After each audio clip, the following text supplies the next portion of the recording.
And here we are, Final Fantasy VII, the original, but on the PS5. So, the final part of Final Fantasy VII Remake has been announced. It was announced, I believe, yesterday, the day before yesterday. Final Fantasy VII Revelation, I think is what it's called. Along with Resident Evil Veronica, the Code Veronica remake, which is great. So, because that got announced, I need to do this. I need to put an FF7 playthrough on the channel, and I need to put a remake and rebirth playthrough on the channel, as well as a Code Veronica X playthrough. So let's just get into it. I don't think I'm gonna do any crazy like challenge stuff. I'm just gonna play through the game and try to get well, not try. I'm going to get everything.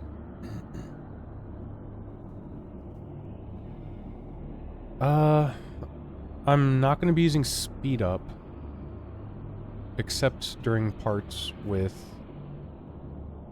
are like particularly grindy, like when I'm trying to get Omni Slash and all that. I'll probably speed up on those parts, but just playing through the game regularly, probably no speed up. Yeah, I will be beating Emerald and Ruby. I will be getting all the good stuff.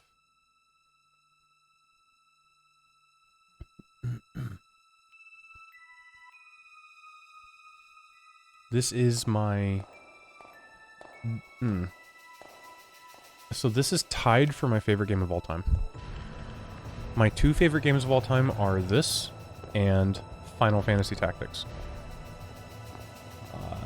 Now, it used to just be this. This was number one, Tactics was number two. But the recent Ivalice Chronicles remake for Tactics, when that came out, I had so much fun playing it that it bumped it up to number one for me. Because I love this game, I still love this game. It is not that fun.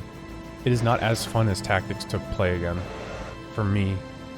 You know, I've beaten this 100% so many times. I've done like the overflow thing with Vincent's death penalty weapon. I've done pretty much almost everything you can do with this game. So, and I still have fun playing it. I still love this game, but it is not as fun as Tactics for me. Fun to play through. Now in the year of our Lord 2026. Alright. Let's config. Put the battle speed up a bit, battle message down a bit, field message up to max. I'm gonna do window color actually. I want like a nice soft purple.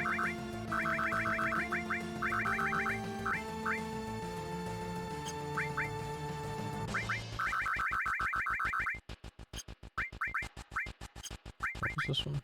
93?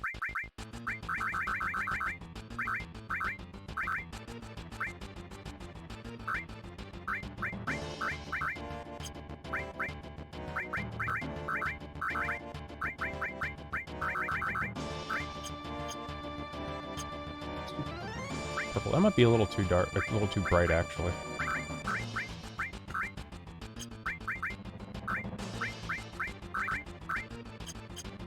Yeah, that looks better.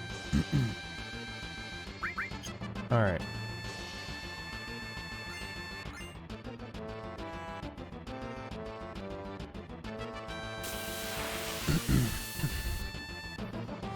Yeah.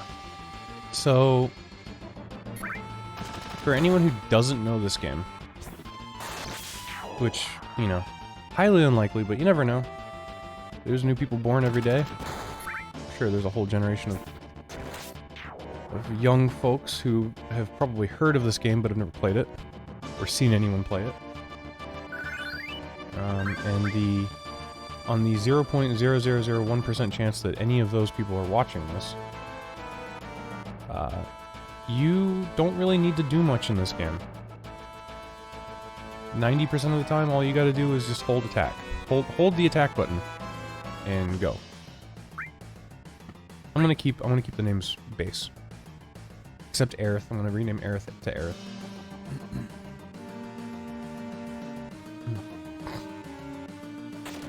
So these 3 guys in front of me, plus the bigger guy, Barret, they are essentially terrorists. They're like eco-terrorists. They're trying to impede this giant company, and the giant company is called Shinra. And what Shinra does is they have all these reactors that suck up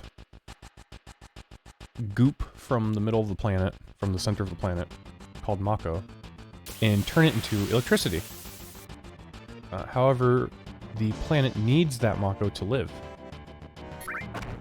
And so Shinra is essentially killing the planet. And the eco-terrorists that I'm working with right now, I'm Cloud. They are called Avalanche, and they are trying to vandalize and impede Shinra's business to help try to save the planet. The main character, Cloud, here, he is an ex-soldier. Soldier is the elite fighting force of Shinra. So he used to work for Shinra as like one of the highest ranking combatants that they could possibly have. And he has left the company because the company is corrupt and evil. And now he is here with Avalanche, not for any personal reason, just to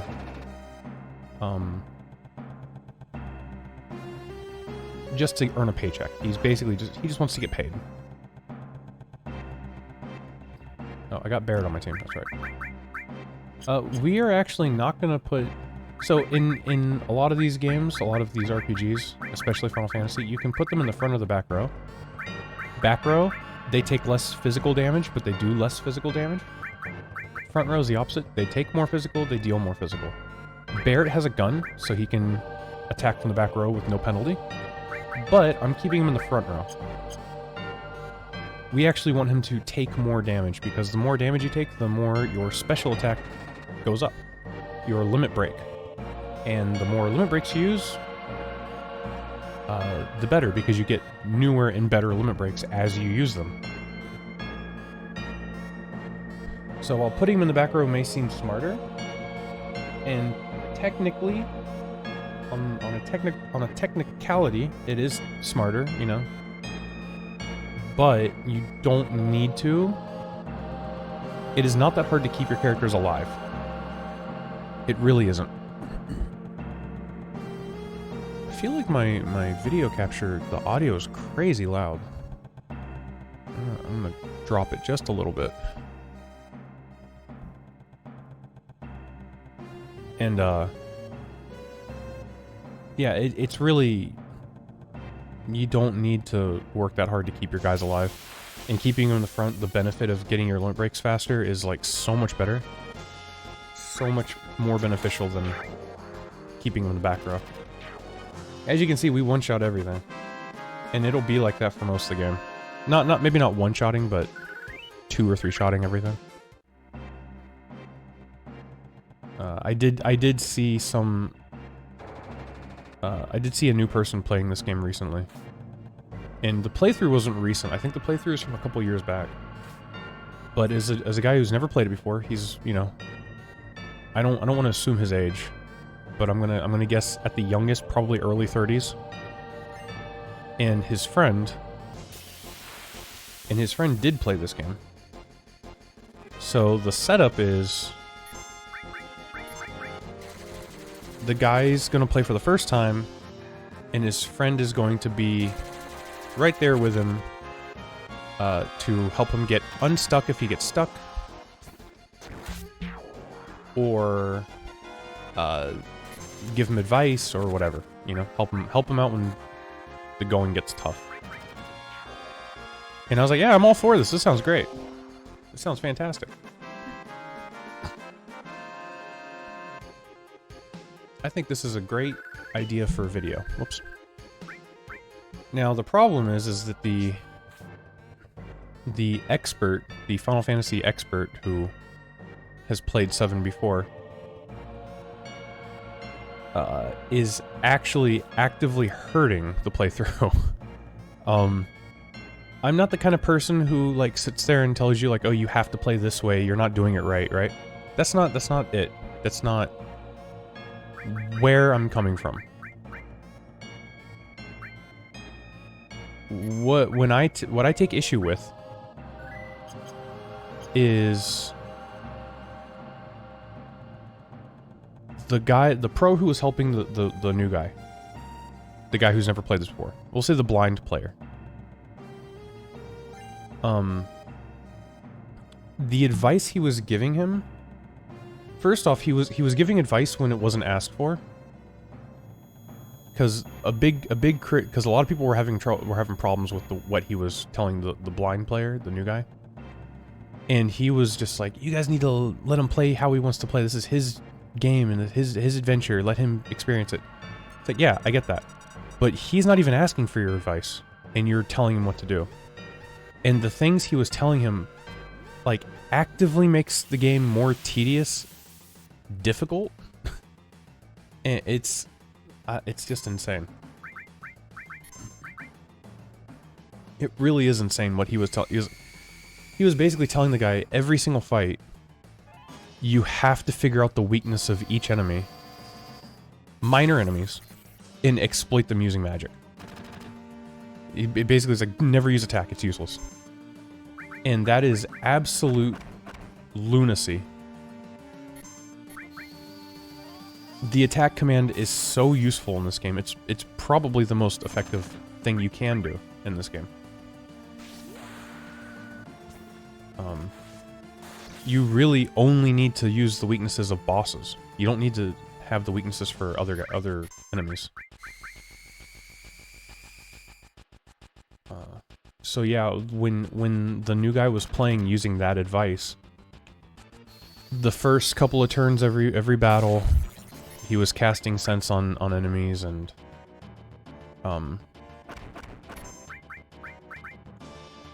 then using he was constantly running out of MP because he was casting magic every turn of every fight, trying to exploit weaknesses. It was just a nightmare. Plus all the menuing he had to do, traveling through the menu or navigating the menus in order to sense things and get the proper spells, and figuring out, oh, Cloud doesn't have lightning, so I gotta turn over to to Barret because Barret has lightning. It was just the amount of time it took him to navigate the menus. He was getting his shit rocked constantly by enemies. So not only was he using all of his MP for offense, the little MP he had left he was using for extra healing that he wouldn't have needed to do if he was playing the game normally. It's just insane.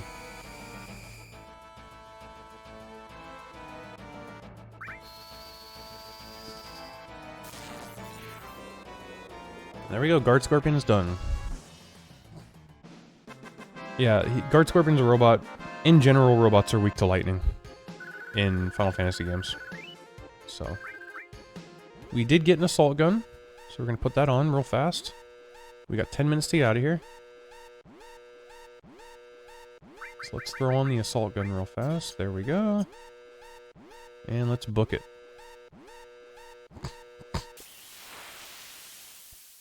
Seems like the audio went out. Now I did say usually attacking is fine, but these robots here, they have a lot of HP, and we're on a timer, so bolting them is better. There are some fringe cases where using magic is much better.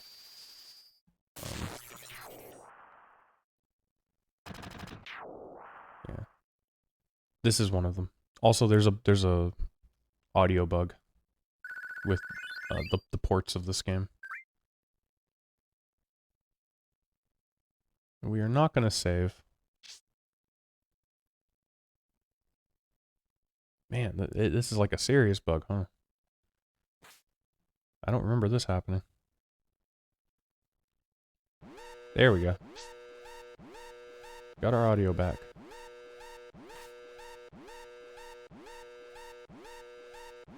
Let's go and get Jessie. She got her foot stuck.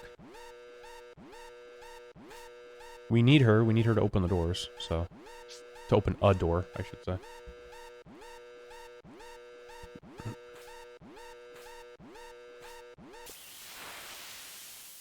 Still no music.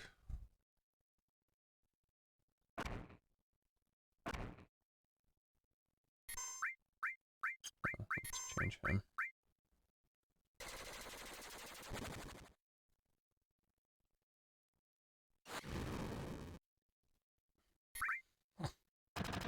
I'm choosing to fight these battles. You can run away, but I'm choosing to fight them. I do...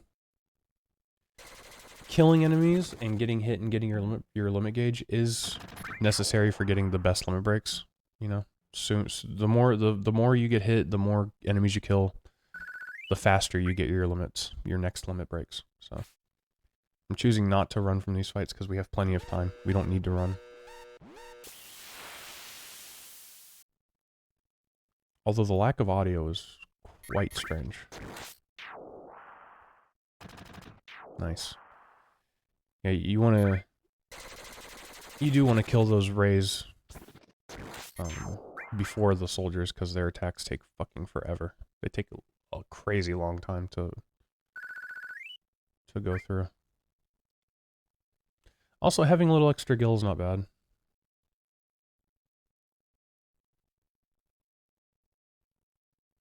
The game does a pretty good job of making you use a lot of money in the early game.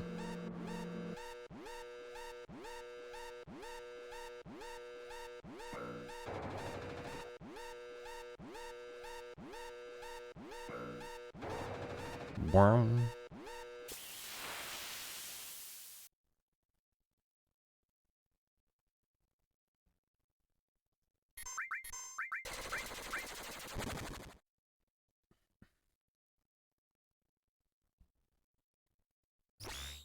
Wing.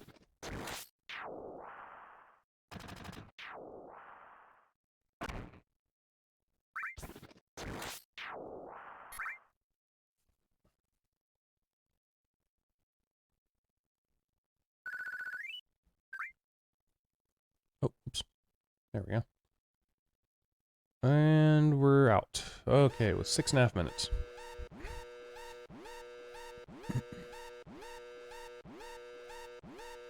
Cloud saves Jessie one more again. And kaboom. Kaboom.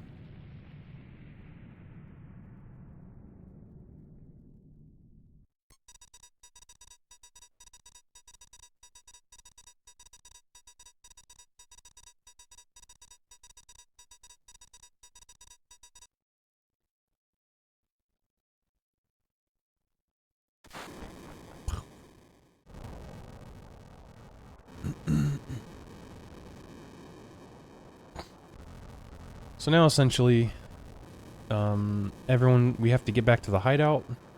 It's in basically like another city. I guess not a city. I guess Shinra's a city, huh? It's in another area of the city. I believe we're in like Sector 1 or 0 or something like that. We're in Sector 8. Okay, we're in Sector 8. We need to get to Sector 7. So we need to go to the train station. That's the destination. Cloud, on the other hand, just wants his money. He just wants to get paid. So it's really reinforcing the fact that Cloud does not care about the planet. He doesn't care about these eco-terrorists. He just wants to get paid. Now, I think I'm going to get the Aerith date.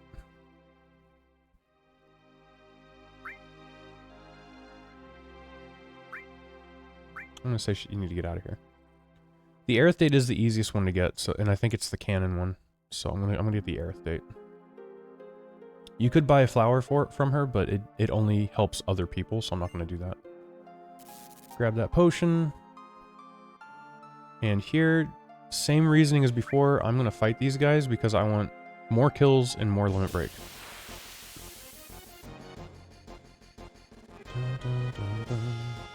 The music is so good in this game. I think this game probably has the best soundtrack of any game ever. Easily. Almost every song in this game is a banger, and there are very few songs that I don't like. Man, is there even a song in this game I don't like? I'm sure there's one.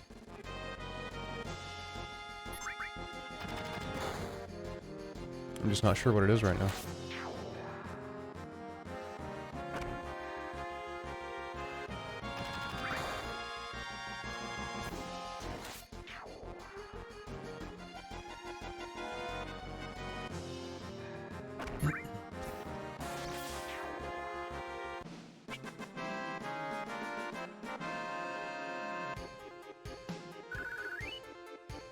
I saw someone playing this game recently, and someone in their chat said that Cloud starts at level 3? Like, yeah, at the beginning of the game, I'm like, no he doesn't. He starts at 7, doesn't he? He either starts at 6 or 7. I think he starts at 6. Because in the first fight, you kill those two soldiers, the 2 Shinra guards, and it like levels you up to 7. Because this is Final Fantasy 7, whatever, you know.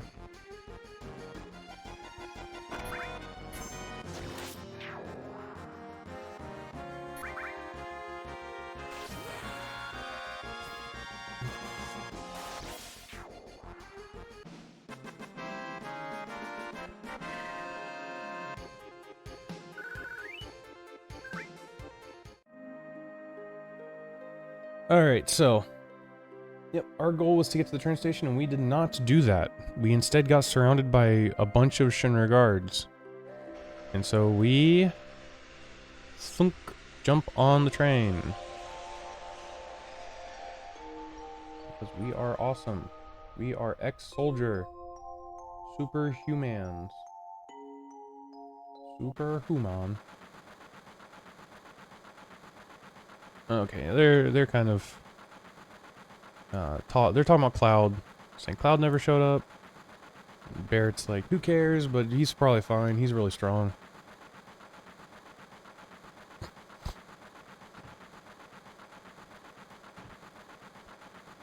Barrett's kind of a rough and tumble guy.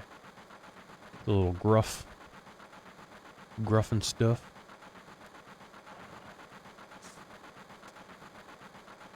Cloud, you made it.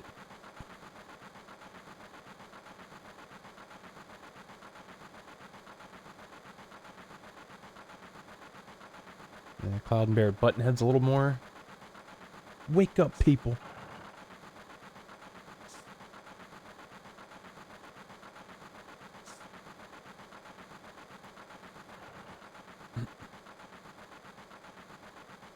Yeah, I actually started I already recorded the first like 3 or 4 hours of a solo class challenge for Final Fantasy Tactics where I was going to try to beat the game using only squires.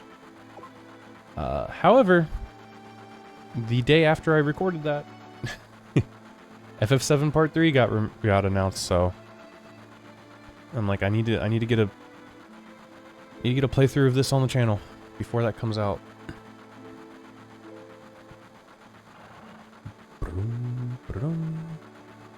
I'm not gonna mess with Wedge and Biggs. You can talk to a lot of people to get like interesting dialogue stuff with them, but I'm not messing with that.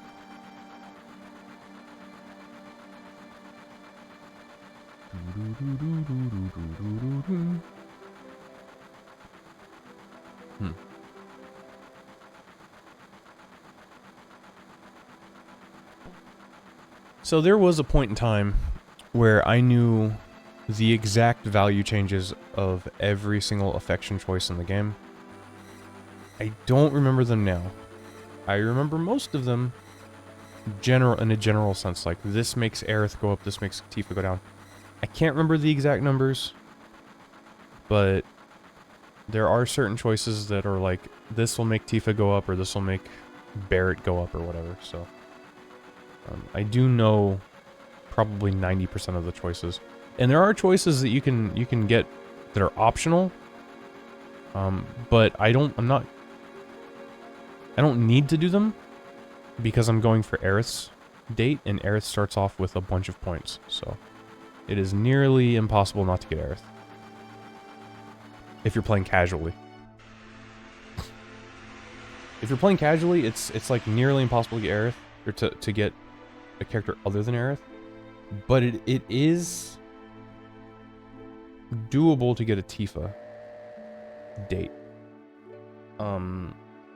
Yuffie and Barret dates are like super rare on your first playthrough, on a casual playthrough, just because they start with so low points, and like you have to actively lower Tifa and Aerith together at the same time early game to even give Yuffie or Barret a chance.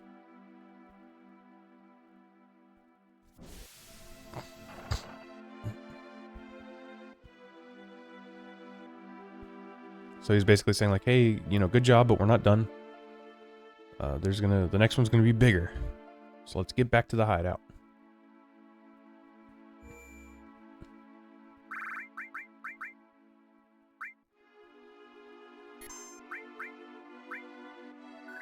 Just in case if you're wondering, this file right here with all the weird symbols, this one is being played in Japanese.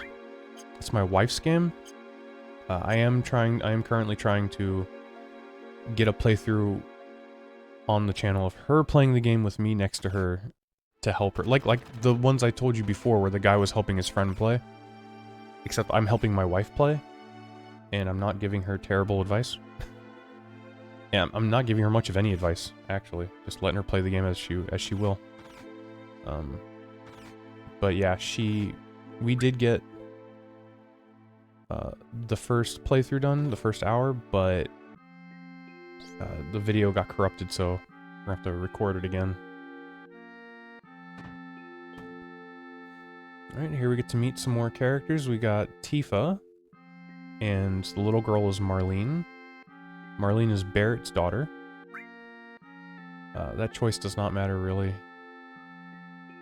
And Tifa is Cloud's childhood friend.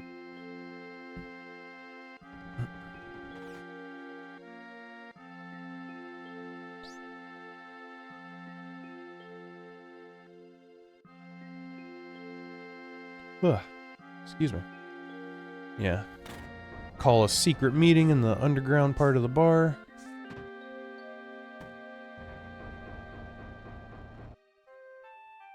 You can talk to Tifa now and it'll like... Oh, well, I didn't mean to. If you ask for a drink, it'll raise her affection, so I'm not going to do that. Sorry, Tifa.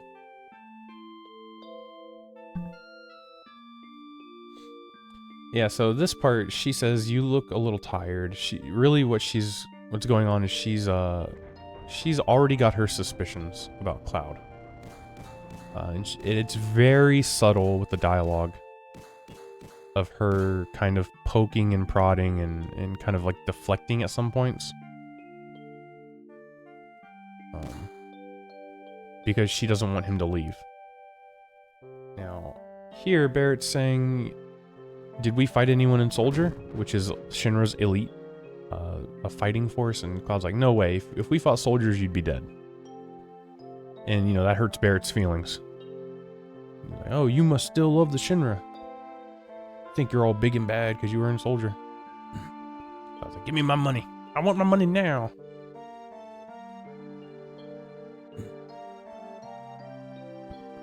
I don't care about Shinra. I don't care about you. I'm leaving. Yeah, I want to talk to Marlene.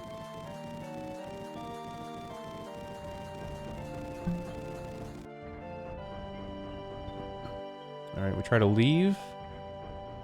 And then here comes Tifa.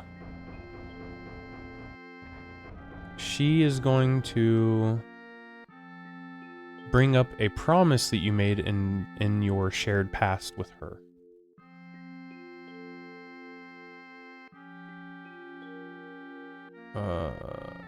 I'm gonna put... I think, how can you say that lowers her affection? Now we get a little bit of a flashback. Flashy flash. Got little kid Cloud and little kid Tifa up on this water tower. Or well, or whatever you want to call it. And Cloud... Right, there we go. Okay.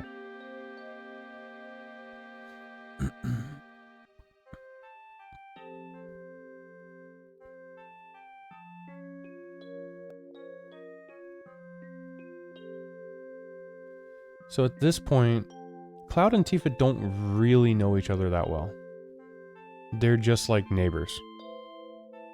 And Cloud is very kind of like a loner. Tifa's really popular, but she hangs out with the other kids. Not really Cloud as much. But Cloud obviously has a bit of a crush on her.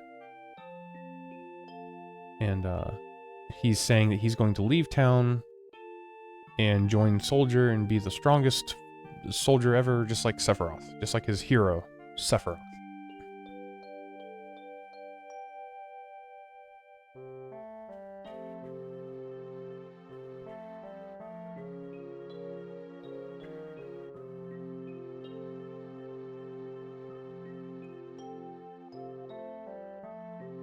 And Tifa says, you have to promise, if I'm ever in trouble, and you're a famous soldier, you'll come save me. Because I want to be saved by a hero at least one time in my life. And he promises.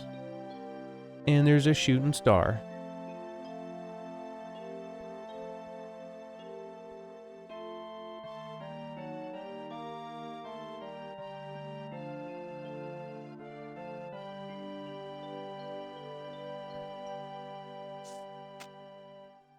Alright. Barret climbs up and gives us some money. I think it's 1500 gil. And, yeah, Cloud says, I'll do the next one for 3k. Even if it means Marlene can't go to school. I still want my 3k. Marlene's just gonna grow up to be a bartender anyway. She doesn't need school. Bum, bum, bum, bum, bum. All she needs to do is learn basic math.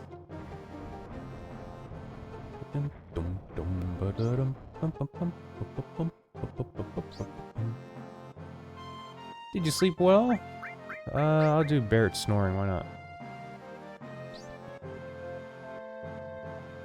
And then Barret. Now this is a tutorial. So I'm not going to explain it.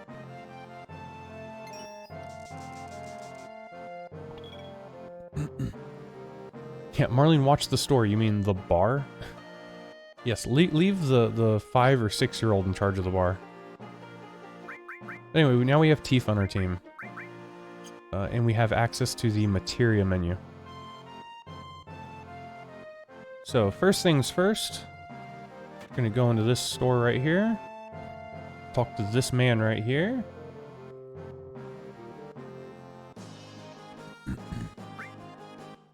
We're not going to buy items because we don't need them. We will, however, buy a fire materia, a lightning materia, and a restore materia. All very, very useful.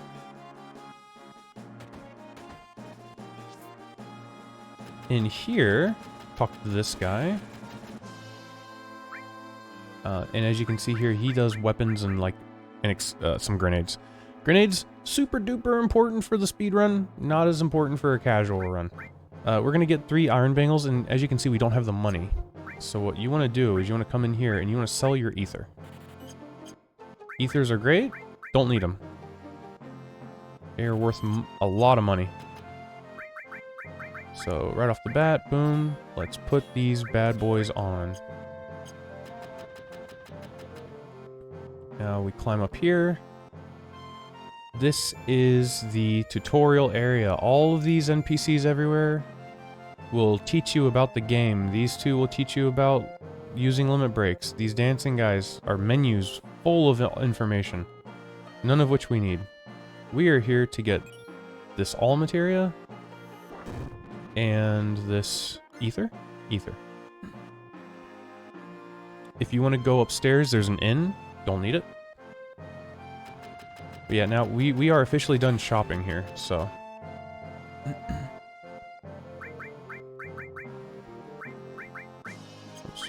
remove, arrange. So now Cloud and Barret both have linked slots, which are really good, because that's how you need to use blue materia. Blue materia mixed with green materia enhances the green materia. Blue is support. This will help this. All restore, restore is cure, so this cures everyone. Very simple. Just want to give everyone else some materia. Let's give Barret restore and fire, why not?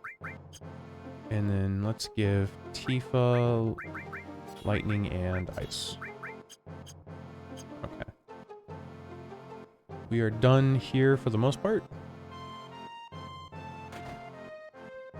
There is one character here, this guy, Johnny. You see him all over the place. He's leaving Midgar, and he says, Tifa, I think he means Tifa is his childhood friend. He might be talking about you. But he says take care of Tifa because he loves Tifa. And this is Johnny's house with his parents. And I believe this is Johnny's little part of his house. Or something, I don't know. Either way. Let's get on out of here. We're gonna save our game again.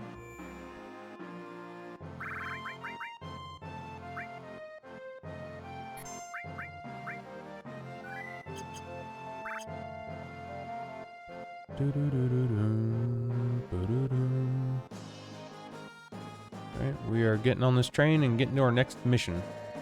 Let's go! Let's diggity go! Boom, boom.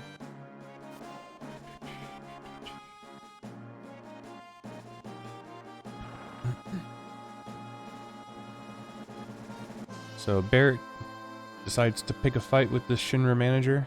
I guess he's on edge because of the upcoming mission we're about to do.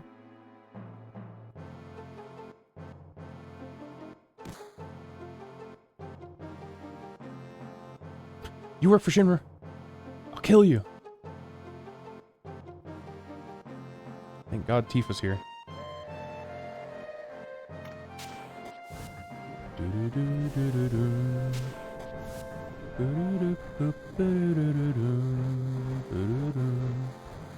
Yeah, at least this port doesn't have their mouths hanging open. Shit was crazy. I can't remember. I think it was the older PC port of this game. Not the first one, but the older modern PC port of this game.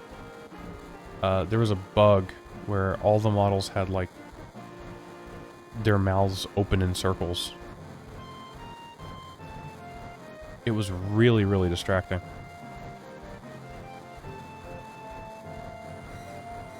Alright, so Jessie apparently tried to make Cloud's fake ID super duper like deluxe version or whatever, and it triggered the security. So we're gonna run back here and talk to this guy who's, I guess, homeless, and he's gonna give us a Phoenix Down. Then on this car, right here at the front on the left, the guy is going to give us, I believe, a high potion. Yeah. There we go, there's a high potion. Now if you look here, looking out the window right there, right at the top is, right at the end is Johnny. He's actually right here in this car. You can see him kicking his feet. This car also has this little hooligan guy who takes your stuff. Yeah, there's Johnny. Doesn't seem to care that anything's happening. So you run by him, and he'll give you back whatever it is he stole. He steals an item from your inventory. There is nothing in this car, except for a couple of nude men who had their clothes stolen by Avalanche. Jessie and Biggs, and I guess Wedge, stole those clothes.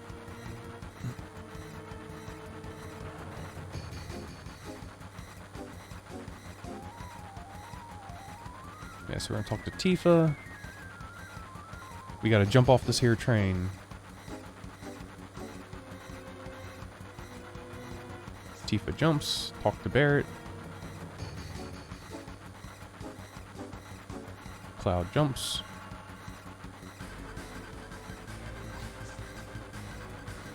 And Barret jumps.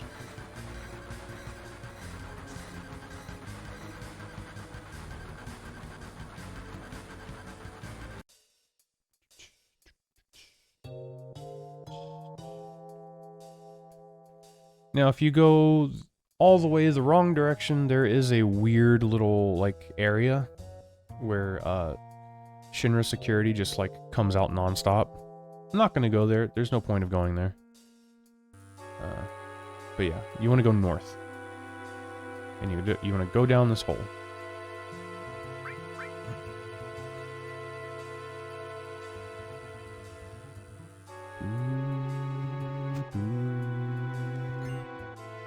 Get this ether. Keep on going down. Keep on going down.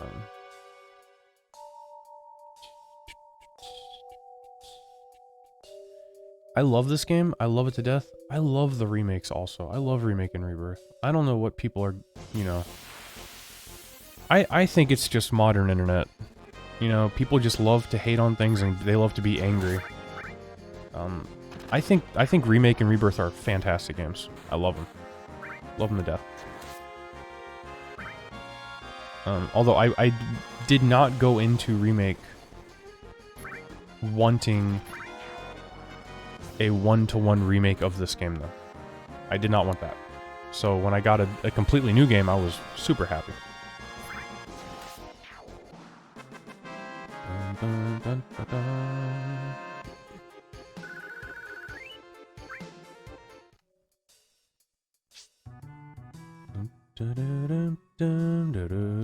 Yeah, there's no items here, so it's fine.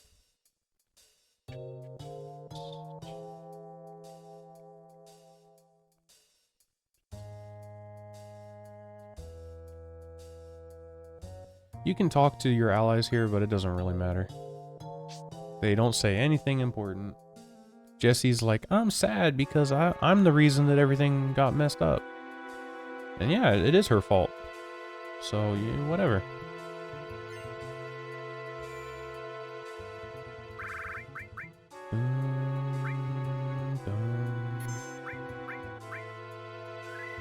Gonna save our game again.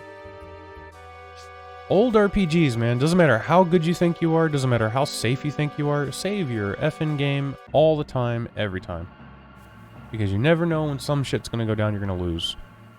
It happens all the time. As long as you remain diligent and keep saving your game, you'll be fine. I mean, you could still lose and lose maybe like 40 or 30 or 40 minutes of progress, but at least you won't lose like 4 hours of progress. That shit's the worst. Yeah, so we're in an area that is essentially the same as the last one. You know, makes sense. We're blowing up a second reactor, so it makes sense that they're essentially like the same. Dun, dun, dun, dun, dun. Da, da, da, da.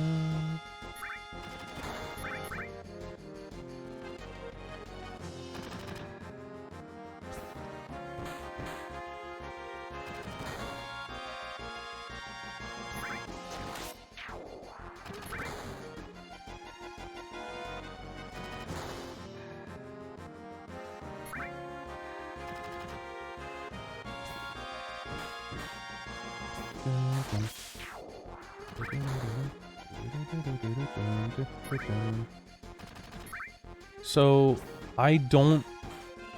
in this game, I don't typically try to save up limit breaks, but this next boss fight is an exception. I will try to get my whole team to have full limit breaks before the next boss fight. Because it just makes the boss so much easier. And he's already pretty easy.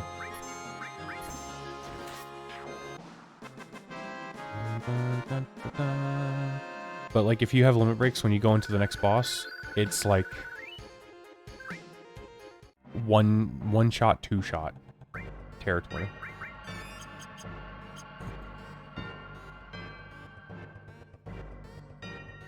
Dun, dun,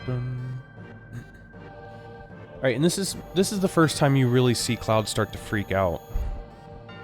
He gets a flashback, and it appears to be Tifa next to her injured or dead father.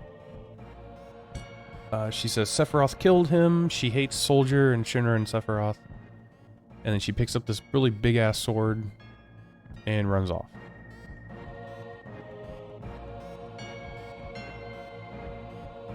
And they're like, what the hell's wrong with you? And he's like, don't worry about it, I'm A-okay. Don't you worry about it.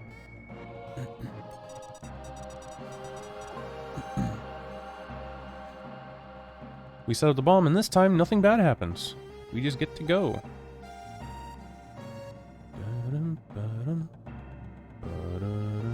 You know, I think I'm okay.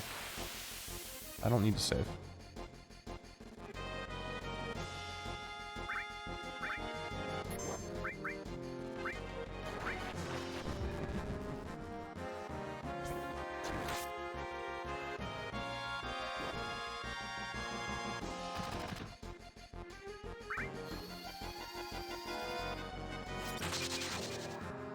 See, I'm actively trying to save limit breaks right now.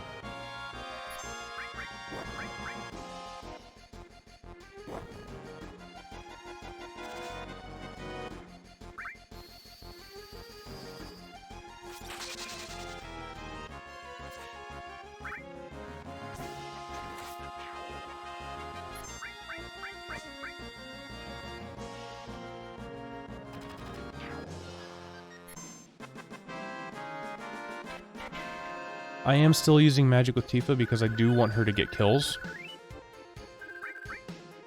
You know, I could just make her stand there and do nothing, and it would save MP. But I do want her to get some kills. Getting kills is important. You gotta do that to get your limit breaks. So.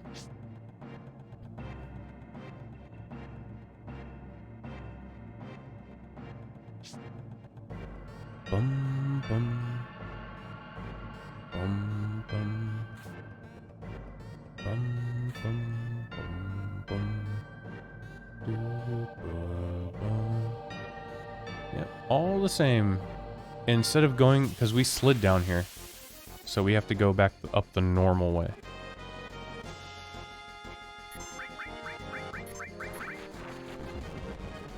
Oh, that freaking smog, dude.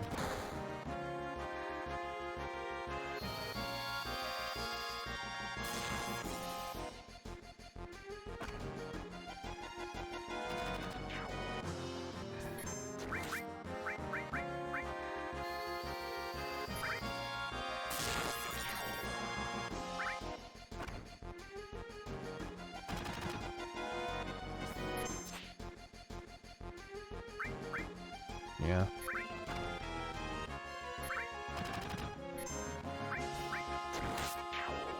Okay. Man, nobody's hitting Barret at all, huh? He's just chilling out there, living his best life. Staying in his lane.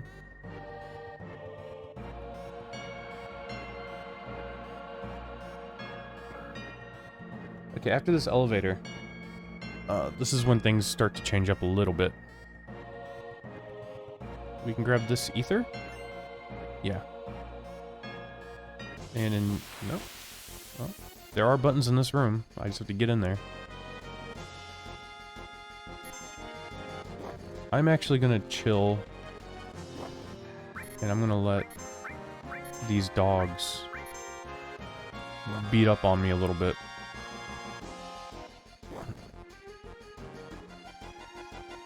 I'm going to... Not that. There we go. Oh, well, I accidentally hit the God button. I was going to fast forward to let them attack me and get my limit break up. I'm just going to run away. There you go. I did not mean to hit the God button. I meant to hit the fast forward button. It's been a while since I used it, so I forgot which one it was. So in this one, you don't have any visual or audio cues. You just have to kind of guess the right timing. There we go. Third try.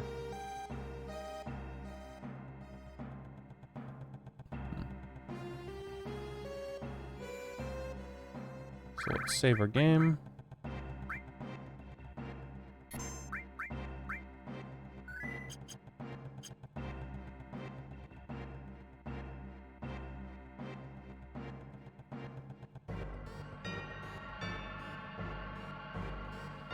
And as we come up here to this T intersection crosswalk thing, we actually get to meet President Shinra. Flying in from a helicopter. Actually, no, I guess he walks in.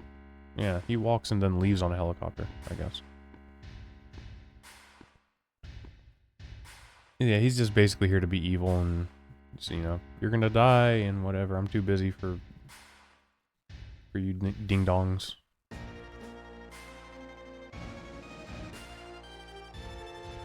And I guess also to, like, introduce the next boss.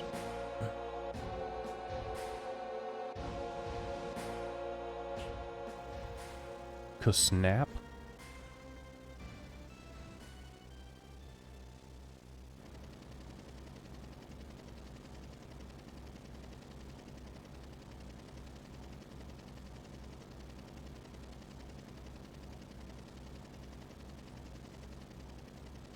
So this boss, we actually surround him right from the beginning.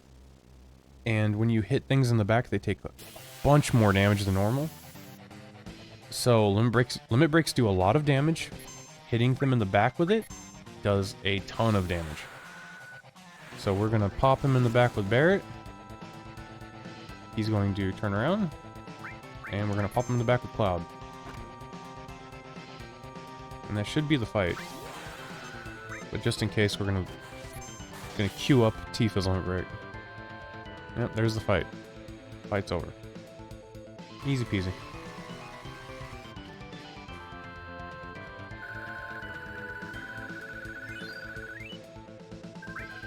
We also get a Titan Bangle.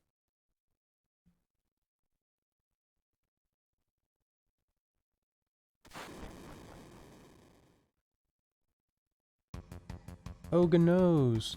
So we do get an option here. And if you complain, Barret doesn't like you as much. Tifa might actually like you more, though. I don't remember. Anyway. You fall. The first time I got to this part... So the first time I played 7, I couldn't get past the Guard Scorpion. I was like 10, and it was my first time ever playing an RPG. And I wasn't reading the dialogue inside the fight, so I kept attacking it and getting killed. I put it away for 6 months, and when I brought it back out to play it, it was like covered in dust. But then I beat it, and so I ended up playing the game for my entire summer vacation. But at this part, I thought I had actually made some kind of mistake and died. Like, oh man, I thought I did everything right. I got a game over? Seriously? But nah, everything's fine. This is the flower girl that we did not buy a flower from.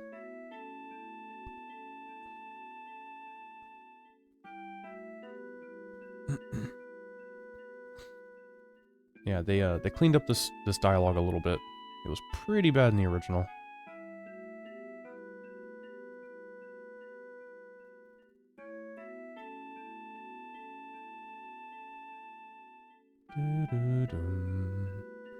Alright, let's go and talk to her again. None of this actually matters. You can be mean to her or whatever you want. None of it matters. No affection change whatsoever.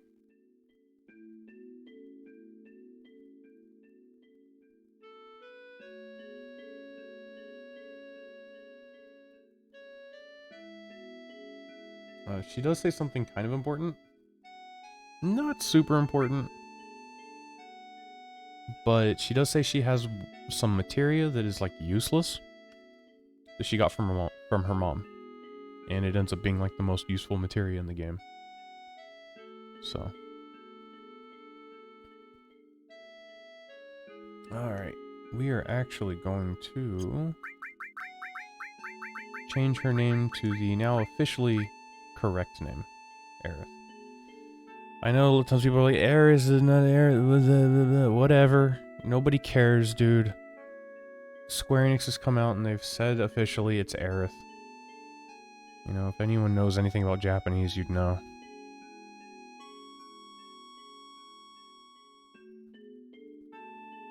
That guy in the back, he works for Shinra. They're like a special task force. They're not the soldiers. Soldiers are like an army. These guys are like kind of like the FBI. Maybe like spies, kinda. Super strong. Not technically not as strong as soldiers, but they work kind of like in secret. They do a lot of like dirty work, where soldiers typically just act as security or soldiers. You know, they do fighting and they protect civilians and things like that. These guys will like kidnap and extort, bribe, and all kinds of stuff. Assassinate. Step on flowers.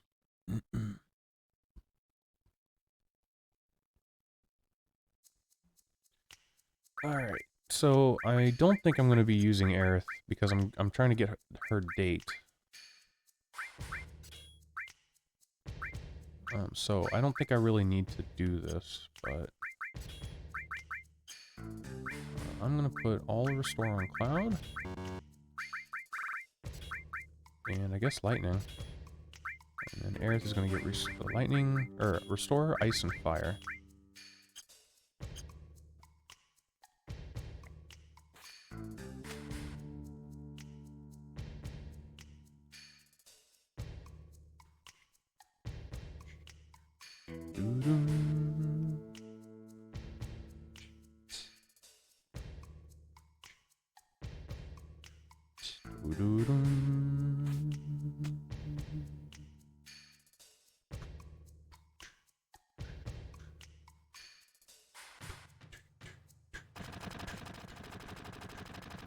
Yep, they shoot at us. Aerith falls. Oh no. Aerith. Okay, now there's a little mini game you can play up here. If you don't want to date Aerith, then you should mess this up. Tell her to wait and then mess it up. If you do want to date her, you would tell her to wait and get it correct. I'm pretty sure I know what I'm doing. I'm not entirely sure, but I think I am. I think I know what I'm doing. If you do mess up, it's not the end of the world. You can still bring her back. You can bring her affection back up, because she loses a ton of affection if you mess this up. I think if you mess up all three, she ends up losing, like, I want to say a quarter of her affection, which is crazy. So I think I pushed this one first. Dunk. And the next one's going to be this one.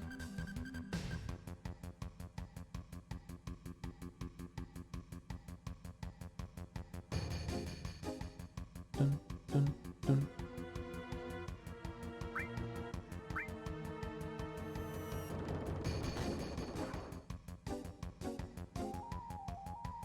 And so each of these is raising her affection. Dun, dun, dun, dun.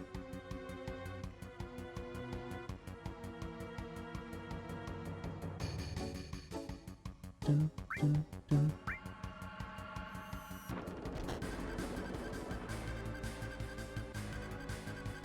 Yeah, so for each of those you mess up, not only does it lower her affection, but you also have to use her to fight some BS random enemies. Which, you know, it's also beneficial, but we're going for the Aerith date, so now I'm doing it this way.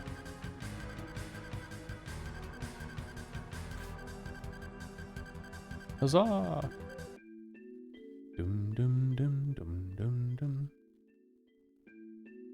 Alright, so she says the Turks are always looking for her, which is super duper suspicious. Because the Turks don't just hunt down random, you know, they're not really interested in random nobodies, you know? They are very, very high up on the ladder of folks who get things done for the Shinra. So for them to be targeting her is extra strange. Also, Cloud seems to like her a lot.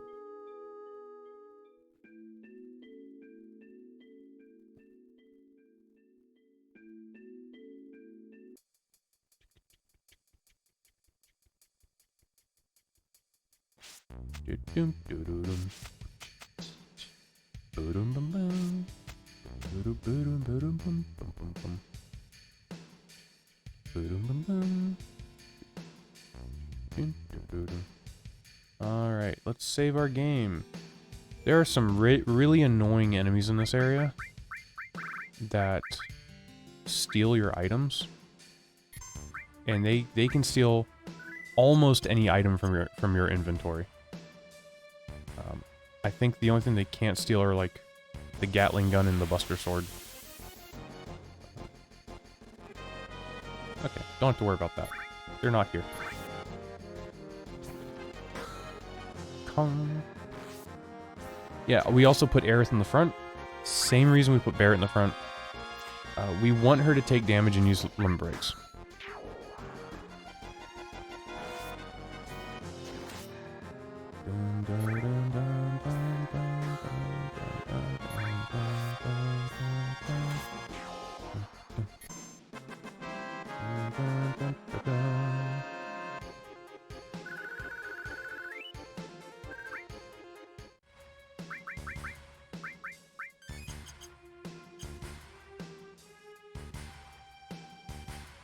Alright, we are officially in an extra little area here. So, this guy was a little infamous for having like really poorly translated dialogue for this little section. He's got all these trophies. He's like, ooh, ah, ugh.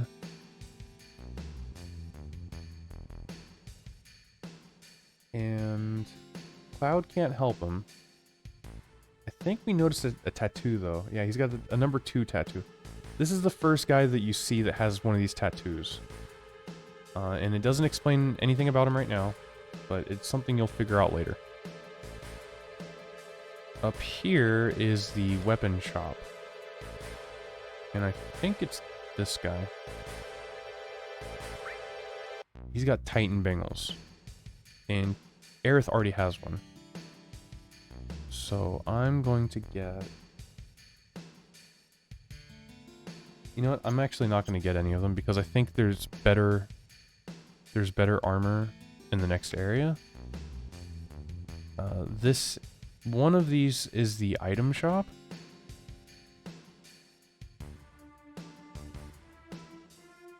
But this is like the same stuff you already have. You don't need any other things here.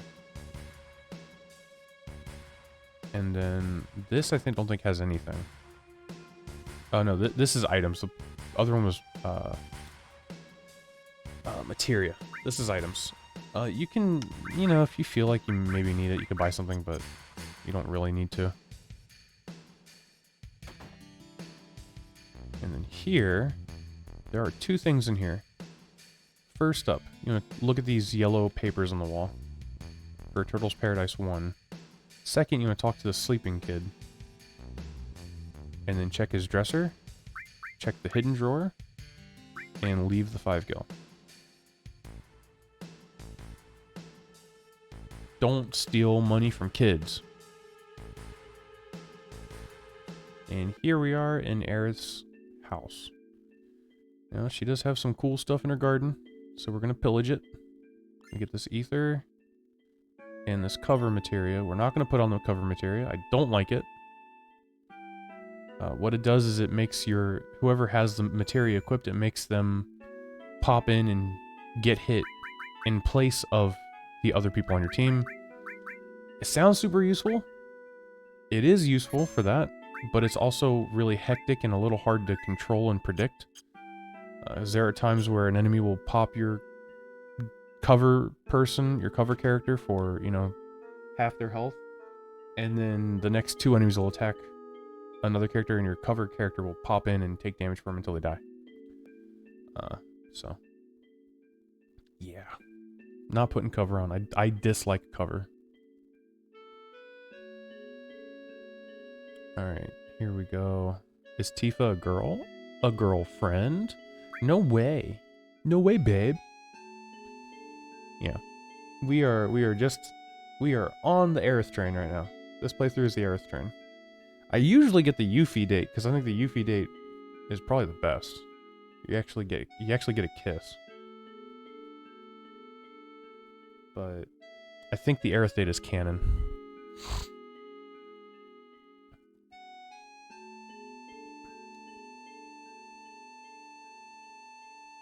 Okay, so Aerith's mom convinces you guys to stay the night and leave in the morning. Yeah, she says, you used to be in Soldier, but could you please leave without Aerith? So she knows a little bit about Soldier and how dangerous they are and all the problems they come with them.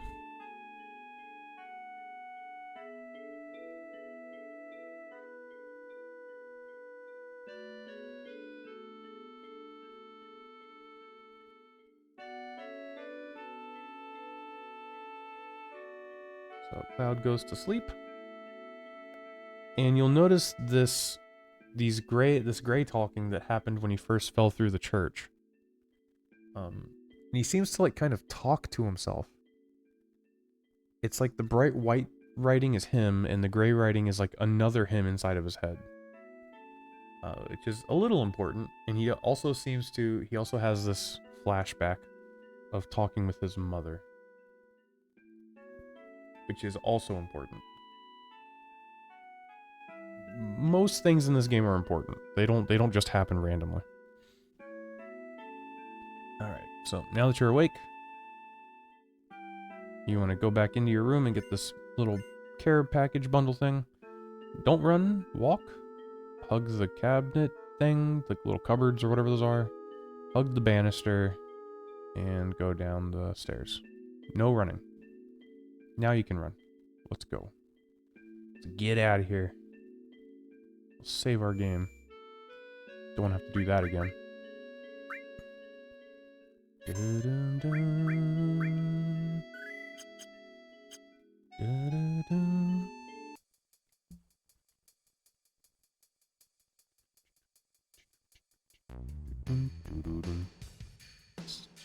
Oh, what? Aerith? Yeah, she's going with you whether you like it or not, bud. Suck it up. Get on with it. Okay, we have Aerith back in our team. There's a little maze here. No items to worry about. Just go through the maze. And we made it through without any fights. Look at that. We didn't have to fight the house. Okay, now we go on. If you'd say take her home, she gets mad.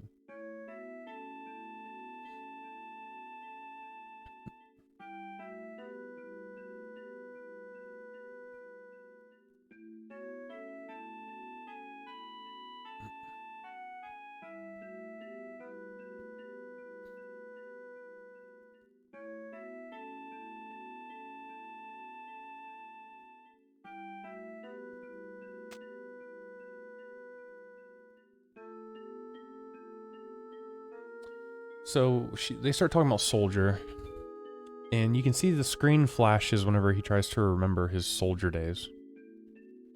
And Aerith talks about her first boyfriend, who was also in Soldier.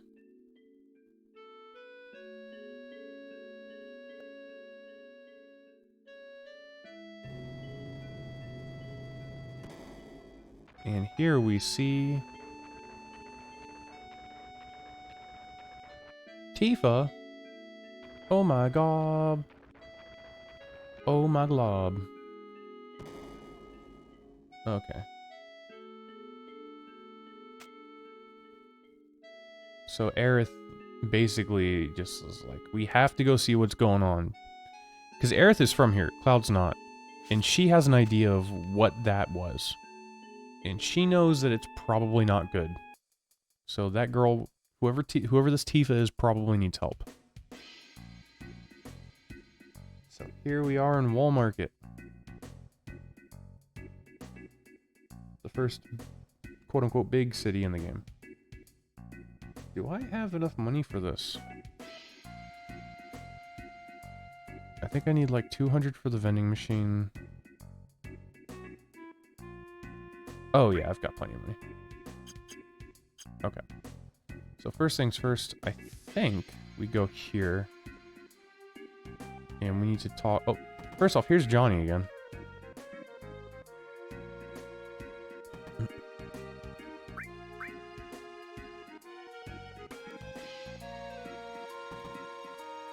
Okay.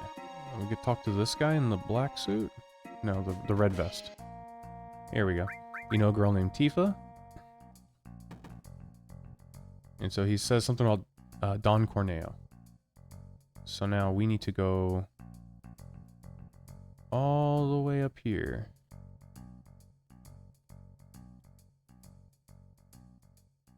And actually, we're not going to do that yet. We're going to go to the weapon shop first. Okay. Now, as you can see, we've got a bunch of gear here to buy. And this is where our money's going to go. So we want 3 mithril armlets. And we also want a mithril rod and a metal knuckle. So, as you may or may not expect, we're going to sell some ethers. Because we do want to buy this gear. We also need money for what we have to do here. So let's put on the gear.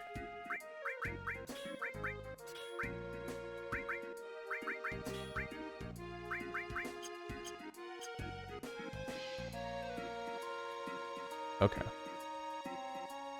Let's go up here to Don Corneo's mansion.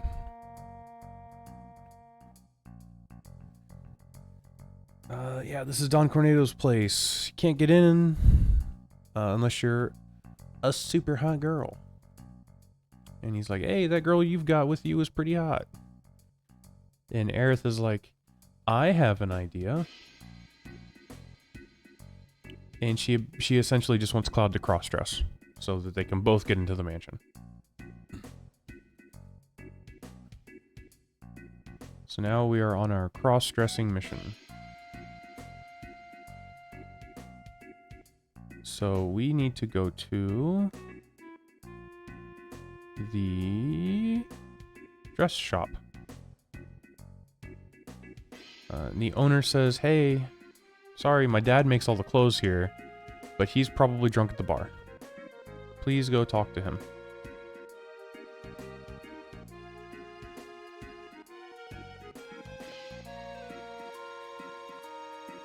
So, on to the bar we go. And just right here on the right side is the clothes making dad.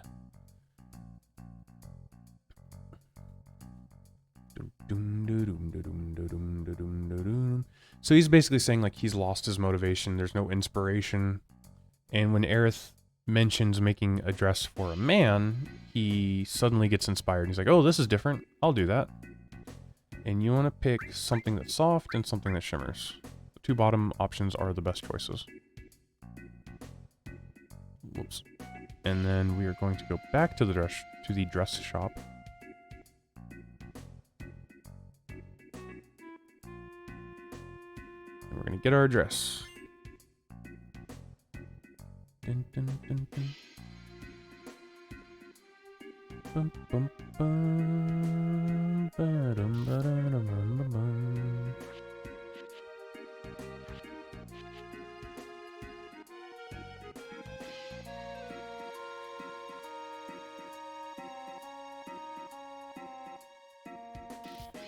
So just the dress turns out to not be enough. We also need a wig. And the wig is up here at the gym. You know, I'm actually going to save my game. I haven't failed this in like years and years and years. But I have failed it before. The game does sometimes let the computer get like 20 squats or 19 squats or whatever. But usually he'll get like 14, 15, 16, I think. So we have to have a squat contest with this big guy. This big burly dude. This manly man. And we need to beat him to get the best wig. If we lose, we get the worst wig, and if we tie, we get a medium value wig. Square X circle. Got it. Don't need to practice. Bad start.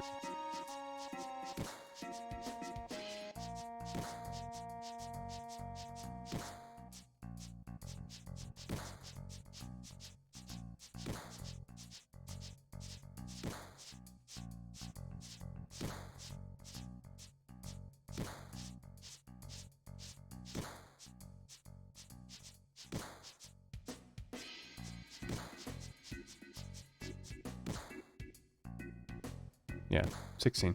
He usually gets about 16. But I think I've played times where he's gotten like 19. Pow! So as you can see here, like this guy is the big bro, the boss, right? But I think he's got a female sprite, a female model. Which is kind of the point. Like he's the strongest one, but he looks like a girl. So I got the wig. We are now technically finished. But we have other things we need to do. So first things first, I'm going to go in here and we're going to eat some food. Doesn't matter which one you pick. 70 gil.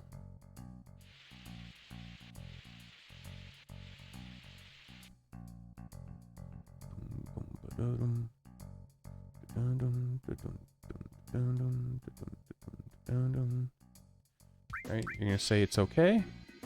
You know, just be generally nice, and they'll give you a coupon. Then you want to go down here to the item shop. Talk to the guy. He notices you have the coupon. So you want to change it for the digestive medicine. Is there good stuff to buy here? Oh, they've got hypers. No, I did not want to do that. I think I'm going to sell another ether.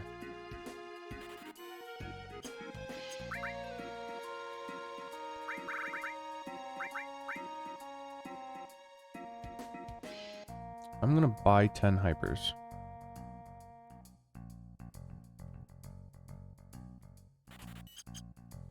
So what hypers do is they give you the fury status. It makes your accuracy go down a little bit. It makes your attack power go up a little bit. But the biggest thing is it makes your limit break gauge go up faster. Which means more limit breaks. So now that I have the medicine, we're going to go into the bar here. And we're going to go over here to the bathroom and give the medicine to this woman. She gives you the best cologne because you gave her digestive medicine and she was having stomach problems.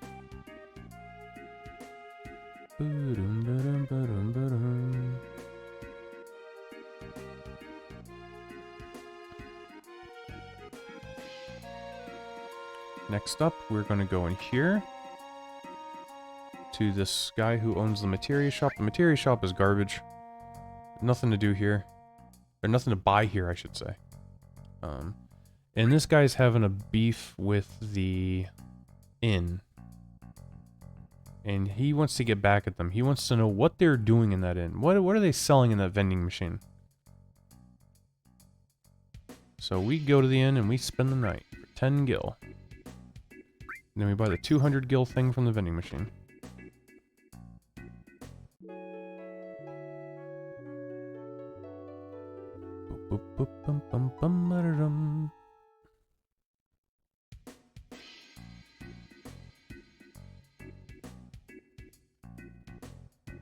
Then we go back to the materia shop.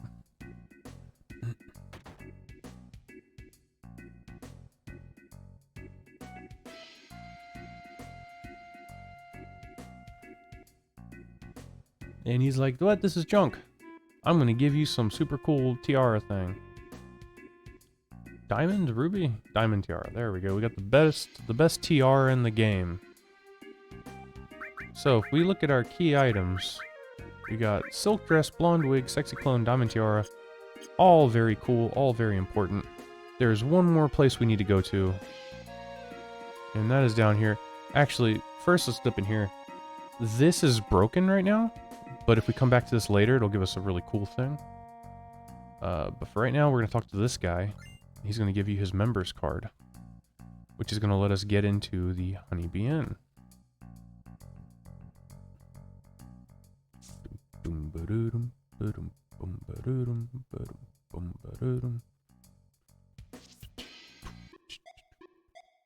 Okay, so this is kind of like a gentleman's club, I guess. Slash love hotel or something. We got all these B-girls. And we are going to just talk them up.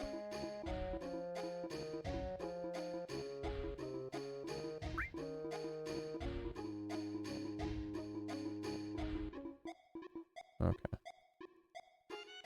I don't know if you have to talk all of them up like this, but I do it anyway.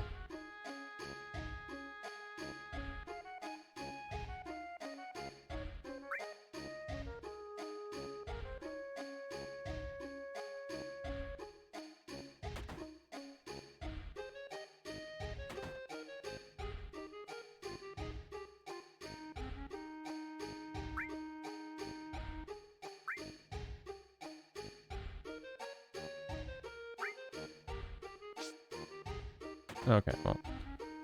Now, these two rooms are the rooms you can get in. These two rooms have weird stuff in them that you can look at. So the lover's room, let's take a peeky peek. Wowee! Alright, here there is a little itty bitty Cait Sith, which is a character you'll meet later. Oh, there he is. He's bouncing now. There he goes. And then over here, we see two of these two people.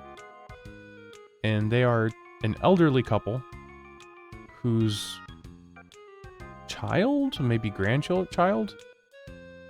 Their son. Their son rented them a room here for them to enjoy themselves. Yeah, and they're like just kind of feeling strange. Like they don't feel like they should be there.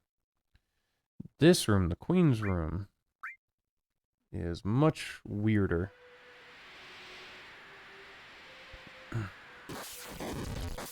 We've got this guy in this tub over here. We got a guy dressed up as a knight. This guy dressed up as a king. I don't know what this guy's doing. And there's a honeybee girl in the bed. Yeah.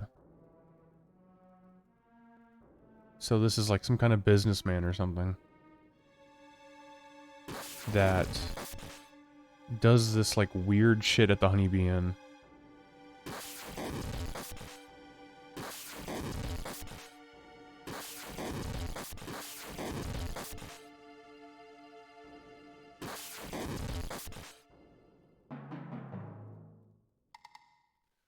Yeah, and he like hides it from his wife. Yeah.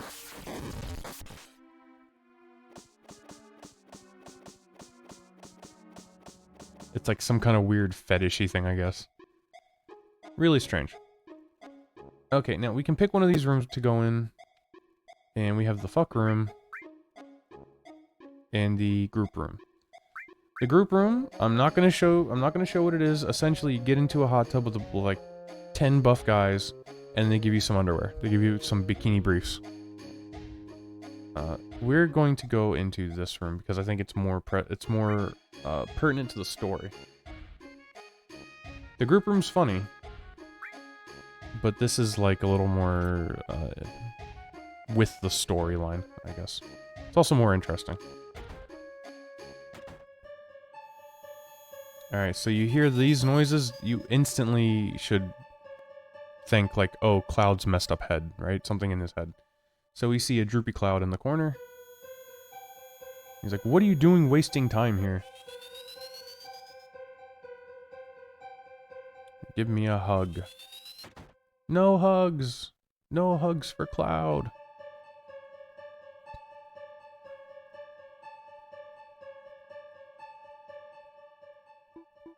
Boink, boink, boink, dunk, dunk, dunk. Boink, boink, boink. Squish, squish, squish.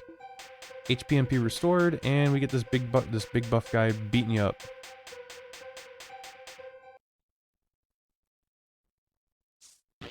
Gong. Bubby, I heard you collapsed.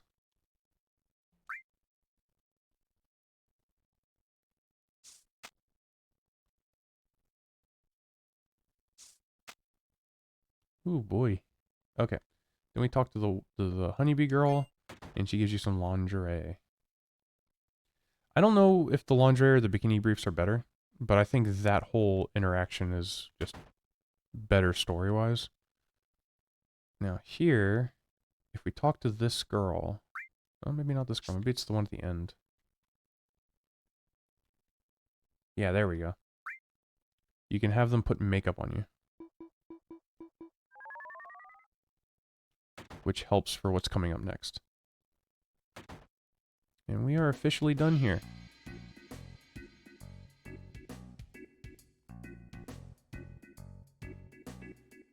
Now, Johnny got a flower from Aerith for 1 gil, because he is a nice guy.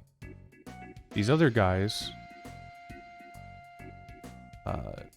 she charged him 300 gil for a flower. No. 500 gil for a flower. And that guy didn't even talk to her. Okay. So we're done here. We're gonna save our game because we don't want to have to do all that stuff again.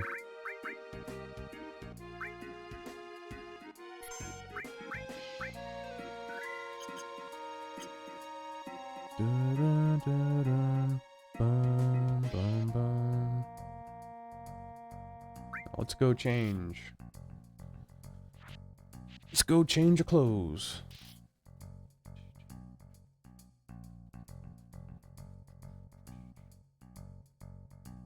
And Aerith is going to change her clothes as well.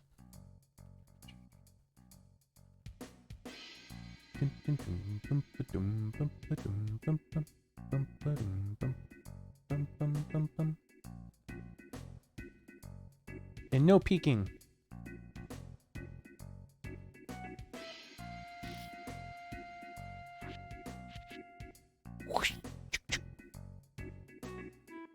You are no fun. Okay. We're dressed up. We're looking good. We're turning heads. We've already done our shopping. We don't need to go to the weapon shop again. There's nothing over on the right there. Now we're going to infiltrate Don Corneo's mansion. Let's do it. Let's do it.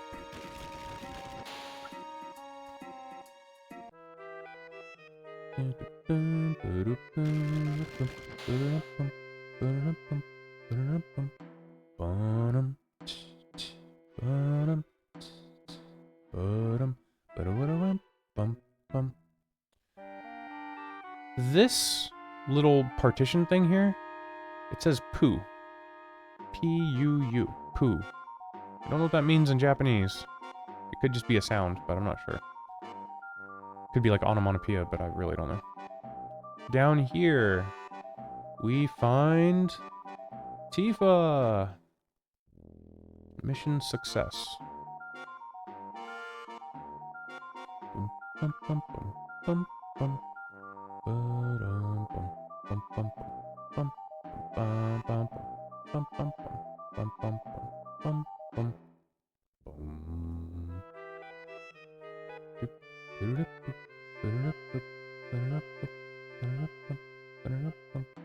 Ether.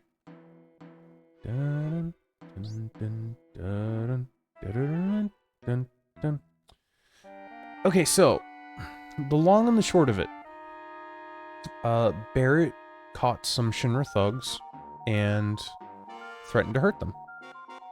And in exchange, they gave him information that the Don Corneo is planning something very bad. Shinra and Corneo are planning some crazy shit.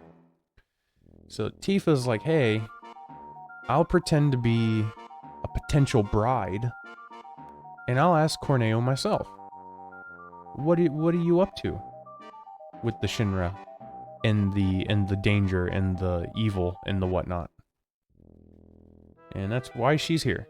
And now all three of us are here. And her plan's perfect now because there's 3 girls and all 3 girls are on the same team. Bum bum ba-dum ba-da-dum bum bum ba-da-dum bum bum bum ba-da-dum. Now that we've got everyone on our team, let's put the stuff on Tifa. Alright, I want all restore on Cloud. I want a restore on Aerith. I want lightning on Cloud. I want lightning and ice on Aerith, and I want fire on Tifa. Okay.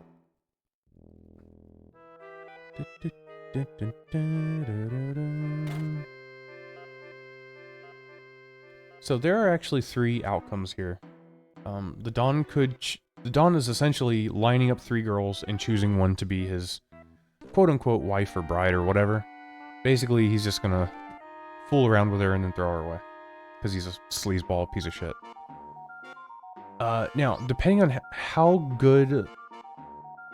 how many and the value of each item that you got, those key items, the wig and the dress and the perfume and the underwear and all that, he'll choose one of the girls.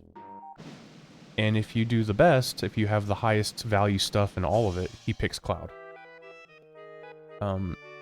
I believe if you do the bare minimum, he picks Tifa. And then if you do, like, somewhere in the middle, he picks Aerith. Now, if he picks Tifa or Aerith, you get to fight a couple battles and you get an item. I think you get like a Phoenix Down or something, or maybe a tent. If he picks Cloud, though, you don't have to deal with that. You just end up in this room. There's a hyper behind the bed here. And, whoops, whatever. Yeah, that's fine.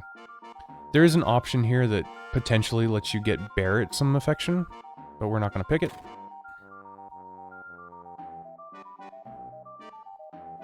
No, I wasn't going to kiss him, I swear.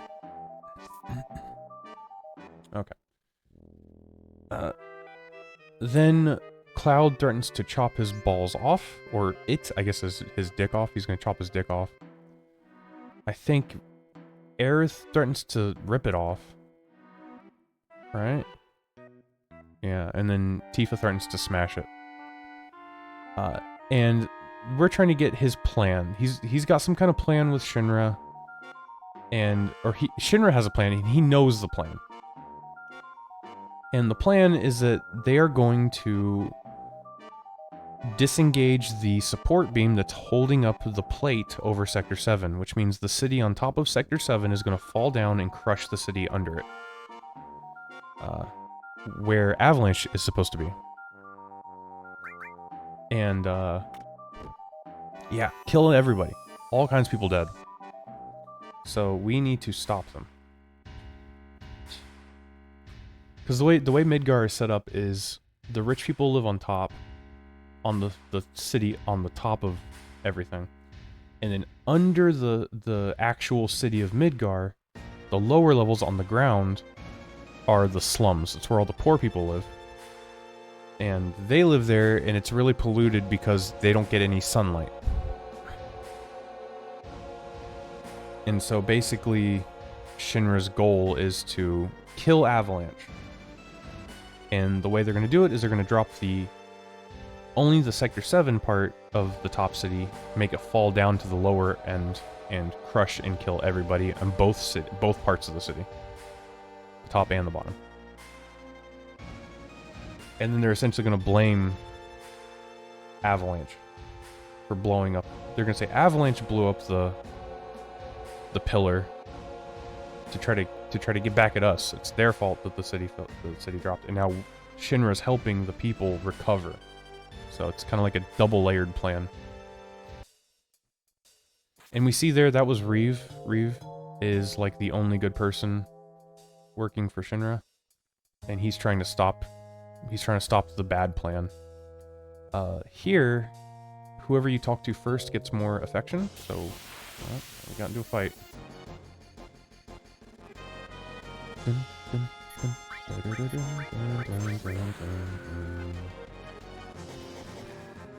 Yeah, we don't really need the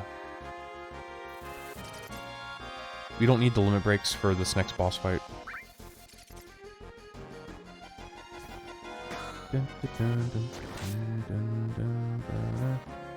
Yeah, these Sahajins are really, really annoying. They occasionally just, like, tank hits for 1 damage.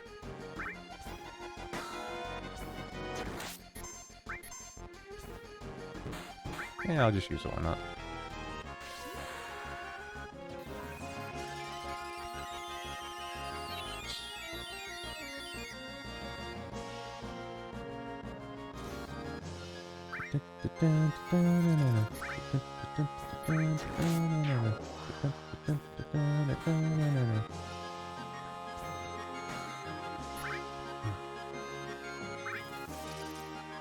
Ooh, that was a crit.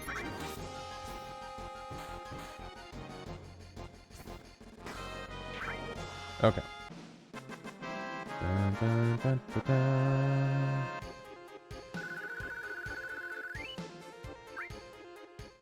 Alright. Actually, what I'm going to do right now is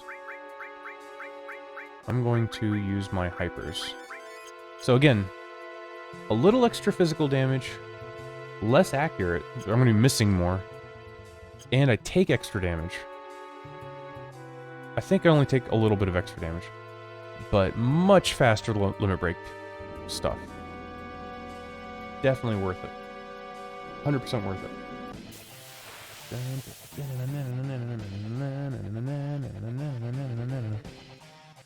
Alright. Let's test out some magic here. I can't remember what this guy's weak to. But it's definitely either... I think it's either fire or ice. One of the two.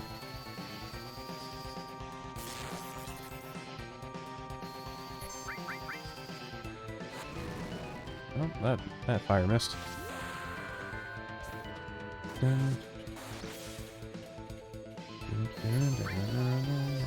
Yeah, if you do this, you can kind of slow the reels down.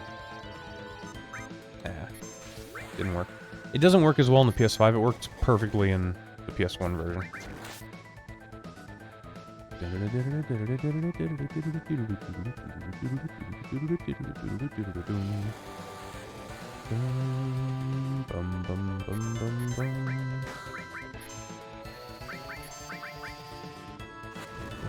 Yeah, he's weak to fire. Okay.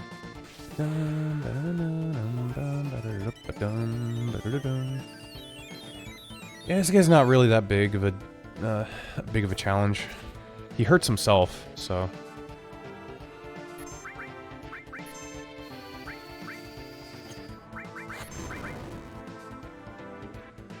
Yeah, when he does his really mad one, it comes from your party's direction and does more damage to your team.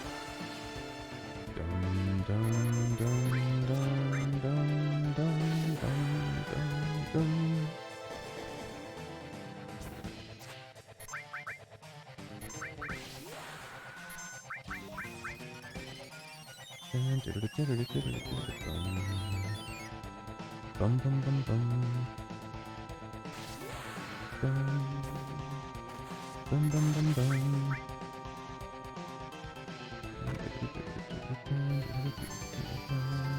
Yeah, look at that, man. That's crazy. Just like getting all kinds of limit breaks.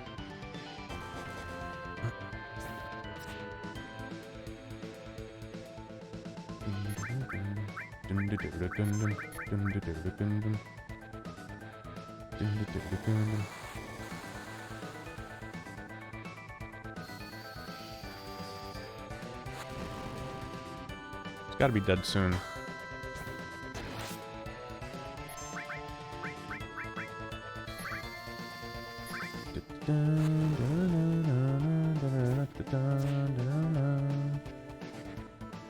comes a crazy mad one.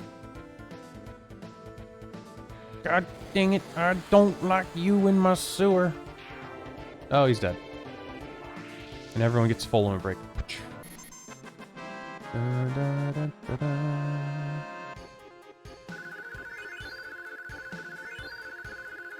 Man, look at all the experience.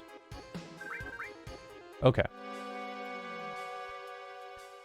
Alright, so now we have to go stop them from dropping the plate and killing, I'm assuming, tens of thousands of people, maybe hundreds of thousands. So Cloud, let's heal up.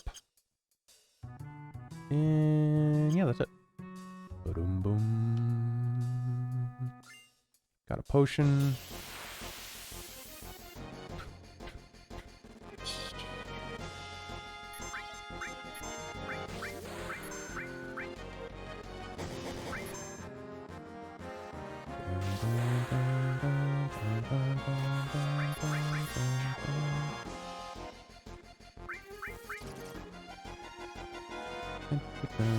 Look at that, it only did 39 damage or whatever.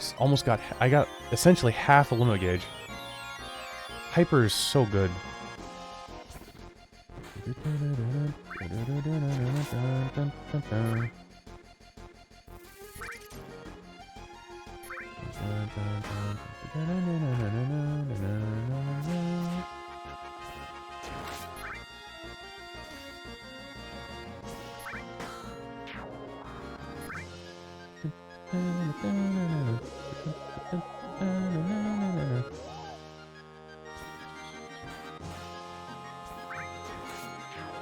You know what? I didn't buy tranquilizers.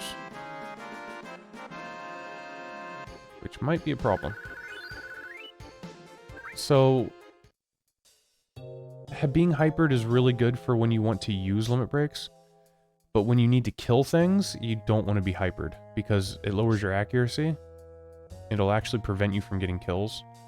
And I forgot to buy the tranquilizers. We got steel material. We're going to put that on Tifa.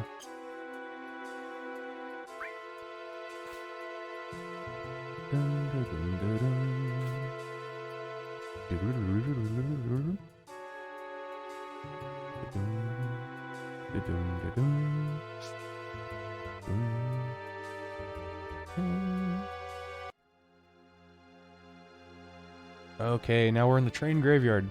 We actually could have come here earlier, but we couldn't get to this area. We get stuck at the end, and there's not really much there. So, yeah. Now we got all the cool stuff to do here. There's a bunch of items to get, and one very cool item to steal. And I think I'm going to tent right now. Yeah, I'll tent. Why not? Dun, dun, dun, dun, dun, dun, dun.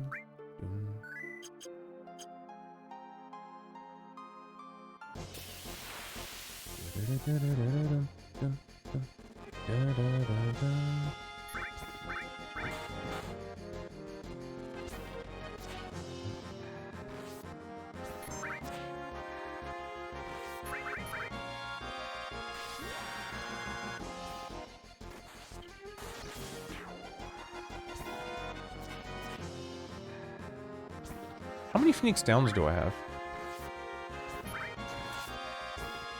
I wonder. Because a potential way to get rid of Hyper is to kill the character and then revive them. That might work.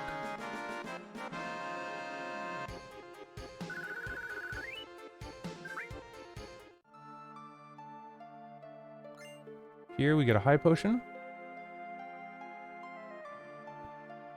I need to check my Phoenix Downs. Okay, I got 5. Okay. That's the thing I could do. That is a potential strategy. I don't know if they lose Hyper when they die, but I think they do. Get an echo screen here. And another potion or high potion, yeah. Let me go up here and climb this car.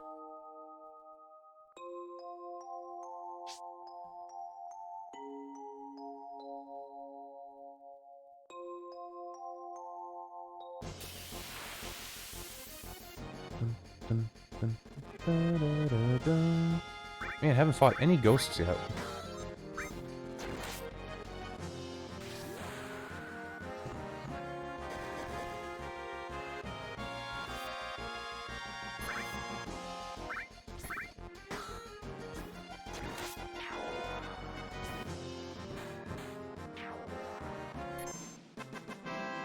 Dun, dun, dun, dun.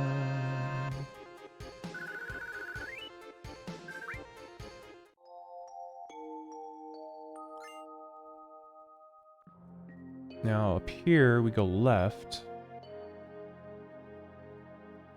We got another item just sitting here on the ground. And there's another can. Now in this screen, there is a rare monster that has a weapon to steal. It's a really strong weapon for Aerith, and we really want it. And there go the ghosts.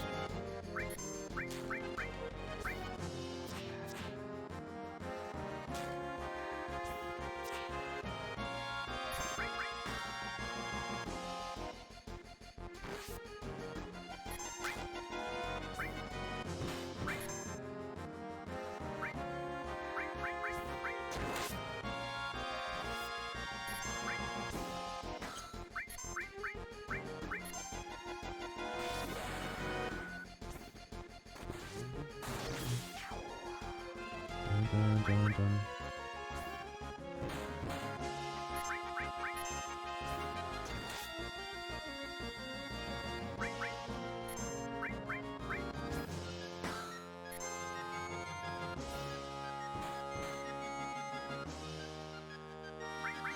So these ghosts, when they phase out, they can't be hit. So you gotta kind of wait for them to come back in.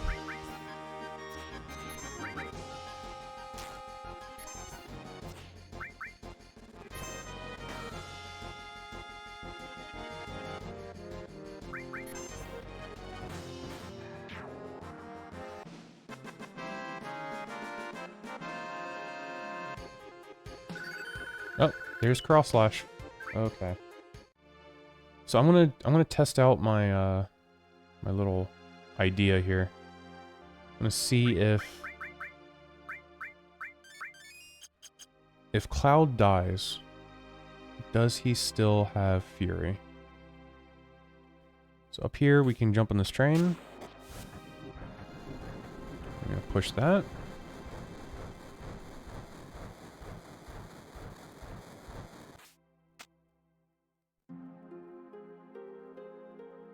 Then we're gonna jump on this train. Push that. We're gonna climb up here. Grab this.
Okay, Cloud's dead.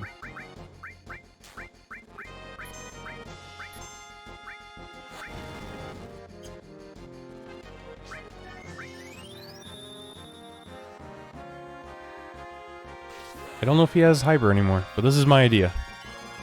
Because once you get that limit break, you have to get kills to get to the next level.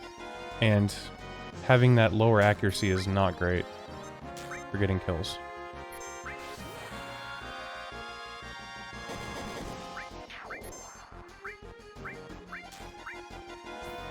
Oh, he's clean. Okay, good. So that's how we can get it off.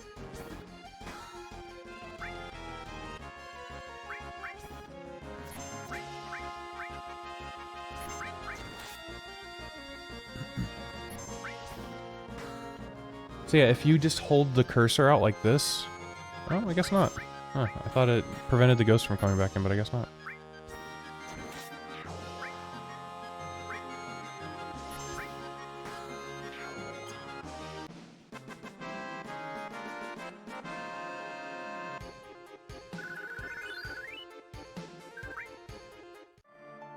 Alright, now there is the problem that we need to get the rare fight.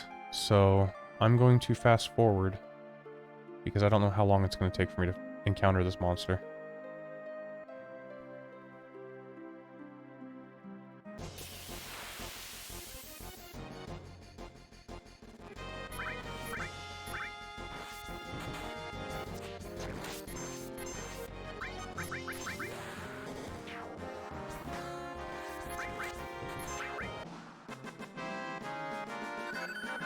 Oh, Tifa got somersault. So time to end Tifa's life.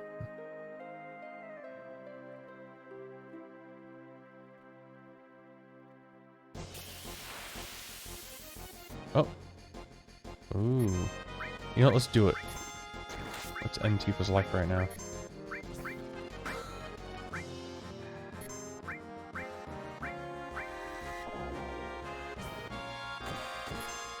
Ooh, crit.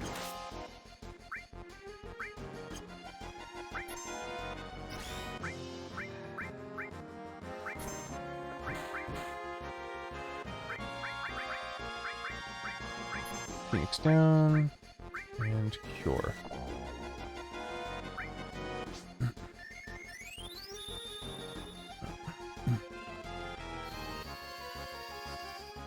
Now, this is the guy that we want to steal from.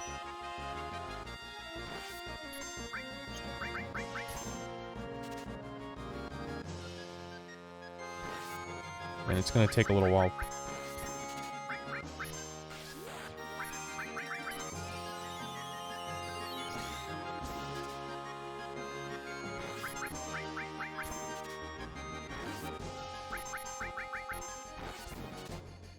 Oh, there we go. We got it.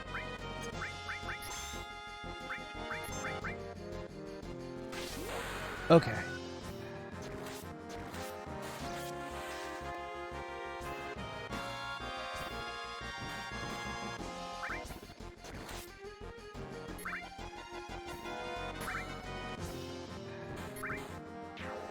There we go.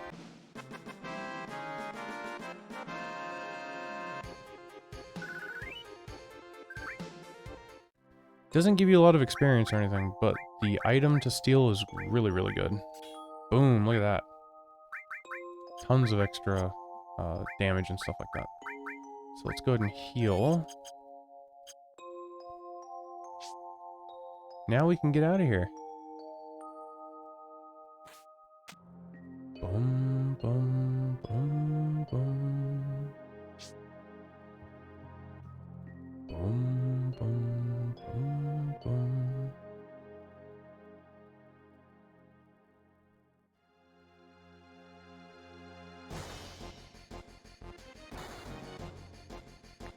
Da, da, da, da.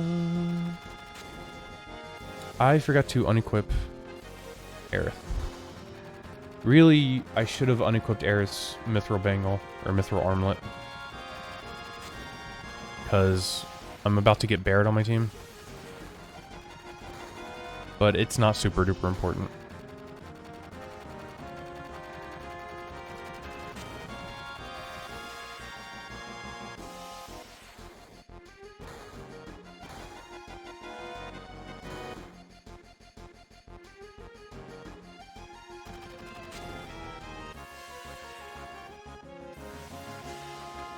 Yeah, the fact that Wedge survived that is crazy.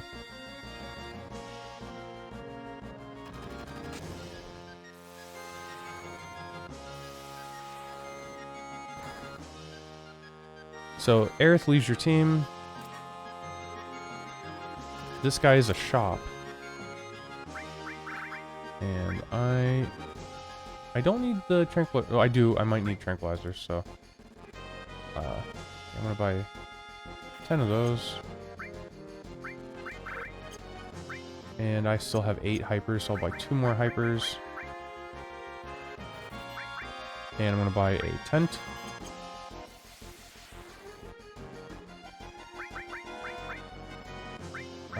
Now, because Aerith is gone...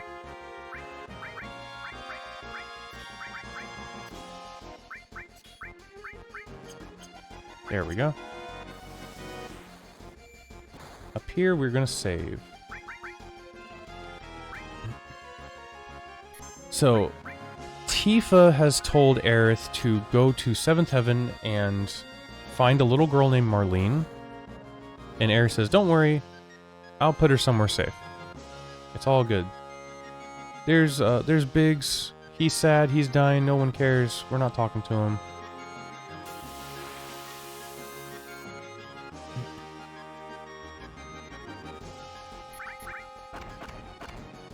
Dun, dun, dun, dun, dun, dun.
Going up the stairs, ignoring Jessie because she doesn't matter.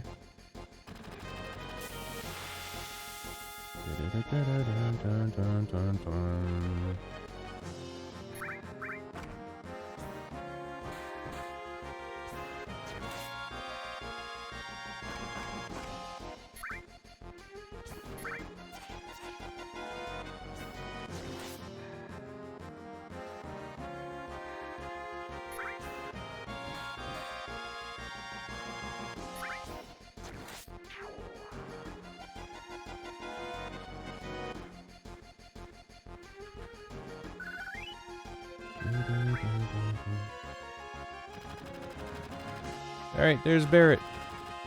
I gotta be careful here. Better equip ourselves. So, if you push... Because usually you'd be pushing X to get through the dialogue. If you push X here, you get screwed. So you gotta press triangle. And we're gonna put... the Titan Bangle on Barret. Let's see. We're gonna give Barret... Ice. And restore.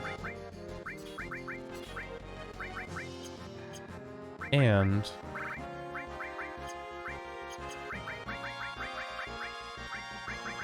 we're gonna give him hyper. Or fury, I should say.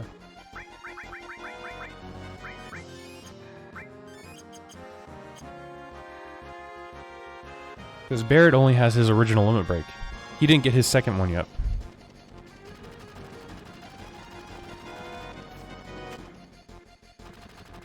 Alright, here's that Turk from the church. Bloop. That's it. You push the button. And now we have to fight.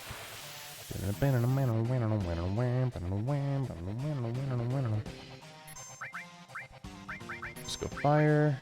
Let's go ice. Yeah, he does this annoying move. And you just basically have to physically attack the pyramid.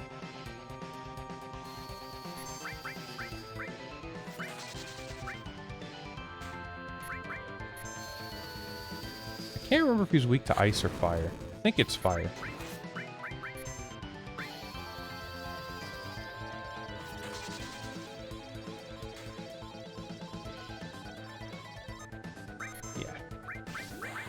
Oh, I tried it. It's a little more difficult to do on the PS5.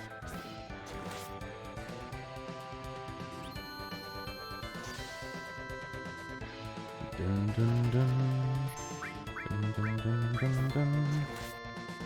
Dun, dun, dun, dun, dun, dun, dun, dun.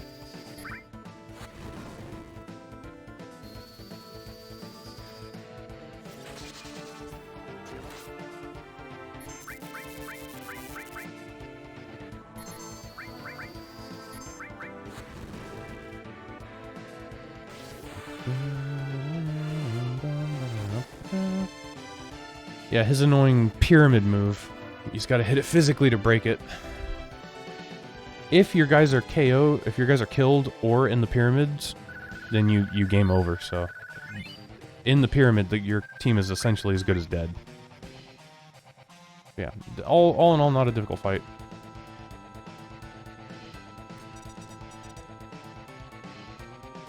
Let's try to disarm the bomb. We cannot disarm the bomb. Oh no! We meet the boss of the Turks, and he has Aerith, which is bad. Is bad.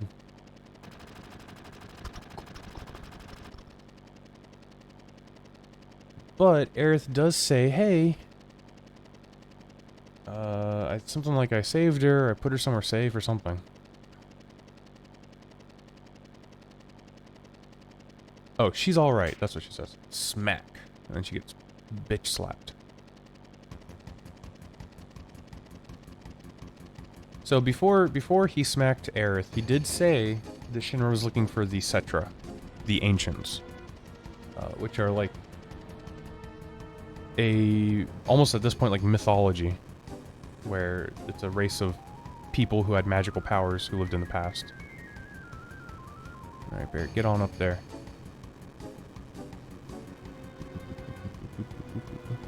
There we go.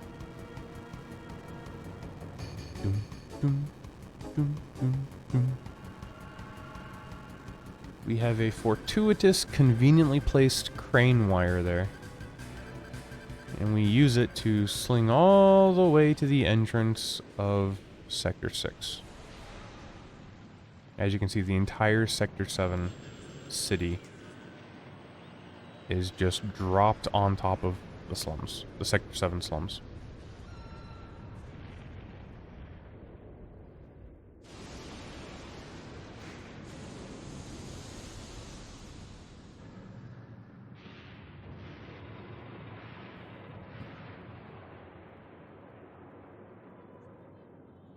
All while that piece of shit listens to classical music.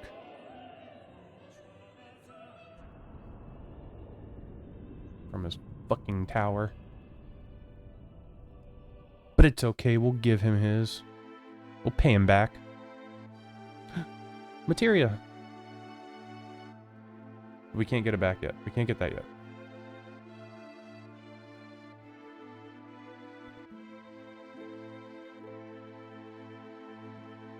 Brum, brum. Brum, brum. Brum, brum. Yeah. Obviously, Barret is upset. His daughter and all of his friends are dead. Dead. Cutscene dead.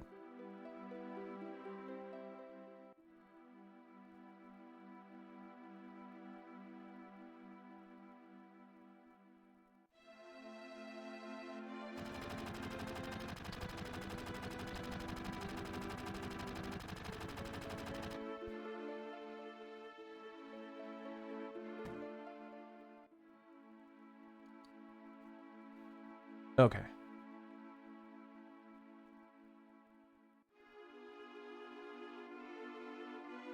Yeah. Tifa says, Barret, don't worry. Marlene is probably safe. Your friends, Big Wedge and Jesse, Biggs, Wedge and Jesse, I should say, they're probably dead. They are probably dead. Marlene, on the other hand, is probably safe. Aerith did say that she's fine. So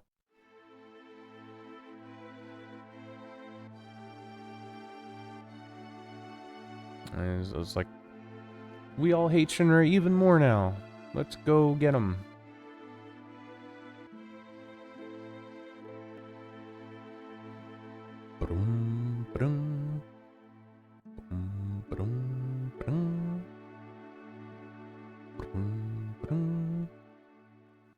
Okay, so now Cloud doesn't say anything, but he's like, oh yeah, Aerith probably took Marlene to Aerith's house. Probably. So you move up a little bit. Trigger this little scene.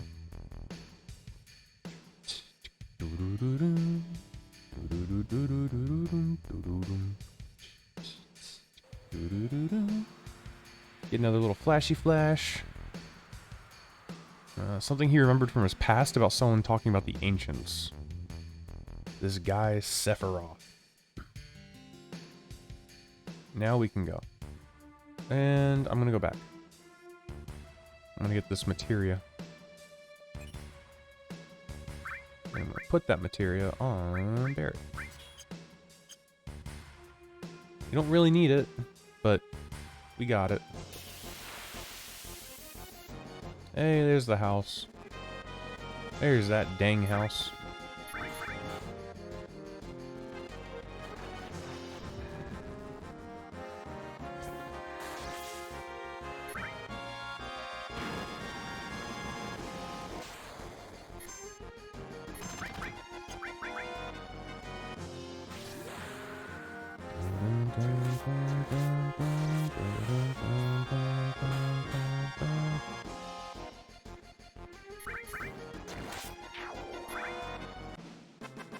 Yep.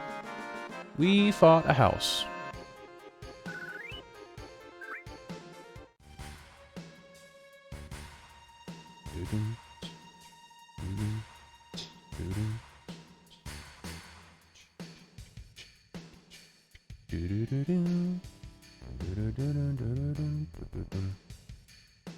Alright, back up in here.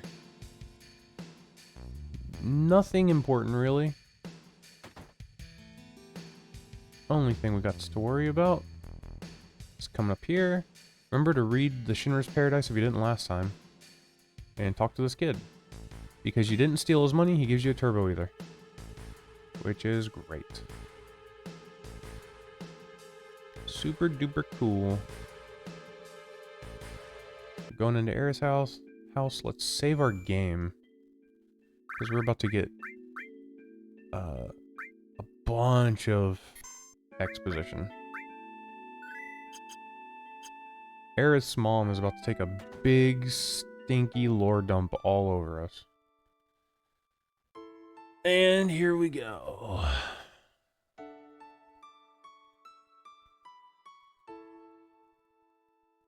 So, Aerith's mom already knows everything. And she's about to tell you all about it. So, when Shinra and Midgar were fighting a war with Wutai, her husband was a soldier. And so she would always go to the train station to wait for him to come back from the war.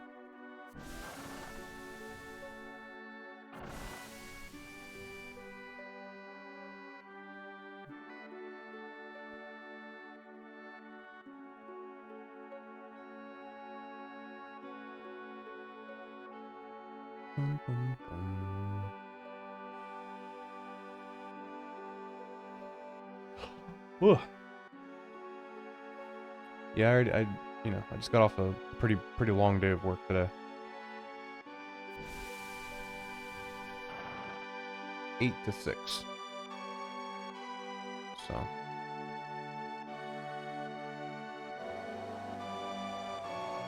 I'm a little tired.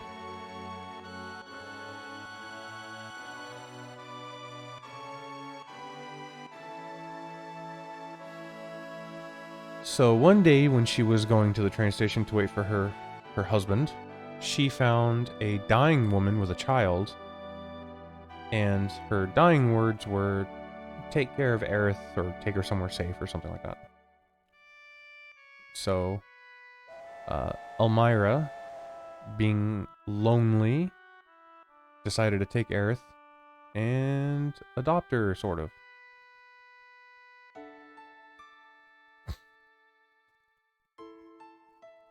Aerith was strange, and she said she like talked to the planet, and she could talk to like dead people and stuff like that. And she said, don't cry because someone you care about wanted to come see you, but he already went back to the planet, or whatever. And then she got a notice saying her husband died in the war. And then the Shinra started popping up into their house, saying, hey, we want Aerith. And I don't think they, like, they don't specifically say in this game. They make a point in the remake, but they don't say it in this game, but Aerith has to go with the Shinra willingly, I think is what the thing is. Because the thing they want her for is not something they can force her to do. She has to willingly try to do it. The other thing is they're also like studying her. And I'm assuming it's to see if they can get there without her help. Like I think what their thought process is if they study her enough, they can do what they want. They can get what they want without her assistance. Is what I think. So. Yep. Barret hugs Marlene. Let's go save Aerith from the Shinra building. And Marlene's like, hey, guess what? Aerith talked to me. And I bet she likes you, and you're going to agree with her if you want the Aerith thing. If you want to date Tifa, pick the other one. I try to leave. And we make a plan to go up to the Shinra building and save Aerith. Doom, doom, doom. Everyone gives a simultaneous nod. Let's go.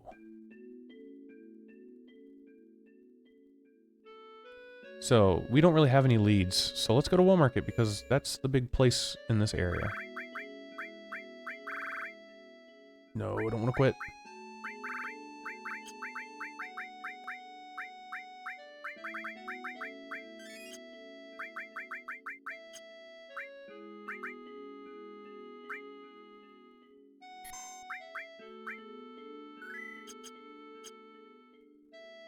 Dun-dun.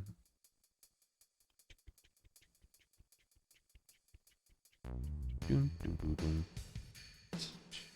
Ba-dum-bum-bum. Ba-dum-ba-dum-ba-dum-bum. Ba-dum-bum. Oh, there we go. So yeah, we have to go back through here. We are heading back to the playground.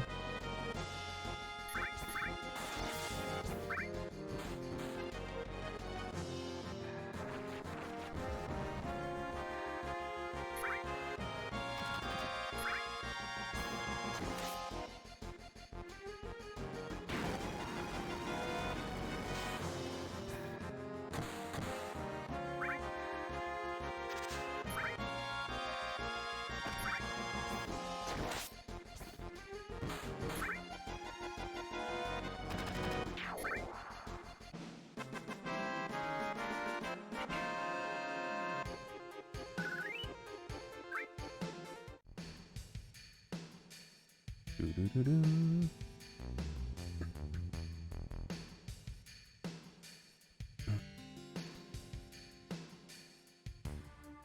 Doo-doo.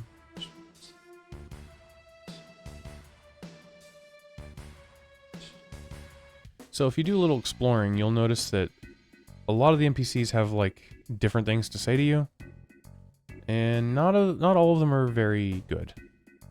They heard about what you did, they heard about you cross-dressing, and so you kind of have like this image now.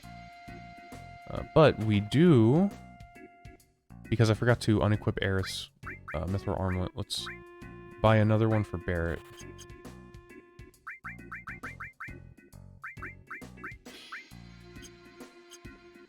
And you want to go back here, and you buy these batteries from this guy.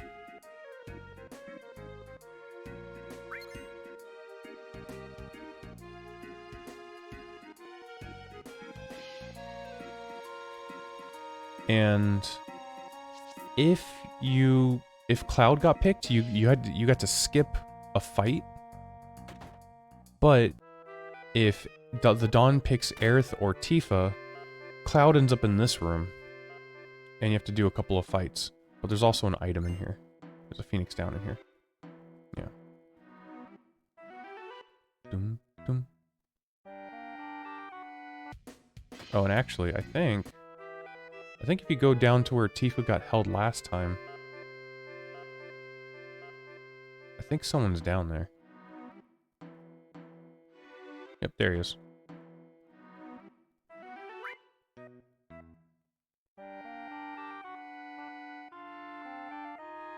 Yeah, so from him, you get to see that the Shinra found out that the Dawn told you their plans, and now they are going after him.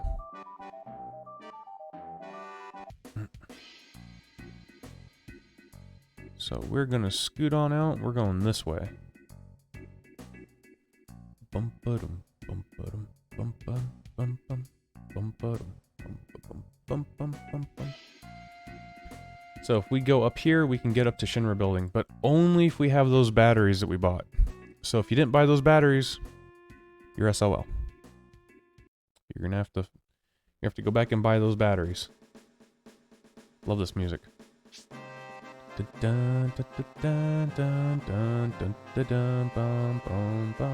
Love the music. Love it.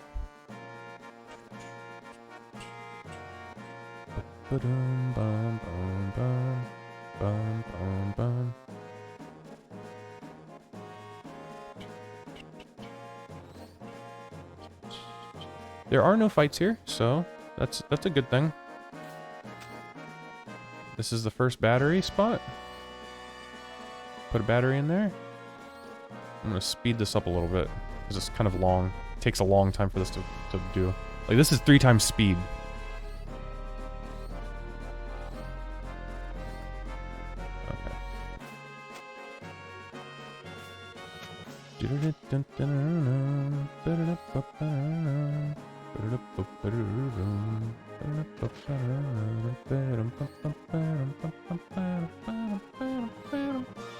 So yeah, we want to jump across, but we're not going to do that right now. We're going to go up. Because I think there's an ether up here. I think it's an ether. It might be a turbo ether, maybe? Just a regular ether. Okay. I'm going to go back down.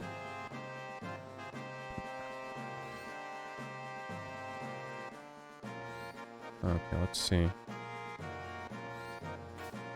Nope. Too late. Okay.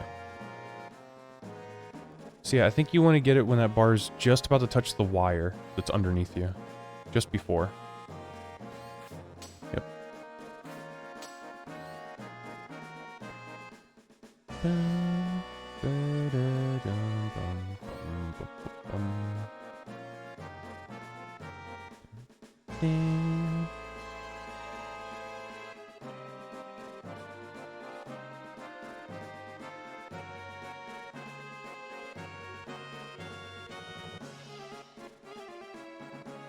And here we are, the Shinra Building.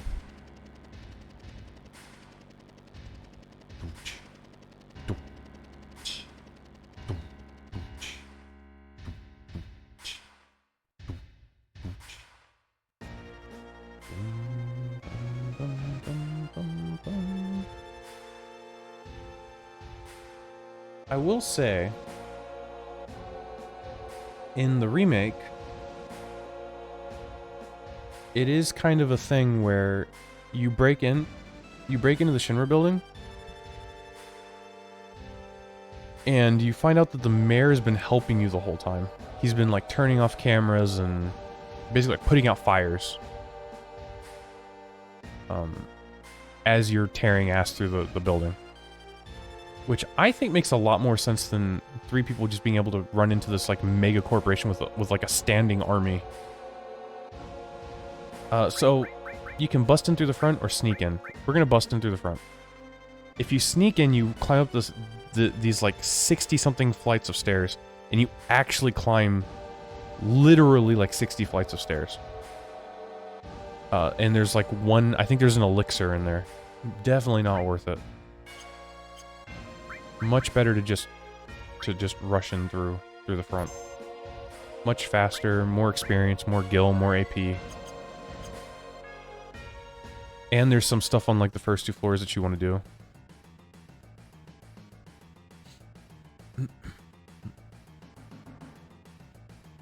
Boom, boom, boom, boom.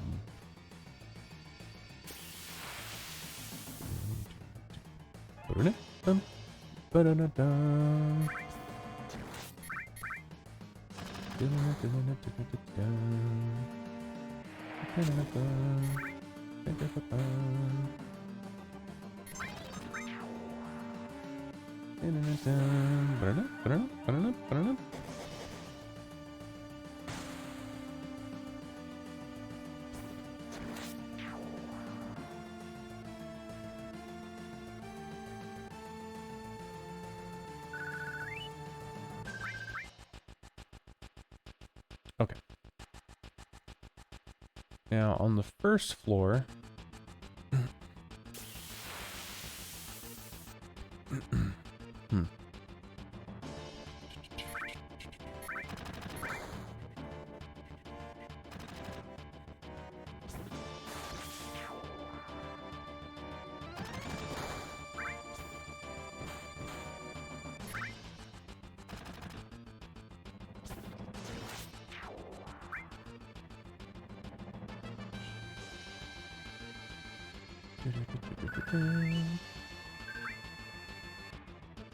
There is this billboard.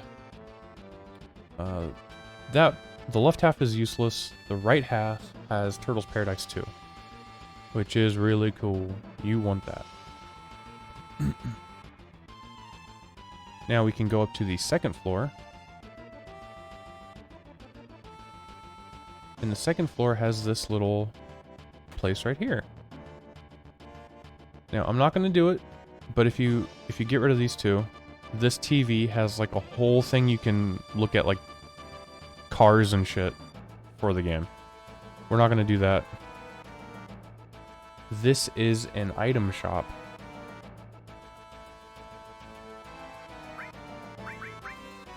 Let's see. They don't have tranquilizers or hypers, but they do have tents. We're going to buy a tent. And then these 2 chests are locked. We can't get them until the very end of the game.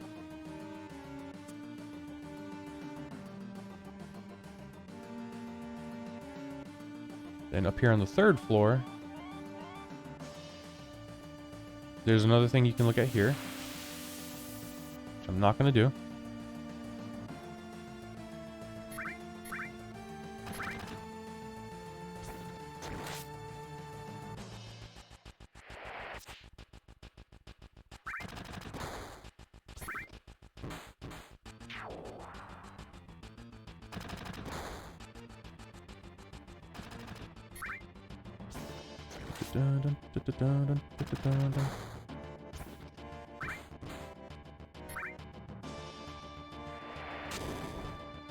Man, they're going after Tifa. They want her dead. D-E-D dead. I think Barret has restore, right? Am I wrong? I am correct. So there's another thing here. And there is a motorcycle here. Some cars and stuff. Now we're going to get into the elevator.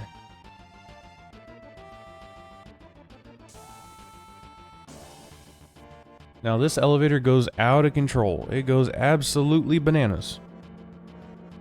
And you're just going to want to stop it. You're going to want to come over to the control panel and just hit the button to stop it.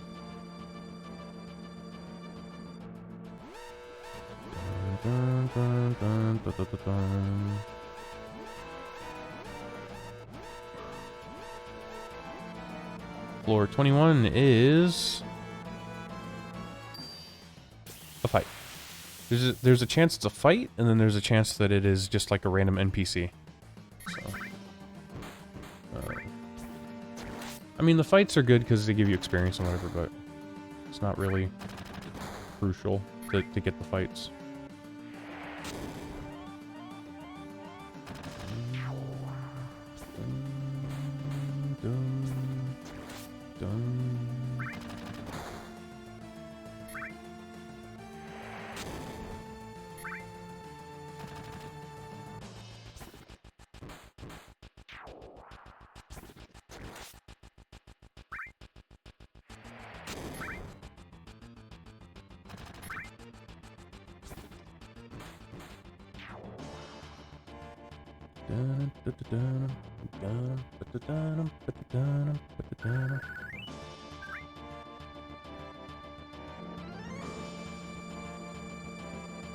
Alright, 28th floor.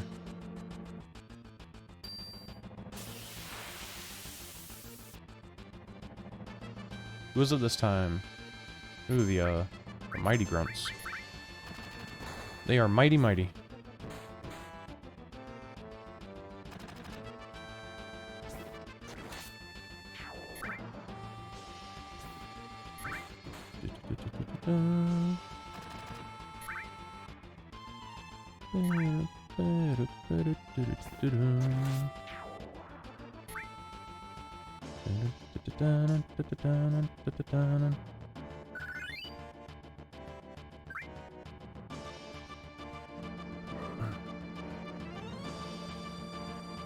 I got 37.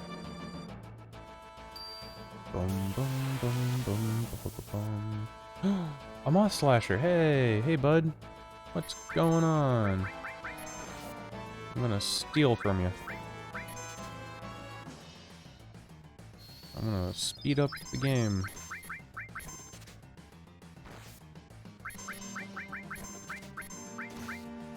I'm gonna back my team up a little bit.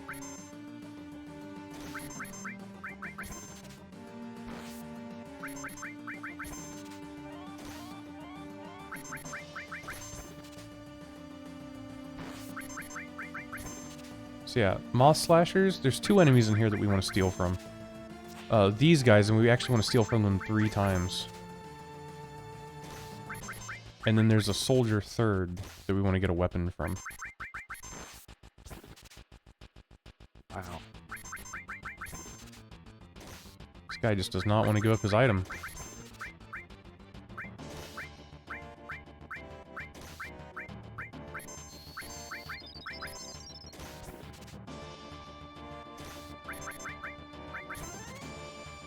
Oh, there we go.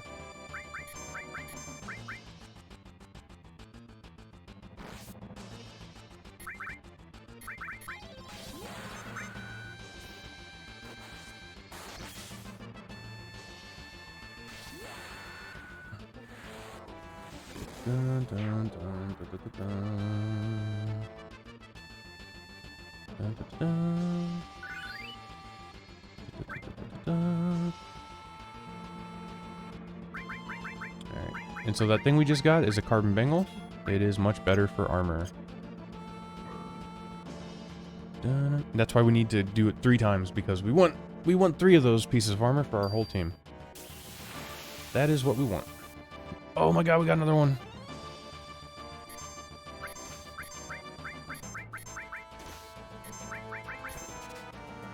Oh, we got on the first try. Cool.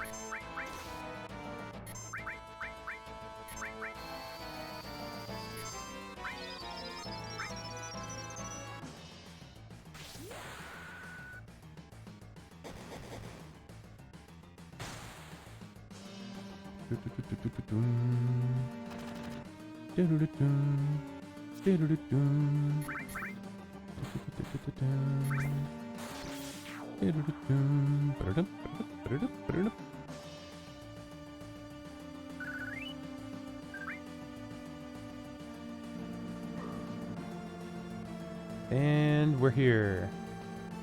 No more fights.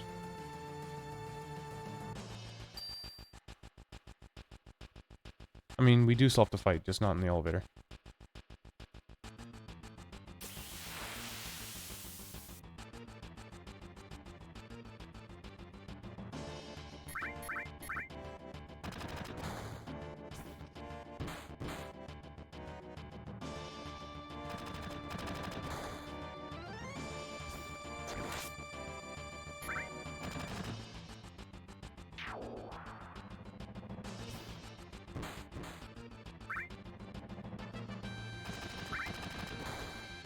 Did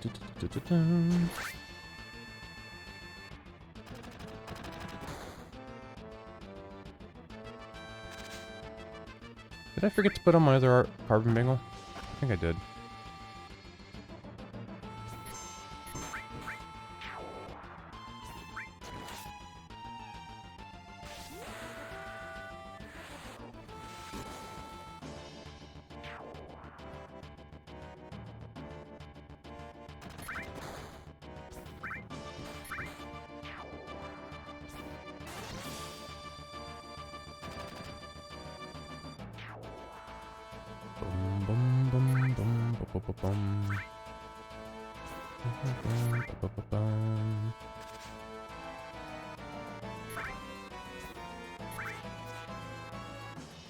Guys, are annoying. So hard to hit. Barret gets his limit break, yes or no? No. Alright, we get a key card to the 60th? 60th floor. Now, we can go back here. Go down these stairs. This is how you would come in if you were sneaking. So I'm just going to speed up a little bit. And we go in from the top because it's much closer to the top, the item that's in here.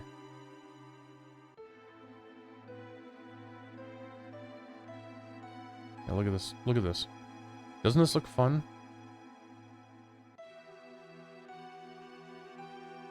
Isn't this super duper fun?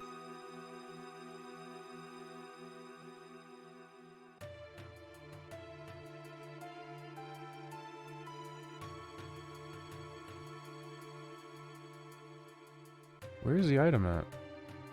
Am I crazy? Oh, there it is. There we go, we get an elixir. Okay.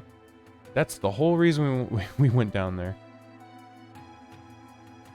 I think it takes like 3.5 minutes or something to do this at 3 times speed. So like, I don't know, 11 minutes, 10 to 12 minutes at regular speed. Maybe even more because there's dialogue. There's like actual dialogue you gotta go through.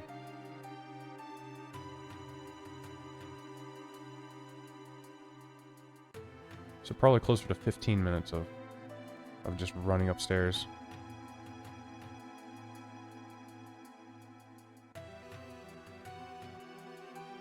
Okay, there we go.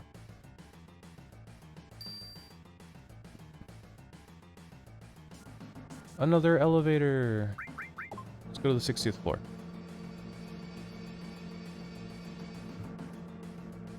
Gotta talk to Tifa, gotta talk to Barret. Security is asleep. Asleep on the job. That's the only reason why I am safe. I always thought that was stupid, that the reason why Cloud and them didn't alert any trouble on this floor is because the security guy was sleeping. Even though there was literally just an alarm going off. So those guys at the top, they are enemies that we can fight if they spot us. So we want to use these statues as cover so they don't spot us.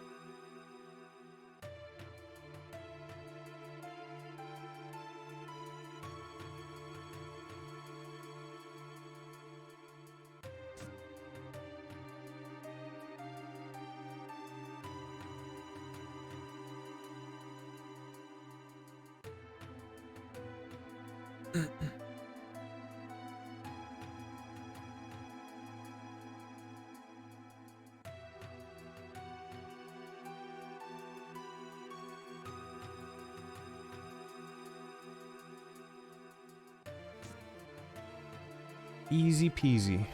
Lemon squeezy. They crisscross a little weirdly, then wait for them to go, and but there you go. That was a little dangerous, actually. I almost pushed the button a little too fast. Okay. If you get caught by those guys, you fight them, and then if you fight like, I don't know, however many in a row, they just go away after a while. So ... he thinks you're maintenance, and he gives you another key card. Other than that, there's nothing really on this floor to do. Here's the first puzzle of the Shinra place, of the Shinra building. So, basically what you do is you have these 4 libraries. You look at the plaque, Urban Development Research. Then you go in here, and you read the books. Each shelf has 2 books, left side, right side. Plate construction. Is that urban development? Yes. Ignored. You want to find the book that doesn't belong in urban development. Urban planning. Biological characteristics of the ancients. Then there's a number 1, so that's the first letter is B. So we got a B here. So I think the word's probably bomb. It could be orb. We're looking for a password, by the way. A 4-letter password. This is scientific research. Nope, that's biology. Nope, Genova Project is science. Ancients and history. 1, 2, 3, 4, 5, 6, 7, 8, 9, 10, 11, 12, 13, 14. H. It might be that. Biologist. Space. That's biology. 1, 2, 3, 4, 5, 6, 7, S. Okay, so we got a B and a possible S or a possible H. It could be best. Alright, then we have space. Space program. Space program. Space mission. Economic report. Oh, space development, never mind. Peacekeeping law, E. Okay, so I think we're at best right now. I think best is probably the word. And this should be a T. This is peace, preservation, and weapon development. Kind of a funny, you know, 2 categories to put together, but... Reactor construction, 1, 2, 3, 4, 5, T. Okay, so with the letters that we've gotten, I'm pretty sure the password is BEST or best. You can buy hints from this guy. They're a little pricey, but he will tell you how to solve the puzzle. And if you get it on the first try, you get a super duper awesome, really cool prize that you want to get, and if you don't get it, you should probably reset. Because it's that good. There we go. He gives you an elemental materia. Elemental materia is fan-flippin-tastic, let me tell you. Keep one on you at all times, no matter what. I'm gonna put elemental lightning on Cloud's weapon. Because there's a lot of robots. A lot of robots around here.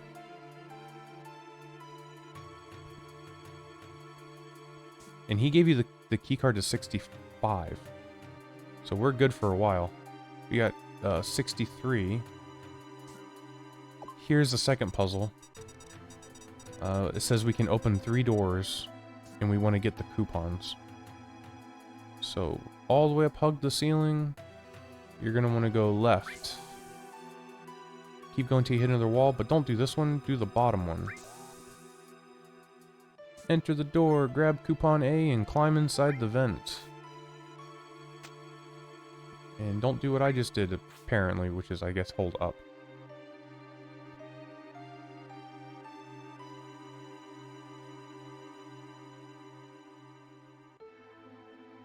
Now, what you don't want to do is you don't want to go to the right, because that's the exit. And once you're in that room, you cannot get back into the vent. That's like an exit-only air duct or whatever. Get coupon B, and we open our last door here, and get coupon C.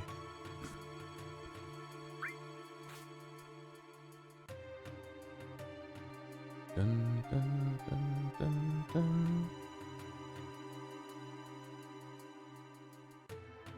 Alright. Now, as you can see, we cannot go in through this side, so don't do that. Also, be careful. Do not hit all clear. You'll reset the puzzle and have to do it again. Coupon change. Get another star pendant, or another all materia, a star pendant, and a 4 slots. Oops. Didn't mean to do that. I'm gonna put the star pendant on Cloud. We're gonna give Barret all restore and ice down there. And we're not going to use the 4 slot because it's defensively worse. And we don't have enough materia to really take advantage of it, so. Here on the 64th floor, we can try to get a vending machine thing. We lose a little bit of money. But you can bang on it.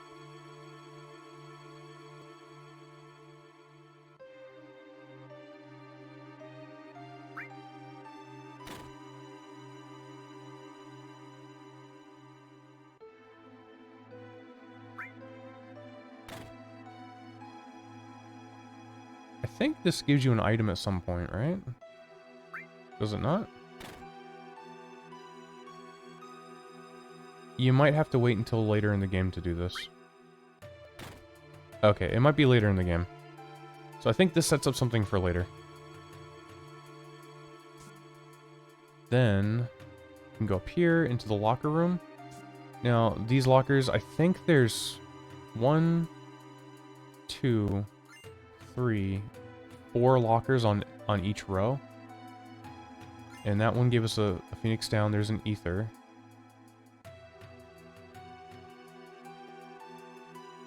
And that's a megaphone. So you're going to want to remember that. Because that's important for later. And then here, we can actually restore HP and MP. And save our game.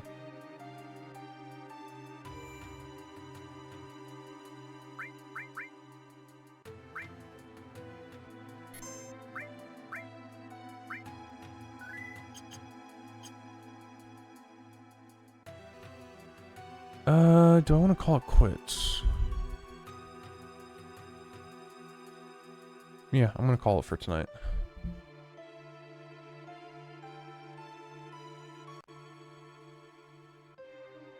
Alright, we back in it. We back in it. Sorry, I was here. Yeah, and I think I purged, not purged, plundered. I plundered the lockers. I purged the lockers. I plundered the lockers.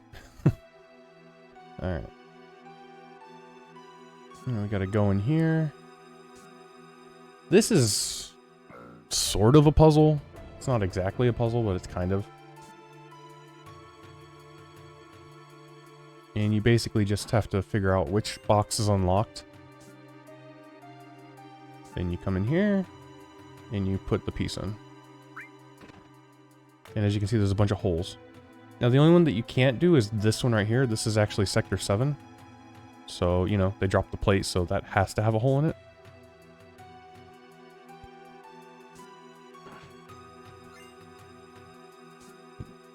Oof.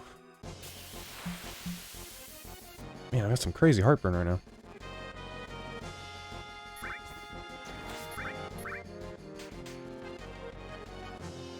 Oh man, these guys hit you with hyper.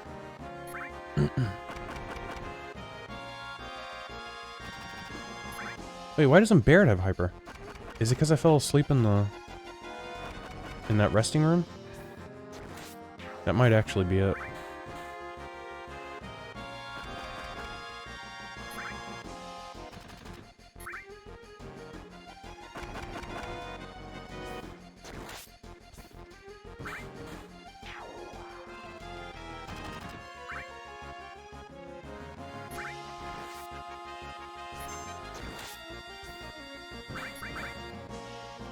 Ah, he lived.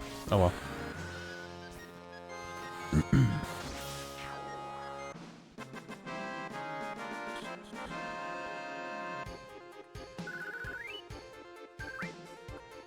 So I'm not going to bother tranquilizing Cloud right now.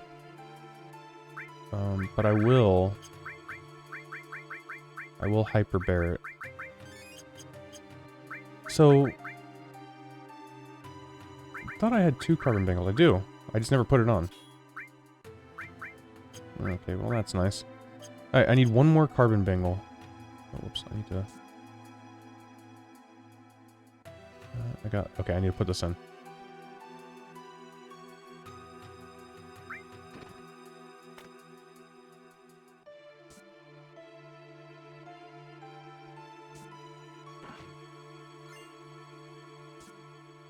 Because if I'm gonna have to fight those monsters all the time, I'm not gonna bother healing the Fury status.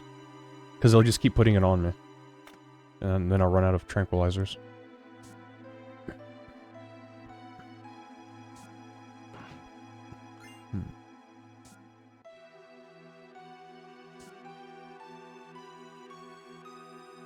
Alright, we got one more.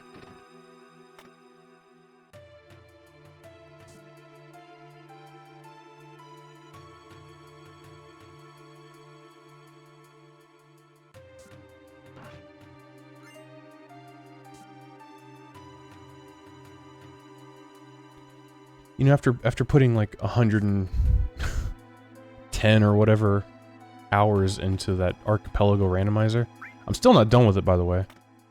I've put it on hold because I need to get this recording done before Final Fantasy VII Part 3 comes out.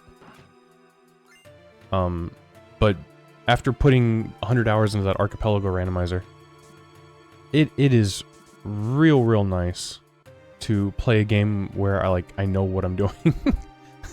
Instead of running around just blindly trying things.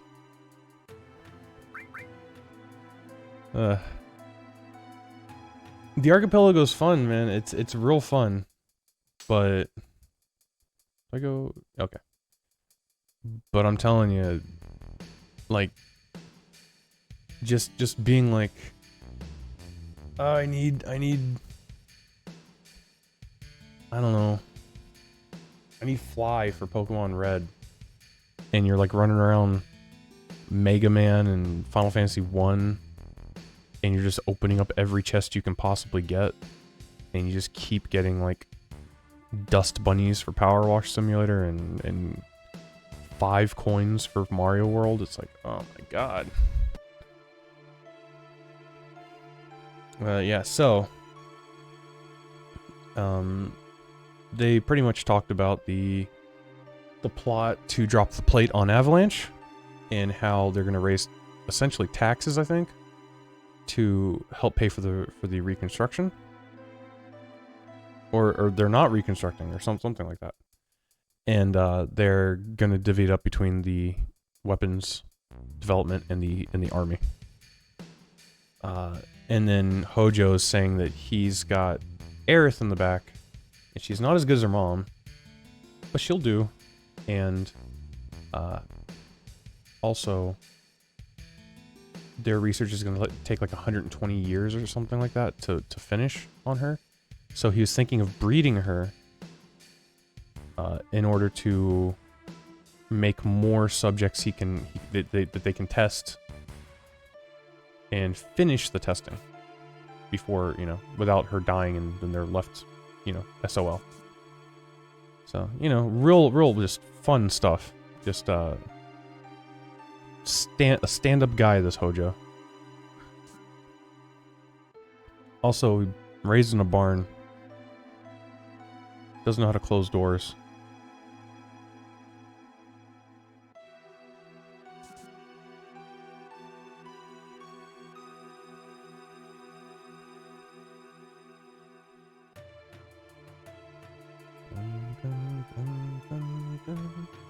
So 67, this floor right here, this is the floor with the moth slashers and the soldier thirds. Yeah, this is the floor you want to steal stuff from. And we've already got 2 carbon bangles, which is really nice. We only have to steal 1 more. Also, everyone on this floor like doesn't talk. Oh. Hey, speak of the devil, here's a carbon or a moth slasher right now.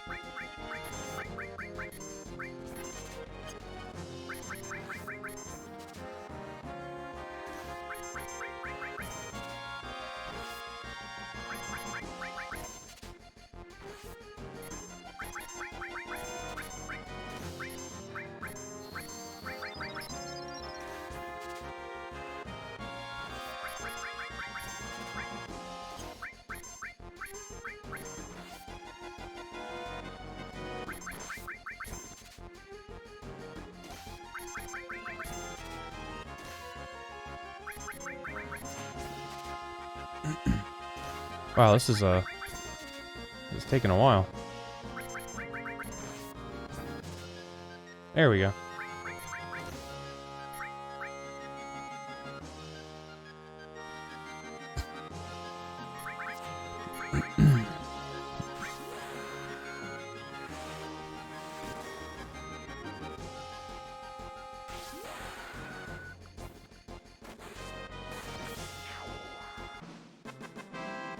So we don't need to seal any more of those.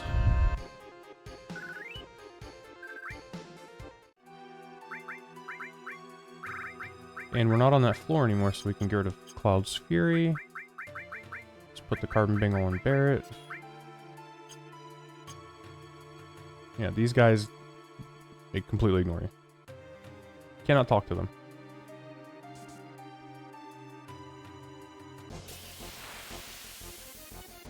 Soldiers?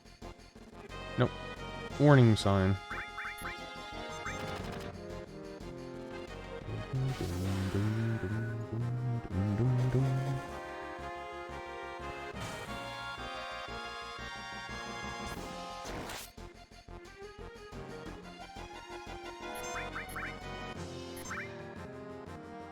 Am I doing damage to this?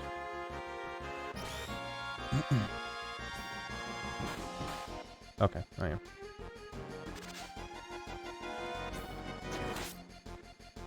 Oh, Cloud's elemental lightning. So it might be immune to lightning damage. Okay. I was like, why is he doing 0 damage? I thought it was like an invulnerability thing. While it was, you know, modulating or whatever.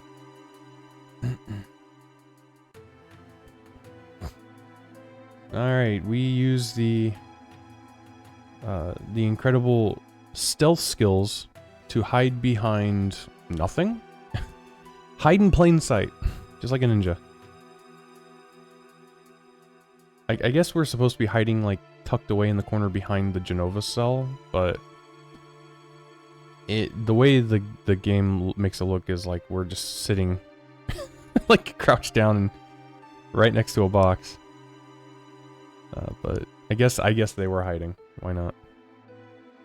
Alright, we see a red dog-like creature. Tifa loves dogs, apparently. And Cloud's like, hey, what's that? What's that thing over there? It's like a kid who just can't help but like look at it and touch everything. Whoa, fucking weird, bro. Yeah, so we see like a goopy gloopy alien thing in there. Cloud starts to have another freak out sesh.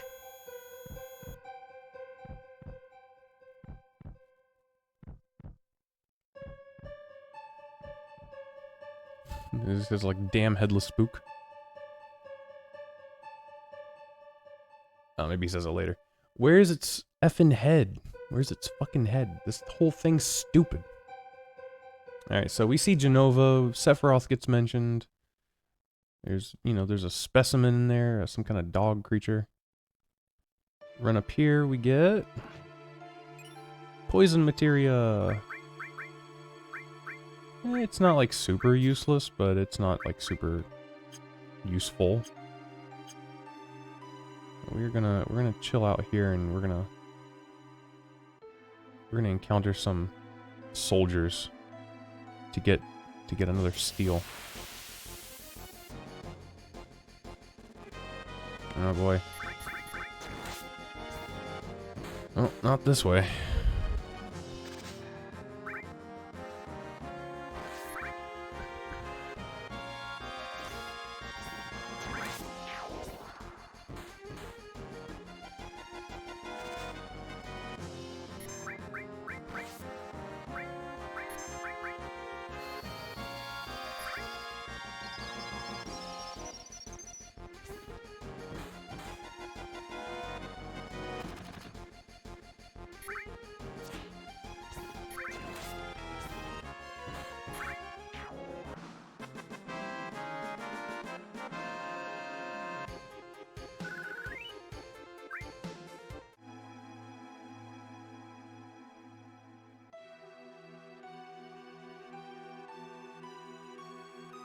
Yeah, I've beaten this game a bajillion times. I don't... Like, I don't have infinite time. I just want to play the game.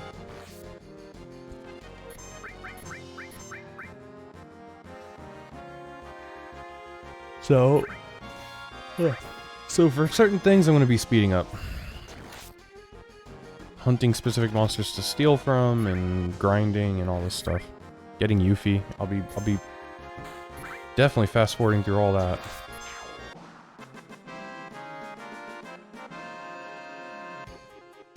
I know it's not exactly like... It's not how the game was meant to be played back in the day, but I played the game back in the day. I don't need to do it again. You know, back in the day I was, you know, 11 years old and had an infinite amount of time.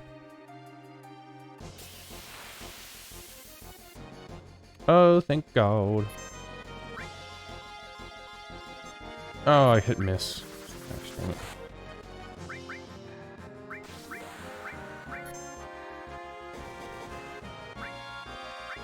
Okay, let's kill this one.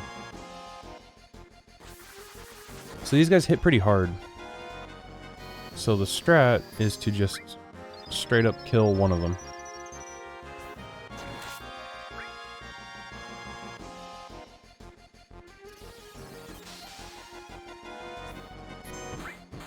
Ice does so much damage.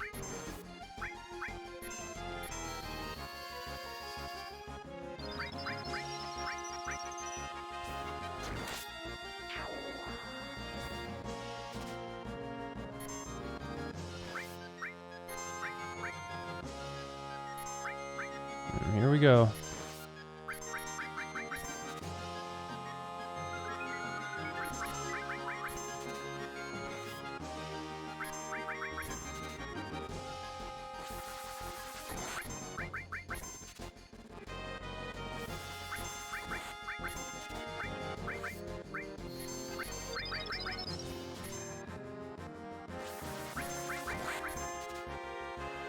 Oh, I got it.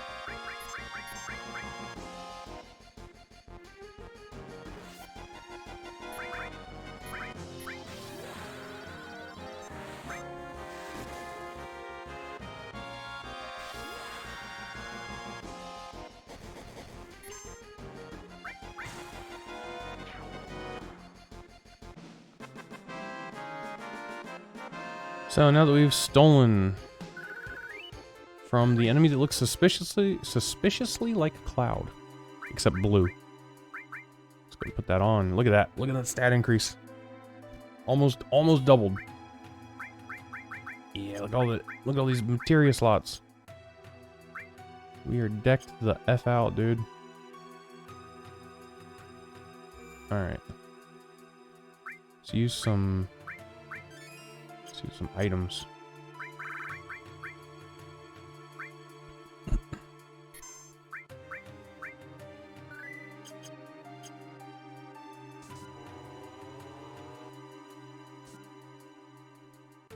It's Aerith!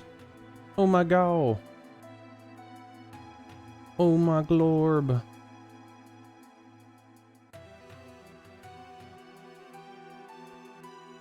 Don't hurt my stuff, or you might break it, and then who's gonna use it?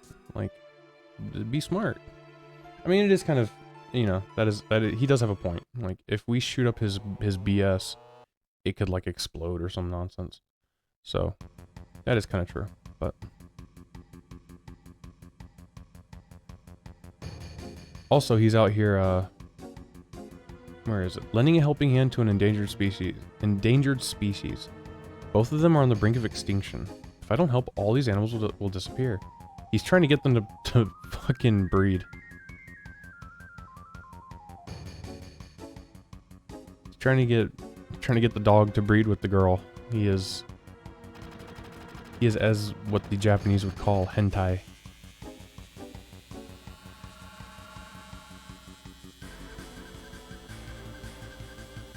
Probably watches bestiality porn.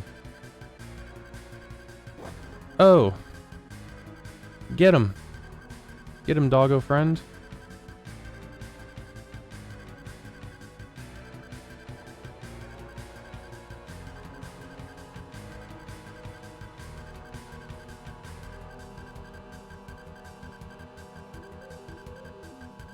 And then he talks. He's like, I'll help you.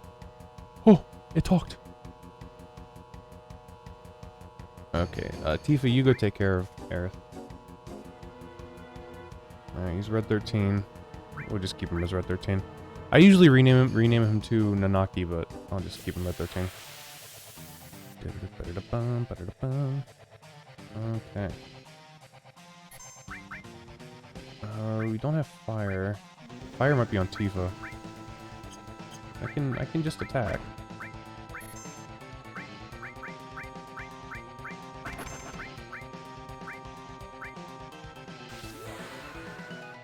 So you basically just want to ignore the front row guys. They kind of just hang out and attack, and if you kill them, they come back to life. There's not much you can do about it. How much does ice do? 85 is not bad. I think it's resistant to bolt, so... I know it's weak to fire, and I think it resists bolt.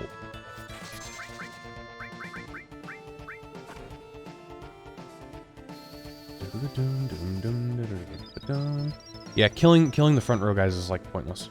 They just keep going back to life.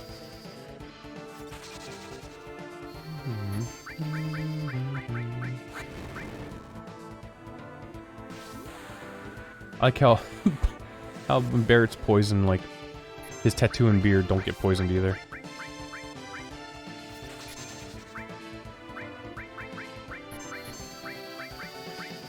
Dang, he got it back already? And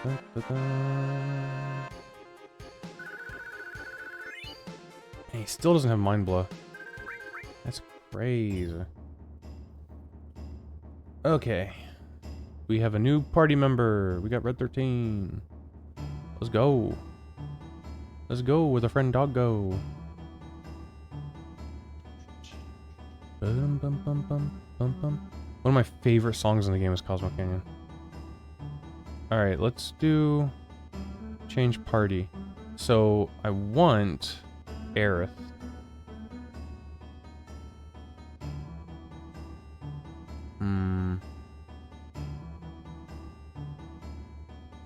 I want Aerith and maybe Barret? Maybe Red?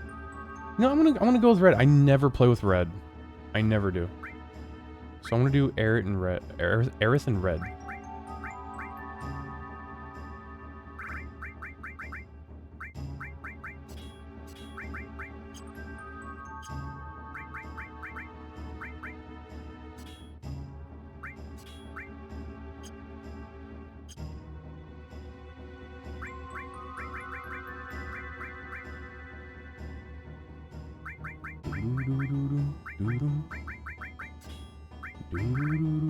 We got Talisman.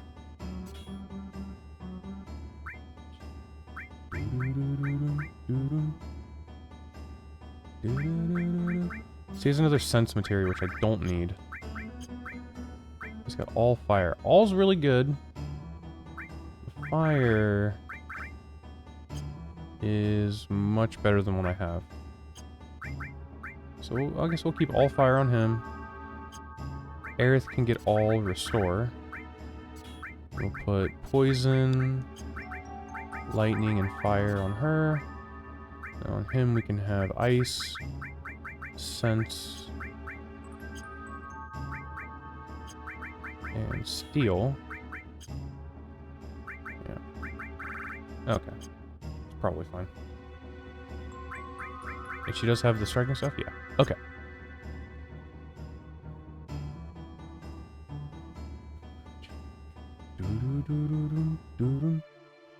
Alright, let's get this enemy skill. Super useful material. One of the best in the game. What? Oh, what? Alright. We can get 2 potions here. And a couple potions here. Oh yeah, that's right. Also, yeah, they don't have their level 2s, so... Or they don't have their second limits. So we're gonna hyper both of them up right now. Might be a mistake because we're gonna get caught soon, and I think it heals us. But yeah, you never know. Also, we'll be fighting something. Yeah, here, like just like this.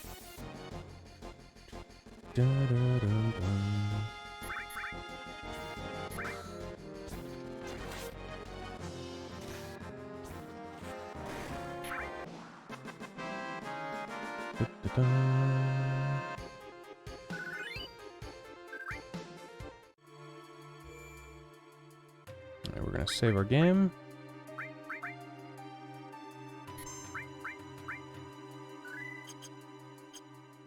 And our goal is to get to an elevator. I like how after all the shit we did, like all these guys are just chilling. They're like, whatever. Nothing wrong here. Everything's fine. Alright. Try to get out through the elevator and they catch us. It's the Turks. And we don't try to fight back at all. I feel like we could take them, but, you know. Game's gotta do the game thing.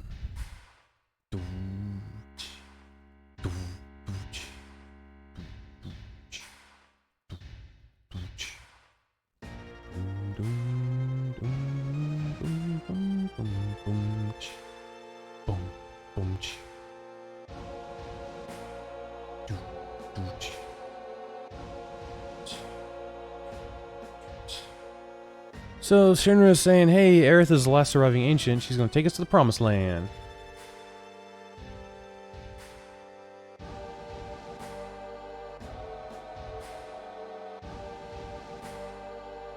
Isn't the promised land just a legend? Isn't it fake? Maybe. But if it's not fake, if it is real, it is super duper duper lucrative. So we're gonna aim for it. Like, all you need is money and power, and you could do anything you want. Everyone else is like, okay, we're leaving. Barrett's like, nope. I'm still talking to you. You could talk to my secretary.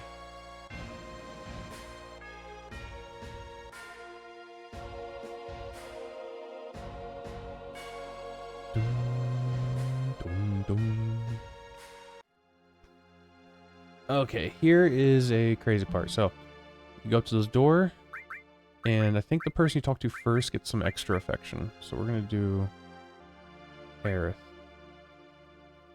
If you talk to Tifa, she asks you if you can get out. And if you say yes or no, that'll raise or lower her affection. And you can keep doing that over and over again to lower her to 0 or raise her to 100 or whatever you want. Yeah, they say some choice things. Deals for one date, right? He was like, oh, what? Excuse me? Tifa's there? Cloud's like, yeah, whatever. What's the problem? It's only a date. Alright, she's like, yeah, I'm an ancient, I'm a Cetra. Bleep blop bloop bleep blop.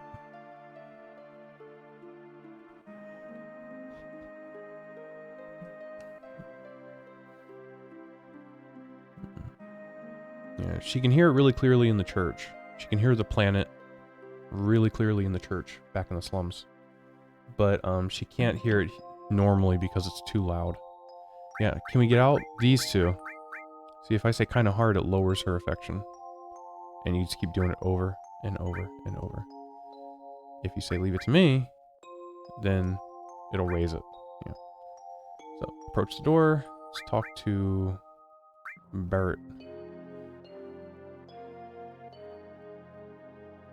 And he's like, hey, I didn't know the Cetra were real. And he's trying to talk to Red, but Red's ignoring him.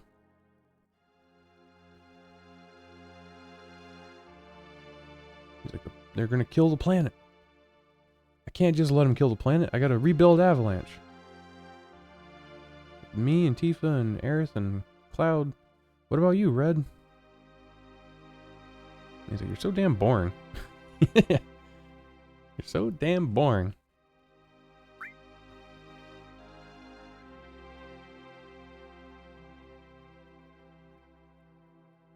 Yeah, Barret decides to be kind of disrespectful and rude and laugh at Red for saying grandpa.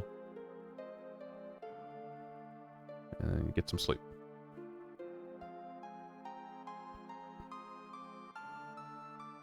Dun, dun, dun, dun, bum, bum, bum, bum, bum. Do, do, do, do, do, do, do, bum, bum, bum, bum, bum, bum. Our door's open. How is that possible? That doesn't make sense. Time to check the guard for keys. Or just check the guard, I guess. Come on, let's go look at the dead guy.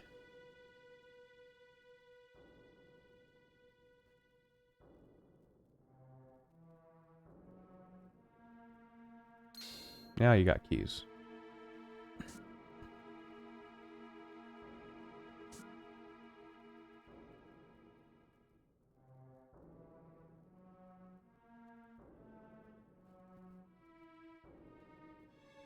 Alright. Red decides he's gonna go on ahead. And I'm gonna talk to Aerith, I guess. And now we got Aerith and Tifa. Yeah, and the rest healed them, so. Just gotta hyper Aerith one more time. Tifa's fine. She doesn't have any materia or anything, but it's fine. I mean, I guess it's not fine.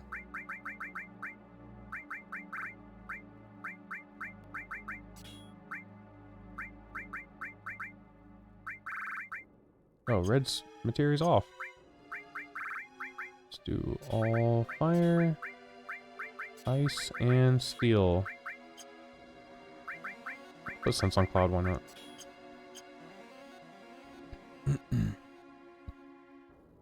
You do need to master sense for the master command materia, so it's not completely pointless.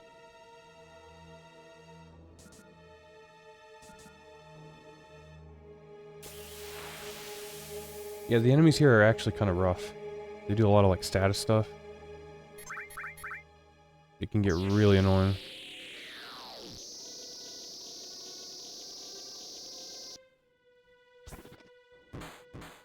The hell was that? What did that do?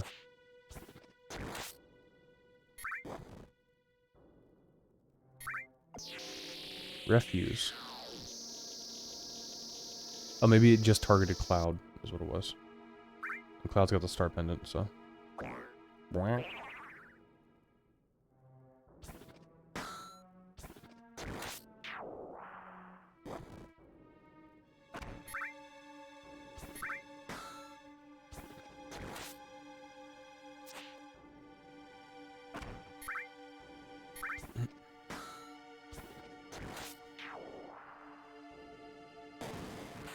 Gunghana.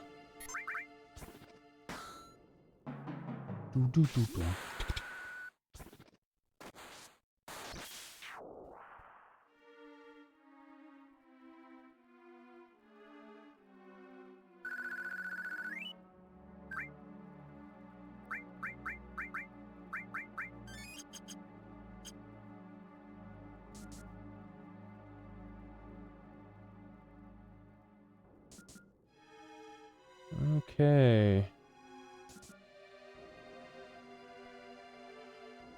We're about to get to the climax of this part of the game.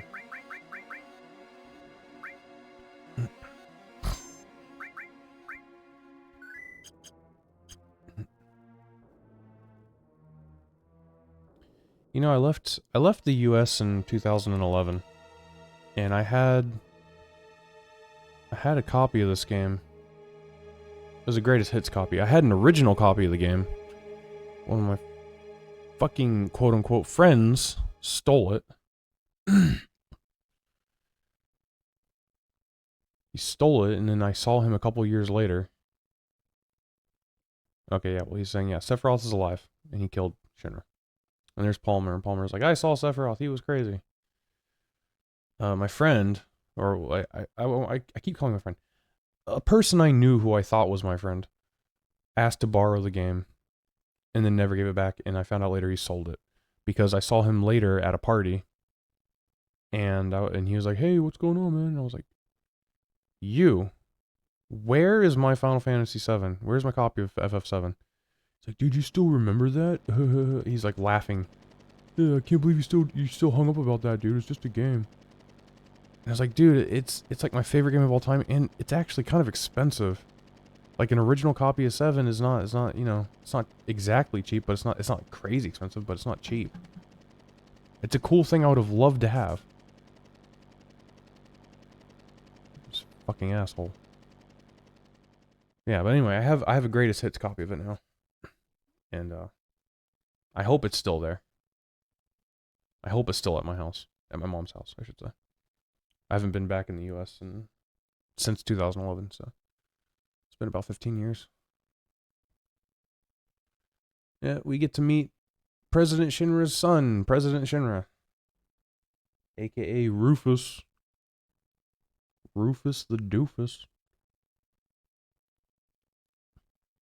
I don't know, they do like a real bang up job making him seem like a huge just bag of dicks. And then right towards the end, they kind of give him like a bad guy trying to, like, you know, he does bad things for the good of people, I guess. Like they try to spin him to be kind of good in a way. And they really push that in Advent Children, where he's like actively trying to stop Sephiroth.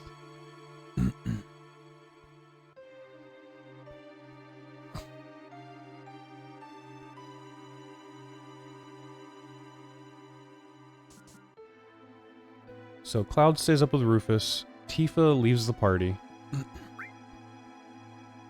And now we have Aerith, Barret, and Red.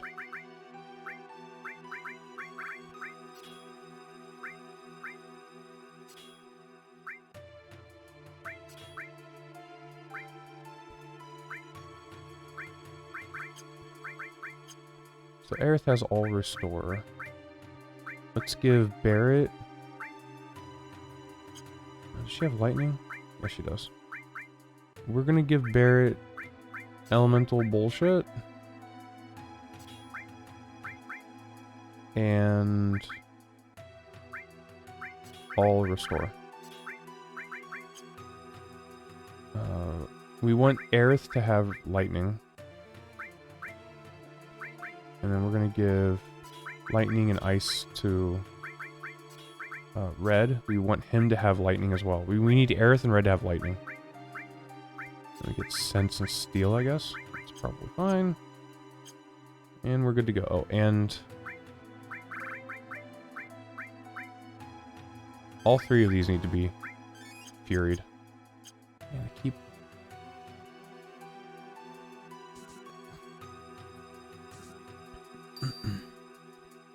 healing my hyper status off of my characters. Here we go, first boss fight in this gauntlet. Got the 100 Gunner and the Heli Gunner. It's a 2-stage boss fight. What is this nonsense on my screen? Man, what was that? Okay. So in this fight, we cannot hit the boss with close range attacks. So Aerith and Red's basic attack cannot hit. So Aerith and Red are going to be casting Bolt. Barret's going to be shooting. And all limit breaks will hit. It doesn't... Range doesn't stop limit breaks. So.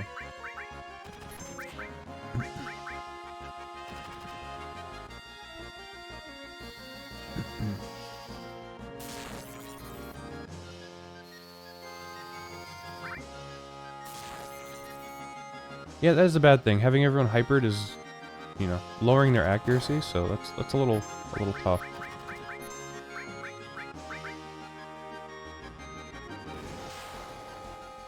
But it should be fine.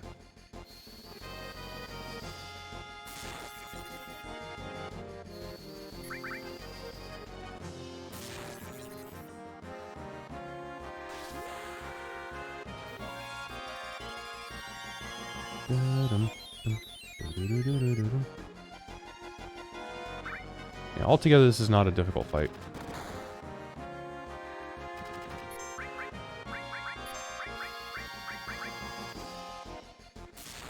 I mean, even like a normal playthrough, it's not super difficult, but when you know what you're doing, it's really not difficult.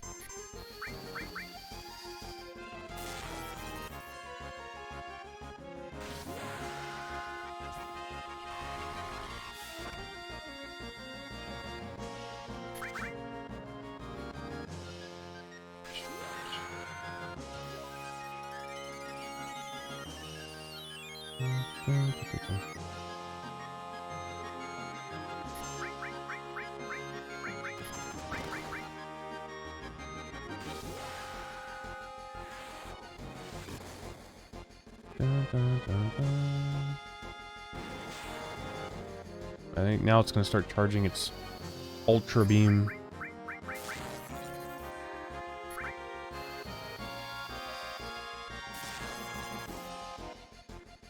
Yep.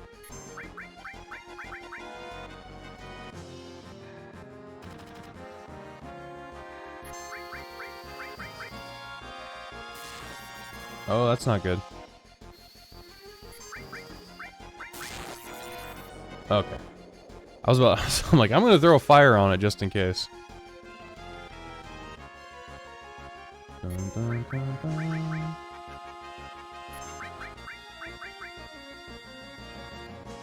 A B cannon. Not the ab cannon.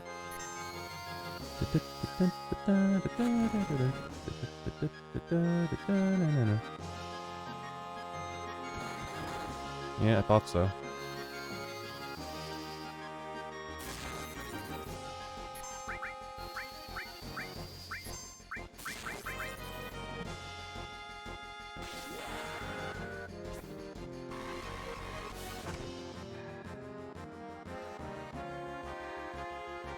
There's a C cannon.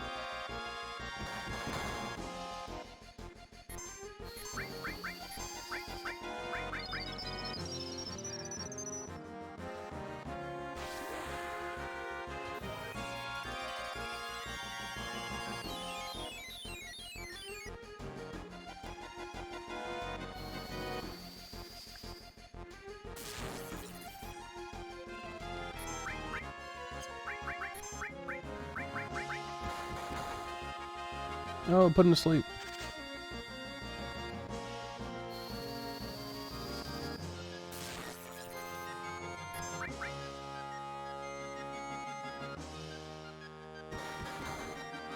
And it woke him up.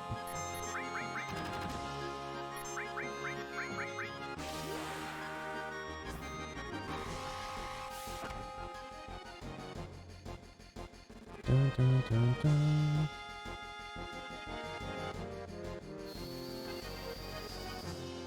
Dun, dun, dun, dun, dun, dun, dun, dun.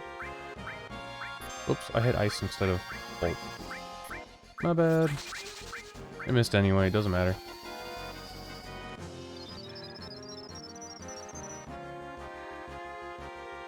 And it's going after red.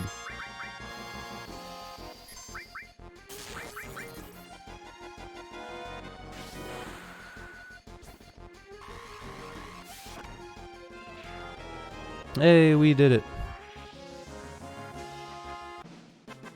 I don't think Barret got a single limit break. Oh, I guess he did. And we got a mithril armlet. Remove materia. Now we gotta set up Cloud. Okay, so... the enemy... Rufus is weak to poison. Right? So... Also, his dog can cast lightning. So I'm gonna put elemental lightning in my armor. I'm gonna put restore. And honestly, that's all you really need. You can load up on yellows, because yellows don't change stats that much. And I think that's it. I don't think I'm gonna put anything else on here. Yeah, that's probably good enough.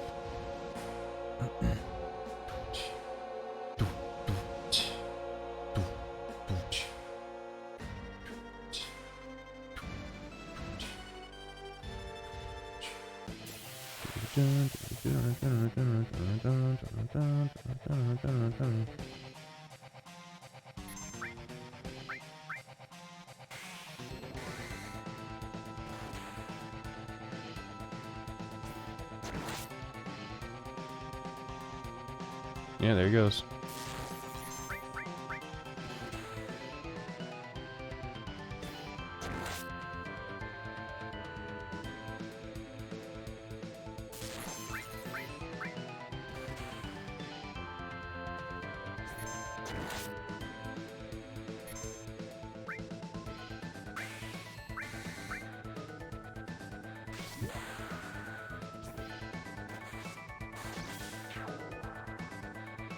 Fuck your barrier.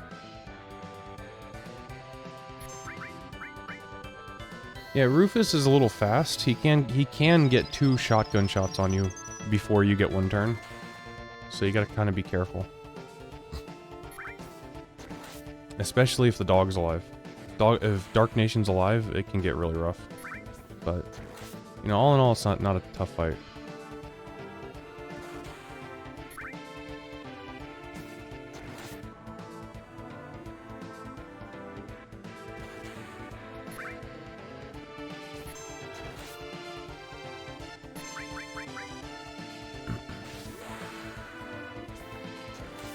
We're gonna go with cross slash for the paralysis.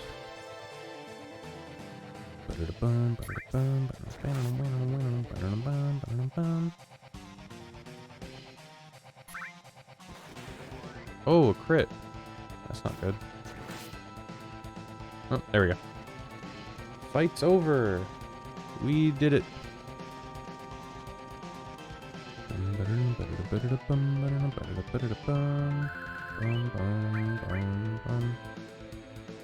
Alright.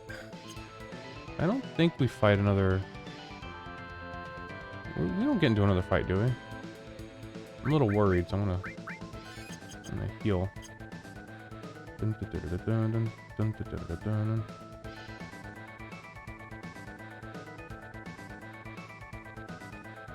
Okay, we move with Tifa, and we move on to the other party now.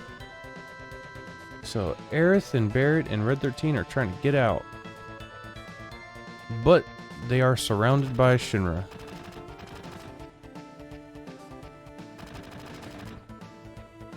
Things look bleak for our intrepid heroes. Can they survive? Find out next time on Final Fantasy VII. And of course, they can. You know, it's fine. Tifa runs up, he's like, hey, don't worry, Cloud's taking care of everything. Let's go do this. And we get met with a freaking awesome cutscene. I love this cutscene, man. When I saw this when I was a kid, it blew my fucking mind. This was the shit, hands down.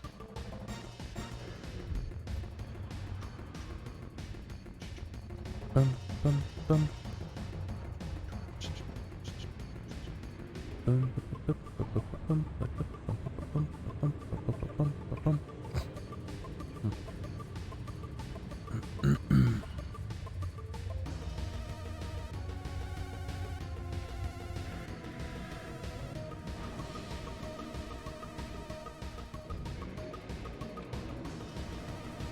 Badass. Okay. So we gotta mess with our team, and we gotta do a bike minigame.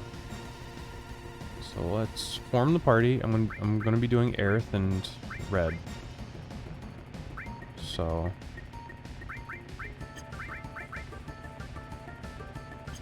Alright.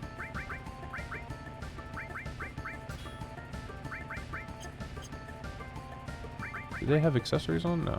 Okay.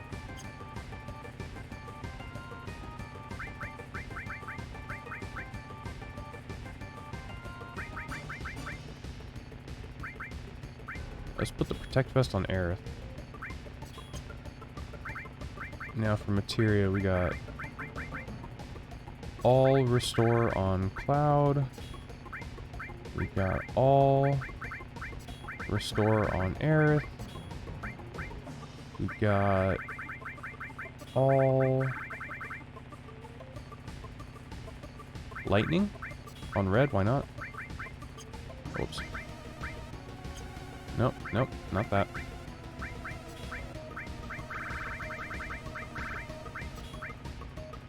And then, so, lightning is going to be red's offense. Aerith's offense is also going to be lightning. And then I want elemental fire on Aerith. Now, cloud on red we can put...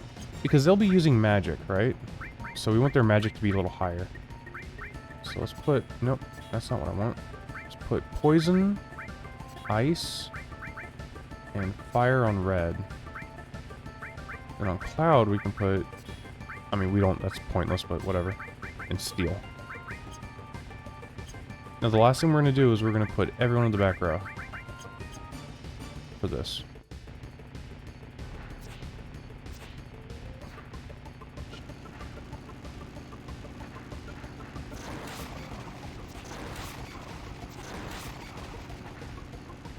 Come on, come on, come on. Bring it on.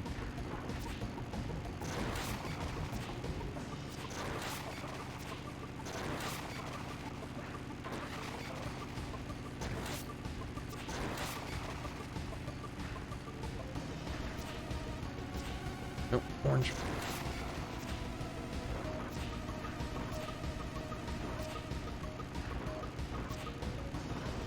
Man, I can't...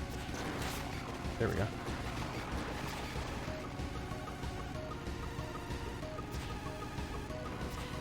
Just ram him.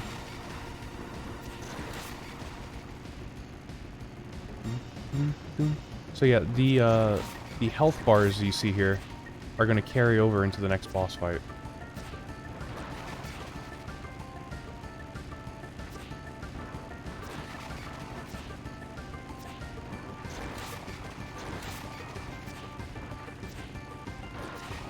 There we go.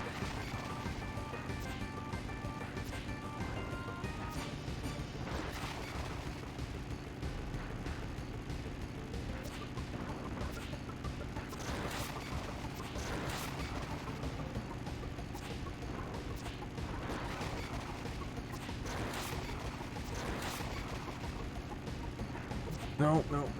Get out of here. Get out of here.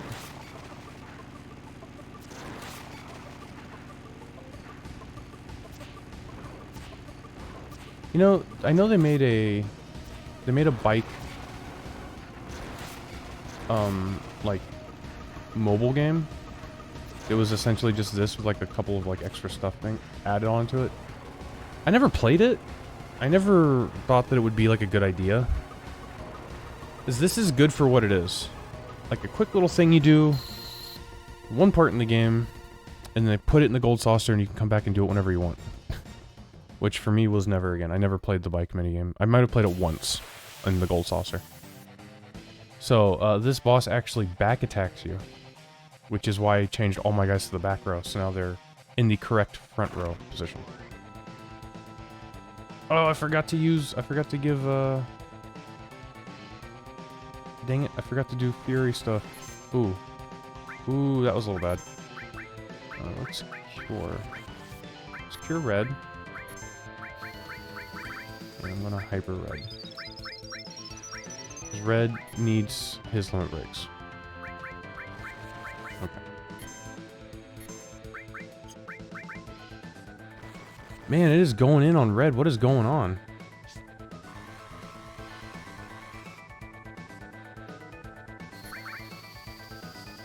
It is going after red super hard.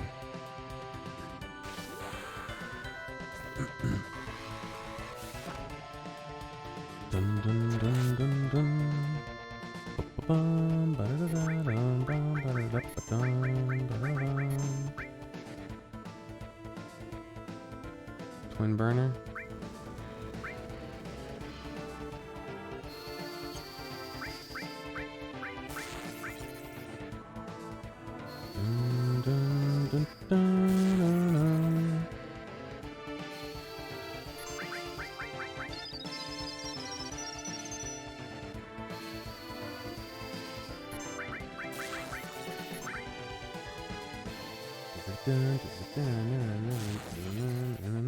Oh, this is also the reason why we put Elemental Fire on Aerith.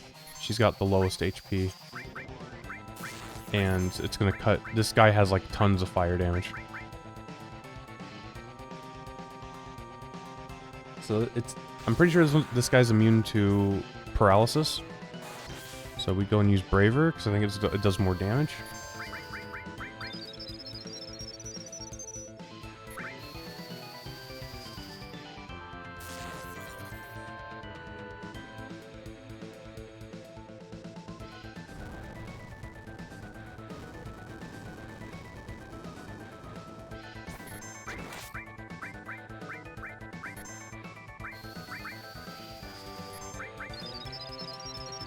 That was close for Cloud. But it's okay. It is under control.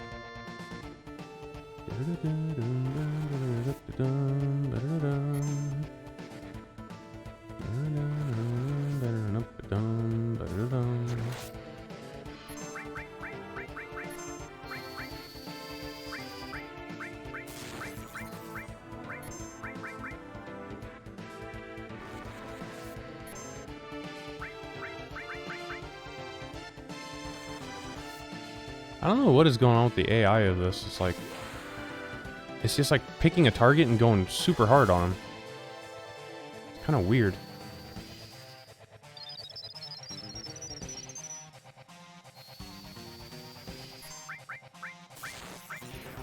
Oh, there we go. He killed it.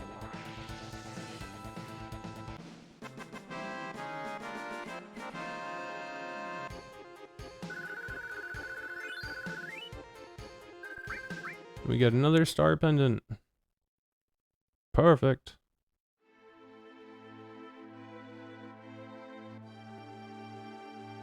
And now that we've beaten 100 Gunner, Heli Gunner. I mean, if you think about it, technically that sample boss was also part of the gauntlet. Because we had to beat the sample with his little buddies. Then we had to do 100 Gunner, Heli Gunner. Then Rufus. And then Motorball. So we got four boss fights pretty much back to back to back to back. And now we're at the end of a highway or whatever. And we gotta figure out what we're gonna do. I mean, obviously we can't stay in Midgar, so we gotta leave Midgar.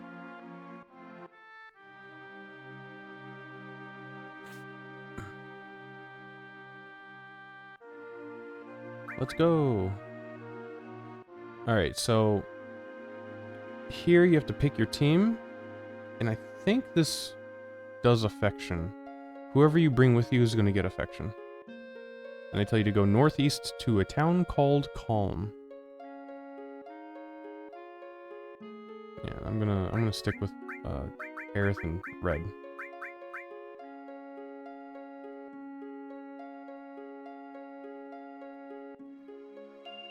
Dun, dun, dun, dun, dun, dun, dun.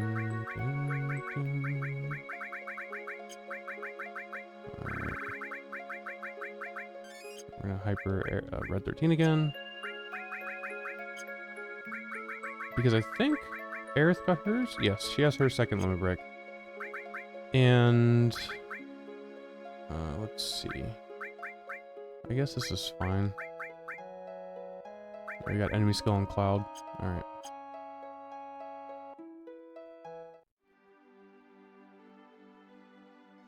I like having the world map really big, but I also keep it small. It's probably not fun to look at. Oh, wait a minute. Sorry, I need to steal. There's something I gotta steal, and there's an enemy skill to learn. Oh, this is terrible.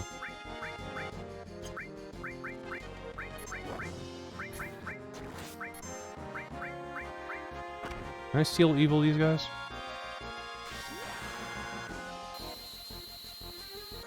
I can.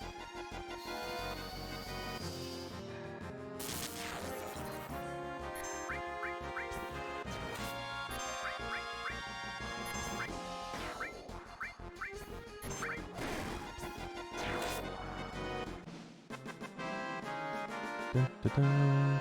Luckily, the enemy skill and the steel that I need are from the same enemy, so let's just go and do a little bit of fast forward.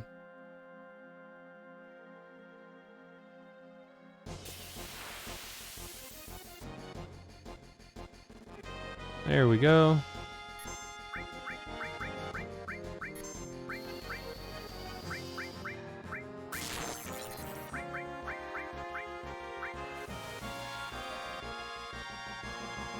There's Matcher Magic, cool.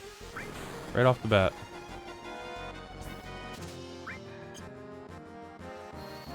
Didn't steal it.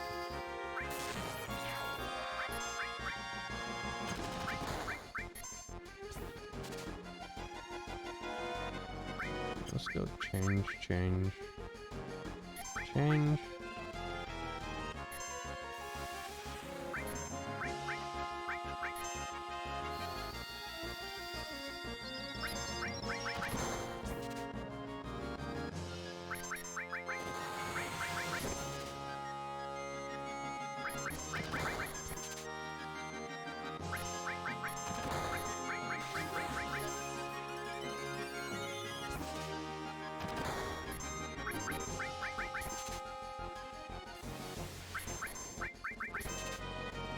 There we go.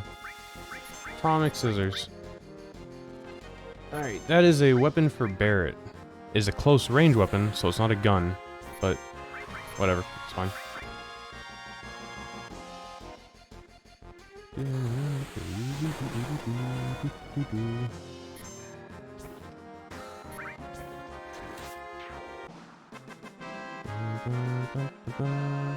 So we got to see the enemy skill working for the first time. And as you can see, there's one golden star on this now, and there it is, Matcher Magic. The skill that thing used on me, as long as you get hit by it, you survive the attack, the character has to do like a little spin, and then you have to end the fight correctly. You have to like beat the enemy and end the fight. You can't run away or like get knocked out of the fight. Then you'll have the enemy skill at the end of the fight. I think. I'm pretty sure those are the rules.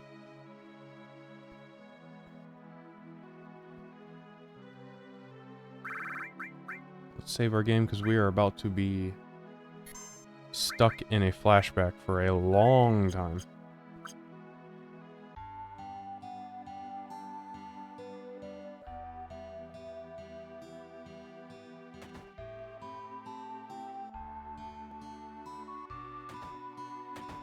Actually, I might want to stop the recording and make a cup of coffee.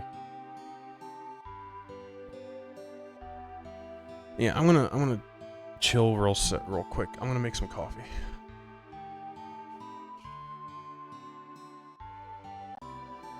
Alright, I'm back. I made my coffee. I also spilled a little coffee on my finger. But yeah, I need it. I had a long day at work today. And I spend all day, like, trying to talk over kids. If you've ever been in a room with like 18 kids, and you're trying to get them to do something they don't want to do, man, in like, where I live, the people here, the way they all talk really, really loudly, because it's like, that's how their language is. And my voice is really, really low and like soft. So I have to project, and when I do that for 10 hours, it, wrecks my throat. But, yeah, just gotta do it. Been doing this job for quite a while. Yeah, I need the coffee to help my throat. I know it's 9. It's 9 p.m. I shouldn't be drinking coffee, but I don't care. I don't have to work until late tomorrow, you know. I start work at 5 p.m. tomorrow, so I'll be fine. I can go to bed at 1 a.m. or 2 a.m. or whatever. Okay, so this is a flashback. This is Cloud telling the story of his last mission with Sephiroth before Sephiroth died. Or vanished. Because actually, right now, they don't know if Sephiroth died or not. It's just reported. It was reported that he died on, you know, by the Shinra. So you can't really trust it. Yeah, Cloud is just like, yeah, I joined Soldier and I wanted to be a hero like Sephiroth, so I did any mission I could get my hands on, and I ended up on a mission with him. And he's crazy strong. And they're going to Nibelheim. And Cloud's like, I'm from Nibelheim, that's my hometown. Boom, boom. A dragon.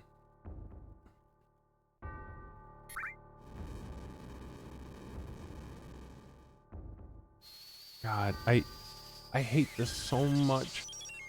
You know, fighting with Sephiroth is really cool. It kind of gives you glimpses into like, oh man, that'd be really cool. You know, I want to be that strong. But you sometimes get caught in a loop where the monster kills you because you're weak as fuck, and then Sephiroth revives you, and it just goes on and on like that. It just draws it out. Like, you don't, like, just kill the dragon, Sephiroth. Just kill the dragon, please.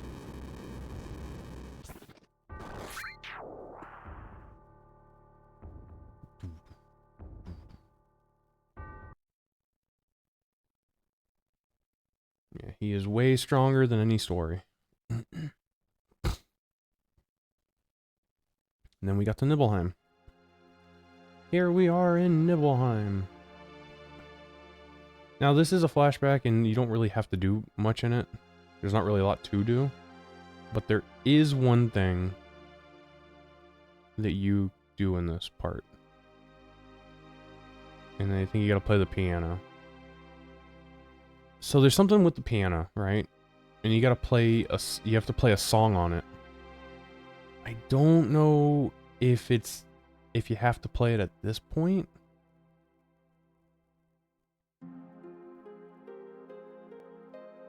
Being watched is so boring.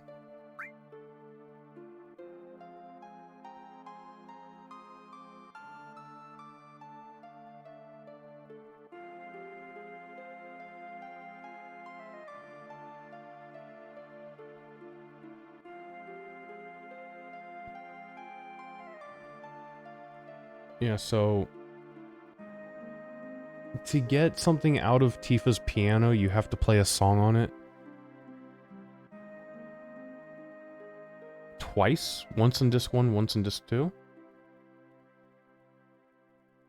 However, I don't know if you have to play it in the flashback. I just play it in the every time I get near it. Anytime I come into contact with this piano, I play the song because I don't know exactly what you have to do to it. So I play it in the flashback, I play it in current times, and then I play it again in disc 2. Just to make sure I don't miss the thing. Is this Tifa's house? No. It's this one, the one with the 6 chimneys. Yeah. Yeah, I went in your house.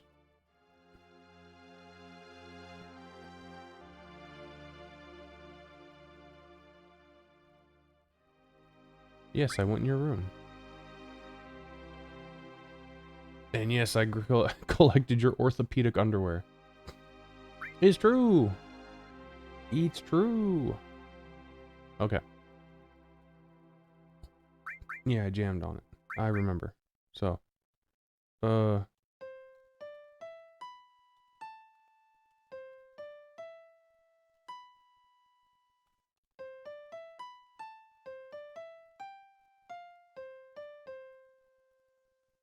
Okay, I'm gonna do that again. Just to make sure. So it's x square triangle, r1 triangle, r1 square, x square triangle, r1x circle, x square, x. There we go. Okay. Played it super well.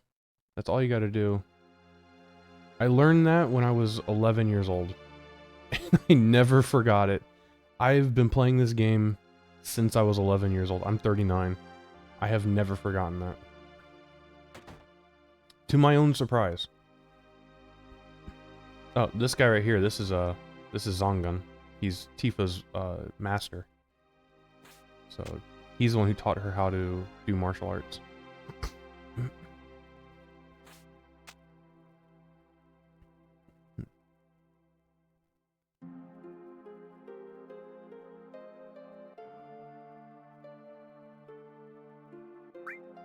Let's get some sleep.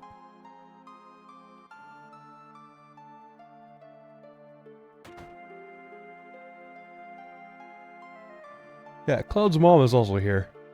I didn't talk to her. I didn't talk to her.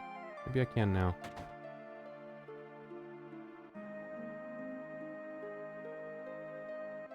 Yeah, okay. Oh, alright.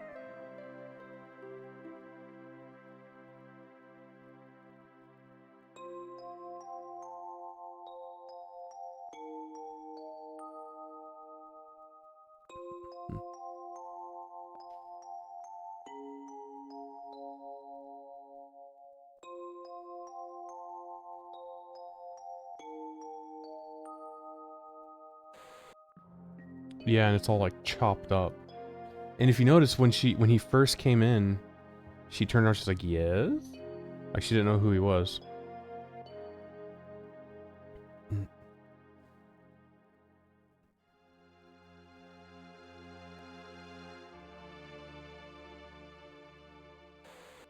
Ah, yeah, see, so she says, is this a soldier uniform? And he says, Mom, Oh, so he told her he never got into soldier.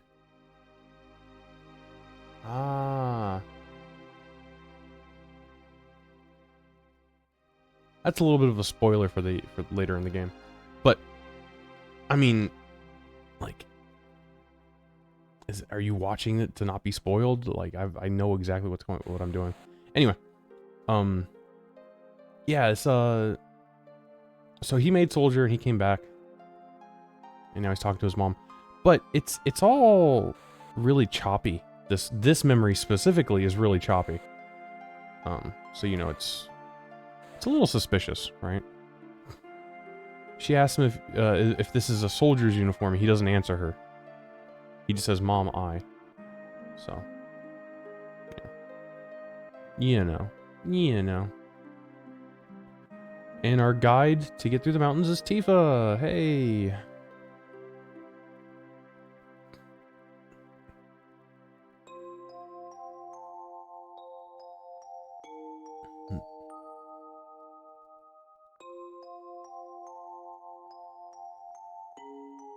And this guy wants to take a picture.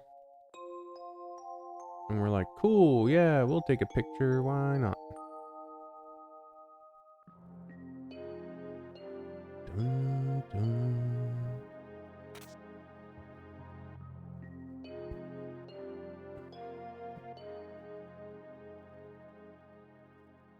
And then we go up into the mountains for the Nibelheim reactor, the Mountain Nibel reactor. I think it's the first reactor ever made. Or maybe the first one ever made of its type. Or something like that. I know they say that in one of the games or remakes or something.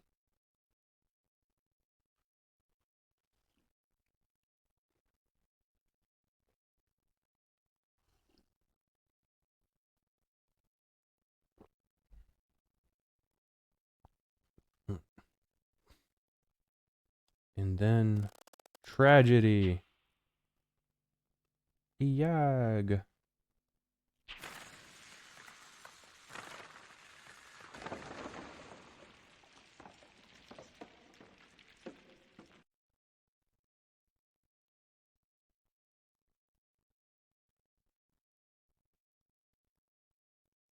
So Cloud and Tifa are safe, as well as Sephiroth and one soldier guy. One security guy. The other security guy, gone.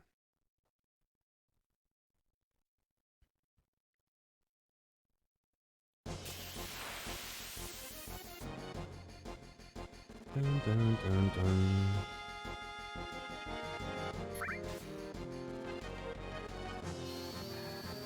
Yeah, he's like, check out this crazy magic you don't have. Look at how bitchin' that is. Man, all I have is regular ice. That's not cool. I want to be cool like Sephiroth. It's just a little bit of filler stuff like, hey, the mountain's green because it's filled with Mako. Boobity boo.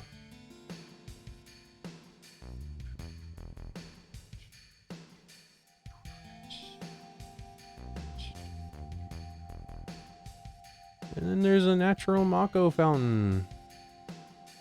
And they're like, oh, it's magic. Don't call it magic. Science.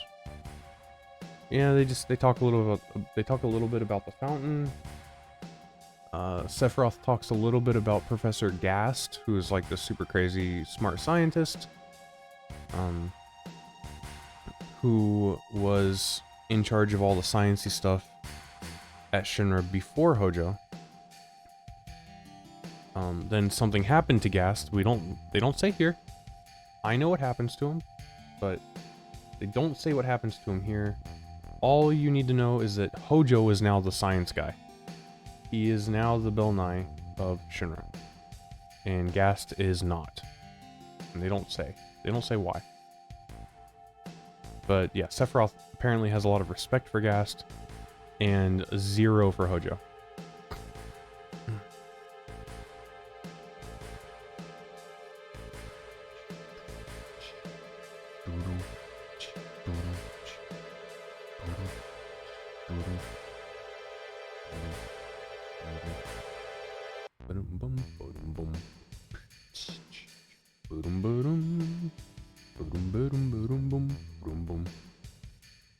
Okay, we made it to the reactor.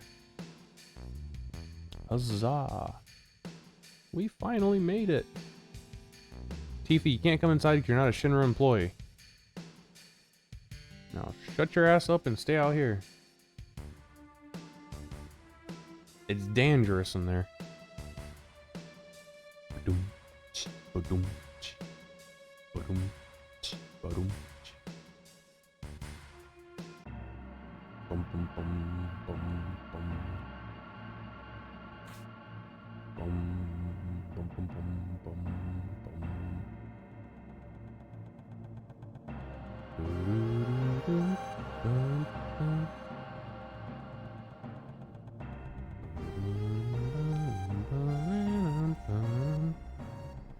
Jenova?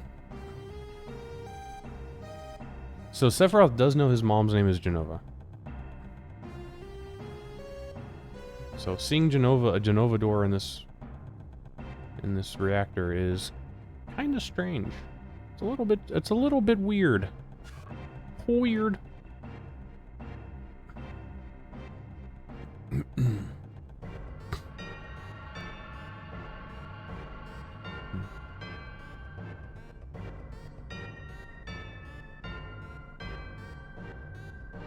Alright, so he's like, how do you make materia? You condense Mako. And he's like, what happens? Like, what about if you put something else in there? Oh, it's a people. It's a people in the box. Turn them into monsters. Monsters.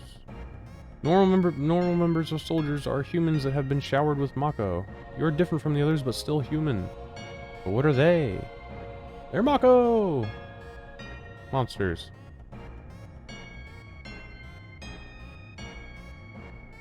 And Cloud's like, what about you?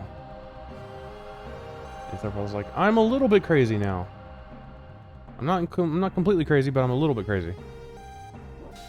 Am I a monster?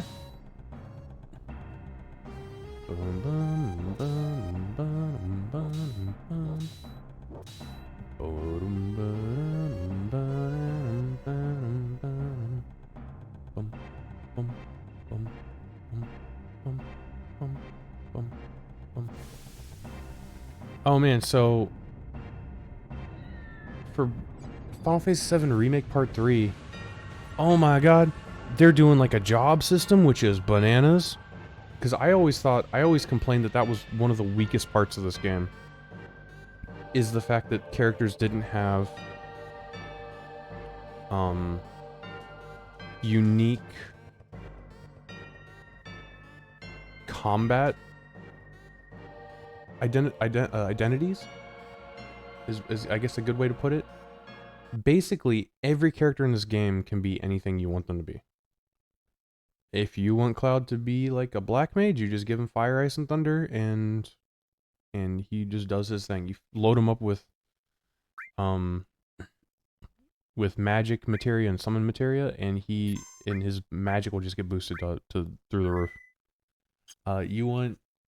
You want Red 13 to be a physical, fighting type guy. Don't give him any magic. Give him his strongest weapon. And just have him only have like steel and double cut and stuff like that. The only thing that really sets different characters apart is their limit breaks. And sort of their ultimate weapons, because they have like different like magical powers with them. Some of them do more damage depending on how much HP you have, etc., etc. But really, the really big defining feature of most of the characters is their limit breaks, which is why Aerith ends up being like a healer mage most of the time, because her limit breaks all heal, or grant immunity or whatever. So when I found out that they put jobs in the game, I was like, yes, please, thank you and please. God, I was so happy. I don't know if it'll be good, but it also changes their costume, which is fucking bitchin'. I mean, okay, cause like Final Fantasy X-2, fantastic game, super fun to play. My God, is it hard to sit through because of the characters and the story and all that. But it is fun to play. It is a fun game to physically sit down and play. It is not a fun game to read or listen to. So like that whole job changing with like costume changes and stuff, super awesome. Really glad it's going to be in a game that's like really nice to play. And the other thing I found out, because I watched Maximilian Dood react to the reveal trailer, and then after the reveal trailer, what's his face? The director. I can't remember his name right now. He went to Maximilian Dood's house for an interview. I was like, whoa, that's fucking crazy. That's usually reserved for, gaming magazines and journalists and stuff like that. Maximilian Dood, I mean, I guess he is kind of a journalist, technically, in like the roughest sense, in that he covers gaming news on his channel. But at the end, yeah, he's like worked on games before, and he's got some connections with Capcom and all that, and like different companies. He's just a streamer. And I say it like that, but I mean,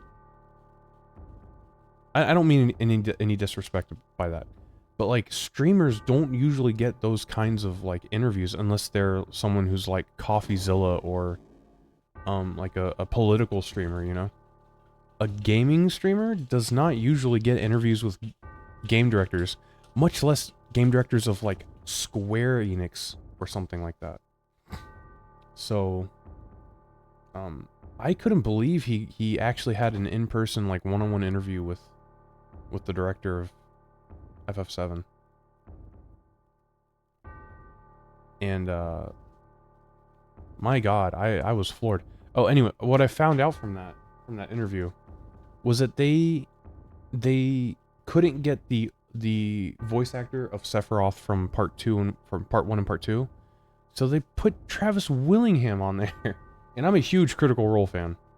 So, Matt Mercer as Vincent and Travis as fucking Sephiroth. Fucking prime. Amazing. So, anyway, Sephiroth has been studying in this basement. He's been studying the ancient texts. from Professor Gast, and he has found everything out. He is a test tube baby, sort of, kind of, who was purposely made from Jenova, and Jenova is an ancient being, like an alien. And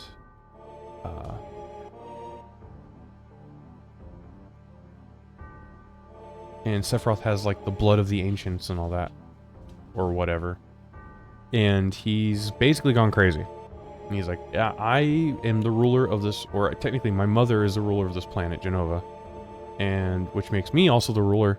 And I'm gonna take the planet, and I'm gonna kill all you motherfuckers.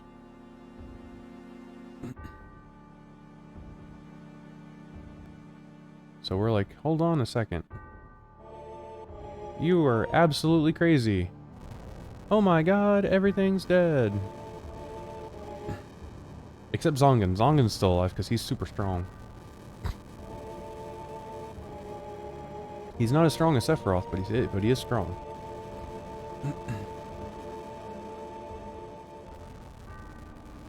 Alright, this is my house, if you remember.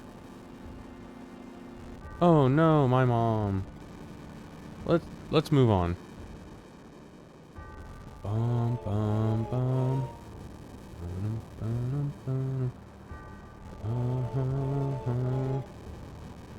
Oh, and then we get another really awesome cutscene.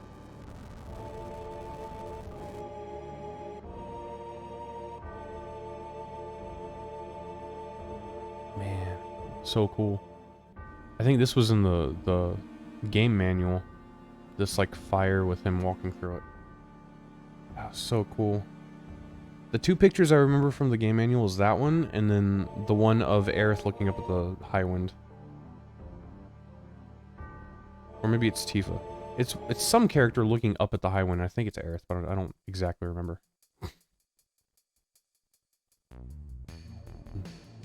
Okay.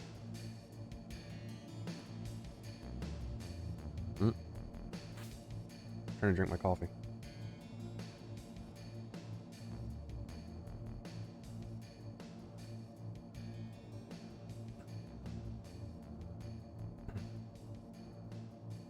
And there's the flashback that we had from the reactor of Tifa screaming about her dad. I hate Shinra. I hate everything.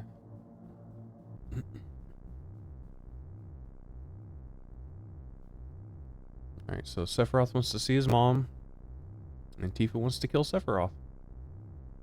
Who do you think is going to win? Whooshing. Yep, there we go. As you would expect.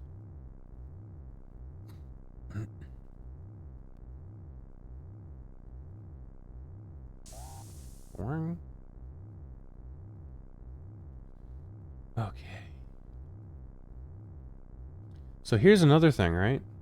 She says you promised to come save me, whatever, right? When you meet her, when Cloud meets her in Midgar at the beginning of the game, she says you forgot the promise. Like, he never fulfilled the promise.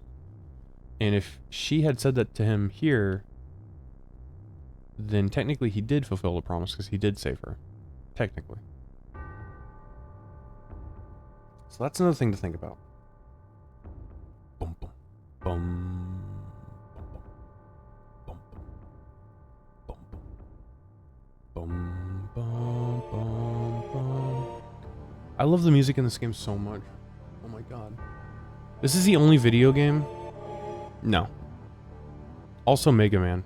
Mega Man music I also listen to outside of playing the game. As far as video games go, it's just certain Final Fantasies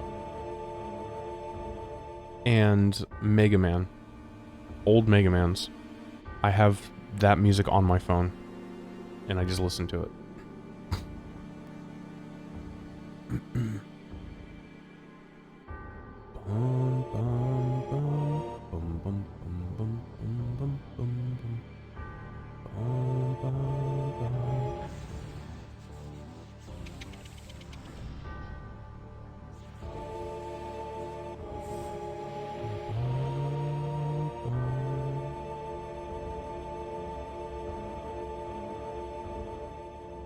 Jenova with the head. Now, the last time we saw Jenova in... Because this is technically a flashback. When we saw Jenova in the Shinra building, it didn't have a head.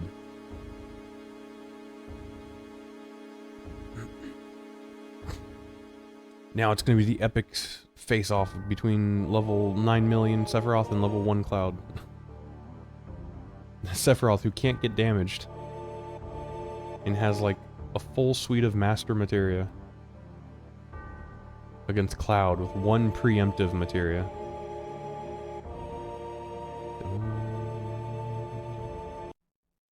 And that's it. That's the end. Because Cloud doesn't remember the rest. And they say, yeah, official records state that Sephiroth is dead, but the records were made by Shinra, so you can't trust them. And we did see Sephiroth's sword sticking out of Rufus's back. And we also talked to Palmer, who said he saw Sephiroth. He said he saw Sephiroth with his own eyes.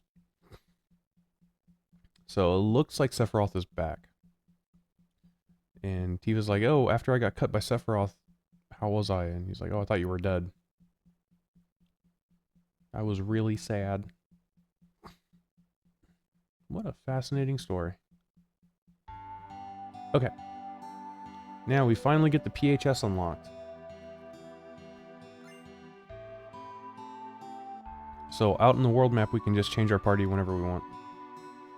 And we get to explore Calm. Hey, let's explore Calm. Let's save our game first, because, you know, that was a long-ass segment.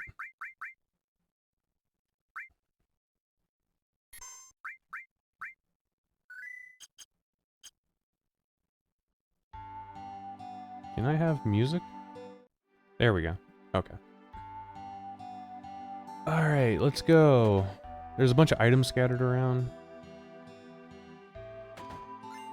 Ether. So we've got Aerith in our team. And you can raise and lower affection for certain things. And this is one. And she says, Mako's great. Tell her off. That will raise the affection of whoever's on your team, which right now is just Aerith. Red doesn't have affection because you can't date him. And then the girl up here says, I hate Mako. You know, yeah. And that will also raise affection.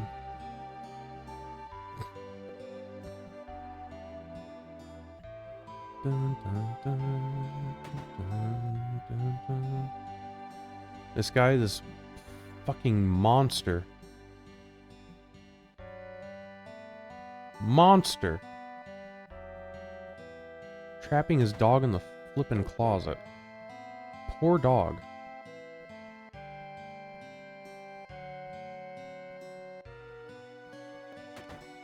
Alright, we got an ether here. It's locked. Locked.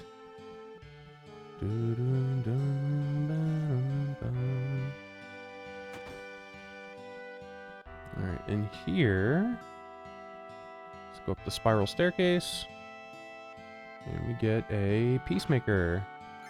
This is a weapon for a character we do not have yet, so don't worry about it right now.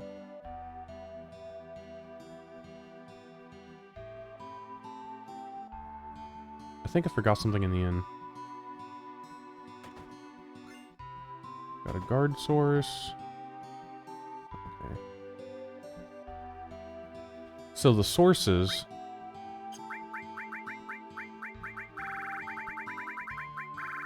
they permanently raise your stats by 1 every time you use it.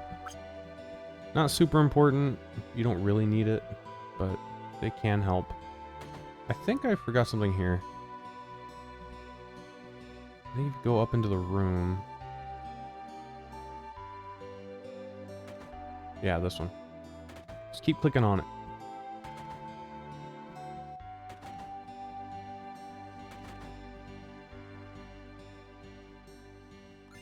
Yeah.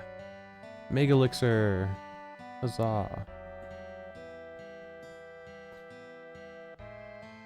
Dun, dun, dun, ba, dun, bum, bum. I got one more house down here on the bottom. Get another ether. And nothing here. That guy gives you... He's got like the best stuff in the game, but he won't give it to you right now. That is an end game side quest. Now, this is the item shop. So... let's buy... some more items that we need. And then over here, we have the weapon and the materia shops. They got earth, which we want, and heal. Let's grab one earth, one heal. And then here for the weapon store, we don't need the mithril saber because we've got the hard edge. We don't need the cannonball because we've got the atomic scissors. We don't need the mithril claw because we're about to steal a better weapon soon. We don't need the full metal staff because we've already got the striking staff. And we don't need the armor because we have better armor. So all of these are obsolete already. Mithril claw is the only one that's not obsolete, but we're getting a better weapon soon for Tifa.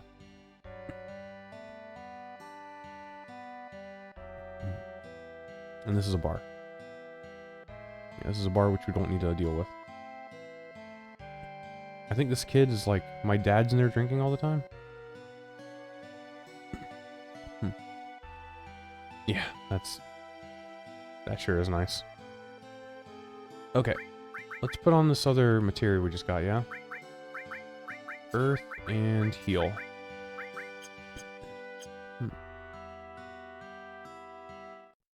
Alright, now we gotta... Man. Can you give me music, please?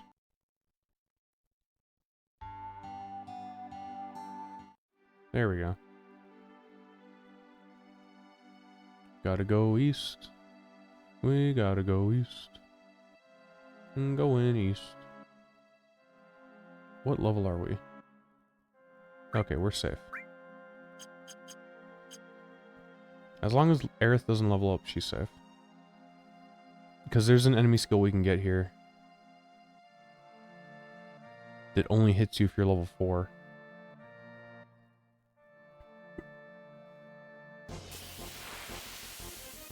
Dun, dun, dun, da, da, da, da.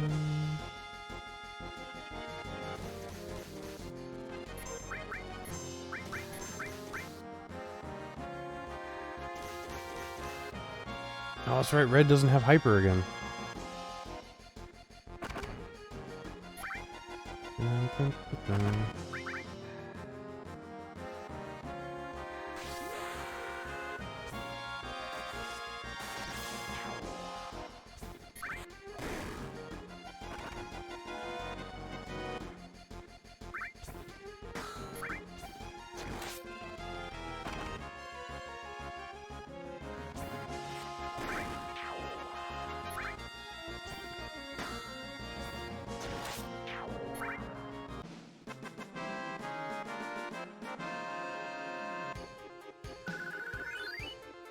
Oh, she leveled up, so that's a little dangerous.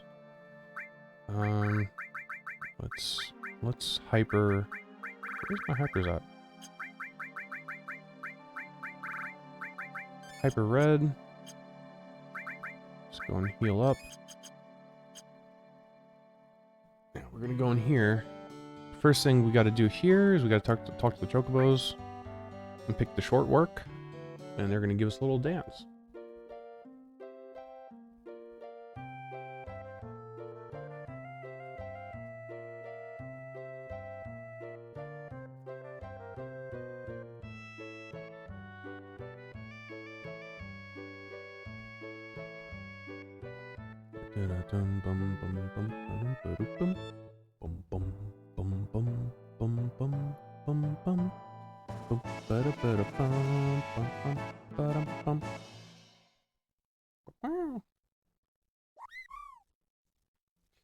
And we get Chocomog Materia.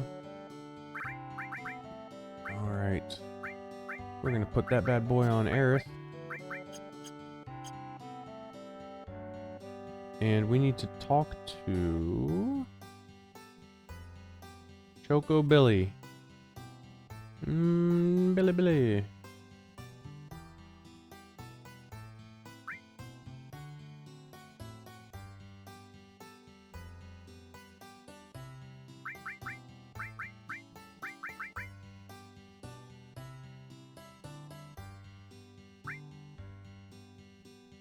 Yeah, I don't have the money.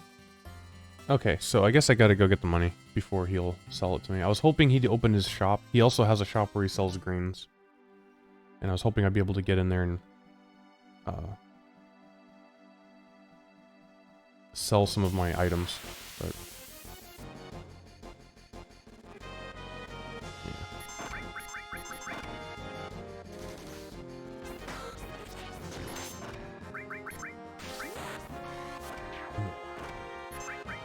yeah, so I'm just like grinding for money right now. I'm just farming money.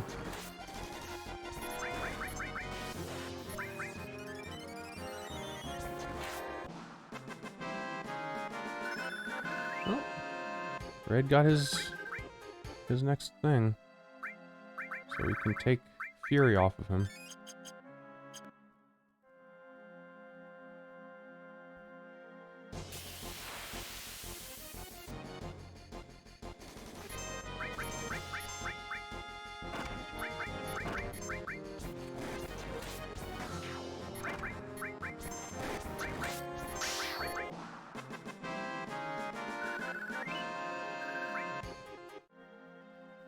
So we don't need to catch a chocobo here, but I want to. I don't want to. I'm not catching a chocobo. I want the materia because we will need it later. So you might as well get it now.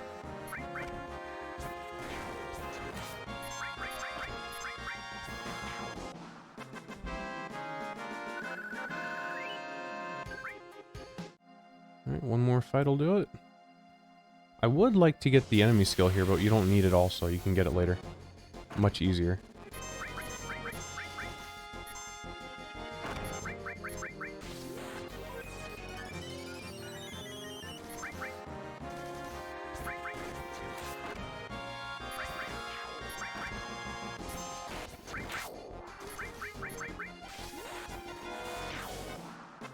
Oh, Aerith is hypered again. Why is she furied? That doesn't make sense.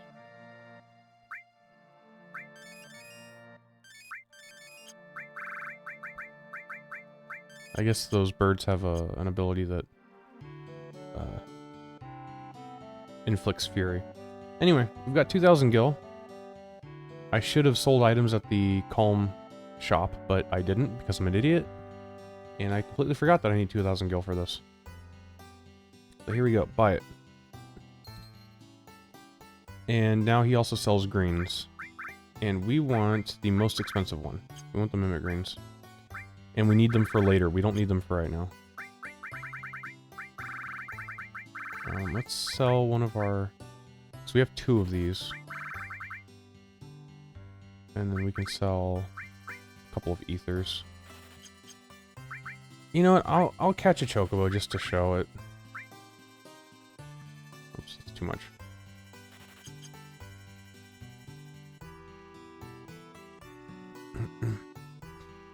I'll just show you how to catch a chocobo. Go in here, you put on the chocobo lore materia. We're gonna go in here, we're gonna put the greens that we bought. Not the expensive one, the expensive ones are for later. The cheap ones, the Gissel greens. We're gonna put those at the top of our item spots. So they're right there at the top. Now you want to run on top of the chocobo tracks, the footprints, until you find a chocobo. And the music will change. You'll notice because it's like a weird surfer, like Beach Boys rock thing. Oh boy.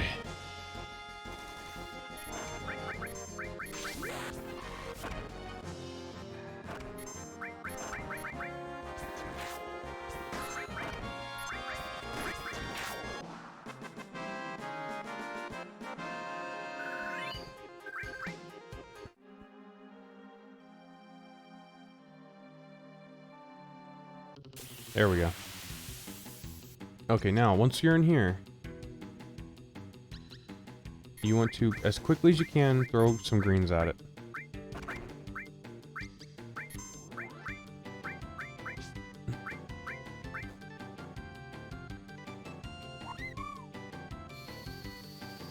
The greens will help distract it and keep it in the battle. You don't want it running away.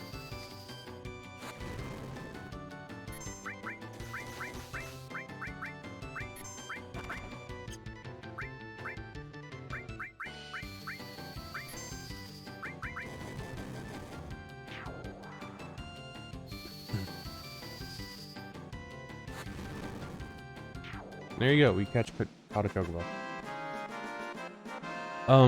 If the chocobo finishes eating and picks up its head, you can just throw another green at it and it'll be good. So if you get off your chocobo with circle, it will run away. So you don't want to do that. So if we turn our camera, we want to go this way. And right there, that's the Midgar Zolom. That thing will fuck you up. So the idea is you ride your chocobo across this marsh. Because if you're on a chocobo, it can't, the snake cannot catch you. Right? But there is a way to get across the marsh without the chocobo. Whoops. How do I fix my camera? There we go. Okay. So there is a way to do this without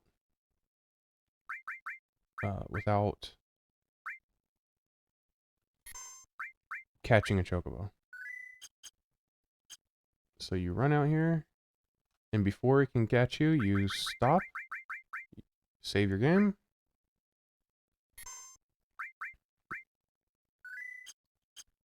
and quit.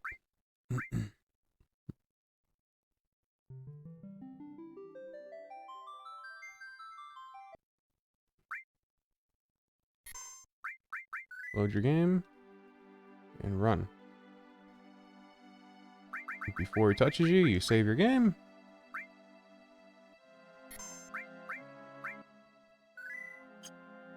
And quit.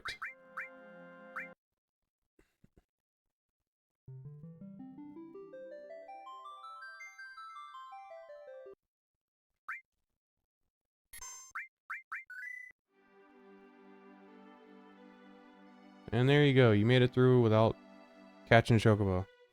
Easy peasy. But you do get to see what happens to Midgar Zoloms that try to fight Sephiroth. Sephiroth just messes them up.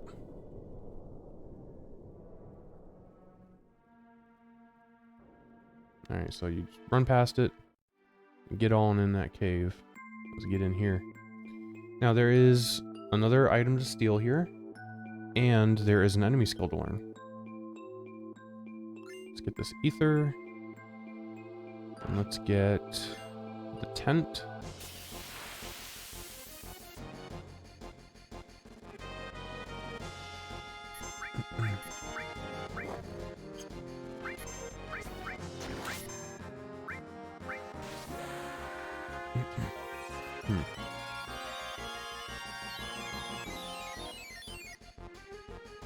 So that flying dragon thing in the back, flamethrower, is the enemy skill that I want. So I need him to hit Cloud with it.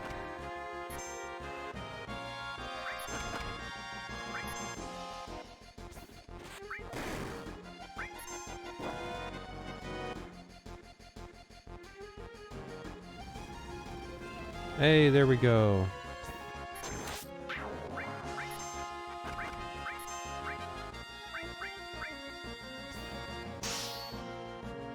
Nice crit.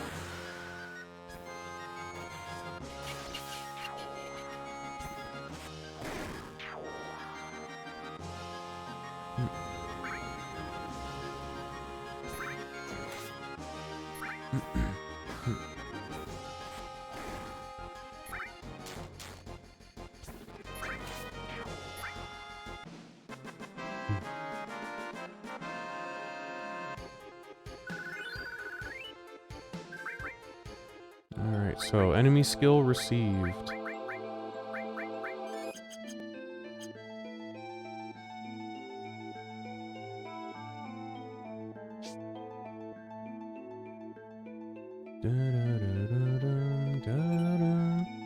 We also have long range materia. Also really good.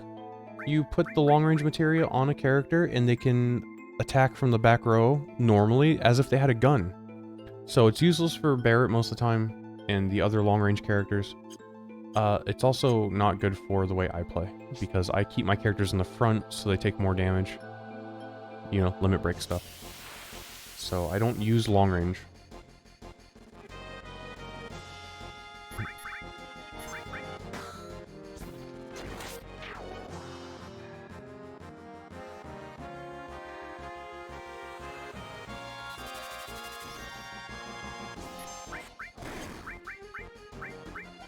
I'm gonna Chocomog.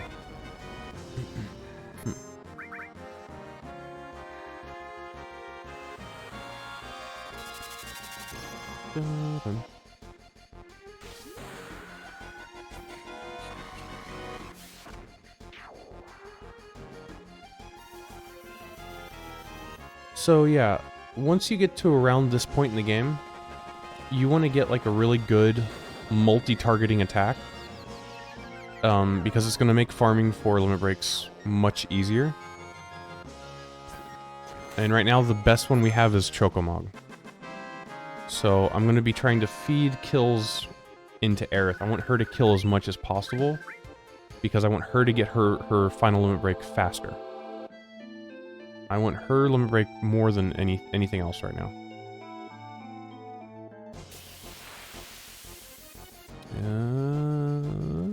There we go. These are the things we steal from.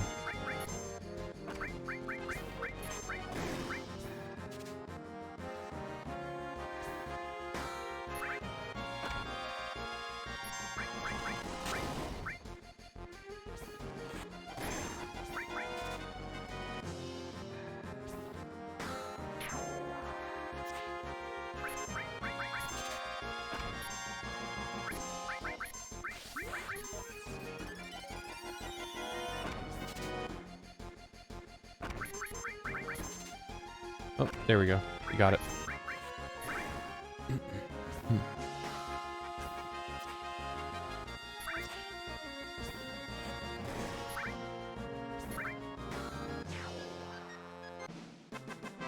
So we just stole the Grand Glove, which, as you might guess, is a better weapon for Tifa.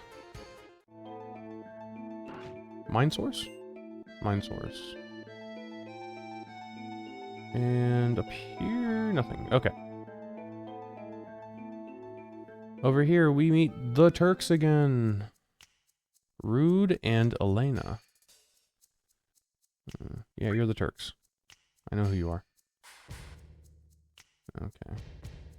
Just some back and forth banter. Reno hates you.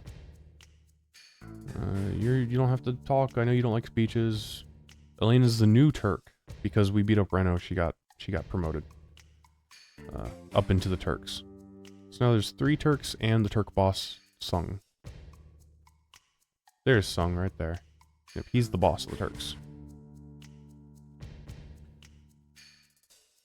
So, yep, Elena just said that they're chasing Sephiroth, and Sephiroth went west to Junon on the coast. So obviously that's where we're supposed to go.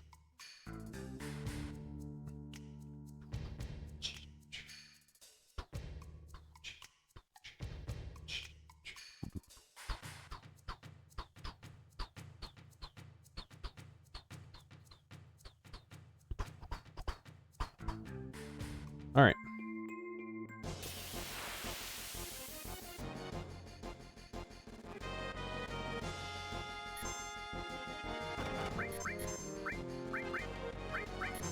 So, essentially, to get limit breaks, when you only have the first one, to get the second one, you need to use your limit break. To unlock the next level, you have to kill things. Which is what we're doing with Aerith right now. We want her killing things.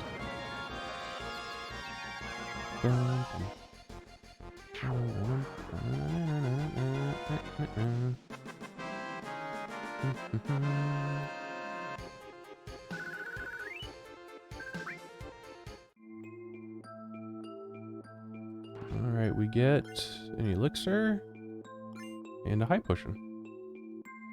And the caves are cleared.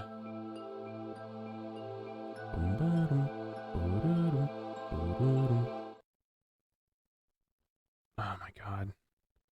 The audio bug in this is like crazy.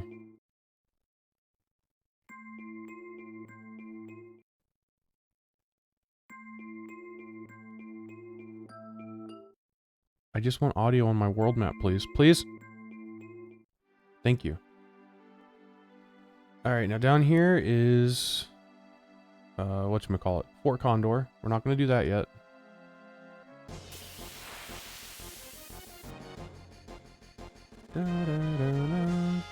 This guy has a...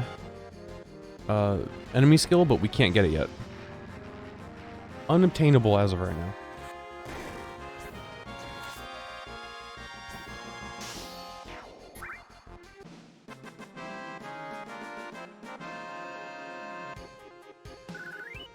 So to do Fort Condor properly, we need a decent amount of money.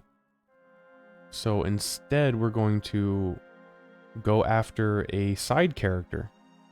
From this point of the game moving forward, every patch of forest will have this side character in it at a low chance. As you progress through the story, the chance gets higher and higher.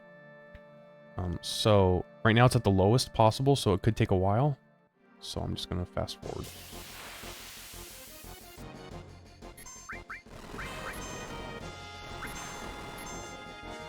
Oh my god. That is unfortunate.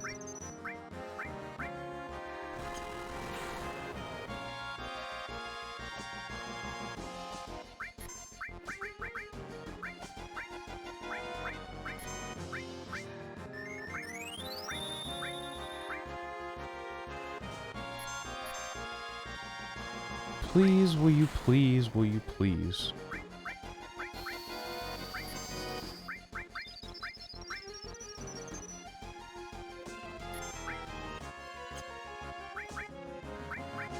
Yep, there goes red. These things are annoying.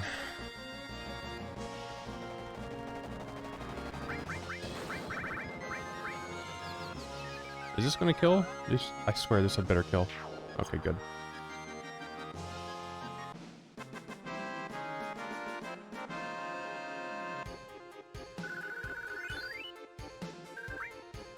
Okay, so I'm gonna put everyone in the back row. I don't know how much it's gonna help, but it should help at least a little bit.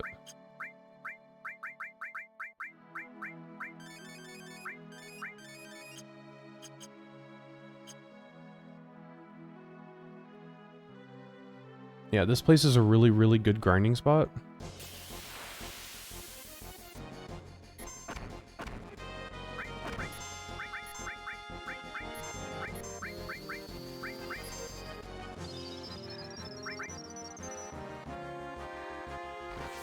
Oh, wait a minute, we can steal from these things, I think. Oh, too late now.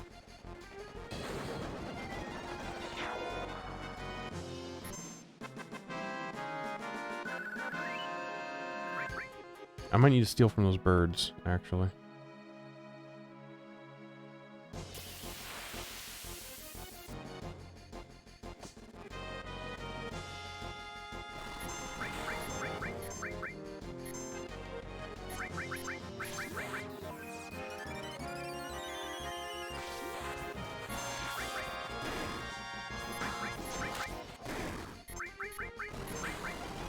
Oh, that's right, I switched my characters to the back row. Yeah, we need a lot of money to do the Fort Condor thing, though. So this is actually really good. Okay.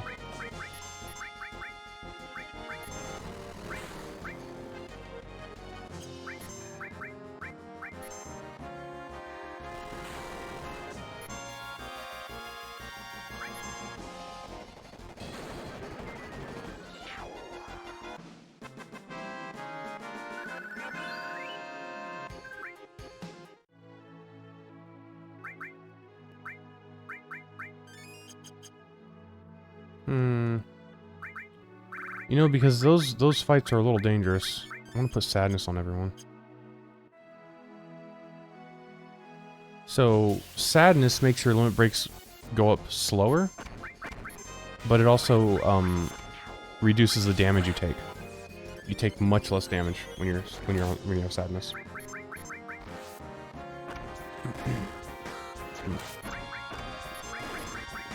This generally makes it a lot easier to survive.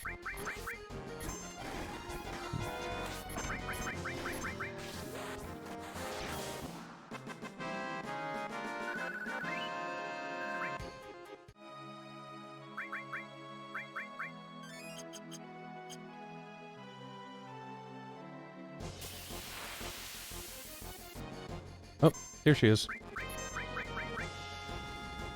Okay, this is the hidden character.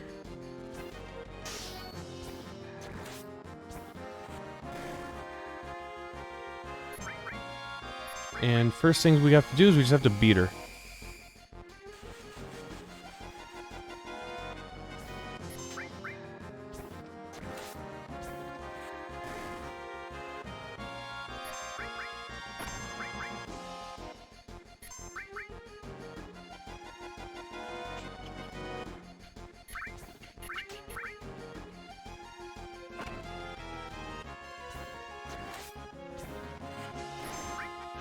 Yeah, her name pops up as Mystery Ninja.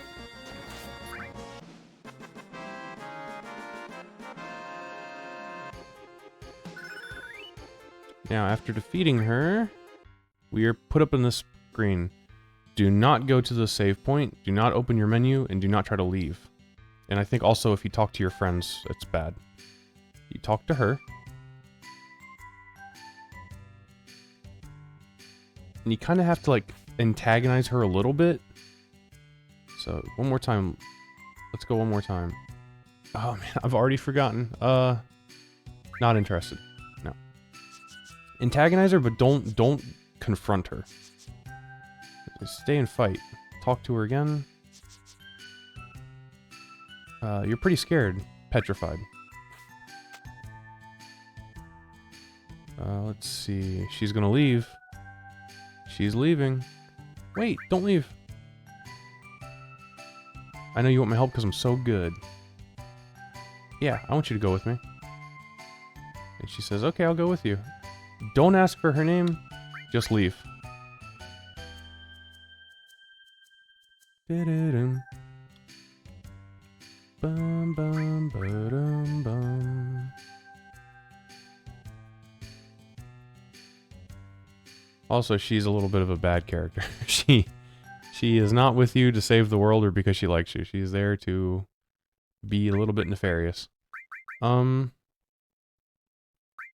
think we can go back here like that. I also think she has a carbon bingle already on her. I'm going to use her because there's a part of the game where you need her specifically. Like, you have to have her, and it's better if she has better limit breaks. So I'm going to replace Red with Yuffie. Yeah, she's already got a carbon bingle. And she comes with Throw, which is a materia we don't have yet, so... All fire, ice, lightning, poison, and Throw. And we want her... Actually... Yeah, we do need a steal, so... Alright, we do still need to steal an item. There is one item we still need to steal here. So we're gonna try for it. And that's not it.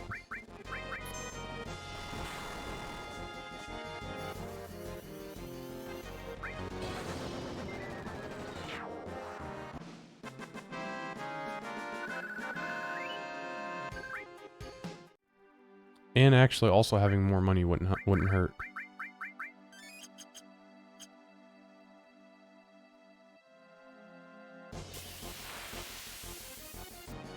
There we go. Let's steal from C. Why not?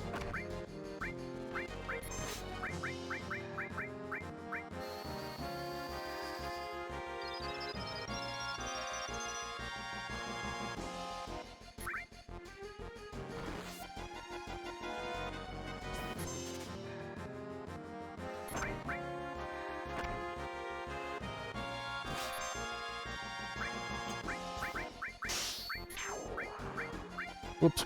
No, I didn't mean to do that. Okay, it hit the proper one.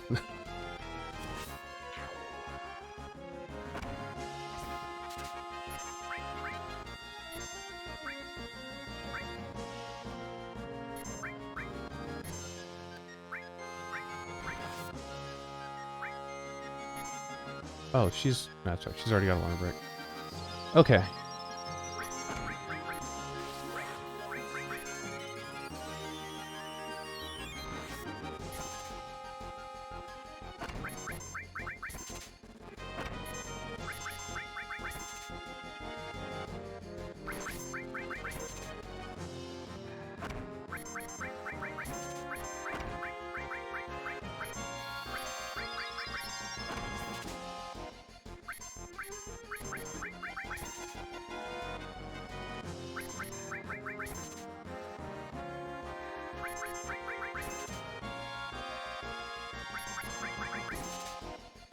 Come on. You know you want to give it to me.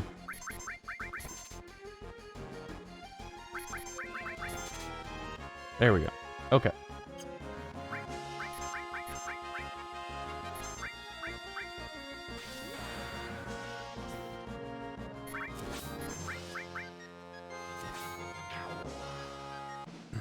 Alright, we got the boomerang.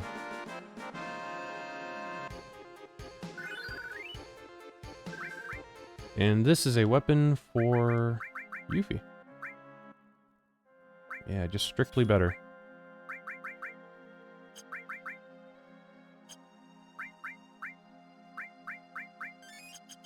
Alright, so now we're gonna head over to Fort Condor.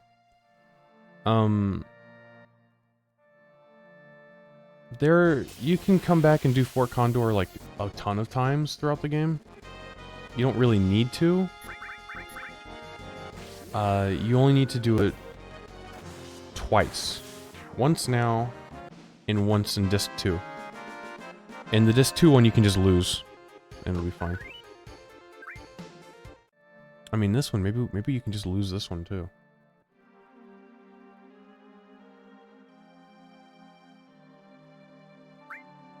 Yeah, he'll tell you where Junin is, and then we'll help you. So if you tell them you'll help, they let you inside.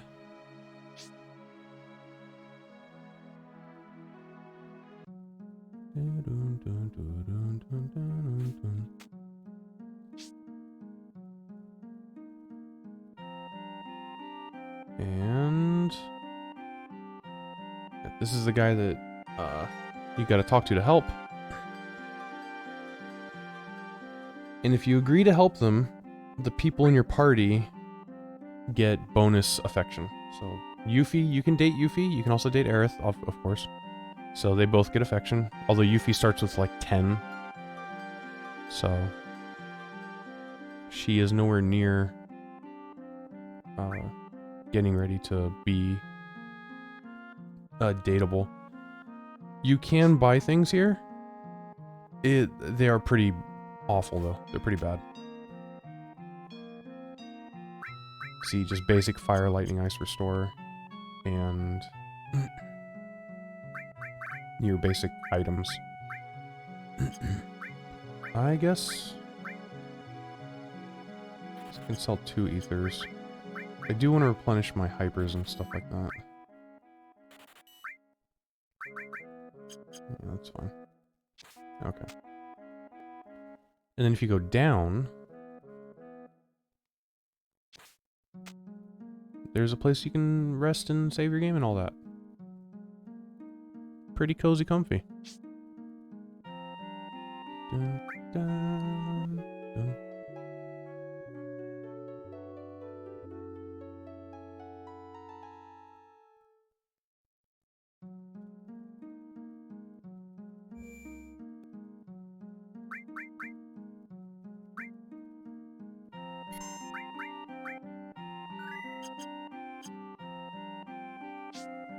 Okay, so Fort Condor is expensive. It is an expensive minigame. But I think you have to beat it the first time you play it to get a weapon or something like that, I think. Because there's two ways of beating it. You could either do it the regular way and play the game, or you can just let the enemies come up to your base and then kill them in a fight, like an actual regular fight. You know, just letting them come to your base is much faster, but I think you miss out on the item.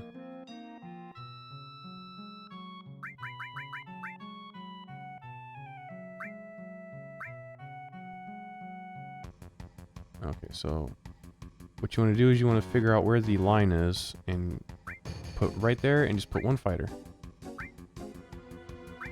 And that's it. So there's a speed thing on the right. I'm going to set that up to max.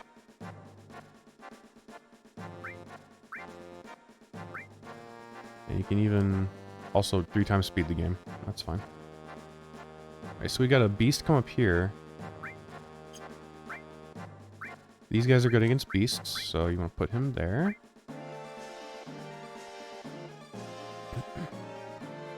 Two beasts here, so let's make another fighter.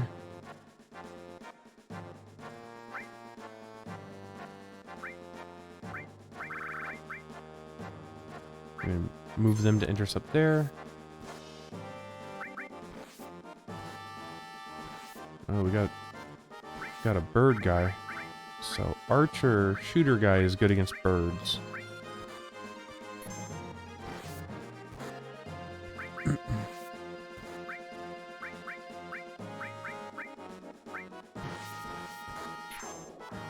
So all of these units are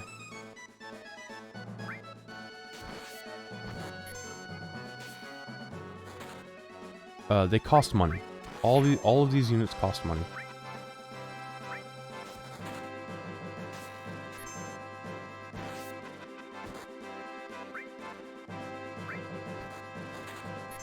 Oh my god.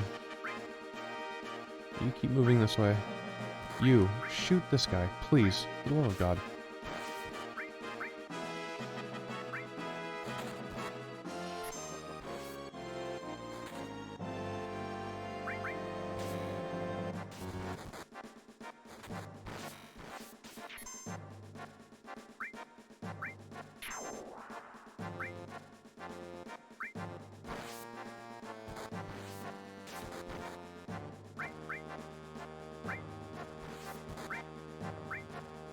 Yeah, all of these guys cost money.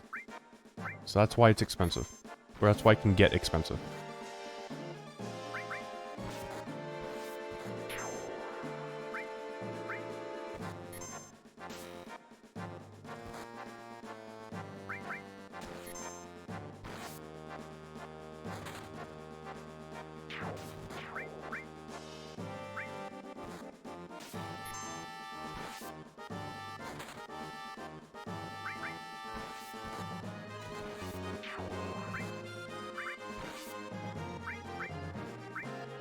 And there's the boss.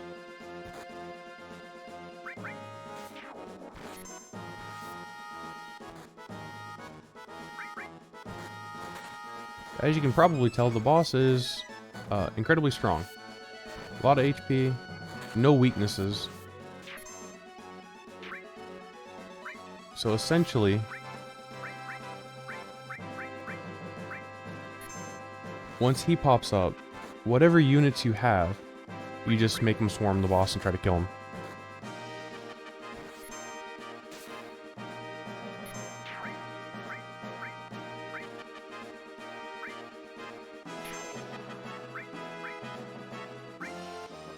Right, we want some defenders come up here on this boss.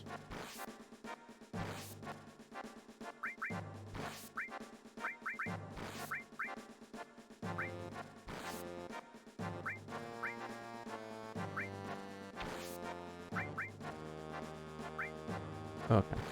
This should be good enough.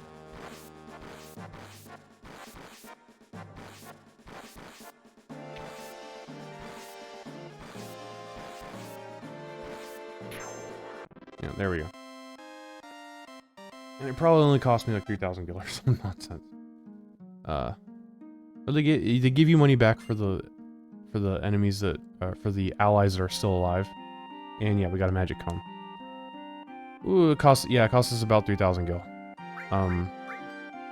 We did get a magic comb, which is an item for Red 13.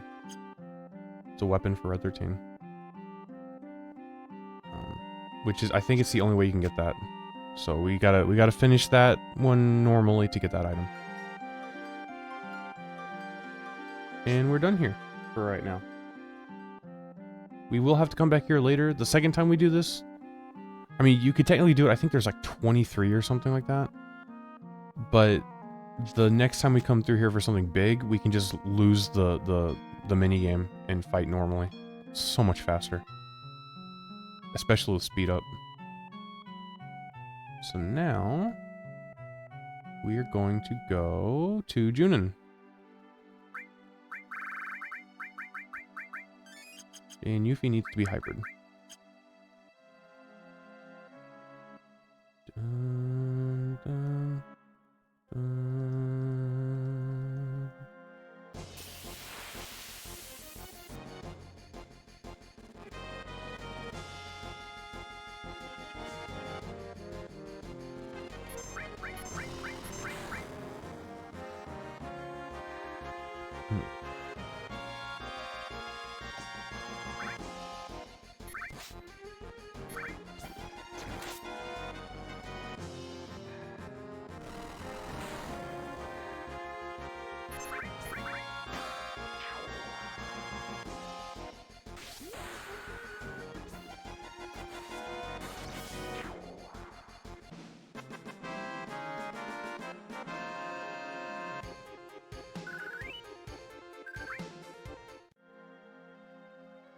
Alright, we do want to keep our health up. That is pretty important.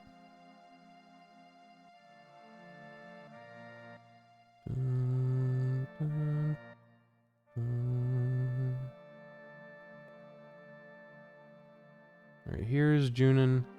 Now, we are going to have a boss fight coming up.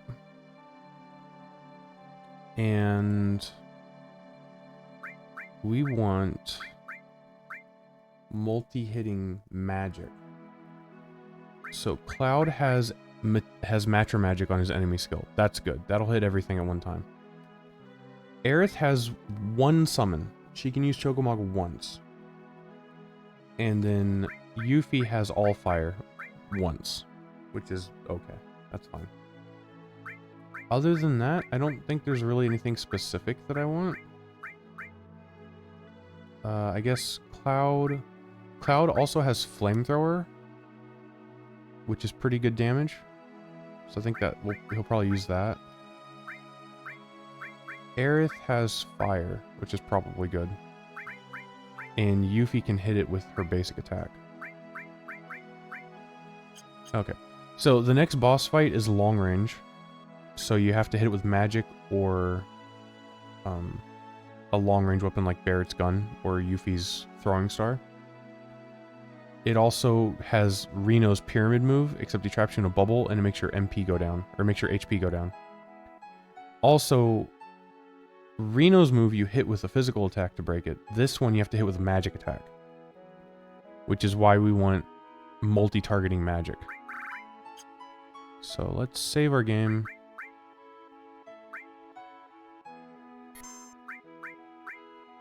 Yeah, the next boss is kind of like an amalgamation of a couple different bosses.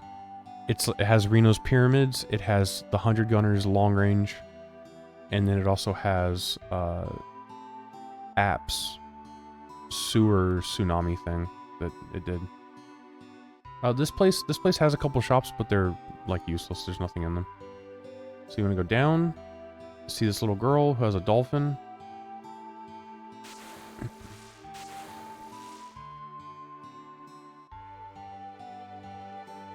And she thinks you are Shinra.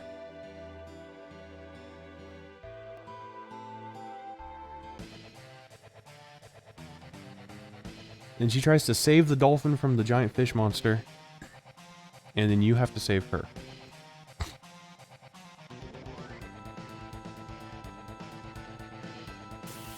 And this is the fight. Bottom's well.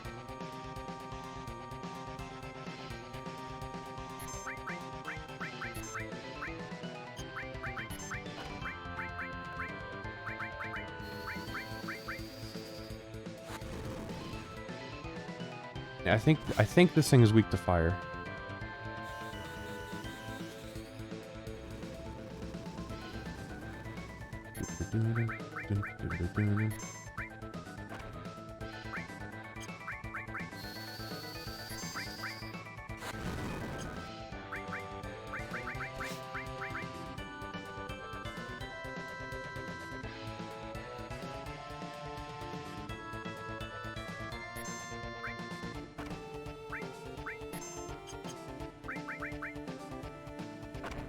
Double Moonstrike.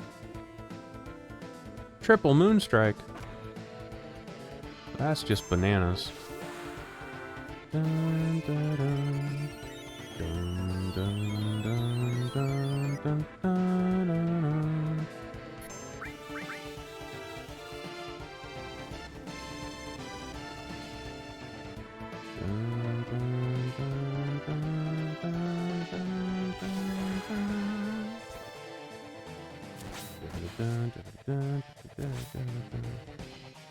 You're gonna put bubble on, huh?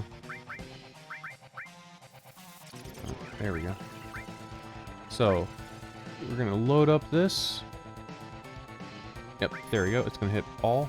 As you can see, Yuffie's HP is constantly going down.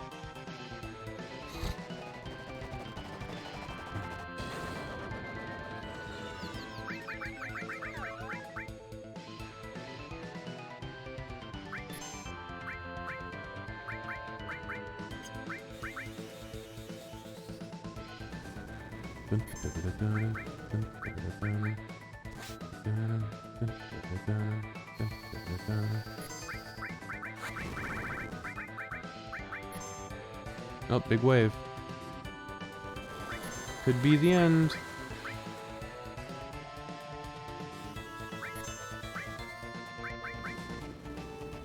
It will use that attack when it dies, so.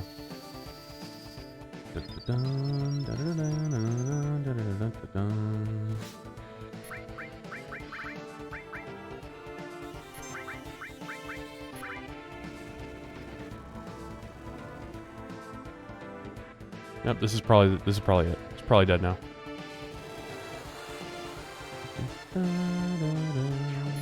There we go.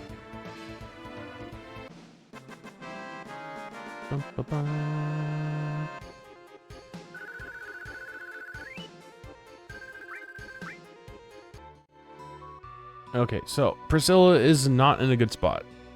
And we have to give her CPR. We have to give her CPR.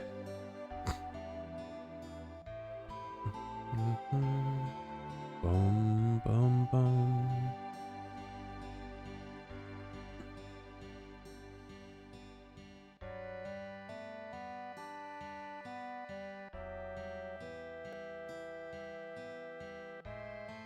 Alright. You basically just have to wait for this thing to fill up, and then push square again.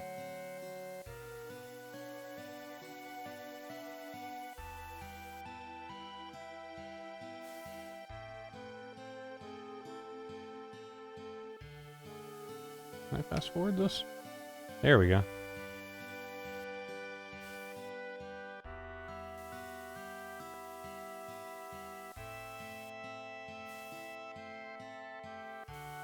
Yeah, just keep going. You'll get there eventually.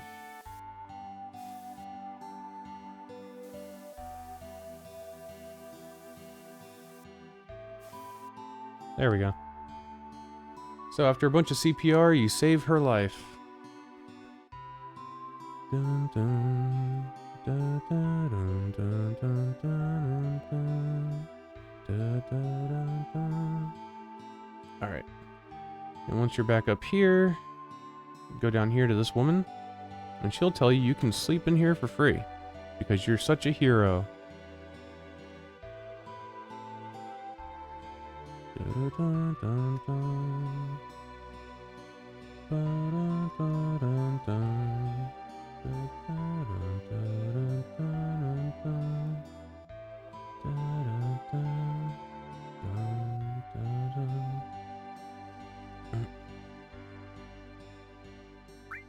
Let's rest. So we get to talk with Cloud's inner voice again. Remember, there's like at least 2 clouds. So there's the grayed out text, and then there's the bright white text. Yeah, one's cloud, one's like another persona guy inside cloud. You again? Who are you? So you'll find out soon, but more importantly, 5 years ago. 5 years ago, Nibelheim? When you went to Mount Nibel, Tifa was your guide, right? Yeah, surprised me. But where was Tifa other than that? I don't know. It was a great chance for you two to see each other again. You're right. Why couldn't you see each other alone? I don't know. I can't remember clearly. Why don't you try asking Tifa? Yeah. Then get up. Alright, so we have a little bit of a thing here. There is definitely another person inside Cloud telling him things. And now he's telling this person's telling Cloud, "Hey, this was weird back then. Talk to Tifa, see what happened. You know, pry her for information." So when Sephiroth and I went to Nibelheim, where were you? We saw each other, right? The other time. No, it was 5 years ago. I don't remember. And she changes the subject and tells you to go outside. So, super suspicious. Already real suspicious.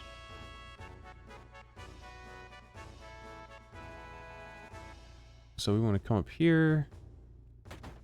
And there's Priscilla. To say thank you for saving her life, she gives you... Drum roll, please. I'm not doing a drum roll, by the way.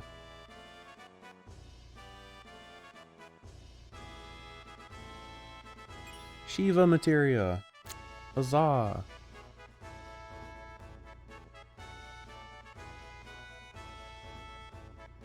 We got another summon. Huzzah.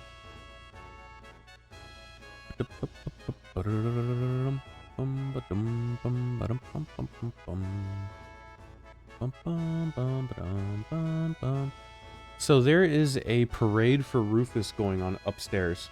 Junon is a little bit like Midgar, where the bottom town is like a slum, and then the top town is like wealthy. And the top town for Junon is like military headquarters. A lot of soldiers, a lot of stuff like that. And the bottom town is all polluted. So Rufus is having a parade upstairs, and we want to go, but we can't get up there. So Priscilla says, "Hey, you can ride my dolphin." Ride my dolphin up there.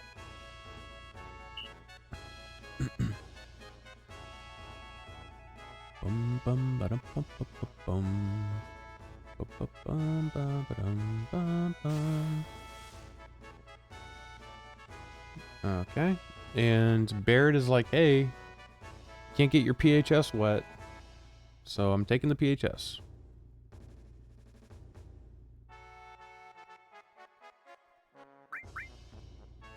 Now, there's an easy way to do this, and there's a hard way to do this. The hard way is to swim around until you find the correct spot. The easy way to do this is to just press square once, and twice. There you go. Good to go. That is the easy way to do it. I figured that out because I got so frustrated at that part when I was a kid. I just left and came back and just started mashing the square button. I'm like, I'm just going to get it at some point. And it only took 2 tries. That's how I figured that out.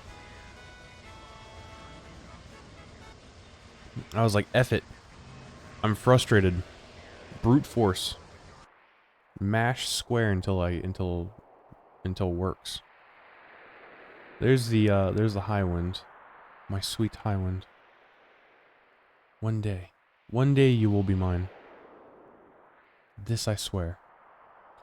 So Junon actually has a bunch of stuff going on. It's got a bunch of shops. It's got a bunch of items. A bunch of, like, there's a materia you can grab. There's a bunch of mini games you gotta do. You can get a new weapon. You can win a new weapon.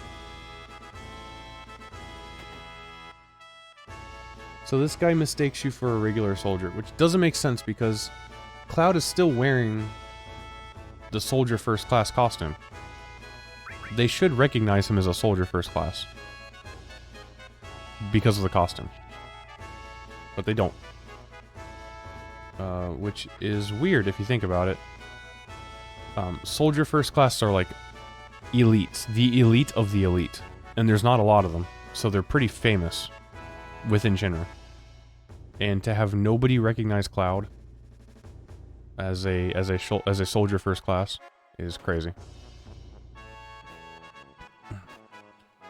So you are forced to do this. They're prepping you for the minigame we were about to play. I got it. I got it. You basically have to walk and shoulder your gun constantly.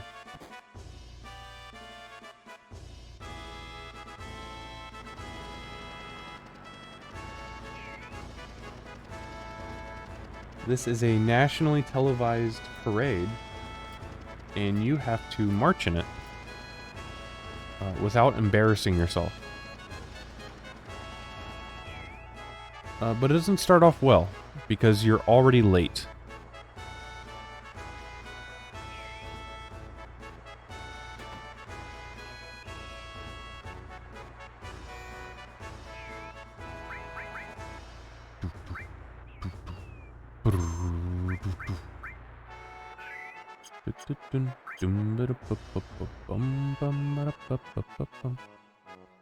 Yeah. You are very, very late. So, you have to run. And there's the Junin cannon. It's a big gun. It's a big gun built into a city.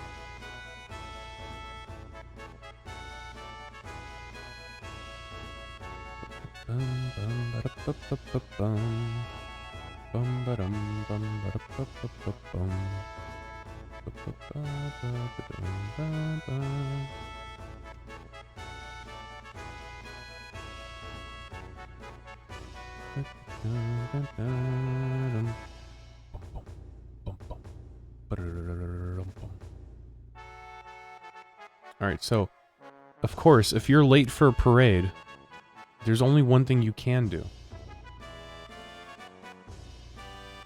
Sneak in through the back. And pretend like you were there the entire time.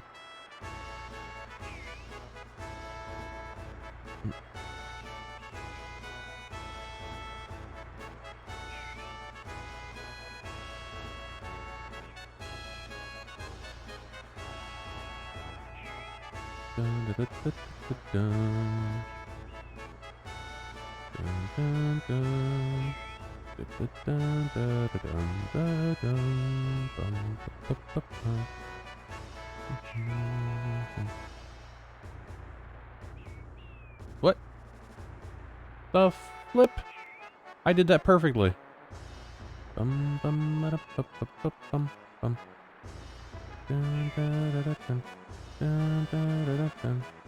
There we go.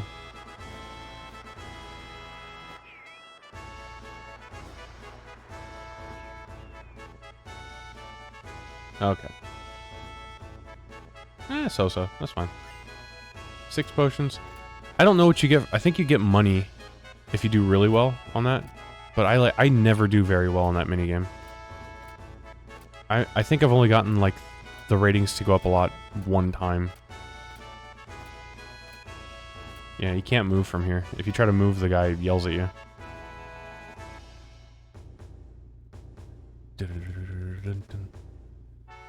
Alright. We get to see a little bit of Rufus and Heidegger. Rufus seems like a really bad boss. Bum, ba, ba, bum, ba, ba, bum. Bum, ba, ba, dum, bum, bum.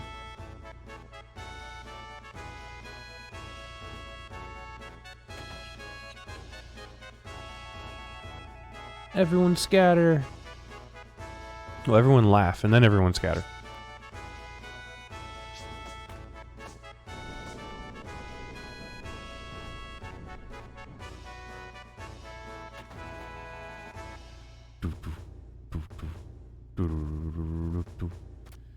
Alright, so you might think, cool, I can go, you know, explore Junon now. Nope, you cannot. You cannot explore Junon yet. And they talk a little bit about like Hojo disappearing and like there's a man in a black cape, I guess. It doesn't matter what you pick here. Either way, they send you back here. Because there's another minigame you gotta get prepped for.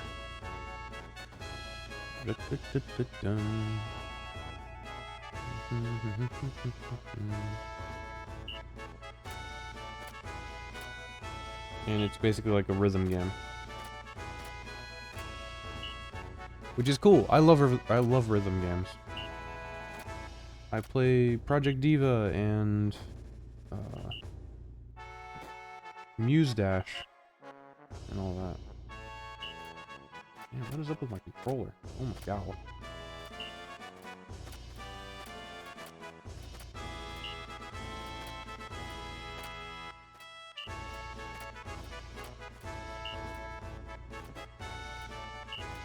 Alright, come on. I've got it. I've got it. I was cleaning my controller, and I think I might have accidentally pushed... Try again, but... Yep. And then the finishing move. Like, wow! Awesome! You're super cool! Dude. Now we can explore Junon. And you're gonna want a lot of money. We got almost 6K. We got a pretty good amount of money. And don't forget, you can also sell your ethers, right?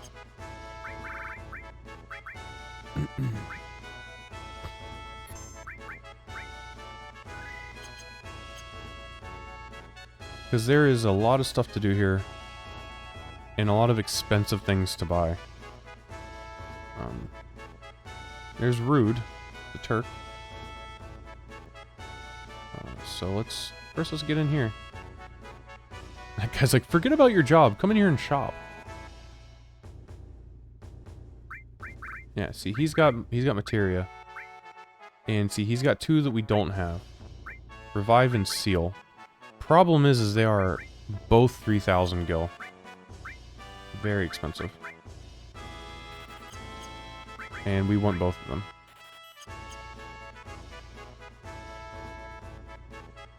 Now, in here...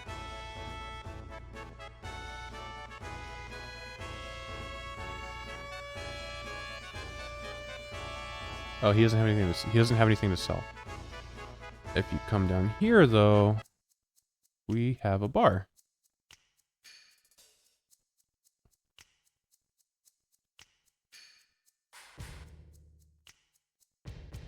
No. I don't know where it says it. There's gotta be something. Yeah, so... I didn't get this before, but having played the remake, I get it now. Is all these guys are bald. And Rude says you have to take off your helmet. And see, they're like rubbing their heads, I guess.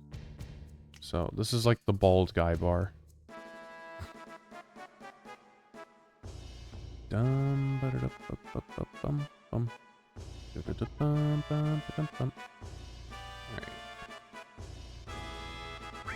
Got an item shop here. We're good, though. We don't really need that many items. And then we've got some random houses and stuff. Down here in the back might seem familiar. If you remember these three guys, they were in the Sector 7 slums in the tutorial area. This is basically just the tutorial area again, where you can like look up information. The reason why we've come down here is because there's an enemy skill materia right here. And that is awesome. There's only 4 enemy skills in the game. And yeah, once you miss them, they're gone. So you want to make sure to get all 4 of those materias. Up here we've got a mine source, a useless soldier item, and a luck source.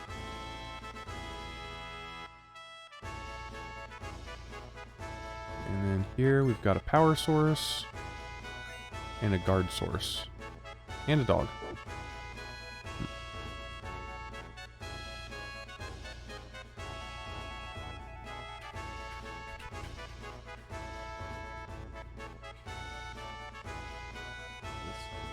Music is a little loud.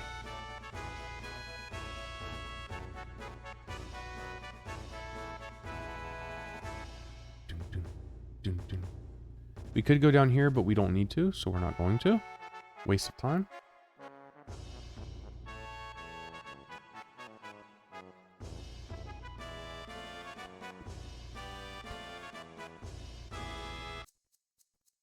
In here, we get there's another bar, and we see the other Turks. We got Reno, Elena, and Sung. So stay out of this. Hey, G.I. Joe, aren't you still on duty?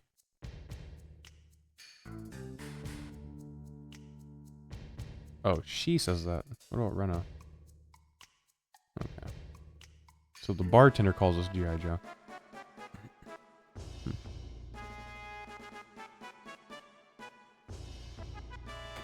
Alright, we have an inn here. I think we can actually sleep here, but I'm not going to. And upstairs, I believe, is the girl shop, right? Yeah, this is a shop filled with girls. Yeah. And he's like, there's lots of stores in June, and if we don't do this, we can't compete. What bothers me is that the girls make more than me. Yeah, well, yeah, your inventory fucking sucks, dude.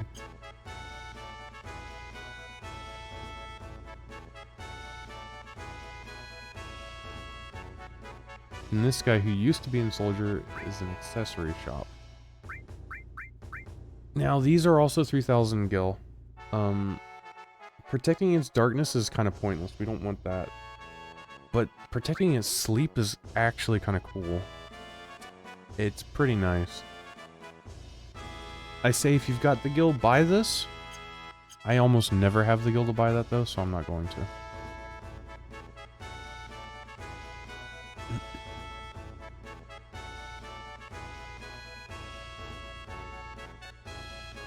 It is not an essential. It's just something nice. Right here we've got a speed source. And up here we've got another soldier item. I think that's it here. Yeah. The soldier items are useless. They don't do anything. And then here we have one more shop. It says accessory on the back wall, but I think it's a weapon shop. Yeah. And this has old weapons that we don't need. So, now that that's done, we can go through here and do the rhythm game. Now, you want to do the rhythm game really, really well, because you get a weapon.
Yeah, I think that's like any button. You just push a button.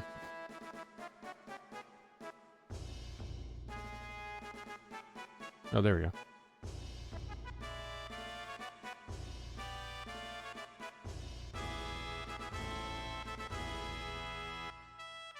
Yeah, we had 180 points, which I think is perfect.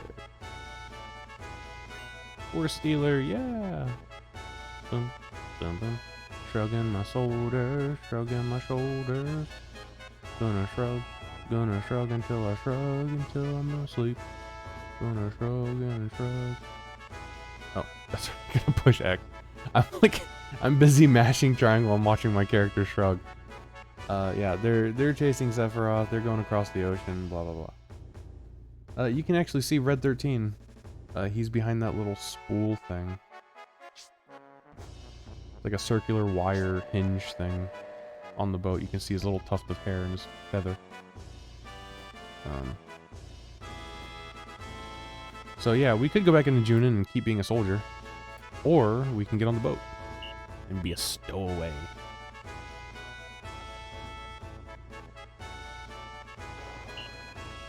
Man, who was that soldier who jumped on the boat, huh? Who the hell was that? He Red's right here.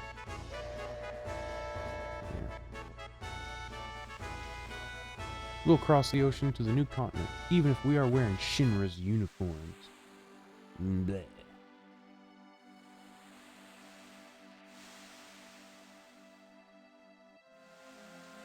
I'm on a boat.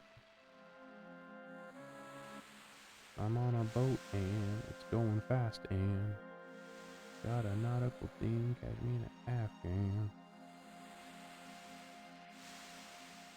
Nautical themed Kashmir Afghan? I think that's what he says. Okay. So now we're on a boat. And there's stuff to do. We get this treasure. It's an ether. No, not that. This person right here is Yuffie. And if you give her a tranquilizer, her affection will go up. I'm not going to give it to her. She gets motion sick really easy. This is Aerith. And she asked if you saw the ship. The High Wind, the airship. Hey, do you think you could take me on it someday? It's like, yeah, I'll take you someday. Boom, affection goes up. Now that materia down there, we can't get it yet. Because Yuffie's in the way. Up here, this person on the lookout is Tifa. And she says she hates Shinra. And she hates the uniform. If you agree with her, her affection goes up. If you disagree, her affection goes down. So we want to date Aerith, so we're going to disagree. This guy, I believe, sells like potions and Phoenix Downs or something. We're not going to mess with him.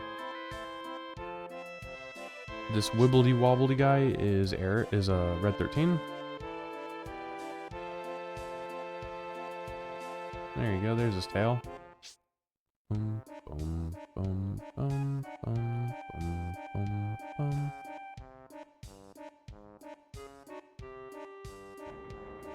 Did I need to talk to that guy? I don't know. I'm gonna try to talk to Aerith. He talked to Aerith again and she asked where Barret is. Ah, there we go. Okay. Da-da-da, bum, bum, ba-da-da. Now, because she asked where Barret is, the guy who was down here is out of the way. He's no longer blocking you. And there's Barret, spying on Rufus.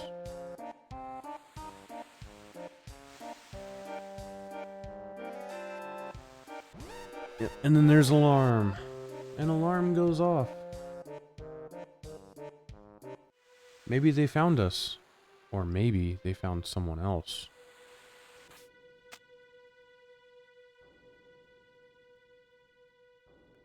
It was Sephiroth. Alright, so Yuffie says she doesn't want to go, so we're bringing her anyway.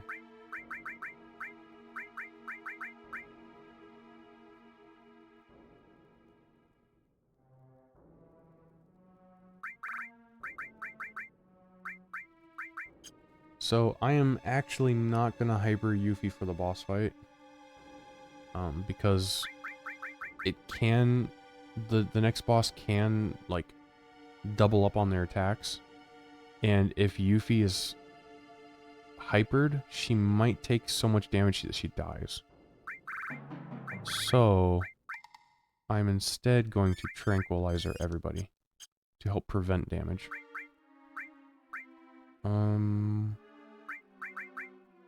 I think my materia layout's pretty good.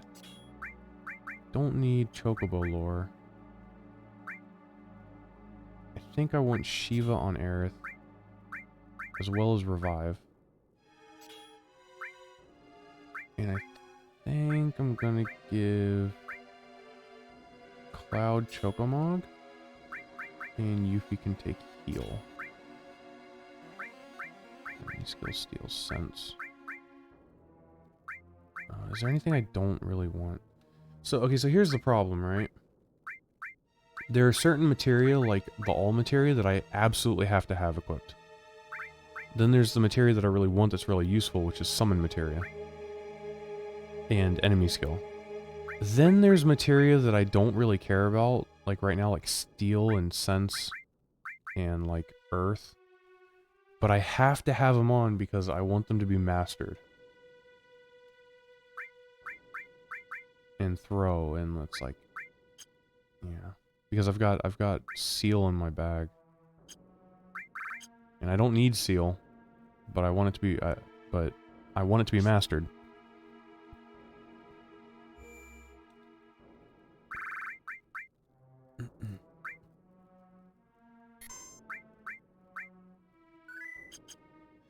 Oh, that's right. That's right. Cloud got the Force Stealer. More damage, and as you can see here, it says growth. Double growth. That's what I'm talking about. The problem is it has one less materia slot, so guess we're doing that. What is? I thought there was a maybe it has to be exchange. Yeah. All right, so double growth means that the materia inside will level up twice as fast, and because of that, we want our yellow and reds up here. So, and we don't also the Force Stealer doesn't have links. There's 3 solo slots, so all restore won't work here. But yellow and red materia are the hardest to level, so we want them in the double growth. And enemy skill doesn't use experience, so it's pointless putting that up there. Yeah. And that's it. Now let's go down and get ready to fight the boss. I mean, we have a couple extra items to grab, so... Yeah, everyone down here is dead. We got all materia. You know what?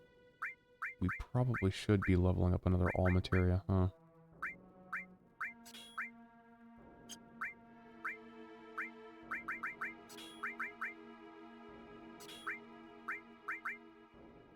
And you know what? That's 886. Who has the other fire? Ooh, that one's almost leveled. Yeah, we don't need 2 fires on our guys. Just put Earth up there. We only need a level 1 fire. Okay. So the reason why I want multiple all materias is because the more they level up, the more useful they are. But once they're mastered, they sell for a butt ton of money. And we need to sell one later in the game to get enough money to buy it, to buy some items.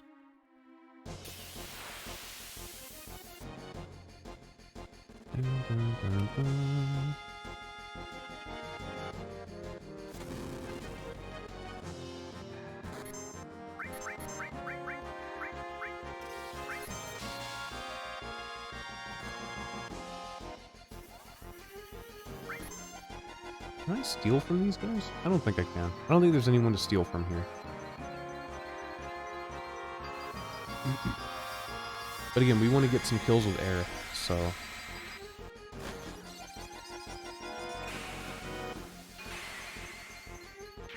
yeah. As we progress through the game, we're going to be just casting instant death multi-attacks with the characters we want to level up the limit breaks with. in here. You know what? Actually, I'm gonna just do the boss fight first before I get this item. Yeah.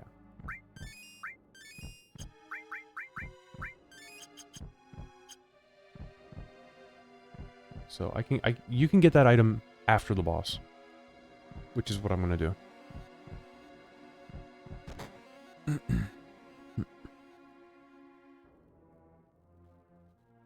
It is Sephiroth. Oh my god. You're alive? But he doesn't know who Cloud is.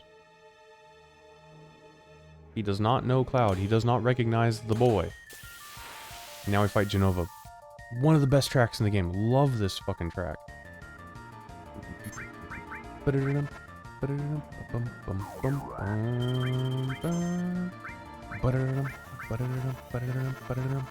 Yeah, Jenova casts Stop, which is really, really rough, but it's probably gonna be fine. Jenova doesn't have any weaknesses, doesn't attack with any element, so elemental, lightning, or whatever doesn't matter. So you basically just use your strongest stuff on it. Just kill it. And keep healthy.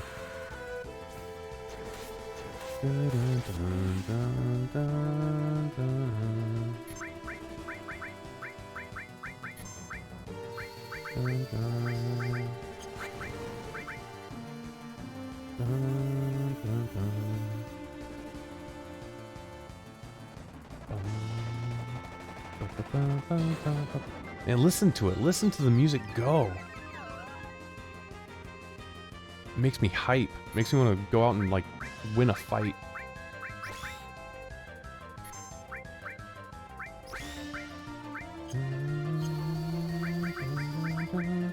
Flamethrower does really good damage. The difficult thing about stopping this fight is you don't have a, like, you don't have a healing solution for stop yet. You have no way to heal that status effect right now.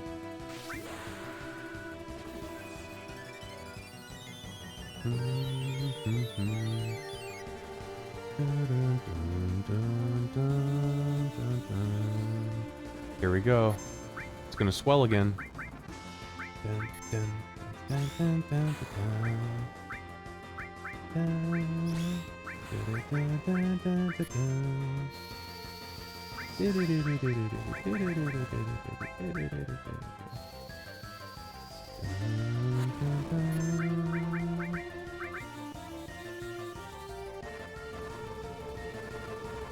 Yeah, having sadness on in this fight really, really helps.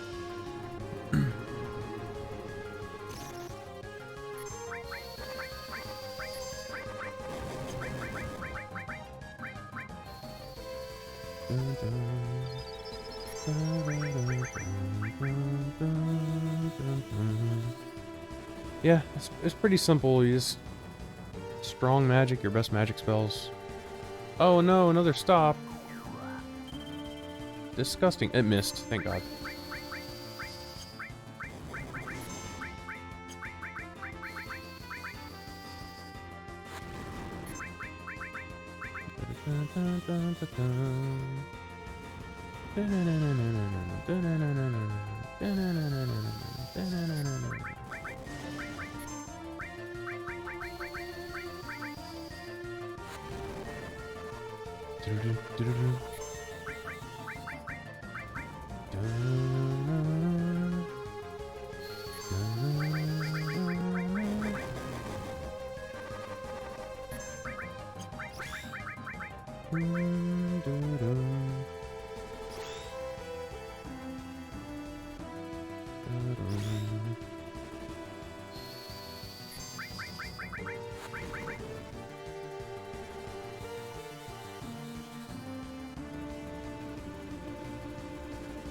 Hey, we win. There we go.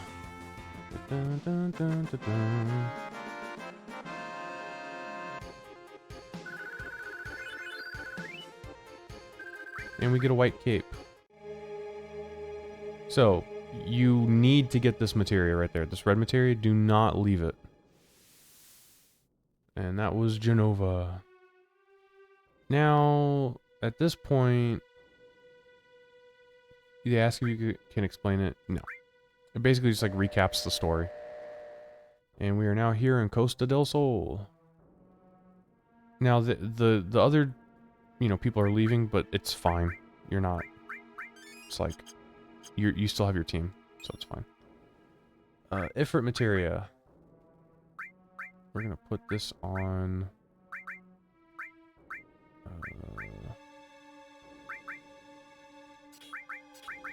We're gonna put this on Yuffie.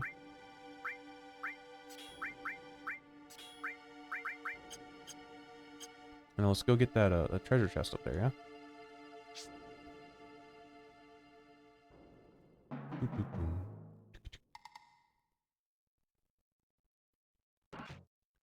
And here we get the Wind Slash, which is a weapon for Yuffie.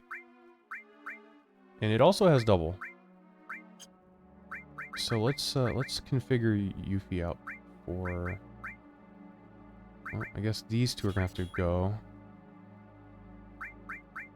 Man, I don't have another spot for all, do I? Dun, dun, dun.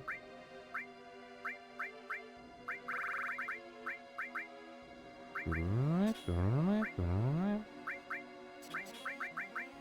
got Ifrit and Throw. And let's put Heal in here, yeah?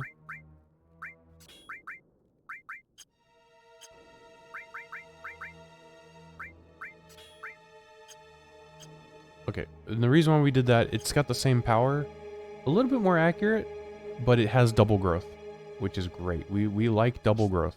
Double growth is where it's at. There are some weapons with triple growth, and then there's also some equipment with double growth. And we're going to be wanting to grab those too.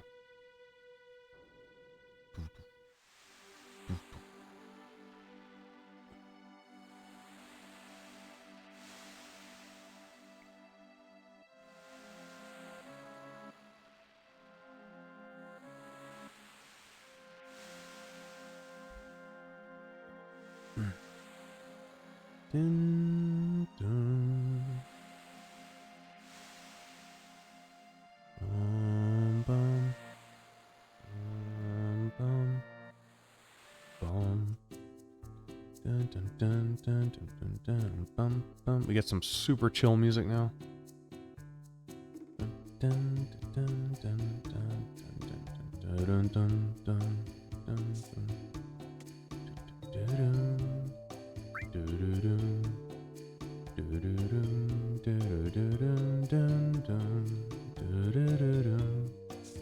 Yeah, so basically it's just like, hey, we're looking for Sephiroth. Don't get distracted.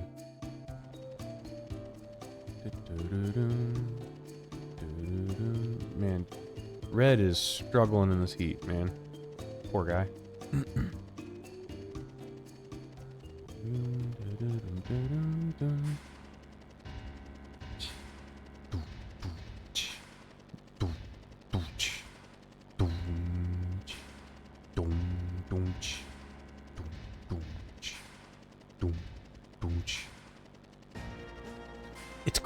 It is so crazy how these graphics are awful. These 3D graphics are crazy bad. The models are terrible. It is still so interesting to watch these cutscenes for me. I love watching these. For the most part. There's a couple I get kind of like whatever. But I think the music does like so much heavy lifting. Okay, they know Cloud was on board the ship. They know Sephiroth was there.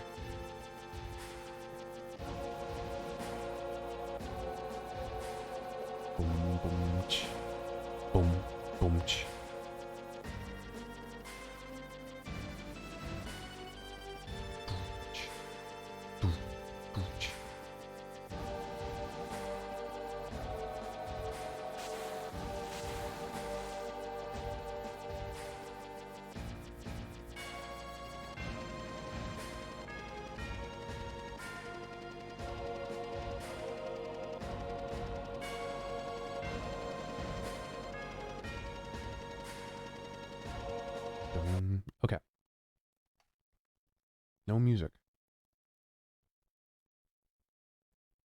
Give me my music. Gosh, dang it.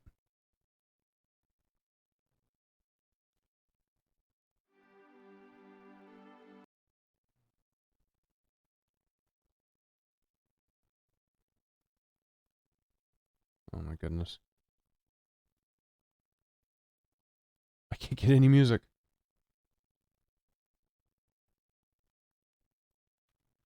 Wow, man, the audio on this is terrible. I don't remember it being this bad last time I played. Let's see if this helps.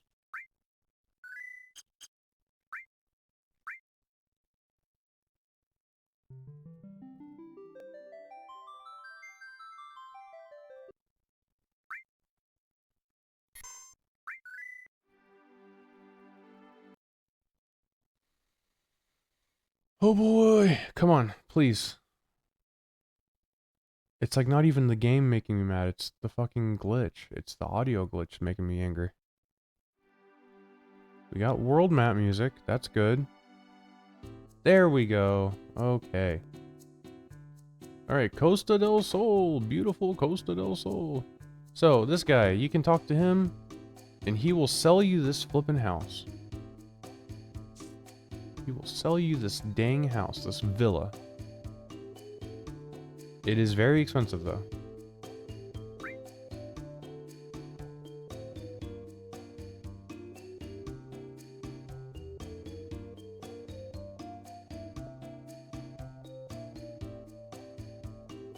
How much is it? 300,000 gil. Yeah. You can actually buy it if you have that much money. Which you probably don't in this point in the game, but later you would probably have it. So, there are a bunch of items here. Grab them. That fire ring is especially good. Motor drive is a weapon for Tifa, and a power source. I think motor drive is a weapon for Tifa. I'm pretty sure. Yep, back outside. Remember this girl? She's really important.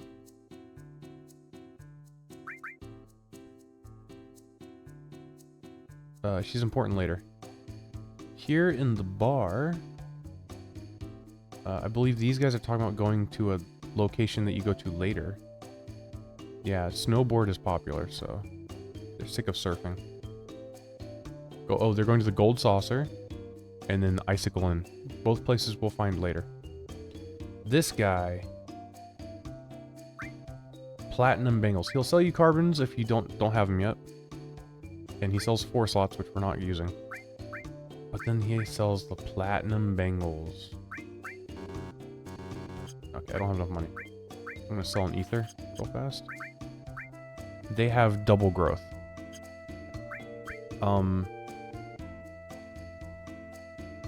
I would say that there is you can outfit your team with platinums to double the growth of all your materia, because you also have the weapons that have double growth.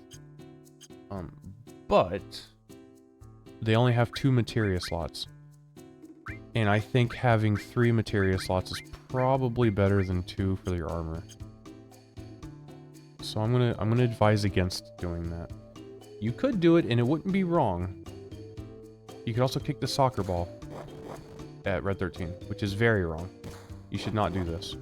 This is a terrible thing to do. And I'm done. Okay. In here, we find Johnny. Hey, Johnny. He calls me a murderer. I'm Cloud.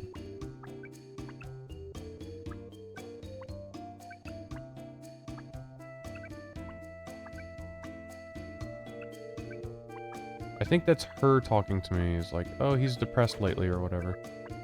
So yeah. Johnny's he's got a new girlfriend. He's trying to start a new life. Over here. If you don't have Yuffie on your team, she'll actually be here selling stuff. What does he say? Yeah, I'd like to find a gorgeous chick and have a great time. You can buy revive and heal and all that here, but you already have it, so don't worry about it. And then there's an inn, which we don't need to go into, and then there's some items here. You probably should get some softs. Just in case. You don't need a lot, but just get a couple, just in case. Down here on the beach.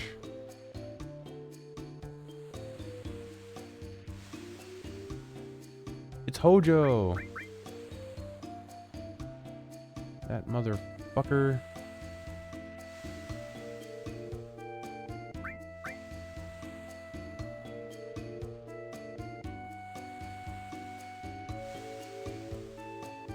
Yeah.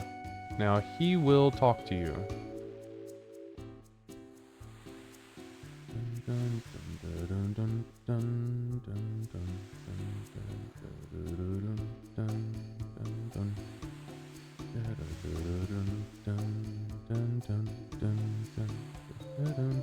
So he's acting a little suspicious too.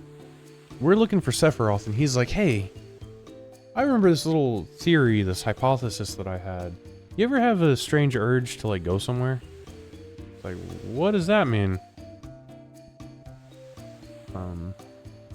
Were you in Soldier? Would you like to be my guinea pig? So he's basically taunting Cloud, right? You know, oh, did you used to be in Soldier? Is that true? Do you ever get a weird, strange feeling to go, to, like, travel? And,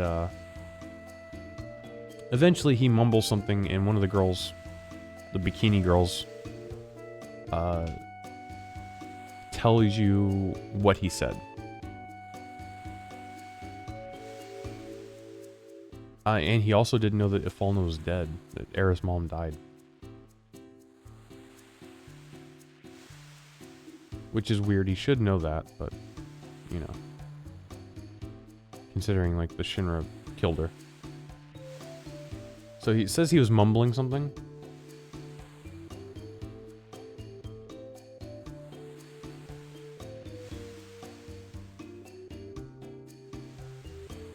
And one of these girls tells you which way to go. There you go. Head west past Mount Coral. Okay. So, that's done. There's nothing else down here. We are officially done with Costa del Sol. The Soul. Oh my god, the fucking... Let's give her the power wrist, why not? Please give me audio, please.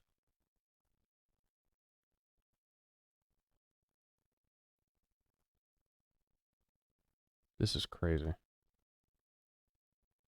This is actually crazy. Oh my god.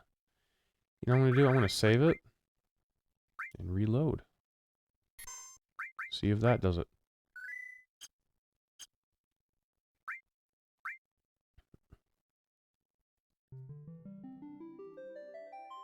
This is crazy. I can't believe this is like this. Okay. I think there's an enemy skill around here, but we can't get it. We need Manipulate to get that. So we're just gonna go on to Mount Coral.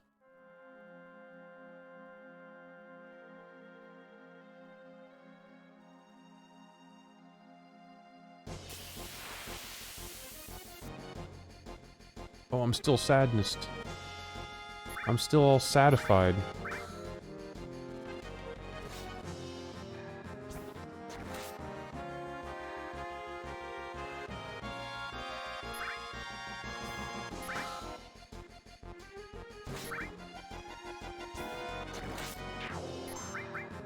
Yeah, these Grongolons are a little annoying.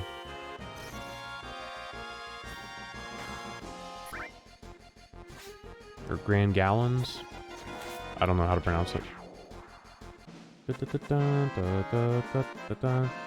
So, I don't want Sadness on my team anymore. The Sadness is really just for boss fights. Having them slow down your limit gauge stuff is really rough. And I don't feel like using all of my hypers.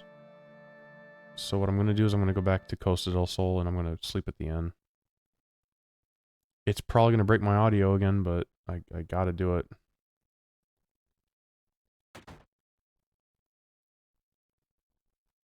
Oh yeah, Barrett's in the bathroom. Oh, that's not a guy. Yeah, I'll stay.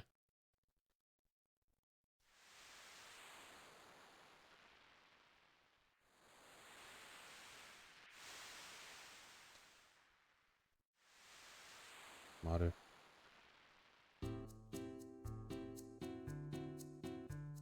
You better stop licking your hands. Don't lick your hands.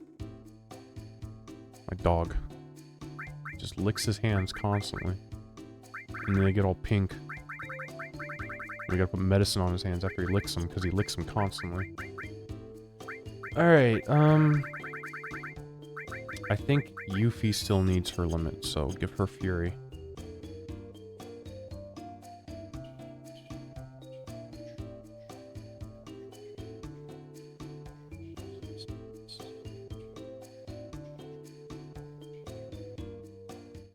Oh, thank God we have sound. Awesome.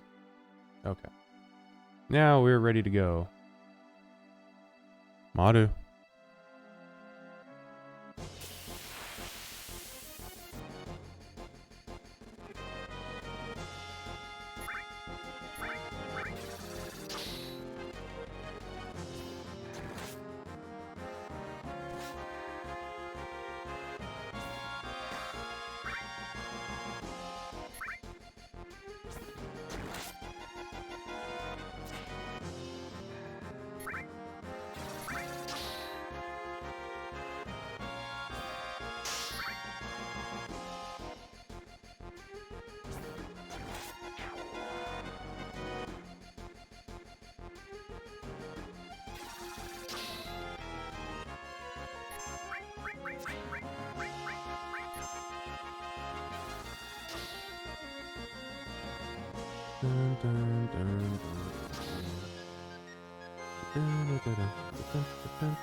You know, I might put Chocomog back on Aerith instead of Shiva. Because it costs less MP. And therefore can be used more often. Dun, dun, dun, da, da, da, dun. Dun, dun, dun. Oh, there we go. Dun, dun, dun, dun, dun, dun.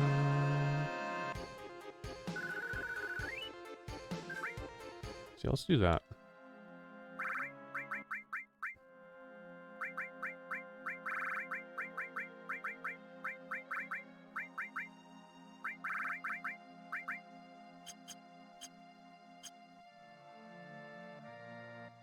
Dun, dun, dun. Yeah, there's this little pathway you can walk through here. That waterfall's beautiful, man. I loved seeing that when I was a kid. Okay. This is Mount Nibble. Or, no, Mount Coral, my bad. You can talk to him. He says he saw Sephiroth. He saw a guy in a black cape. So... But actually, it might not even have been Sephiroth, because I think he also says that the guy had a tattoo. Yeah, you don't need to talk to him.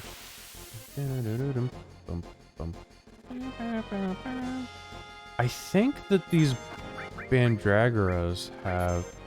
what are they called? Bagnadrana. I think they have something to steal.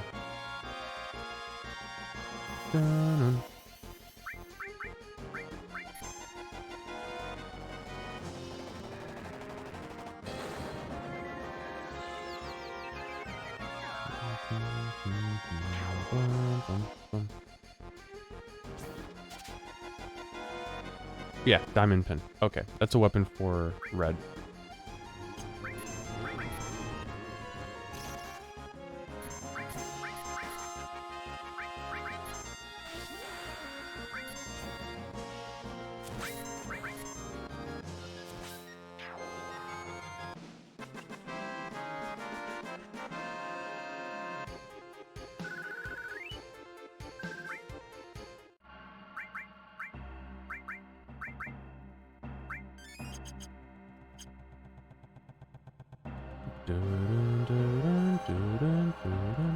Don't worry about this. This is a place you'll need to go to later. But right now, it is pointless. Nope, don't want to go down there. Stick up here and just keep going.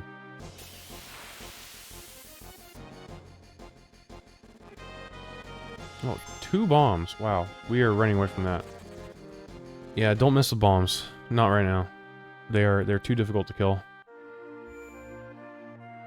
Wait, we're gonna want to save our game.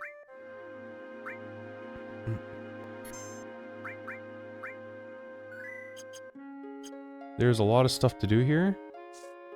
There are going to be holes. You want to fall in the hole, and then hold a direction and left, and keep pressing X.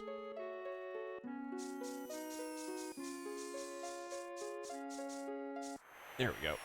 Yep. So we're going to get whatever this item is on the left side. The next time we fall in the hole, we want to hold right. This is a wizard staff. This is going to be an item for, a weapon for Aerith. And when you know it, it is double growth. However, we're getting kind of strapped for, getting a little strapped for, room here.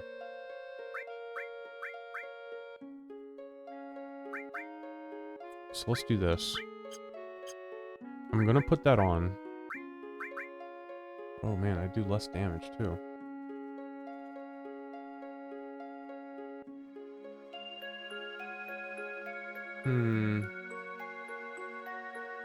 You know what? I'm gonna leave it. I'm not gonna put it on. We got a W machine gun for Barret.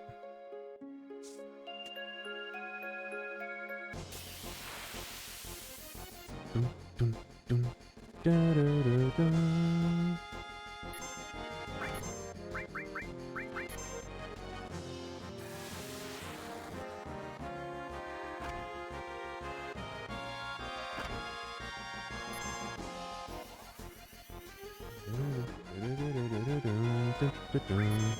Oh, we got the fat chocobo. Huzzah.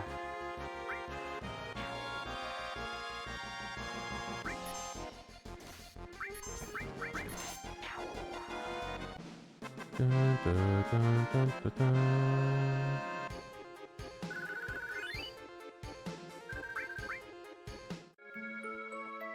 Alright, this time we're gonna hold right. Hold right, mash X. Let's go! Mashing X. Mashing that X, mashing that X. Okay. Now, we don't really need this item. It's kind of BS. It's a star pendant. Another one. So, you know. But, you know, it is what it is. We can sell it for 2,000 gil.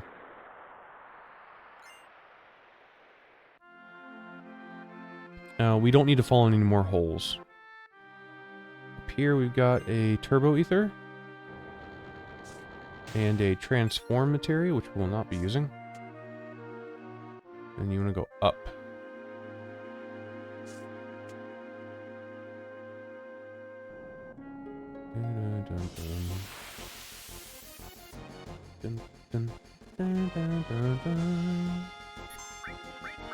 Seal evil.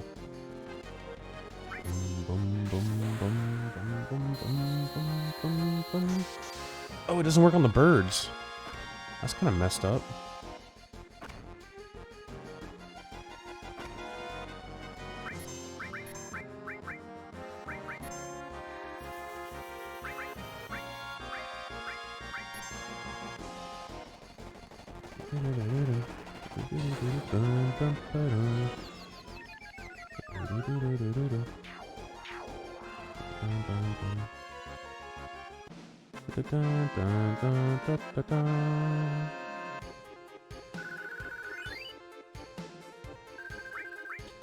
Alright, Aerith is gonna get those kills. So we run across the bridge and we have to lower that bottom part. But before we do that, there is actually a hidden little climbable area here.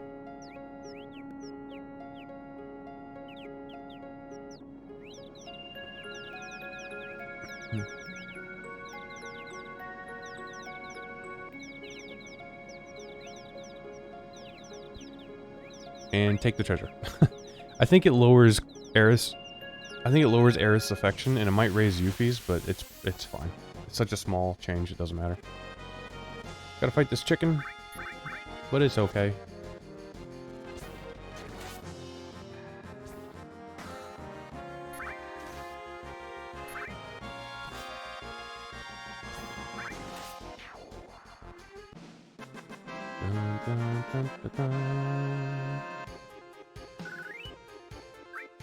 And we get 10 Phoenix Downs, which is pretty cool. Phoenix Downs can be kind of expensive.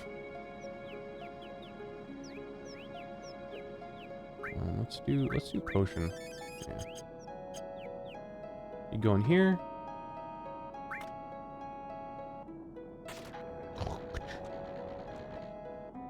You can lower the bridge. Now we gotta go back and go down.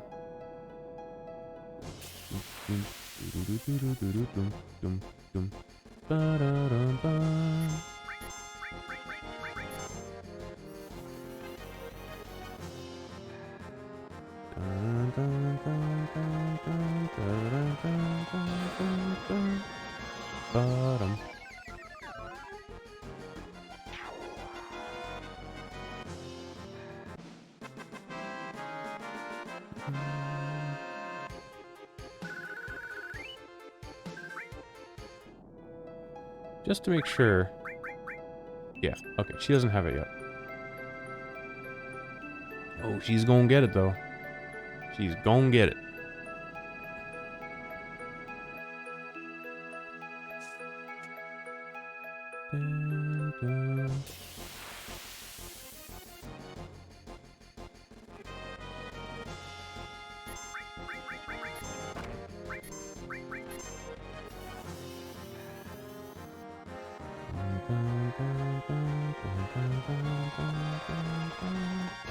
Dun, dun.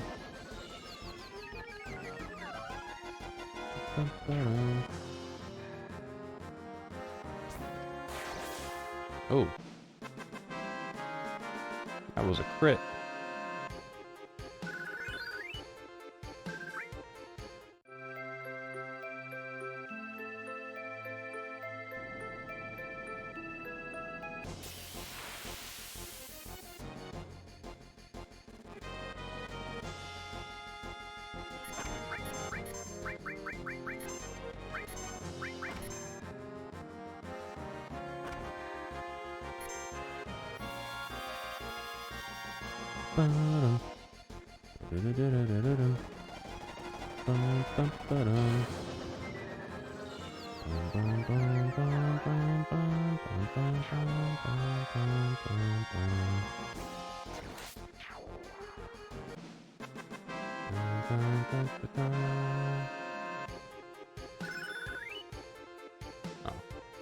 Well, fire leveled up. We got fire 2 now. That's pretty nice. Let's use an ether. Dun. Now down here, you can go left or right, and left looks like a dead end, but it's not. It's not actually a dead end. I mean, I guess technically it is a dead end, but it leads to a secret area. So we get a tent, a mine source, power source, and some guy.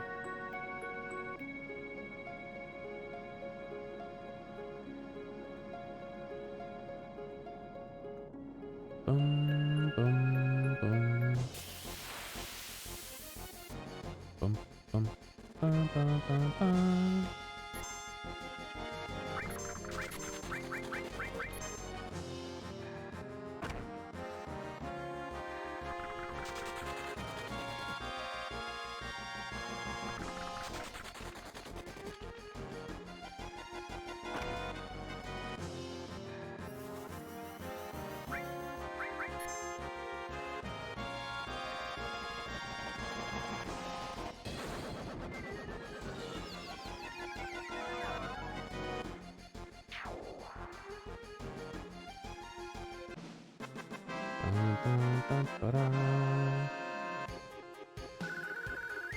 Man, still no limit. She's got to be getting close.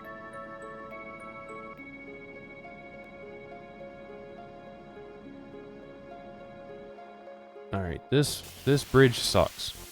There are bombs all over this bridge. And we're just gonna we're gonna run away from them. No bombs for me, thank you.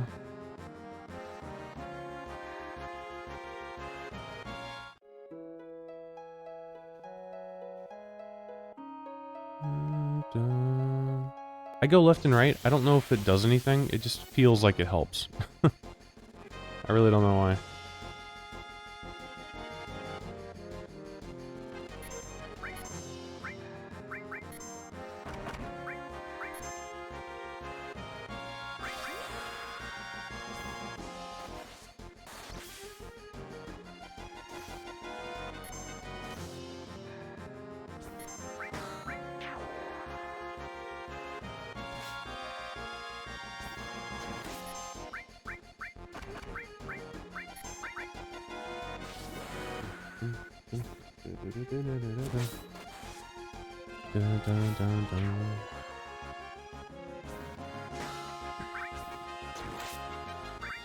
Oh, whoops.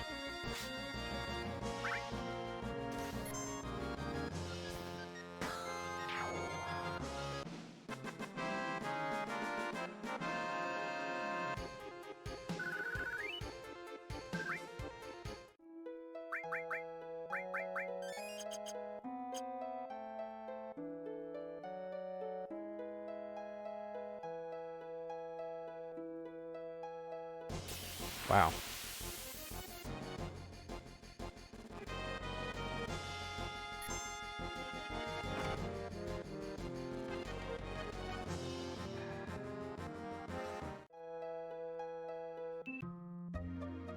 Okay, and we are in we're in the town where Barret comes from. It's his hometown.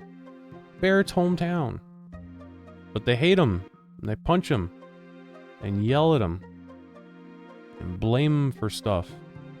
And he's like, yeah, it is my fault.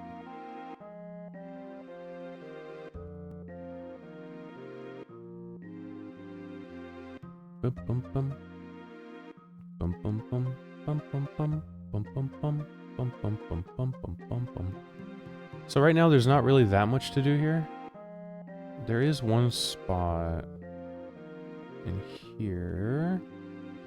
I know there's a way to get in there.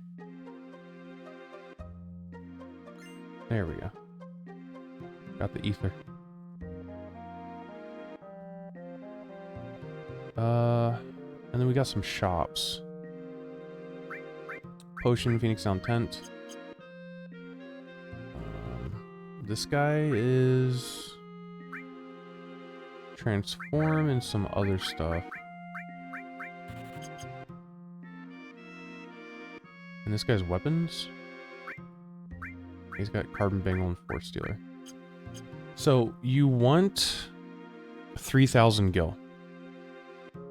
You want 3,000 gil. Probably a little bit more, actually. You want a little more than 3,000 gil. I'd say 3,000 is the minimum. Because you gotta get 3,000 just to get into this place. Dun, dun, dun. If for whatever reason... if for whatever reason you have 30k, you can get the lifetime pass to this place. But, you know, you probably don't have that. Unless you did some, like, crazy grinding. Yeah, we see... This is where Barret grew up, but it used to look a lot different. It was a coal mining town.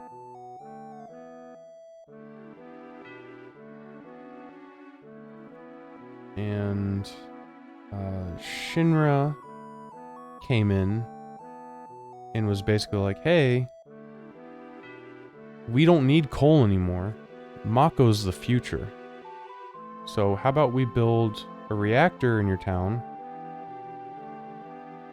and we'll take care of you.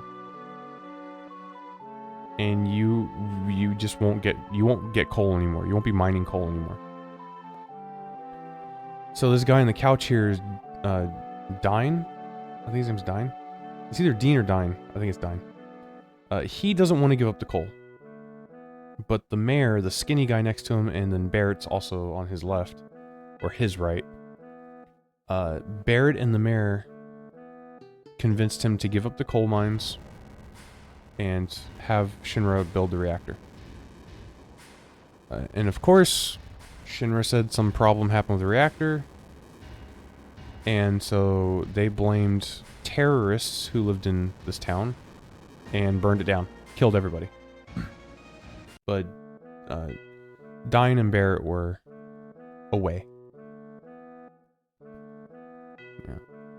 There was an explosion at the reactor, and they blamed the incident on the people. Said it was done by a rebel faction of villagers from Coral. Yeah. And ever since then, Coral has hated Shinra, and they've blamed Barrett for all their problems. Boom, boom. Yeah, and Barrett, he had a wife too, and his wife died.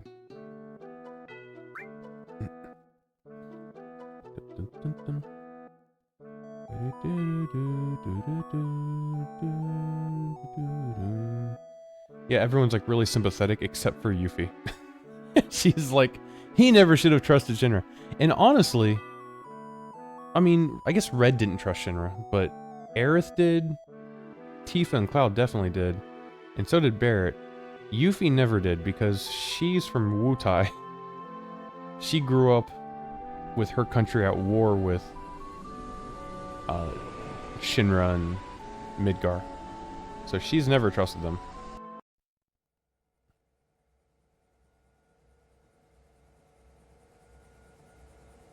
Alright, and here we are at the Gold Saucer.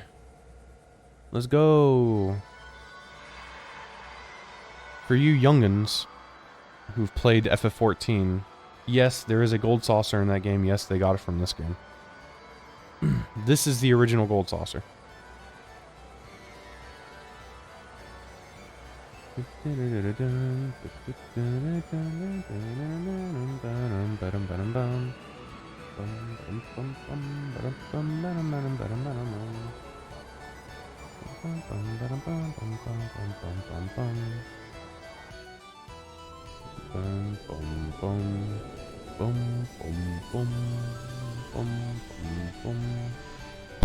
Okay. There is a save point there, but we can't use it because I think it costs GP. And we don't have any right now, so... we're going to talk to her. We're going to buy the single pass for 3,000 gil. Because we don't have enough money for the 30k lifetime pass.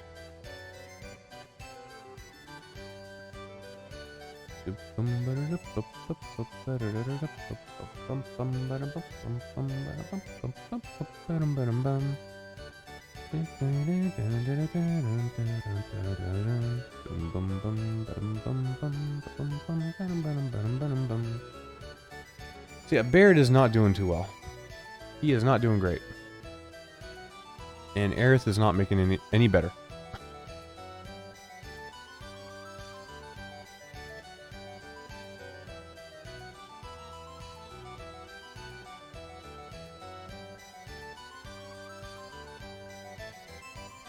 He's like, fuck off. Don't forget we're gonna fight Sephiroth. And he's like, I'm going to Wonder Square. Okay, now you get to take one person to go with you, and that person gets an affection boost. So we're gonna take Aerith. Let's go. Okay. Chocobo Square has nothing to do. I mean, there's stuff to do. But like we don't have the money and like the stuff to do everything with right now. So I think the only important place to go to right now is Ghost Square. Because up here in Ghost Square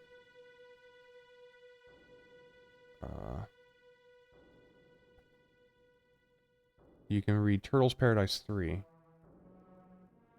And there's also a shop.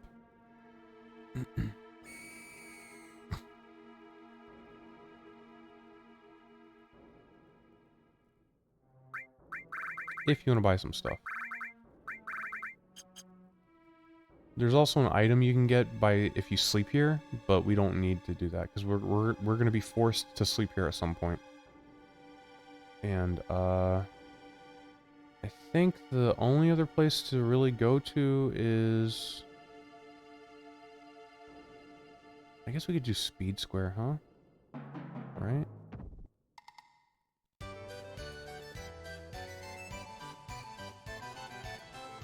Johnny's here. And then we also find this guy. He is the owner of the Gold Saucer, and his name is Dio.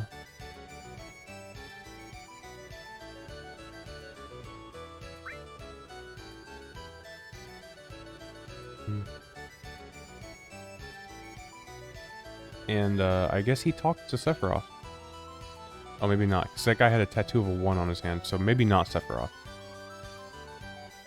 Dun dum bum bum bum bum bum bum bum bum bum bum. And he says, "Oh, go to the battle arena, bloobity blop scooter bop." This guy looks like Johnny too. Is this Johnny?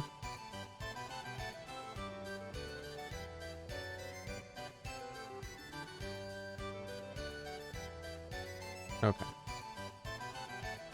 Now here...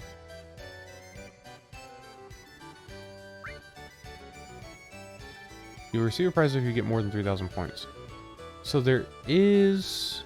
do I need GP to ride this? I do. I don't have any GP. Bum, bum, bum, bum, bum, bum, bum, bum, bum, bum, bum, bum, bum. So let's go to Wonder Square.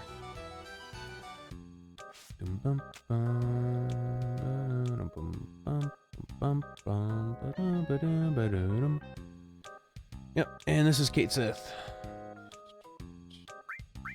Our next character. He tries to read our fortune, and it doesn't go so well.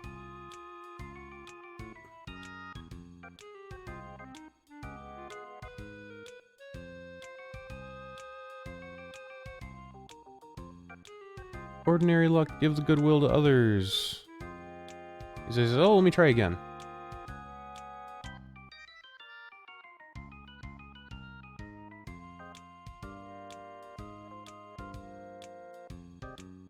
Also a bum reading. Says, "One more time, try again." This one is important. I mean, it's not important, but it's like different. What you pursue will be yours, but you will lose something dear. And he says, "I don't know what that means. I have to follow you now. Because I need to know what that means." It's all a lie. It's all a ruse. He is a charlatan. And a robot. A robarlatan. He does have a silver armlet, which is kind of nice. And he also comes with some good materia. He comes with Manipulate, which is excellent. Excellent materia. And we're gonna give Yuffie stuff to Kate Sith.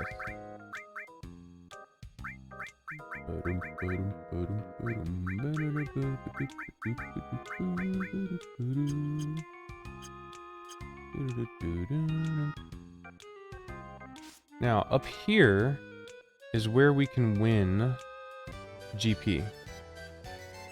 Now, you can play basketball, you can do arm wrestling, you can spend money to maybe get an item, like a potion.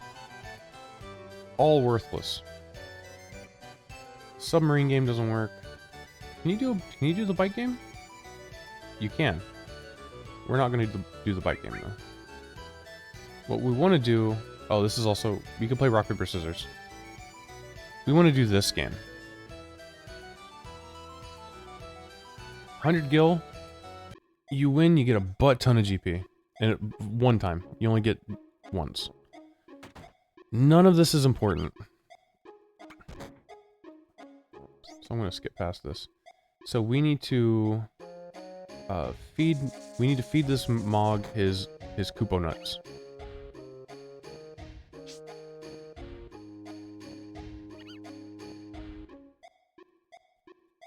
He eats, and you need to look at his reaction. Sad. Give him another one.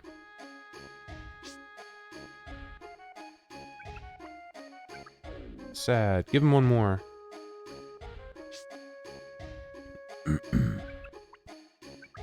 Still sad. Give him another.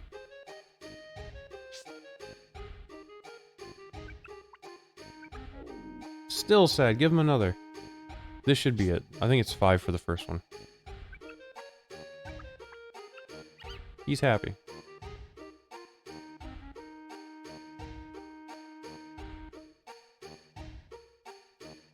There we go. Okay. Yeah. And he can fly! Huzzah!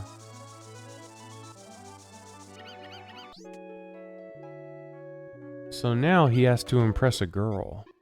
There's the girl Mog. He wants to show off and prove to her how cool he is. But first, he needs to eat some Koopo nuts. Sad, give him another. I think 3 is it for this one. Yeah, okay. So it's 5-3. We just chill and let him do his thing. Dun, dun, dun, dun, dun, dun, bum, bum.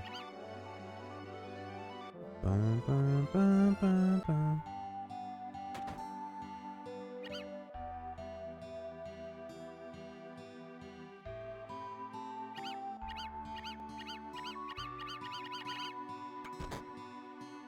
Dun, dun, dun, dun. Dun, dun, dun, dun, dun, dun. So for beating that game, you talk to this girl or guy behind you. 30 GP, easy. Now with this 30 GP, we get 3 shots at the speed game.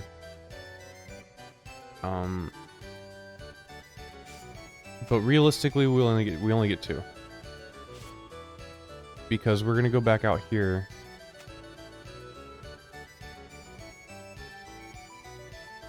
And we're gonna save our game. And saving our game costs 5 GP.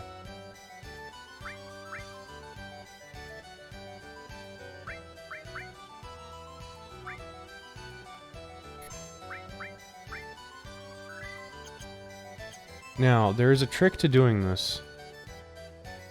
I don't know if I remember exactly how to do it, so I might mess up the first time.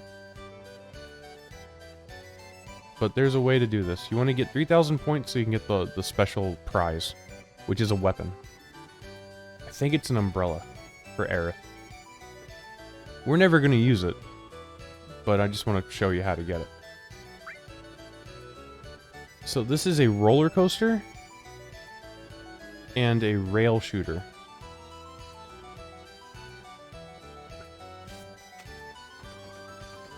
And the idea is there's like stuff everywhere to shoot, but you want, yeah, I think you want it on the edge of the windshield, I think, right here.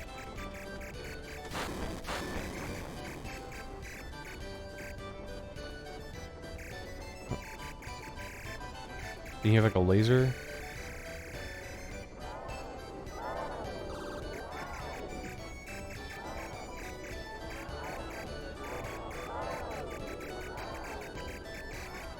So ideally you'd be shooting all of these things. See? I got 30 points for shooting a cactus.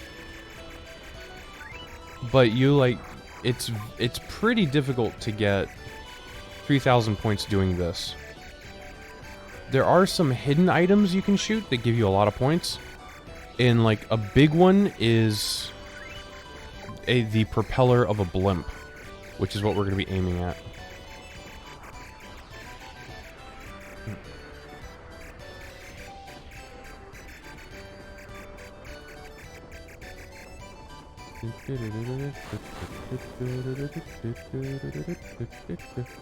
So there's balloons. There's gonna be balloons. And right after the balloons is the blimp.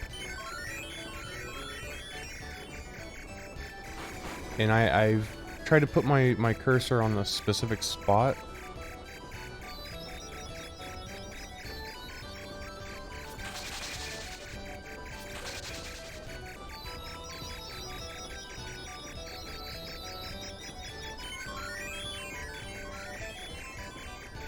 Okay, here come the balloons.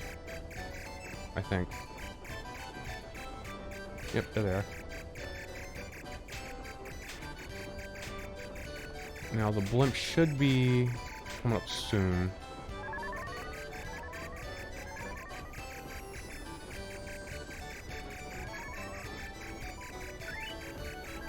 Here's the blimp. Oh, I didn't get it. I missed it. So maybe I should just go straight right then. Oh, I didn't get it again. Oh, what did I...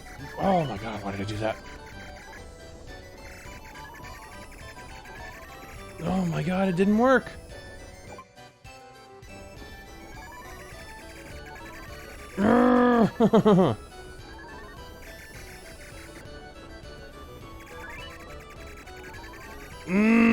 Nope, we missed it. Fuck it. I'm cutting all this out. Cutting all this out of the video. Fuck all this shit.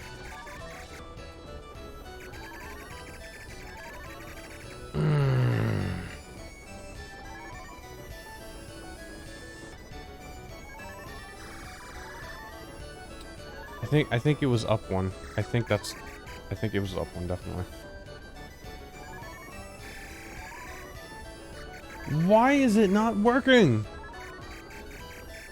Oh my god.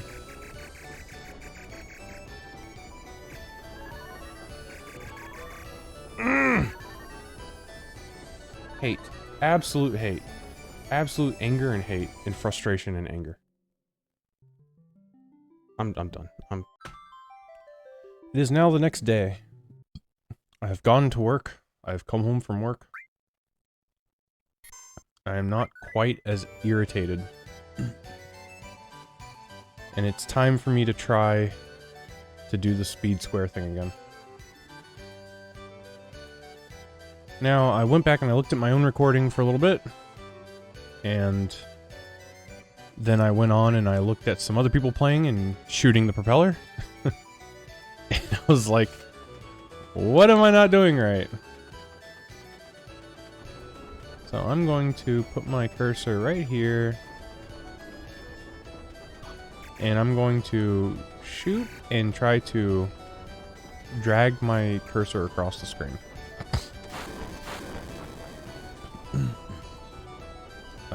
I hope this works.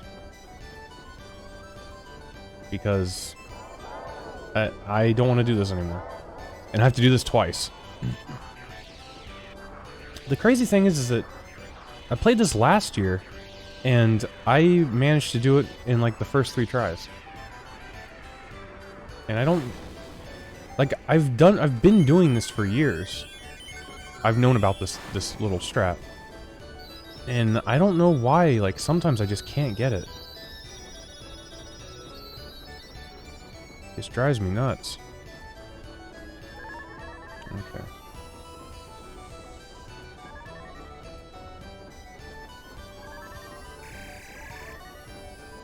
Okay, well, there's a second spot around here somewhere. Oh boy. Oh my god.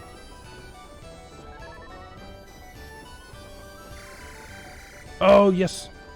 Yes. Just barely. Okay, I hit it. Thank God that's over. I can continue with the game. Man. It's like, it's such a relief to just be done with that.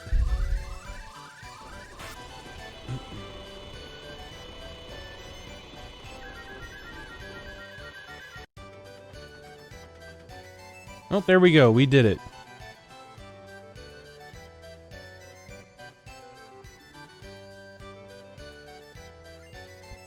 And we get the umbrella.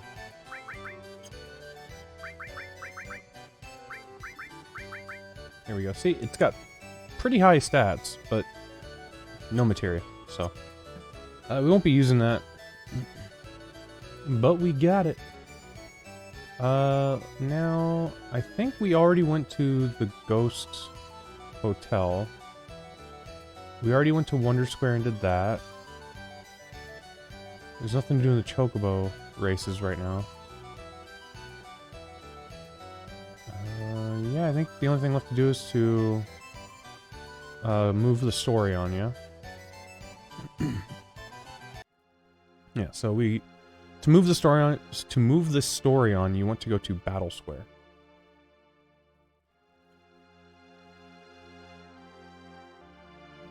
And suspiciously, a Shinra security man has been deadified.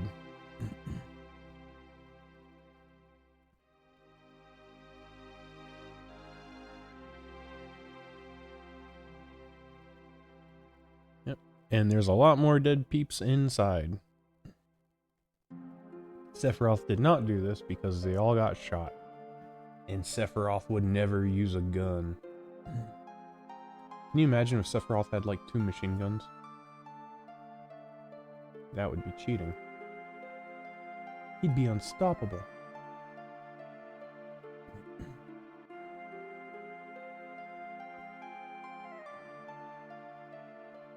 Would it work like that with machine guns? Like, because, you know, it's the old, like, gaming and anime thing where the stronger the character, the stronger his sword is, or her sword is.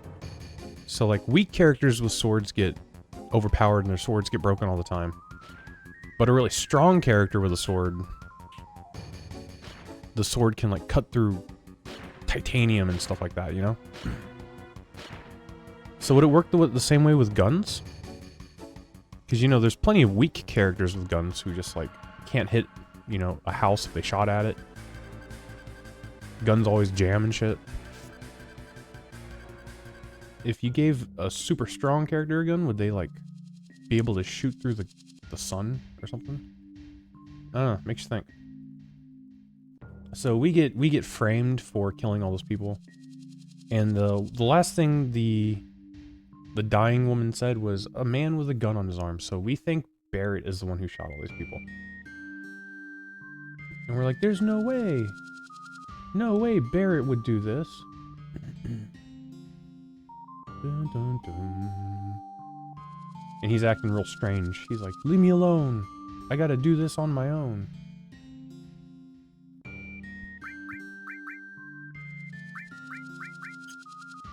Okay, we got everyone geared up. It's good to go.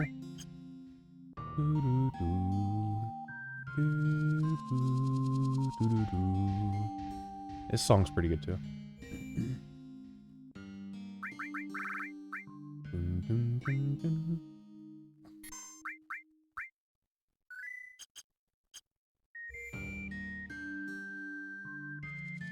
Alright, there's not really a whole lot to do here.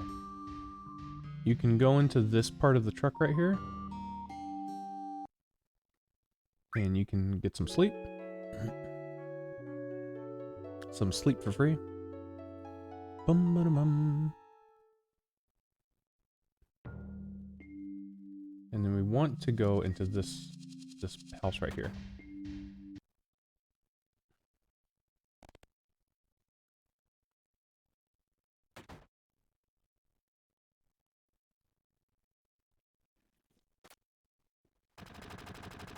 No, Barret, don't kill us. Oh, he shot the other guy.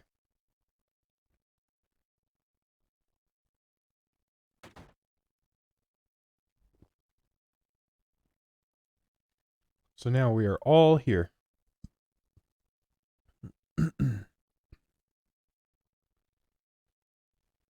And he's here to tell us some backstory. So remember, he said him and Dean or Dine were out doing something when the village got burned down. And so this is what happened. They were out doing something, and they come back, they see the village. The mayor's like, hey, the village is on fire. It's the Shinra, they did stuff. And Barret's like, no! My village! My wife!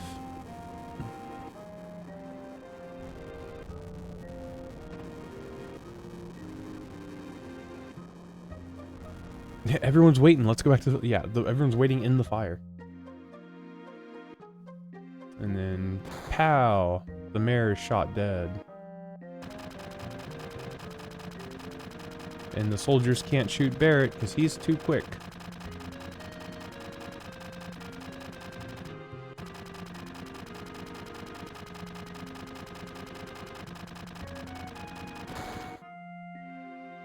And Scarlet kills one of her own men.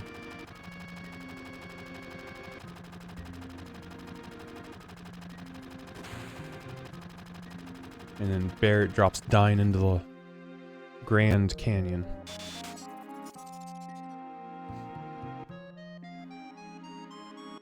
So he got a gun put on his shot up arm.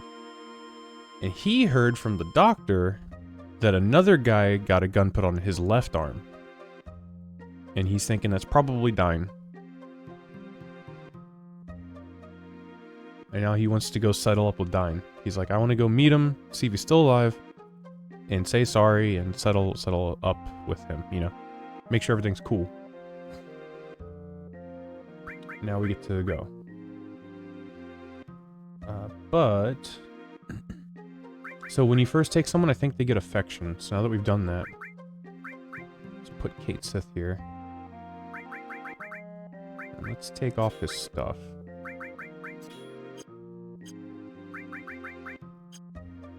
And then... Who else had stuff on him? I guess it was just Cloud, Cait Sith, and Aerith, huh? Okay.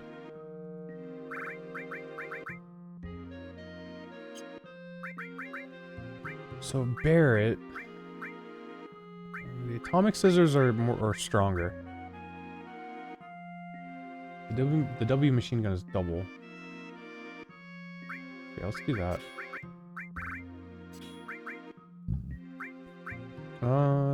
I guess we do fire, right? We don't need this right now.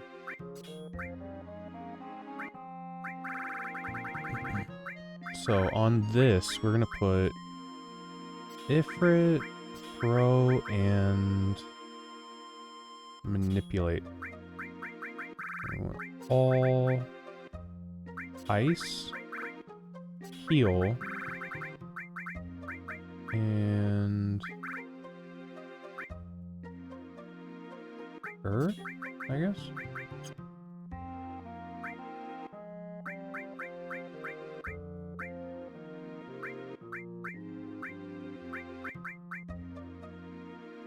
He's already got enemy skill. So let's get rid of lightning.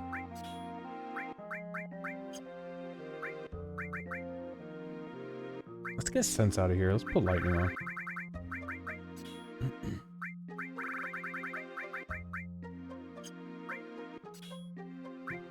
And we can put enemy skill on her. Because there is an enemy skill we need to get. Are there 2 enemy skills? There might be 2. I know Matra Magic is here. We might also get Laser here. So... we'll see how this goes. And Barrett has Manipulate.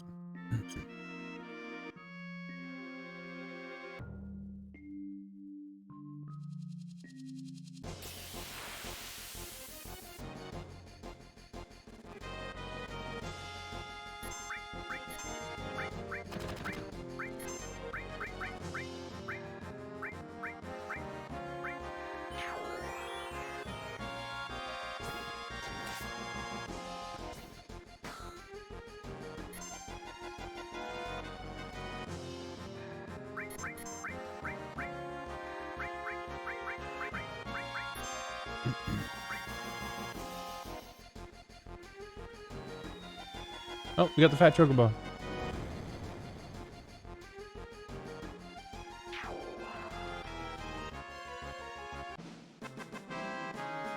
Dun, dun, dun.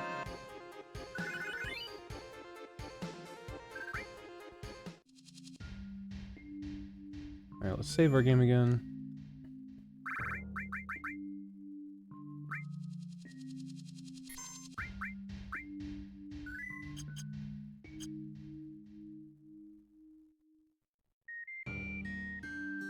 I'm gonna get out of this area. There are thieves in this area, or I guess they're called bandits, and that will steal your items. And I don't want to be here. Oh, there they are.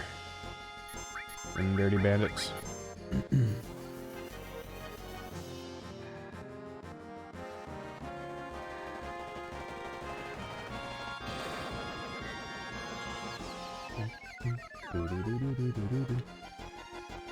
Oh, I didn't die.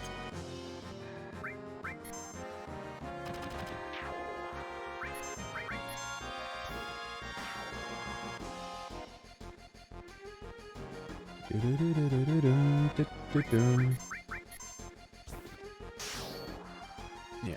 Just trying to get more kills with Aerith too. Aerith. There we go. She got it. She done got it.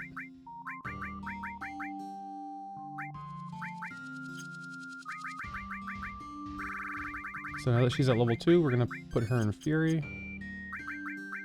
And we're gonna switch Cloud Shiva for Aerith's Chocomon. Okay. So now Cloud is gonna be the one who's gonna be trying to get the kills. I would do... Barret isn't...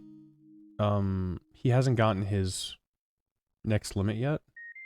And I don't want to put him in Fury because he's about to do a boss fight solo. And I just want him to be, like, alive. I don't want him to die.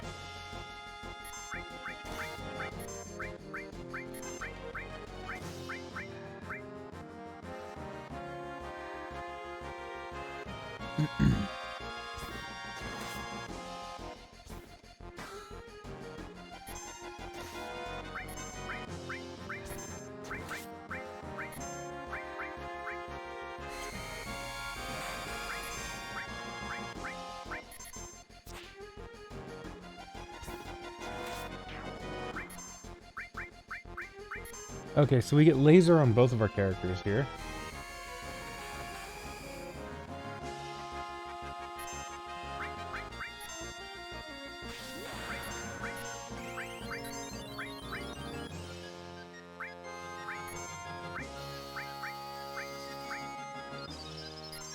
We might actually be able to get like full up on Aerith's limit breaks here. No, not quite. I wonder if I could hyper...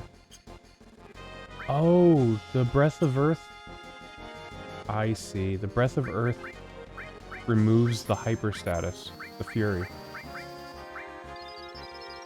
Oh, that's rough.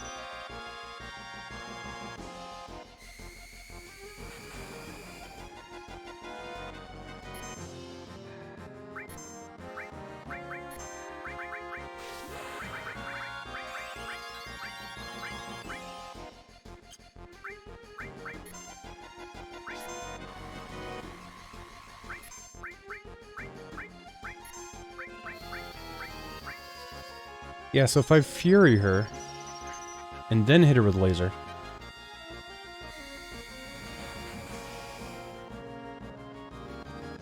Yeah, there we go.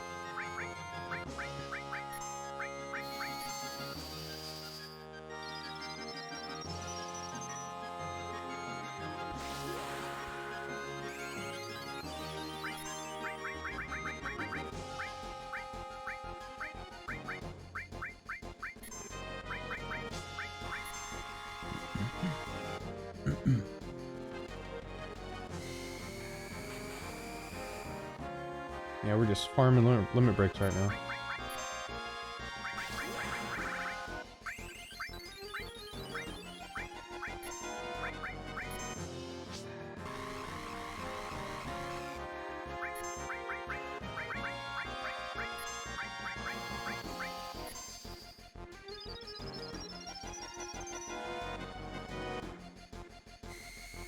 I wonder how many times this thing can use laser.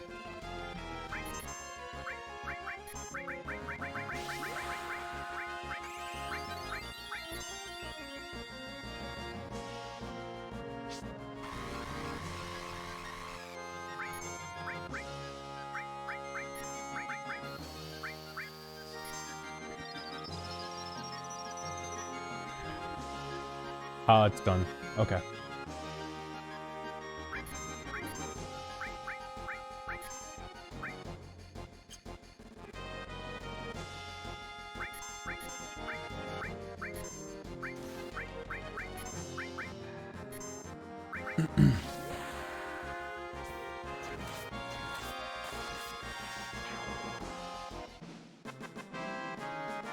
Well, we got about 4 or 5, I think. So that's pretty good. Shouldn't need much more to get to the next limit break for Aerith.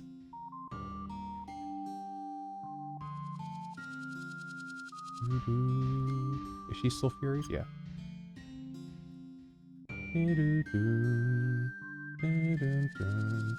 Yeah, we want some, like, I think they're called bowl motors. They're like robot wheelie things. Seriously, these guys?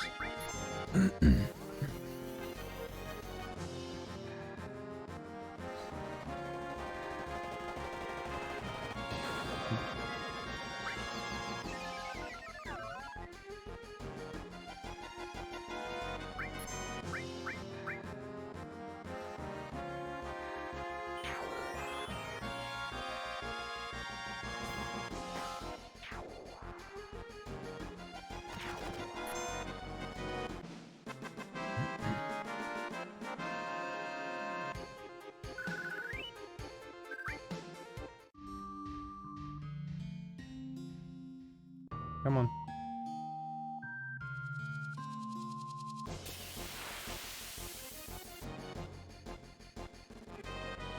There it is. That's what we want. And there's Matcher Magic right off the bat. Cool.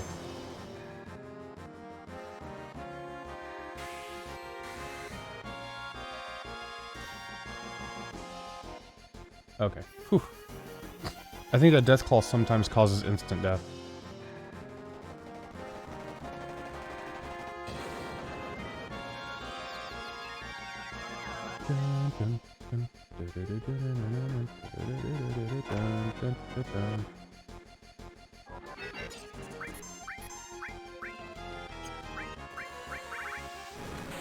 I guess I'll use Matcher Magic too, why not?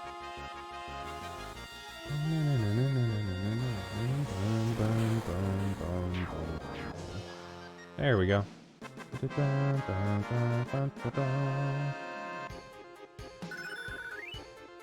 Okay.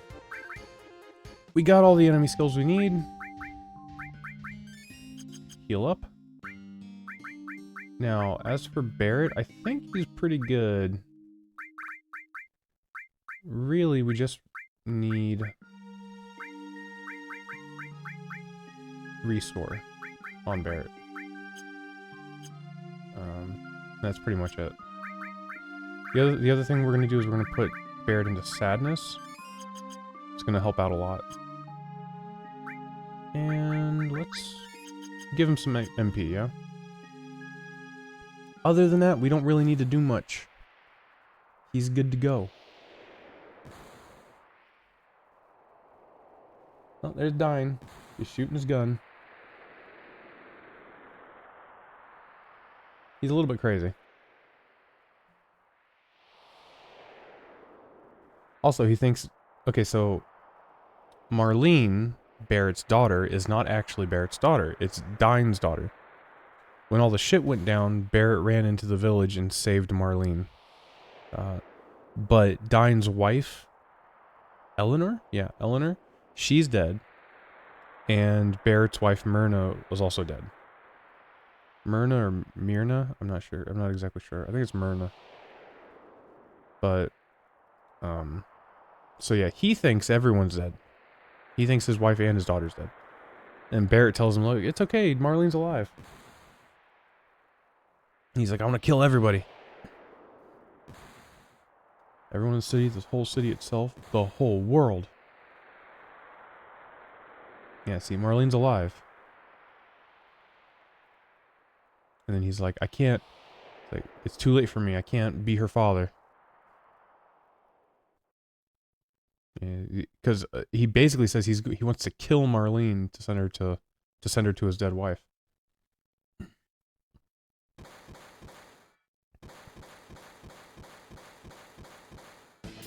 And Barrett's like, get out, stay out of this. I'm gonna fight him on my own.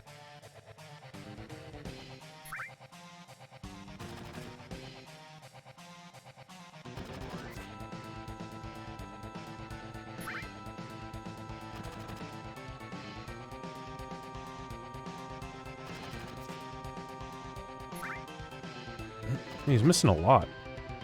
It's weird.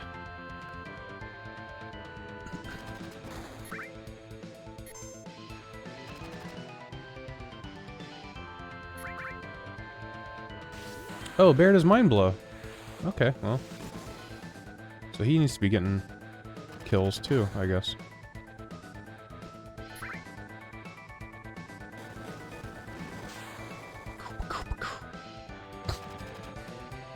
Yeah, if I didn't have Sadness, these attacks would be doing much more damage.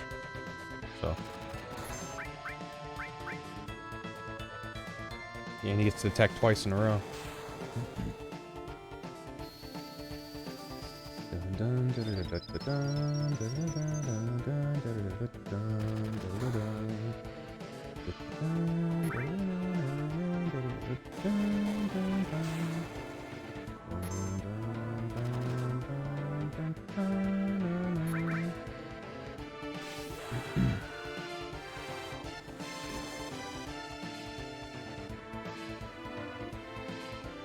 He finishes with, yeah, Molotov cocktail.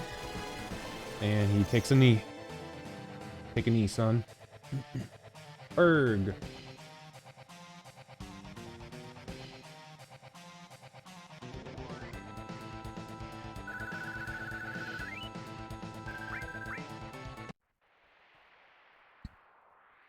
This whole scene was crazy when I was a kid. I struggled. I struggled to really get this whole thing. I was like, well, so he doesn't want to see his daughter? He wants to kill his daughter? And this whole thing, man, it hit me hard when I was a kid. I did not like watching this. I mean, it was amazing, but I really, yeah, I had a hard time watching this when I was a kid.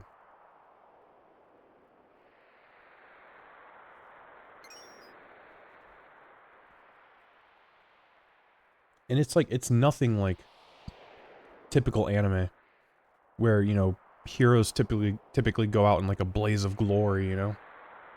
Like Ace from One Piece, you know, or any of the hundreds of times people died in Dragon Ball Z. This, he just kind of walks the edge and falls off. It's like, whoa. There's no music, there's no like camera stuff, there's no cinematics, it's just him chucking himself off the cliff. Yeah, Barrett, man. Barrett might have, like, the saddest story in the whole game. At the beginning of the game, he loses all of his friends. And his home is destroyed. Then you come here, and you learn that before the game, his wife and all of his relatives died. And he also dropped his best friend off a cliff because he got shot in the arm. He did save his friend's daughter, but in his like hometown got destroyed. You also find out that everyone that's left in his hometown fucking hates his guts. Then here you see him have to beat up his best friend, who then kills himself in front of Barrett. It's like, man, yeah, he's got a rough storyline in this game.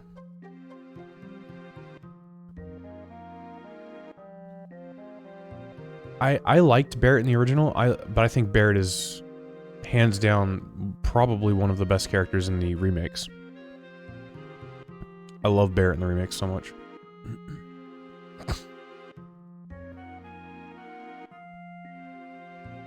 Alright, so, Dyne was running the prison. He was like the boss of the prison. And... oh, shit. I didn't mean to do that. And so... we're talking to... so, Dyne was like the boss of the prison, but this guy, Mr. Coates, like, is the liaison between the prison and the Gold Saucer, I guess. And so, we want to get out of the prison, obviously. And he says, okay, well, first you got to ask the boss for permission. You got to ask Dime.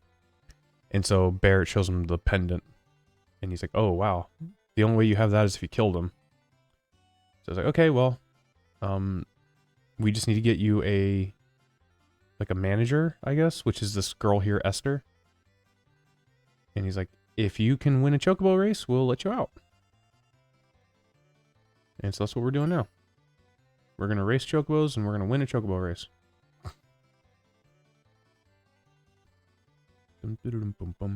Yeah, over here was a Ramu materia. So, lightning elemental summon. Don't forget to get that. You definitely need it. Definitely want it.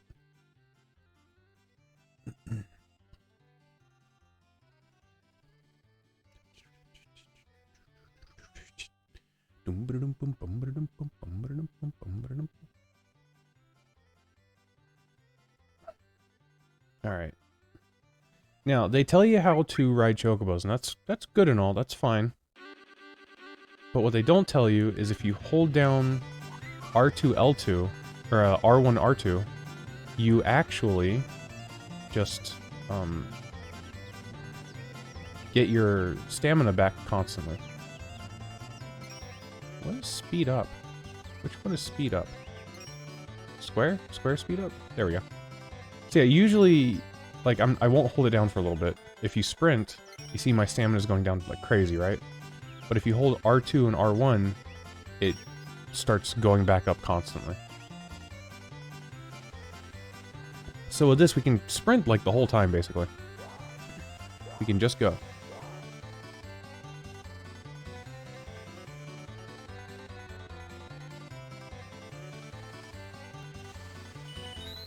And I'd say probably about here, we can let go of the sprint, regain a little bit of our stamina back. And then we can sprint at the end. Makes the chocobo race much easier if you know how to do this. The game doesn't tell you to do this, by the way. You just have to figure it out, I guess.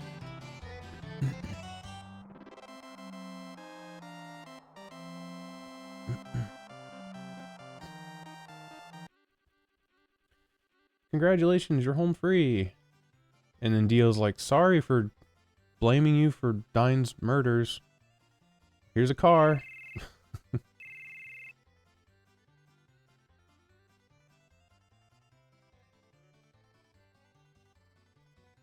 And he says he met Sephiroth and Sephiroth went that-a-way. Yeah, we're just gonna keep our team the way it is now. So that we can get rid of all the stuff from Barrett. And we're gonna PHS. We're gonna get Yuffie back on our team.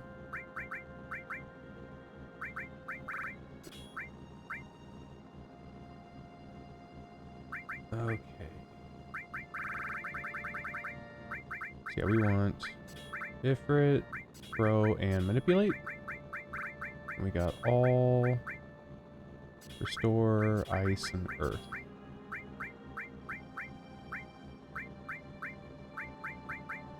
Yeah, this is fine. Okay, so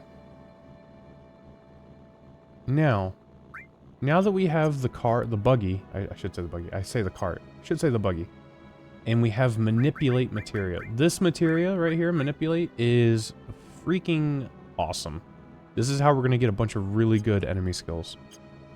We're actually going to backtrack. We're going to go all the way back to just about the Chocobo Ranch, just before the or just after the Chocobo Ranch. We're going to fight the Midgar Zolom.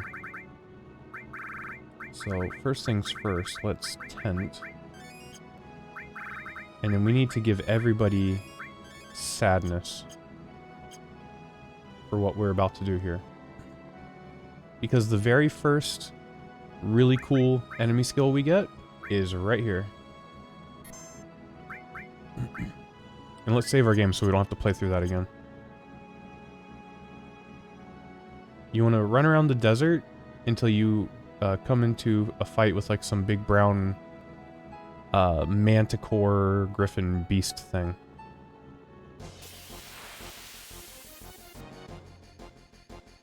And it's not these guys.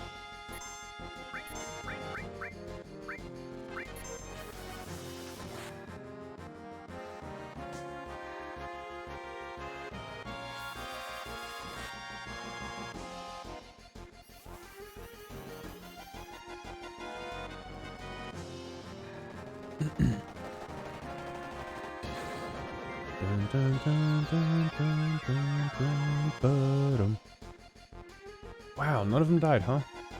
Look at that. Chocomog just is not cutting it.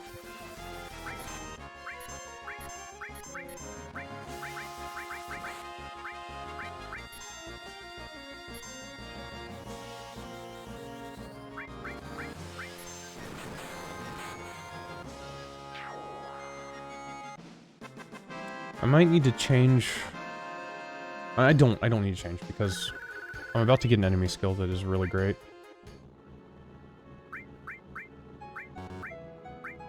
That's right, I took Cure off of Cloud. Yeah, you want to be full health, you want to have sadness on all your characters.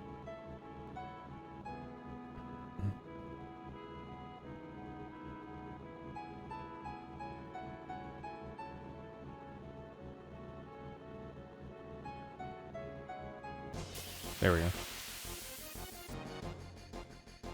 Oh man, seriously? I wonder if I can Ifrit this.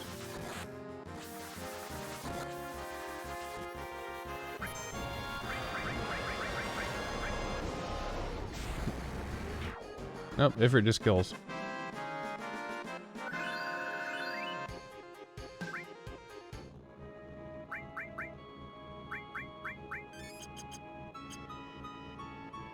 Try going closer to the gold saucer. See if this works. There we go, this is what we want.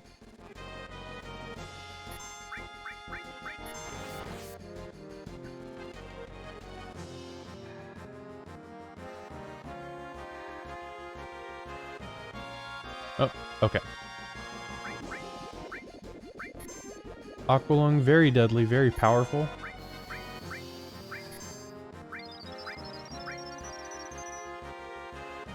Awesome enemy skill you can get. Super duper fantastic.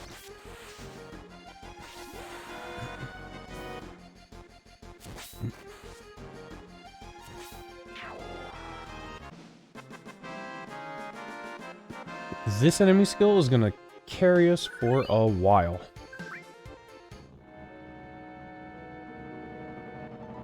Now what you want to do is, now that you have the buggy, you can go over shallow water, these like little river things. And boom, we find ourselves on the other side of Costa del Sol. Back near Costa del Sol, I should say. And on the beach is incorrect. Never mind, you don't need to fight this. I actually want to do this here.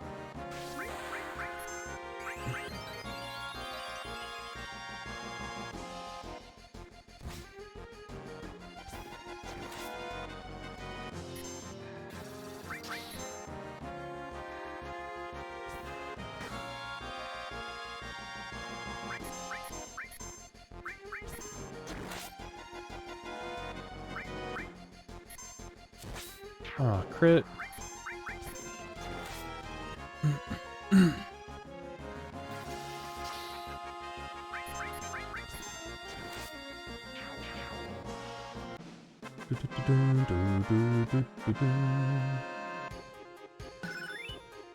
Oh, Aerith got Fury Brands. Cool.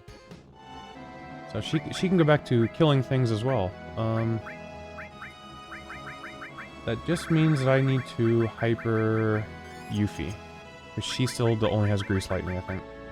Yeah. Oh, whoops. Okay. So, if you drive your buggy into Costa del Sol, you'll be here. And this counts as your buggy being in the city as well. So what you want to do is you want to come up here and talk to this guy. Give him 100 gil, and he'll let you stow away on the ship.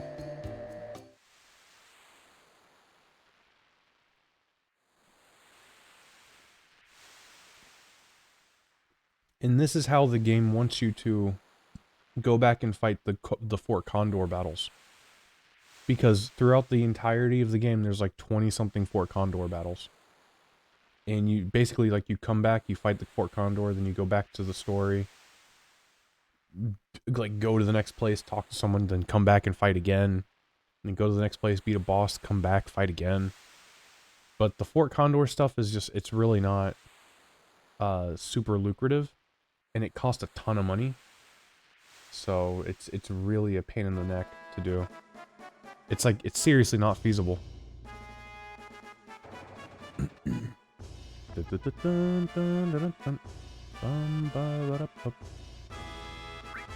Go ahead and accept this guy's offer.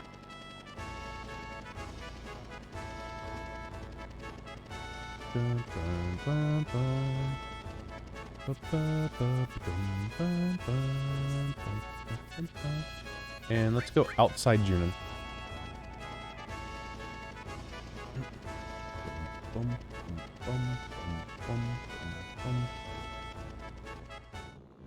Alright, now here we are outside Junin. I don't think there's anything on the beach here. We want to go back here. And we're gonna go up. So here is another guy we can get a limit break from. Or an enemy skill from. The Zemzalet.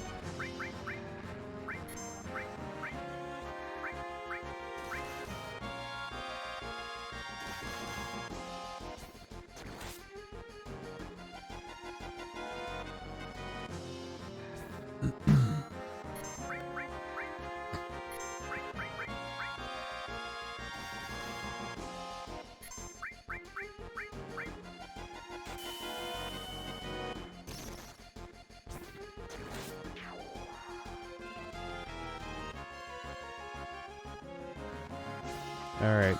And this enemy skill you can only get from manipulation. White Wind. It's a healing enemy skill.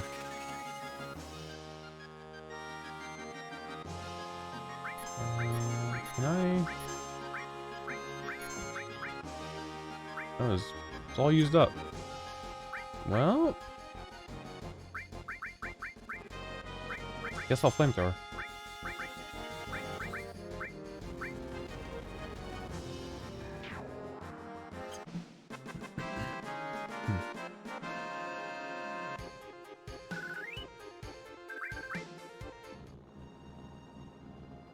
Now, if you go up through this,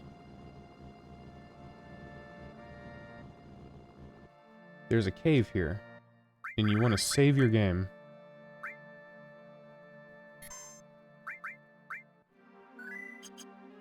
So there is a sleeping guy in here.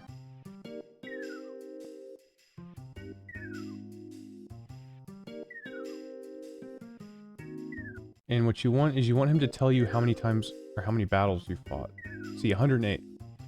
And you want that number to, you want the last two digits to be the same. So right now it's 108. You want like 111 or 122 or 133, something like that. So we're gonna fight 3 more battles.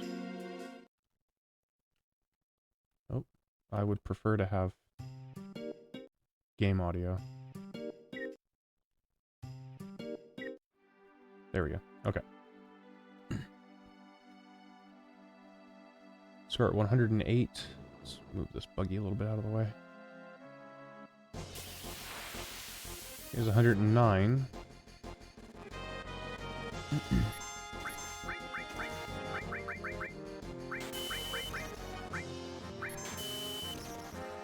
Let's just test out Aqua Lung real fast. Boom! Look how much damage it does. It's expensive though. And here's 110.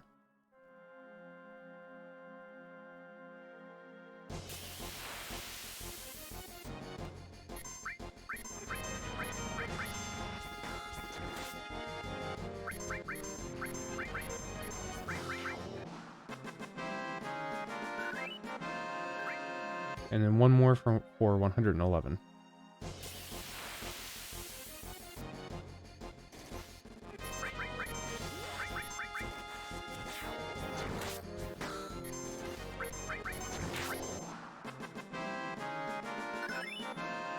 Oh, Yuffie got Clear Tranquil. Cool. So we can take Fury off of her. Now, we've got 111 fights.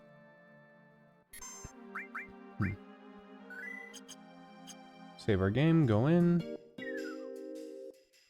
He wakes up, and he gives you Mithril. Now, you can also get another item from him. You can get a bolt ring from him. See if we can get him to talk to us about our fights. Yep, 111. Okay. So we're going to do 11 fights now to try to get to 122.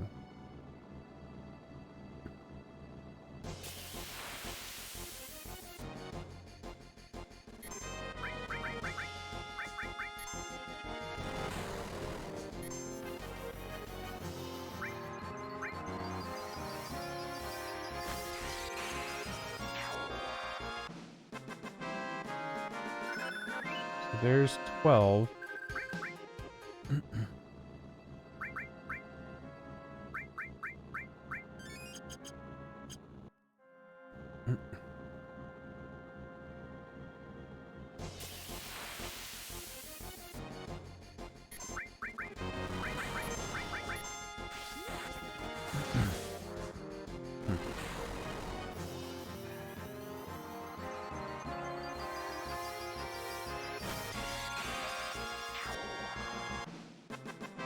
It's 13.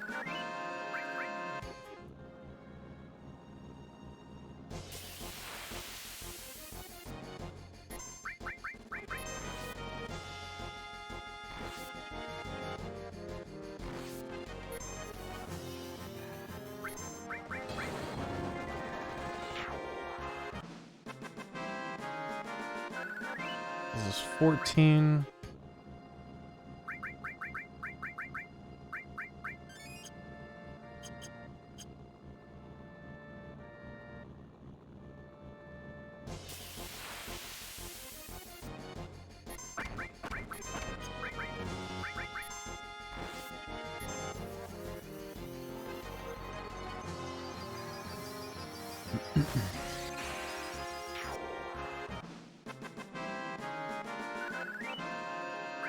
$15.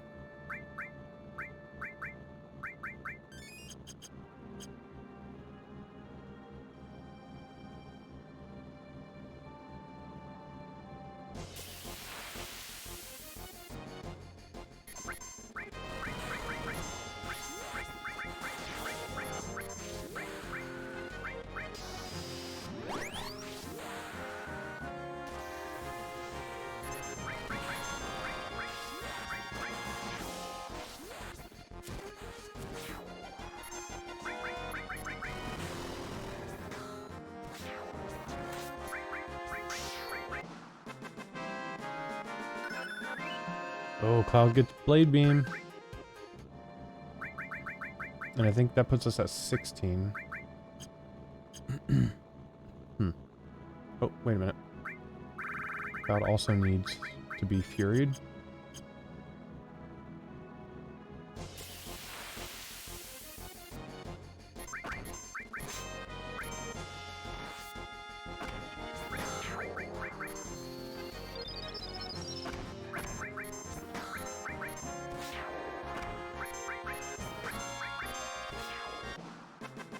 $17.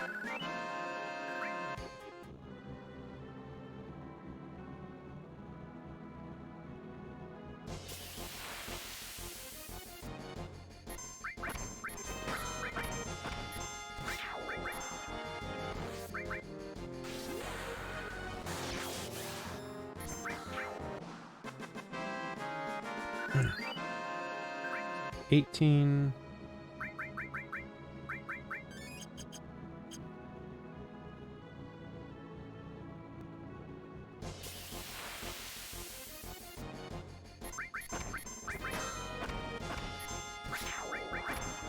Oh shit, I didn't mean to do that. God dang it.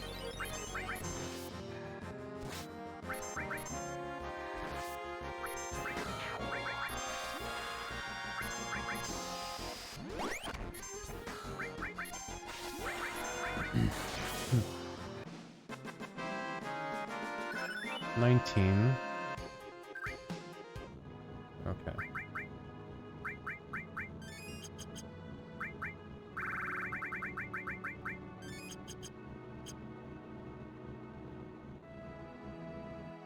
Okay, and just to be sure, we're going to come in here, we're going to check our fights, because I think I'm at 119 right now.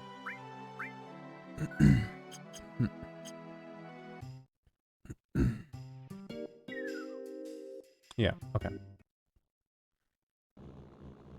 Oh, wait a minute. There we go. I forgot I can get into fights in the buggy. Okay, so here's 20.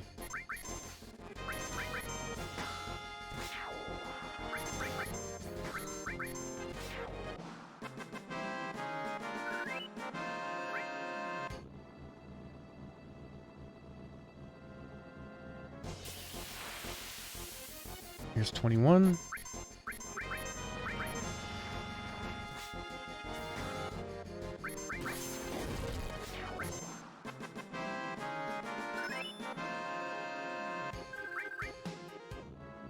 One more.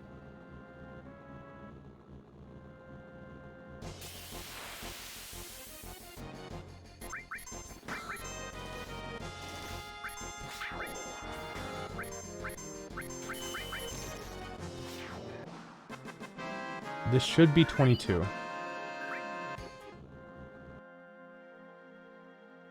we're going to save our game.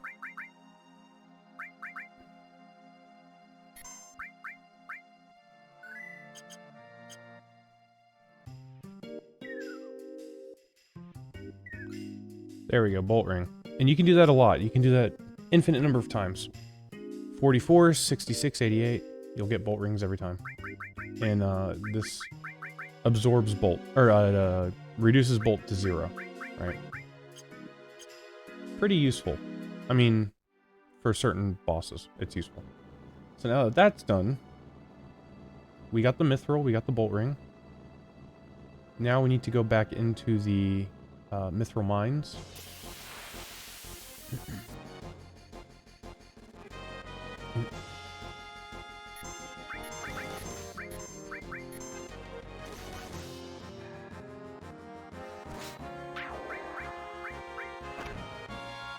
That's expensive.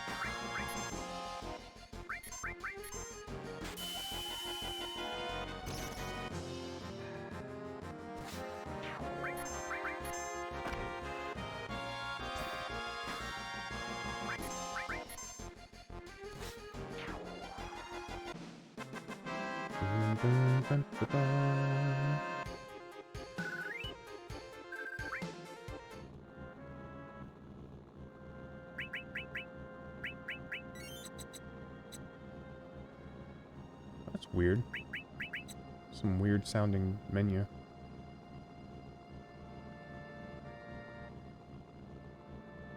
There it is. Okay, there. That's back to normal.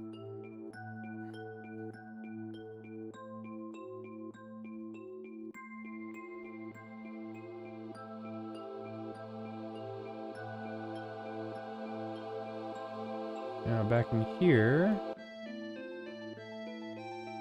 gonna run around this area right here until we encounter an arc dragon.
Yeah, we want to use Flamethrower on the new enemy skill that we have.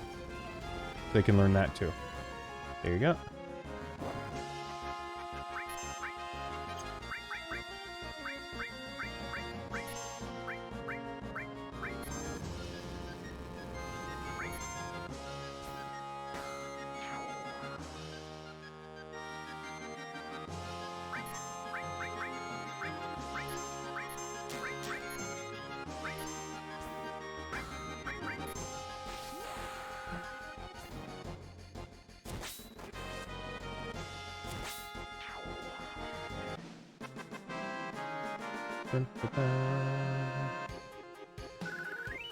Alright, we're all good here. Nothing left to do here. So we have one more big thing to do. That's to go out here. And preferably with some sound.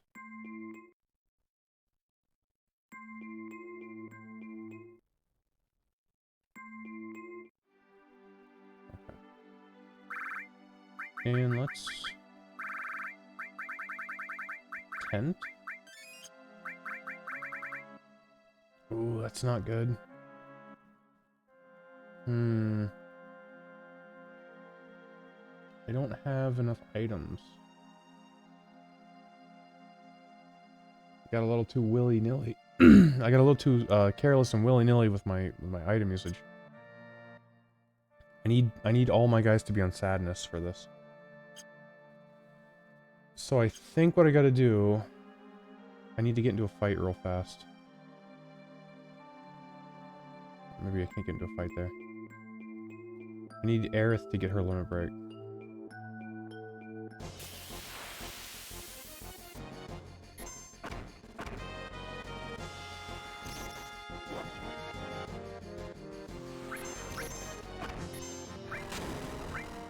Okay.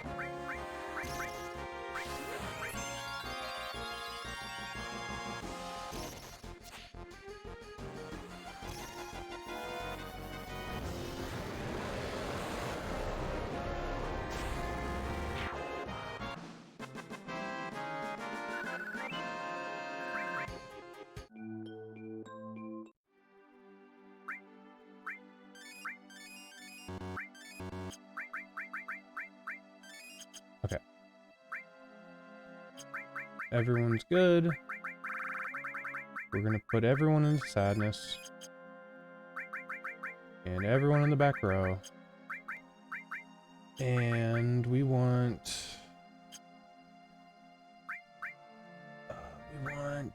What do we want?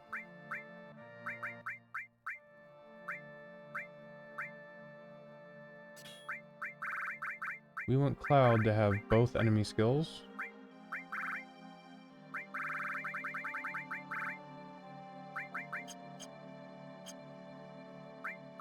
And we want Cloud to have the firing.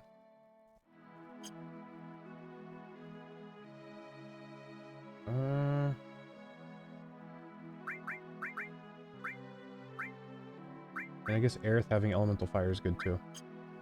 Okay. So with this might take a couple tries. Because there's like a specific way you have to do this.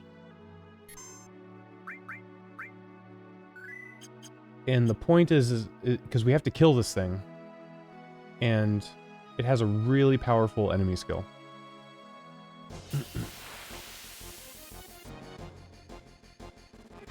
So, first up, with Cloud, we're going to laser.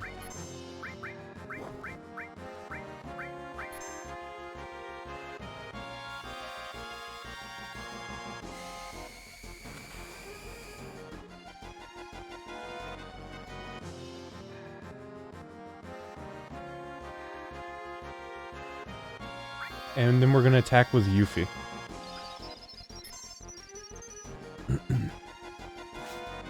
So we want the snake to bop Yuffie out of the fight.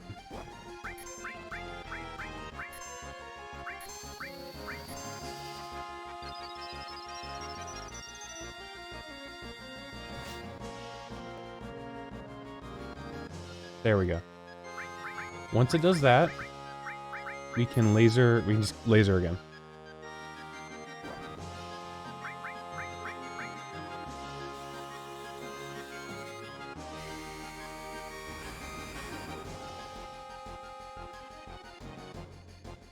And here's the skill.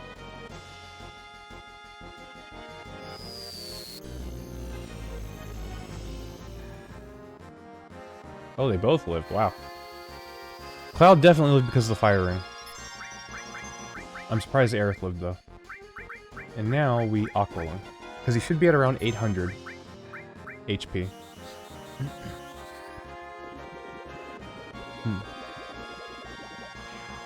There you go.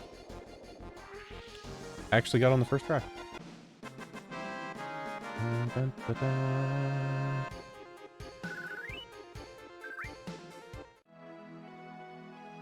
So now when we come back out,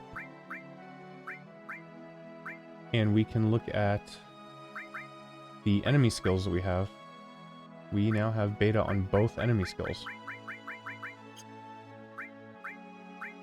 Let's see. Now let's go ahead and reset this, yeah?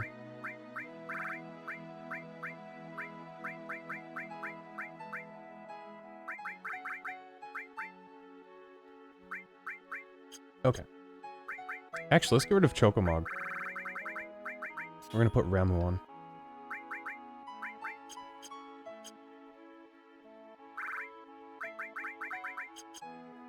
And yeah, I know I still have sadness on 2 of my characters, but I don't care, okay? At some point, I don't have a lot of items right now. So at some point, Aerith is gonna get her limit break, and I'm gonna Breath of the Earth everybody, okay?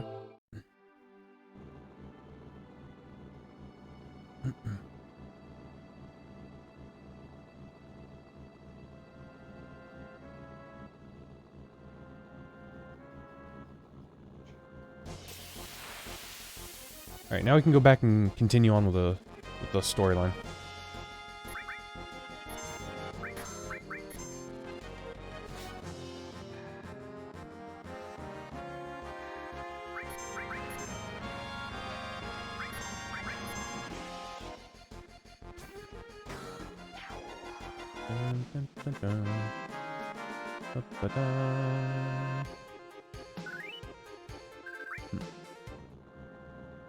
And we got a bunch of money. So again, you want to drive into the place. I wonder if I can buy some hypers and stuff here.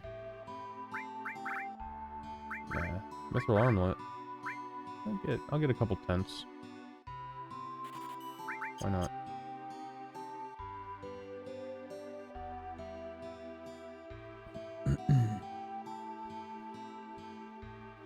So to go back up, you want to talk to this guy. Give him 10 gil, and he'll let you ride the elevator.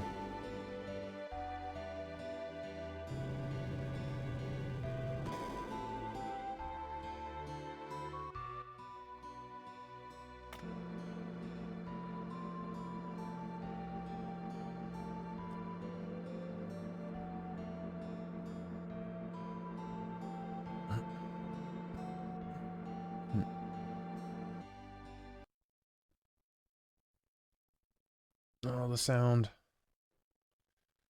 No. Okay, so some of the shops here are different. So let's see what's going on. This is the same. So let's get out of here.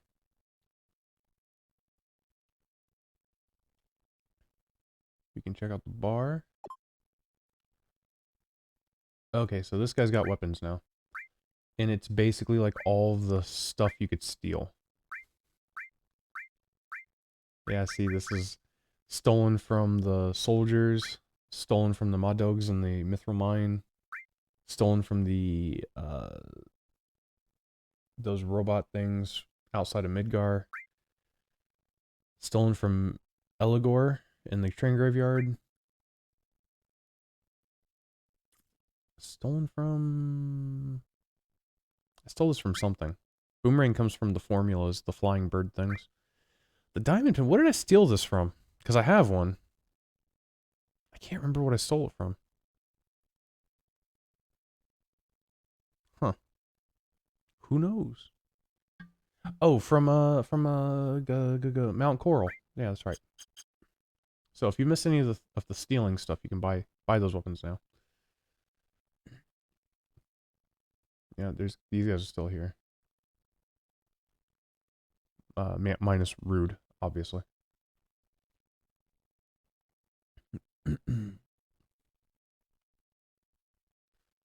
Here we go. Here's the item shop. Okay, yes. Actually, I need Cloud to have Fury. Okay. So I need 3.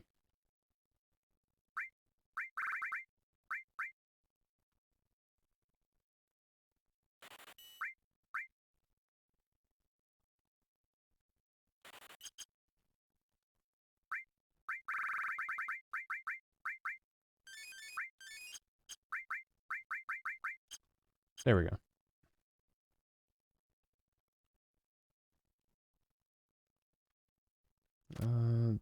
I don't think this was...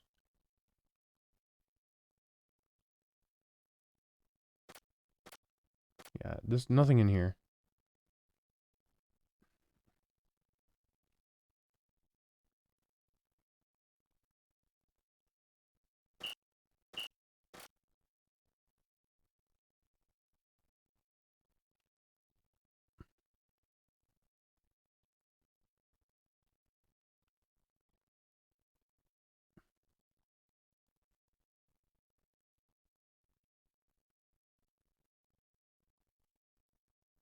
When you're on the clock?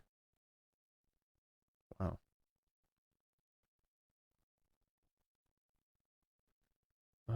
Then this was the guy with all the girls. Did his inventory change?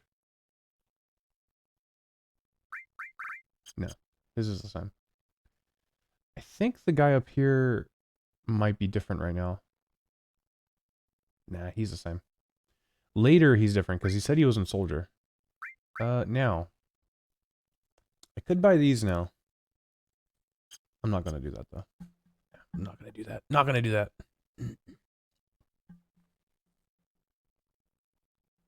Okay. So, yeah.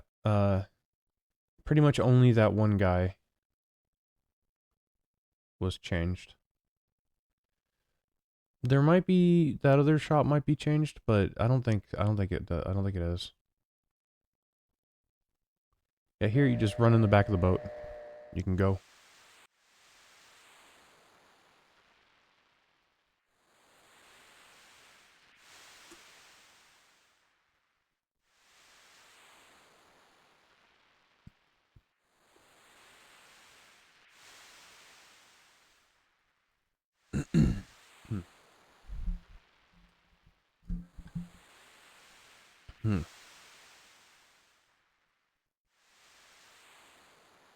Cruising along on a big old boat.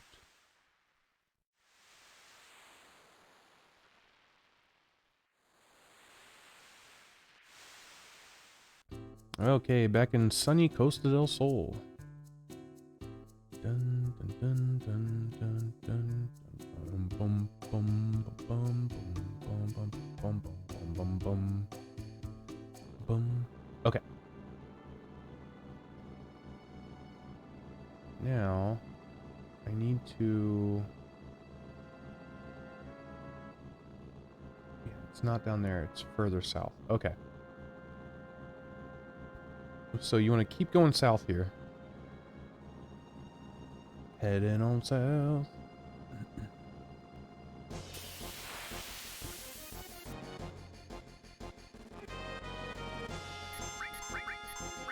These guys are annoying because they can hit you with instant death.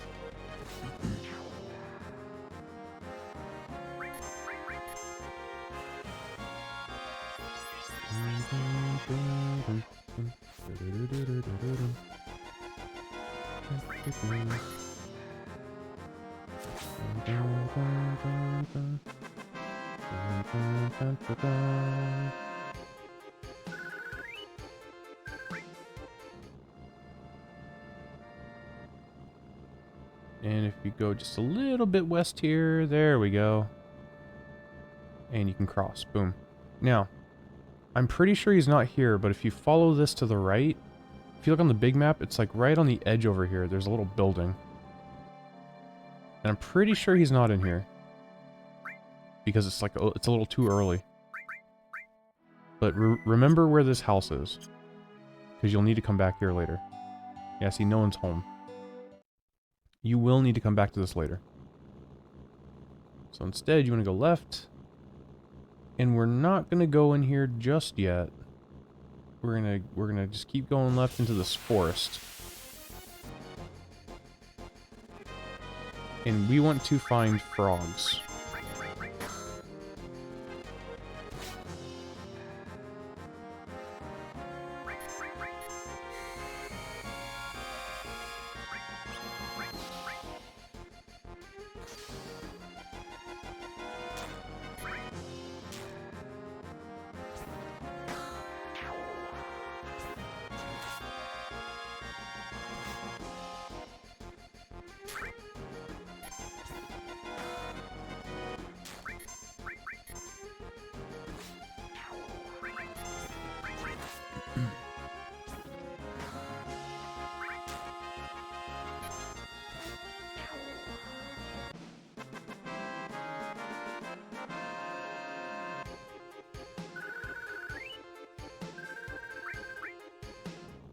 And actually, I did make a little bit of a mistake. Whoever you have manipulate on, you want to put the white cape on that person. So right now, Yuffie has my manipulate materia. Right there. And we want her to be immune to the frog status.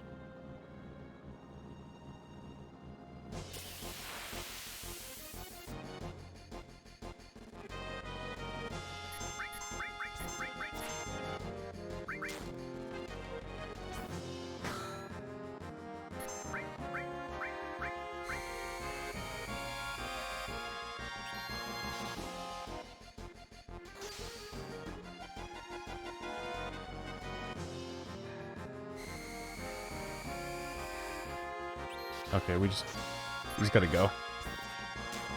That cloud is missing everything.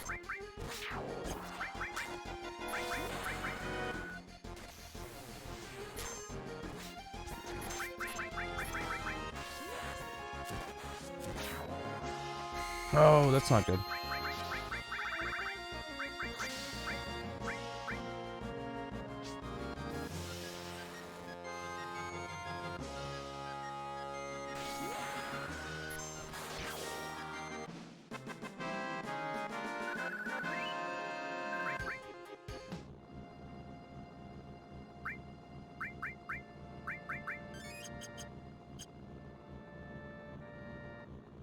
Maybe I need to cross the river. Oh, there's some frogs. So let's kill these guys first. The Gaggy-Handied. Gaggy-Handied.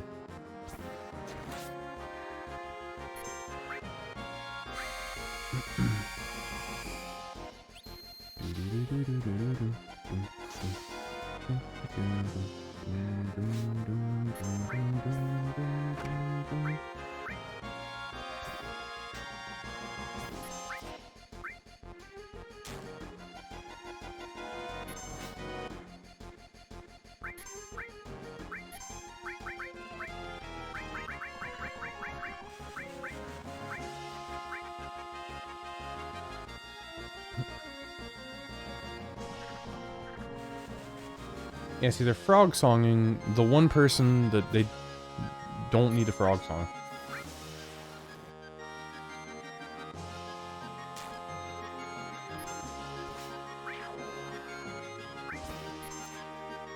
God, man, this freaking frog, dude.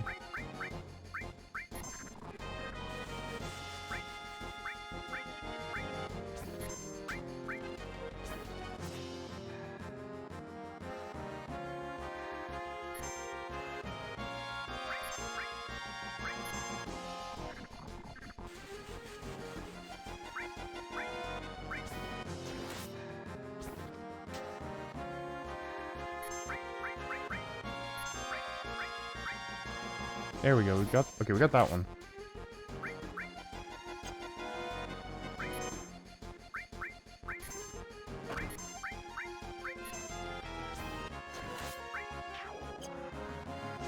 All right. That's Frog Song Cloud.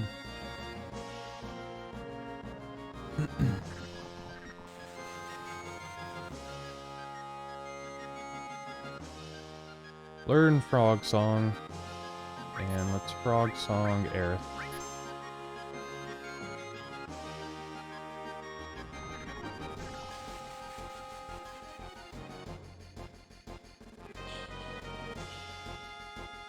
Yeah.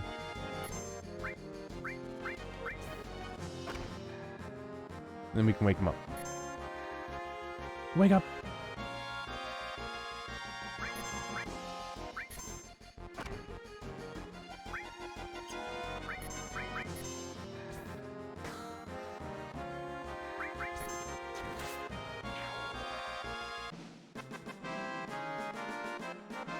So it might not seem like that's super important, but it kind of is. We're going to be using that pretty soon. Now we want to come back over here. And if you look on the big map, it's like, it's not really on the map, but like just around the bottom right corner.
Let's heal up a little bit.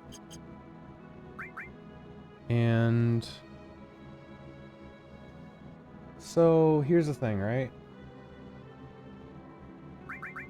There is a little bit of story stuff that you need Tifa for.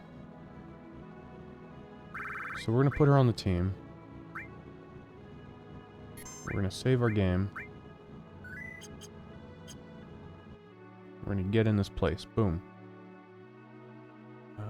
Wait a minute. Actually, this might be a bad idea. Because I think the Turks are here. Never mind. Don't do that. Turks are here. Get a regular team up. And I'm going to Ether.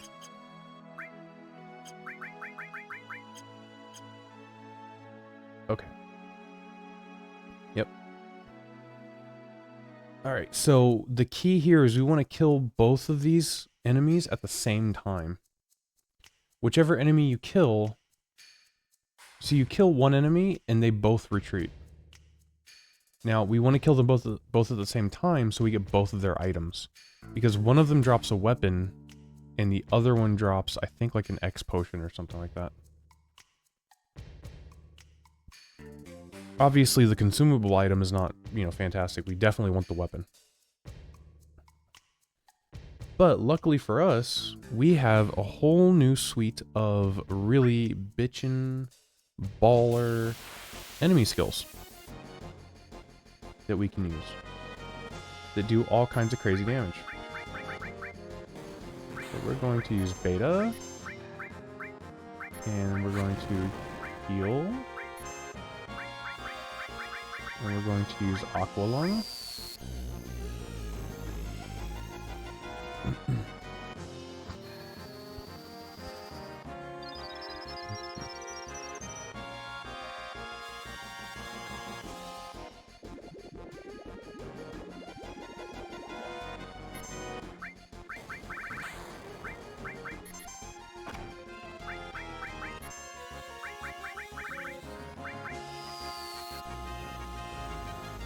Yeah, we're just gonna keep going in on this beta. There we go.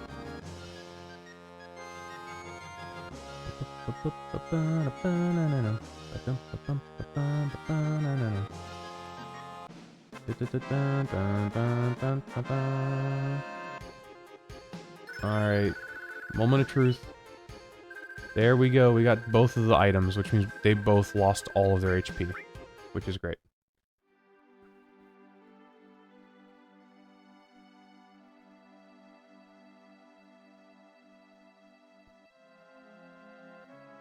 Alright, and that weapon we got is actually for Aerith. It has a ton of materia slots and normal growth. The problem is that Elemental is not good here. But I think I want to keep Elemental on just, just because. So I'm going to switch Elemental with Cloud's Lightning.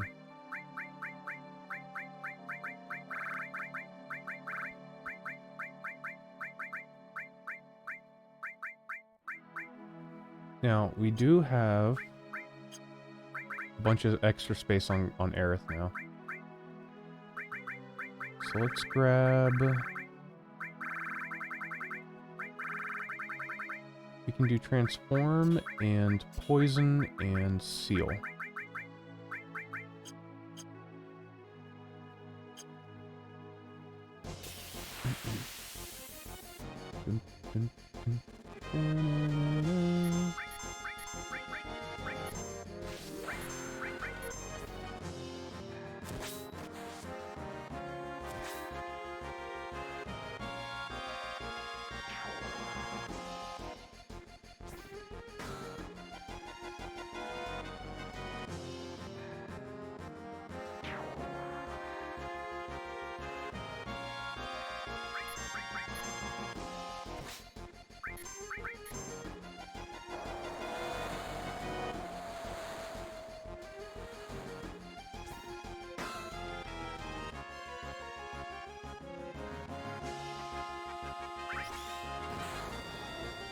Oh, it did a lot of damage.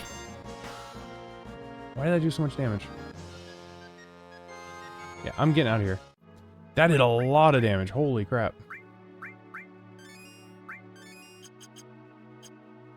Anyway. That's a rare encounter too. It's very rare to find that thing.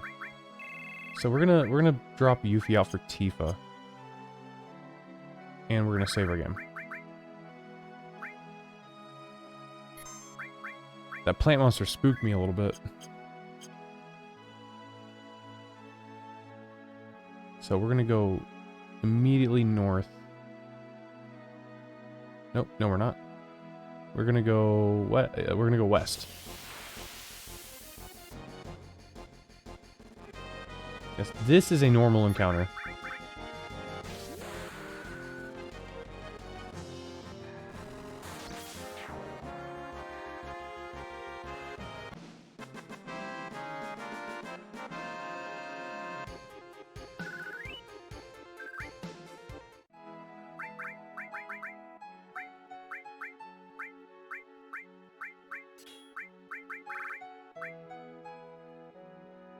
Oh man. Oh, I should be using silver armlets, huh? Completely forgot that I had these. Yeah, I guess we can put sense back on now, yeah.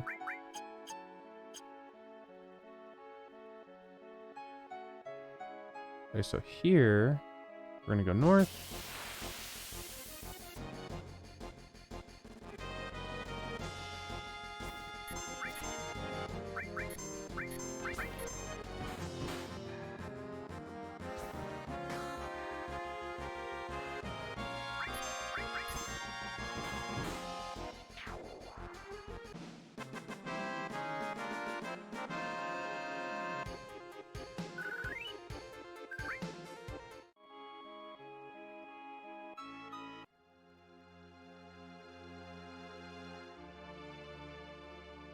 Alright, we find this little destroyed village next to a destroyed reactor. place looks like crap. So everywhere else where there's a reactor, it looks exactly the same. Just looks like crap. Down here is a very special place. They recognize Cloud as being in Soldier because of his eyes. And they ask, hey, do you know anything about our son? His name is Zach. It's been close to 10 years since he left for the city, saying that he didn't want to live in the country. And Cloud says he doesn't know. Aerith knows Zach, though.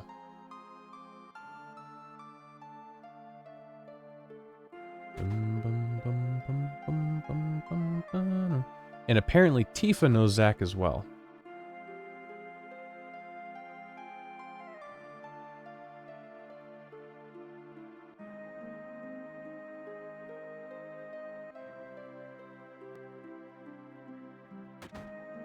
Right now, back out here, you can find them standing around and talk to them.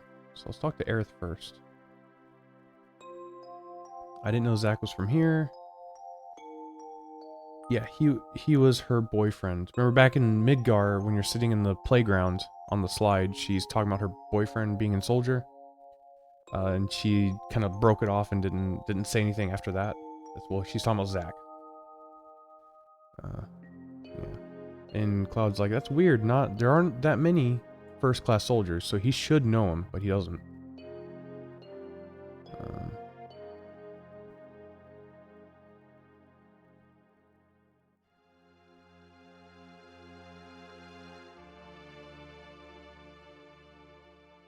That's too jealous, envious.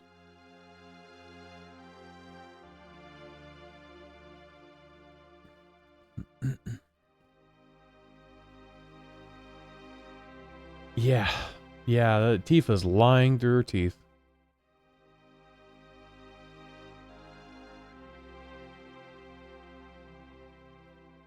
That sounds just like you leaving town and saying I'm joining Soldier. I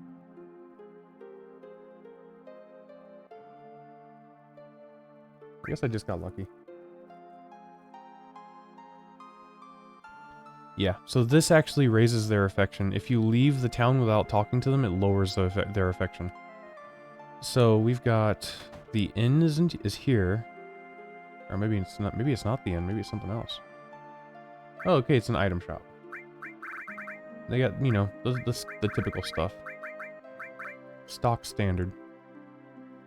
I thought that was a bed. Okay. Well, and here's a weapon shop. So I guess bottom floor is accessories. And we got headband and silver glasses just like Junon. We got star pendants, talisman, white cape, fury ring, and some materia. Mystify? Mystify is not great. But time is amazing. Time is an excellent, excellent materia. And we're going to get Mystify because we need it. We don't really want it, but we need it. Then if you climb this little pole here, this guy is the weapon shop. And you can talk to them and hear their story and all that, but I'm not going to bother. This guy has the same inventory as the guy back in Junon. However, he also has some of these items. One that casts Frog, one that casts Mini, and Fire Attack. So, if you've missed any stealing stuff, you can buy from this guy. Now, for the time and Mystify, we're gonna drop Seal and transform. And we're gonna push the wrong button. And we're gonna put time on here. You know what? I'll keep transform on. Why not?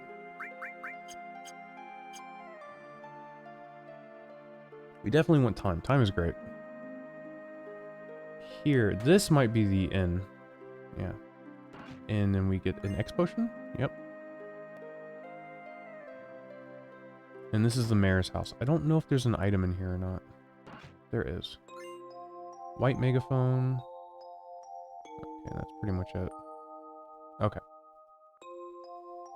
So we're actually not finished here, but we do need to leave to get Tifa out of the team. But before we leave, there is a death blow materia right here.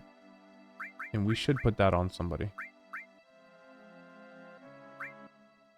Yeah, I guess I'll put it on Sub Transform. Because yellow materia is difficult to master. It takes a lot of AP.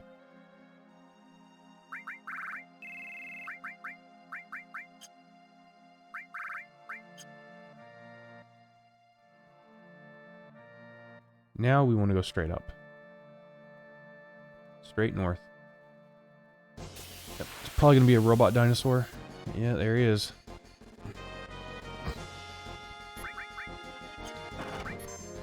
This is one of those enemies that's like on the same level as the Hell House for me. The tank Triceratops.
You have a lot of HP.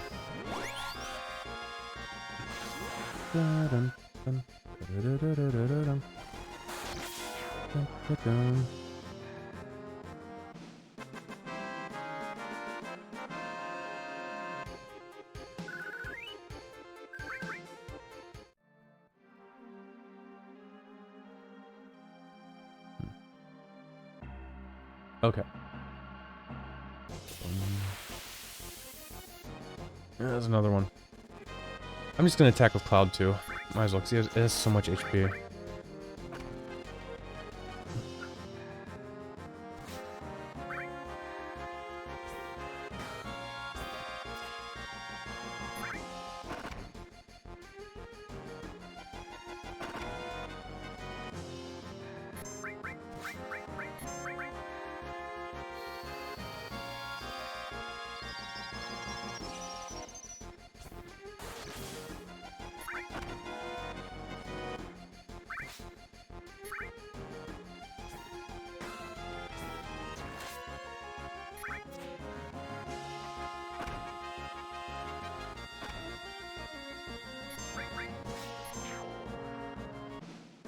Dun, dun, dun, dun, dun.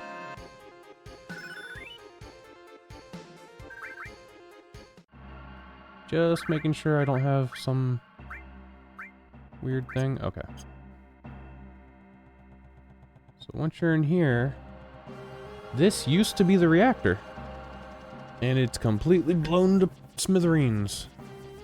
And here comes Sung and Scarlet.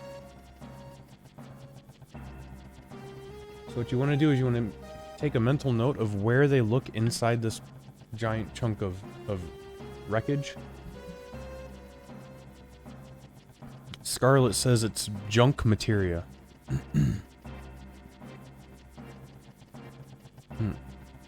And she's trying to find a bunch of materia, a bunch of huge materia to make the ultimate weapon. So now that that's done,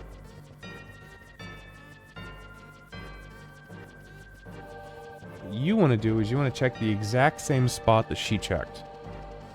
Right? It's basically like one man's trash is another man's treasure. We get the Titan materia.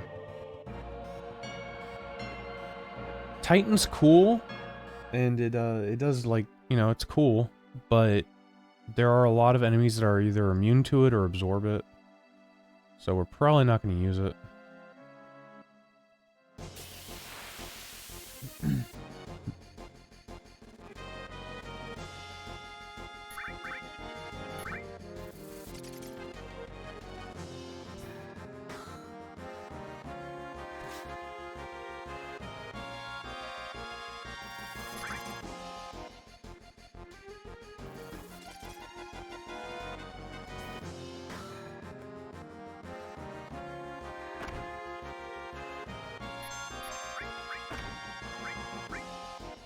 Fucking things with their stop webs, man.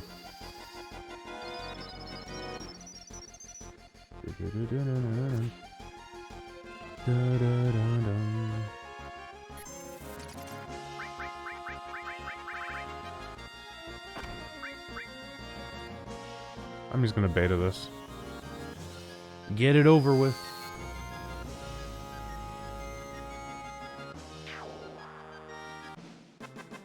Dun, dun, dun, dun, dun.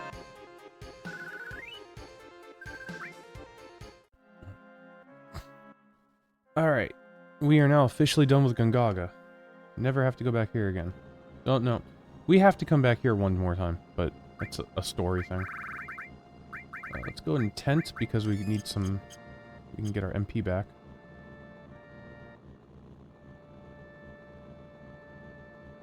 We want to go around here, go through the river, and up here.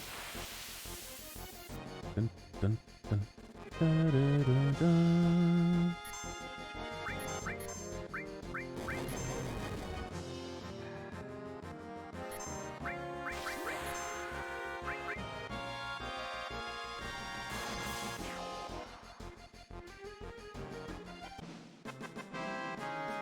Dun, dun, dun.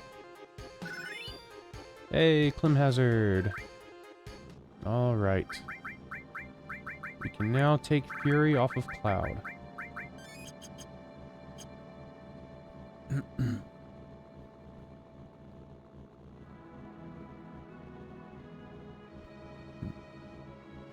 So, going through here... Oh, well, not quite yet. Soon.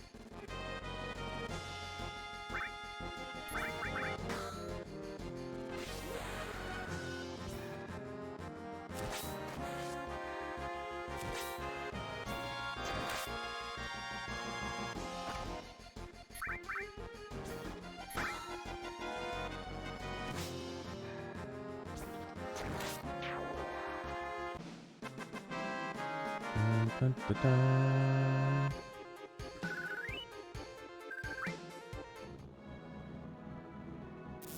Our buggy will break down. What?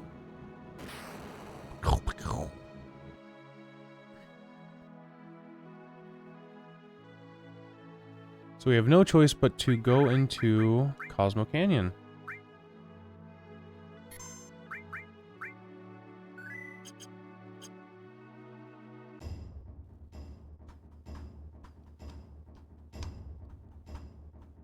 One of my favorite songs in the game. Dum ba-dum bum bum bum. Ba-dum bum bum bum. Bum bum ba-dum bum bum bum. No, I'm not familiar with Cosmo Canyon. If you say yes, he calls you a liar. He's like, I don't like liars, blah blah blah. So,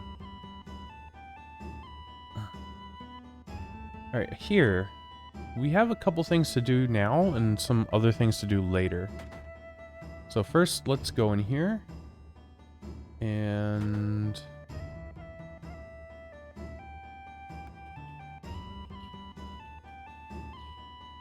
Not here.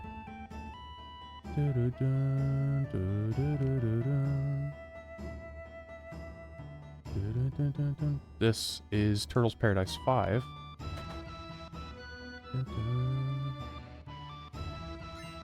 And over here by the fridge is an elixir. I think there might be another item I'm missing somewhere, but I don't exactly remember. Up here.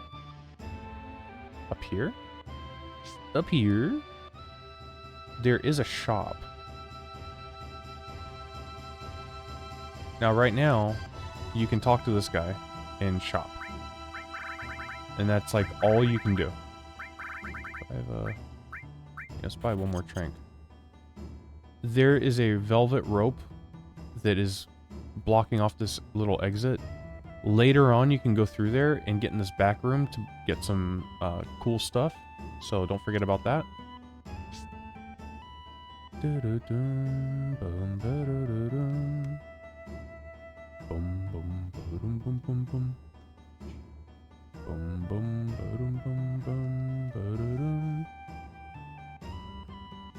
So Red 13 talks about his parents. Mother was super brave and fought to the death. And Dad is a complete coward.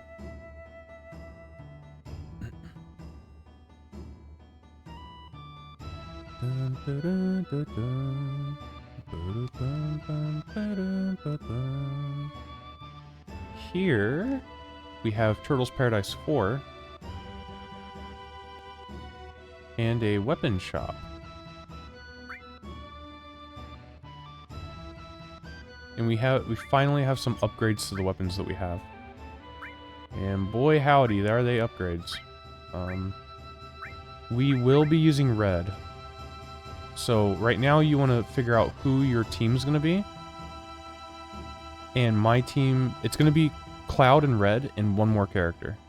And so I'm going to be bringing Aerith. So I need one more silver armlet. And I'm going to get Cloud's weapon. And Aerith's weapon. And Red's weapon. Now, I know we're rocking the double growth stuff right now, but I'm just gonna like I'm not gonna use it anymore. We're just gonna go on. Because you'll be getting better double and triple growth weapons at some point. So yeah. Who has the other silver? Okay, it must be Cloud and Yuffie then. You can save your game now if you want. There's no point in getting armor and weapons for everybody because the next part is going to be like you're locked in to 3 characters. So you just outfit those 3 characters and you're good.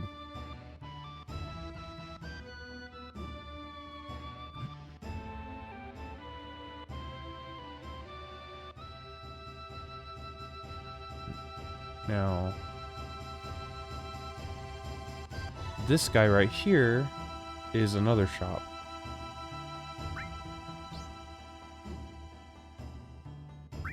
Now, it's a little expensive. He has Mystifying Transform, which you probably don't need. He's got HP and MP+, which are pretty good materia. If you can afford them right now, then go ahead and grab them. But I can't, so I'm not going to. You don't need them, but they're pretty good. Pretty good to have. And this is nothing. Alright, you want to climb up this ladder? And we're about to meet Red 13's grandpa.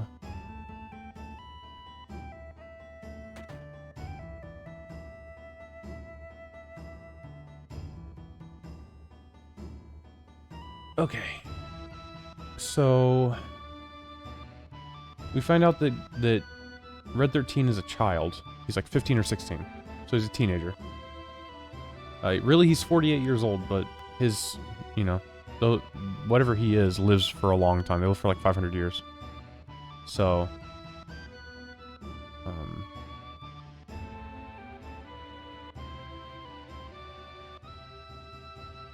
yeah, he's I call him Bugenhagen. I think his name is Bugenhagen. He is like super in touch with the world. He loves technology and nature. And he can kind of like listen to the planet. Kind of. So he's like really up to date with like what's going on with the world. And he has a big machine that can show us some really crazy stuff. So he's like, hey, go get some friends and I'll show you the machine.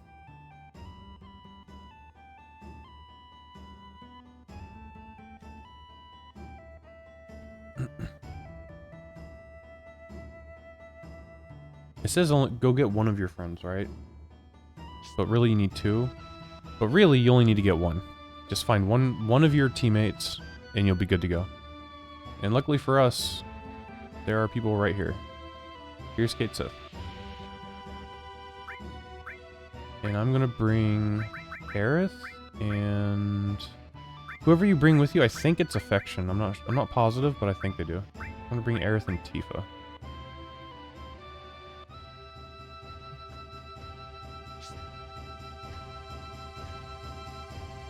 Boom, boom, boom, boom.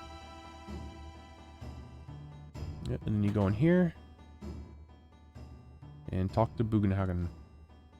Bugenhagen. Bugenhagen.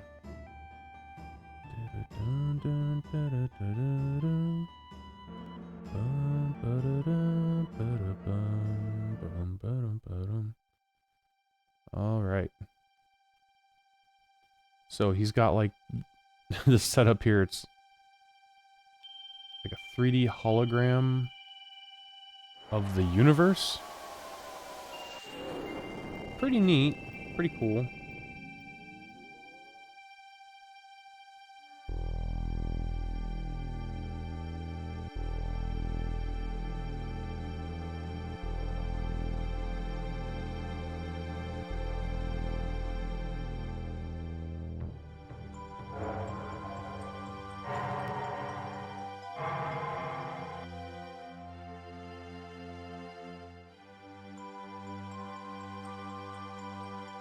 Yeah, when I saw this as a kid, I was like, whoa, this is crazy. This is amazing. And they just tell you a little bit about how the planet lives. And a little bit about like what the life stream is and what Mako is. So apparently every living thing on the I think this world's called Gaia. So every living thing on Gaia has spiritual energy. And when a person dies, or when a tree dies, or when an animal dies, their energy goes back into Gaia and then comes back up as new life. And so things die, things live. Things die, things live. Never-ending cycle. However, the reactors suck that energy up and turn it into electricity.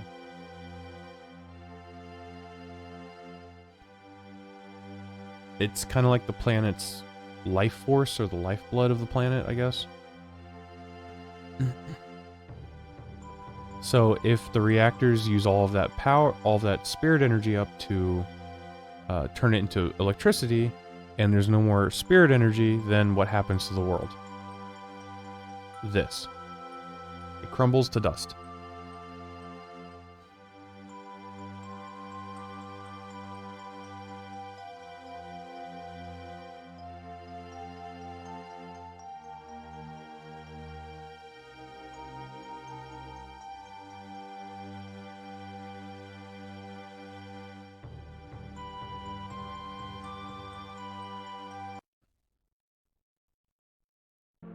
Oh man, I was gonna say, my game didn't crash, did it? Whew. A little too abrupt for me.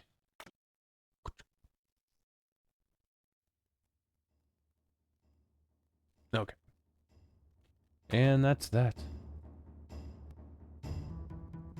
Once you're done with that, you can go down.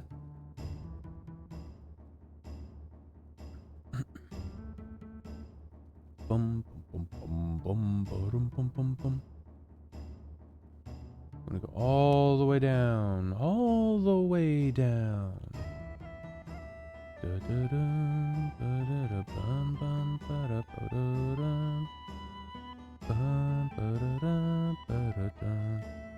All your friends are sitting around this this bonfire. So we're gonna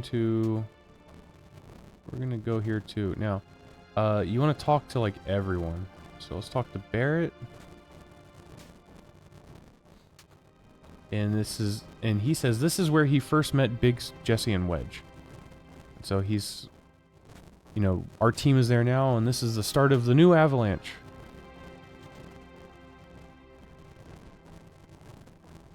Avalanche is born again. Let's talk to Tifa.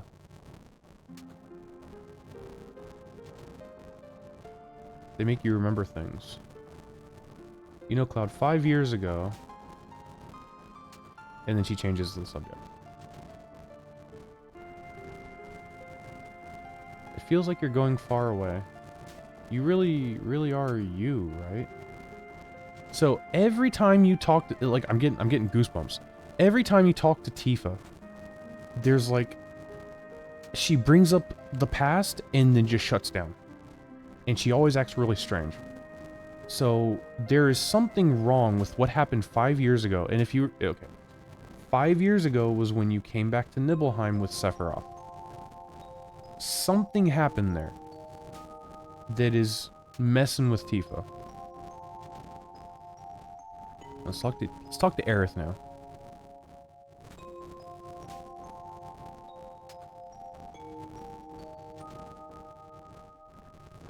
Yeah, so she's the only Cetra left. Now we talk to Red. Because Yuffie and Cait Sith don't have anything to talk about. And so he goes on about his parents again. Mother's awesome, super brave, father's piece of shit. Cowardly dad ran away, left everyone to die. When like a violent tribe attacked Cosmo Canyon.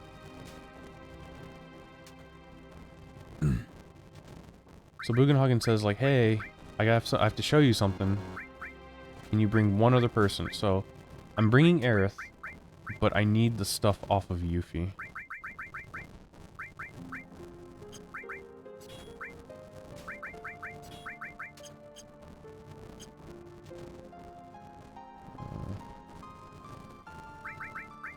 And if you talk to your team sitting around the bonfire, you can change their stuff. You can change your team.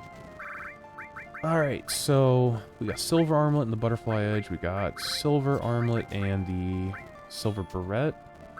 And the Silver Armlet and the Prism Staff. This doesn't have as many materia slots, but it is stronger. So that's what we're doing. Okay, we don't have the double growth anymore. So we're gonna go... we want all elemental, all. And we want enemy skill, enemy skill. We don't need manipulate here. So with these alls, we want restore and restore. We can put lightning on Cloud. We're gonna get ice on Aerith, fire on Red. We're gonna do heal and revive on Aerith. And Shiva. Cloud is gonna have Ramu. And no, you know what? You know what? That doesn't make sense. Aerith is gonna have Ifrit. Cloud's gonna have Shiva. And Red's gonna have Ramu. And Cloud is gonna get Steel.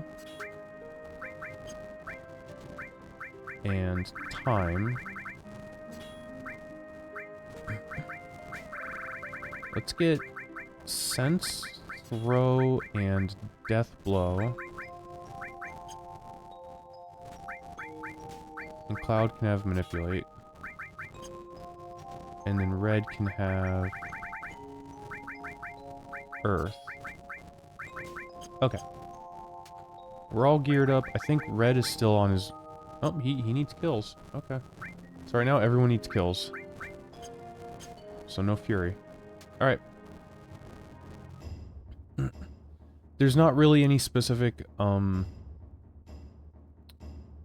like, loadout we need. We're going into a place that there's not really much we can do as far as, like, absorbing elements and stuff like that goes. So just put, fill materia up on your guys. You want full materia at all times. It's, because if not, it's wasted experience, you know? You want to always be leveling up your materia.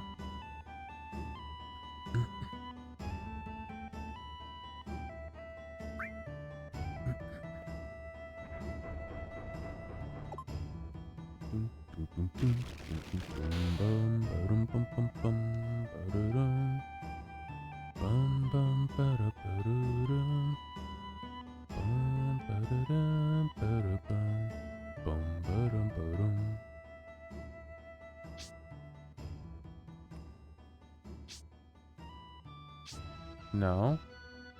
This way. There we go.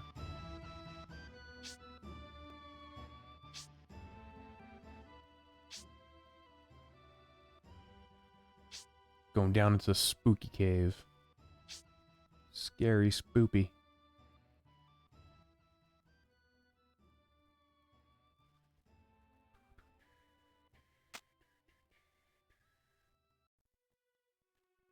Alright, there is a lot of creepy stuff in here. And I believe it's this one? Maybe? Nope, I was wrong. One of these caves, you break open the rock and it opens the door. But we do need to fight these guys anyway, so... I'm gonna try to manipulate this guy.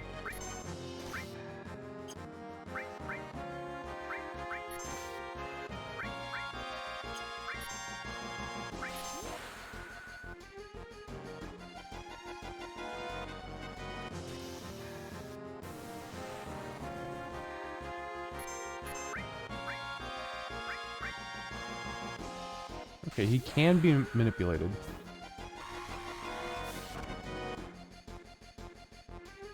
Yep, there's death sentence. On who? Okay, on Aerith, yeah.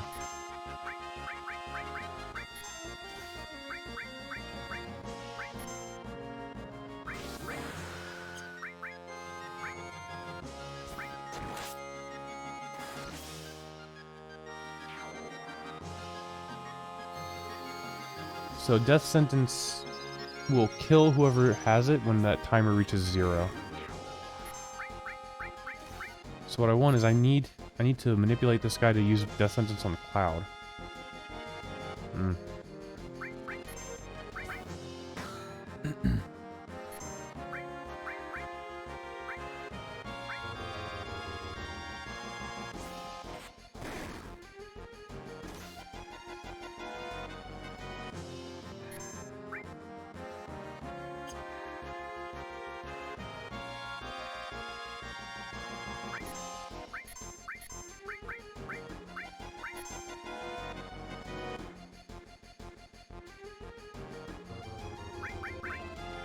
There we go.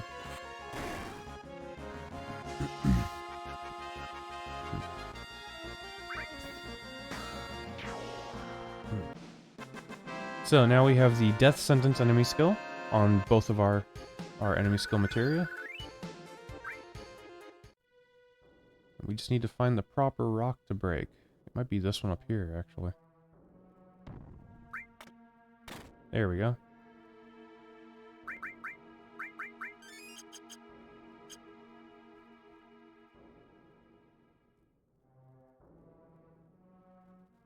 Alright, so this is where... This area is where the Gi tribe attacked Cosmo Canyon. And this is where, supposedly, Red 13's mom fought them off. It doesn't explicitly say that, but that's what the idea is, I think.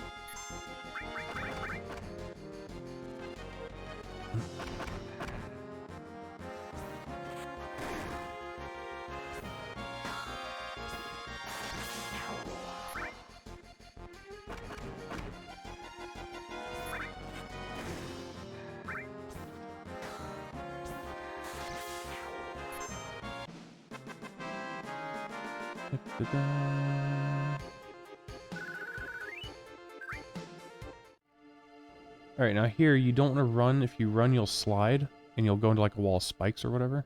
So we're going to go down. And right here, boom, added effect materia. This lets you add status effects onto your weapons or armor. So if you put added effect time, it will potentially slow or stop enemies when you use your basic attack. If you put it in your armor, it'll help prevent slow and stop. So it's very, very good. You can do things like put death on your weapon, all kinds of stuff.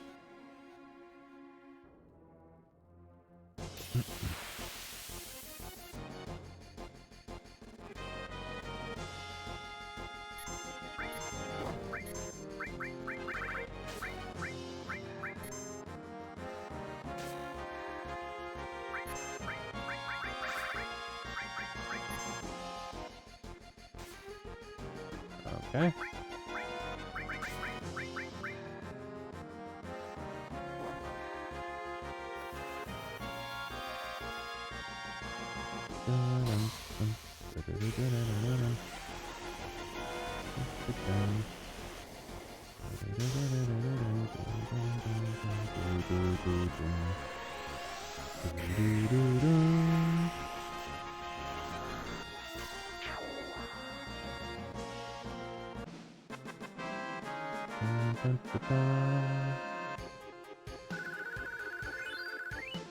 Just casually getting some kills.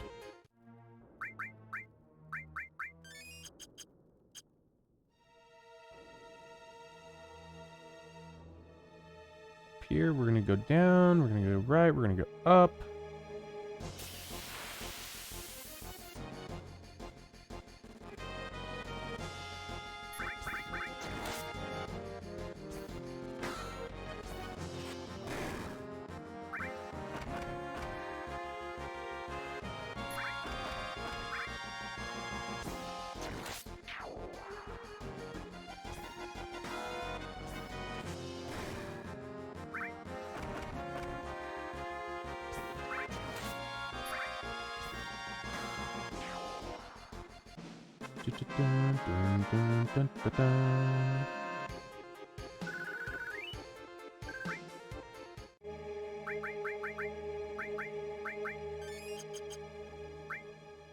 Did I have all on that? It should be all, right? Yeah, okay. And we get an ether.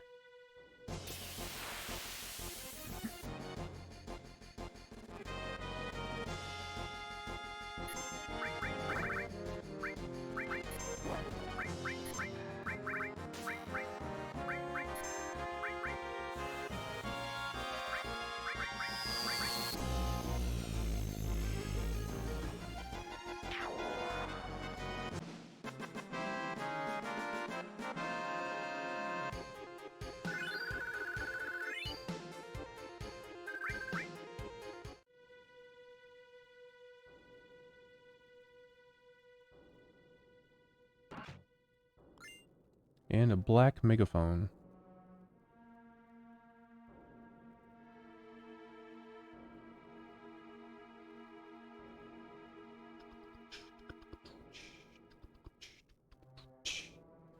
Now up here we have another sort of infamous villain that's just like a regular monster.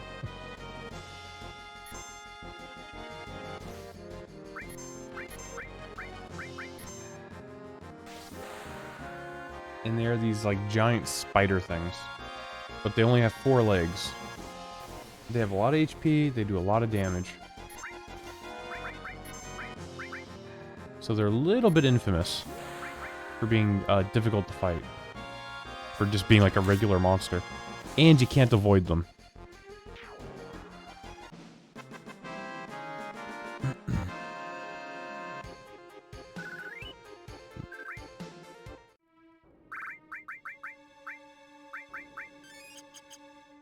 So when you come in through these little area things right here.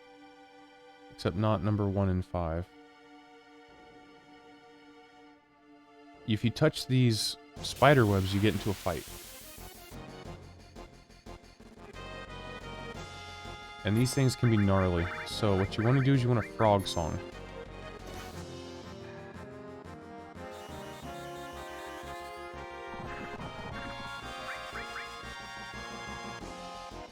There is a chance it will miss.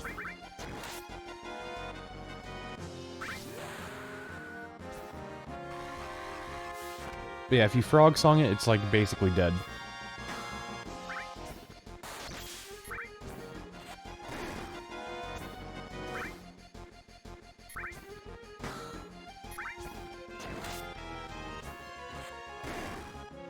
See how much HP these things have?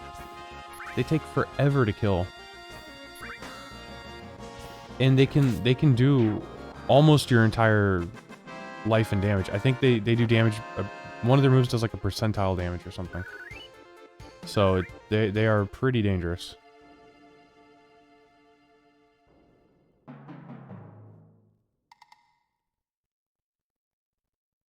Oh, there we go. Fairy ring? Yeah, fairy ring. I think that prevents poison and darkness, maybe?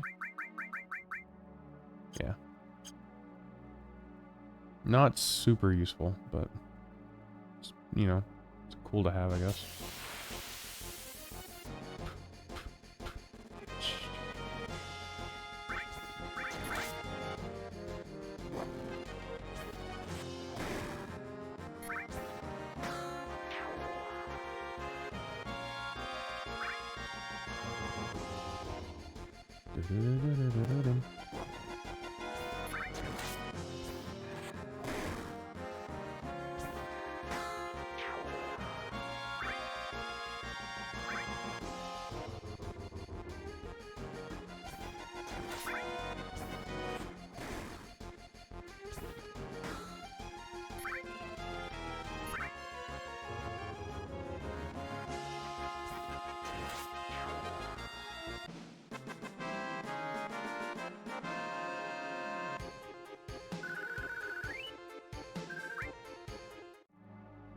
Oh, wait a minute. Nope, nothing up there. Okay. So we're gonna actually go back. I'm gonna go on the second one.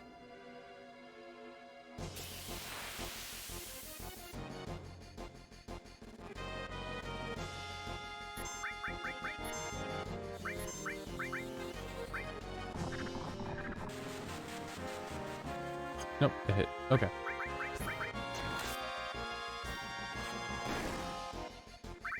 Oh, man, I even hit with stop. Because of Cloud's weapon, added effect time. Got him with the stop.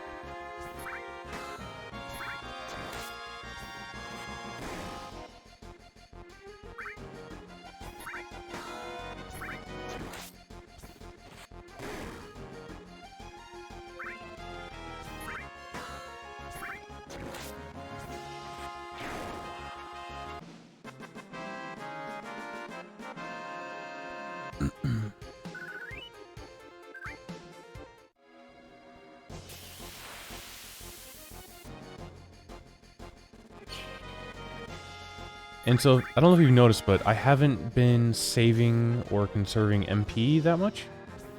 Because you don't need to in this area.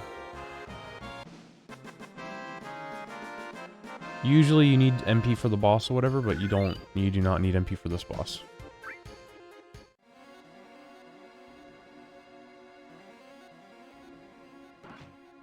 Get X potion. This X potion is really important if you don't have one already. You want to definitely get that X potion. It is actually kind of important.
Alright, we got one more spider fight.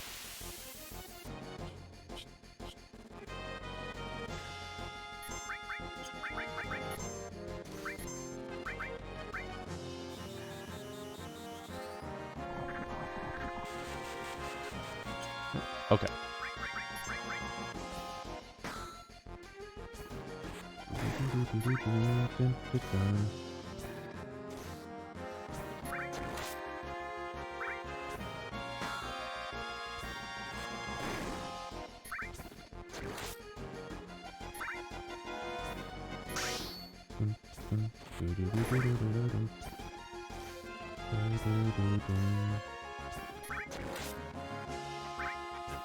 Oh, we stopped them.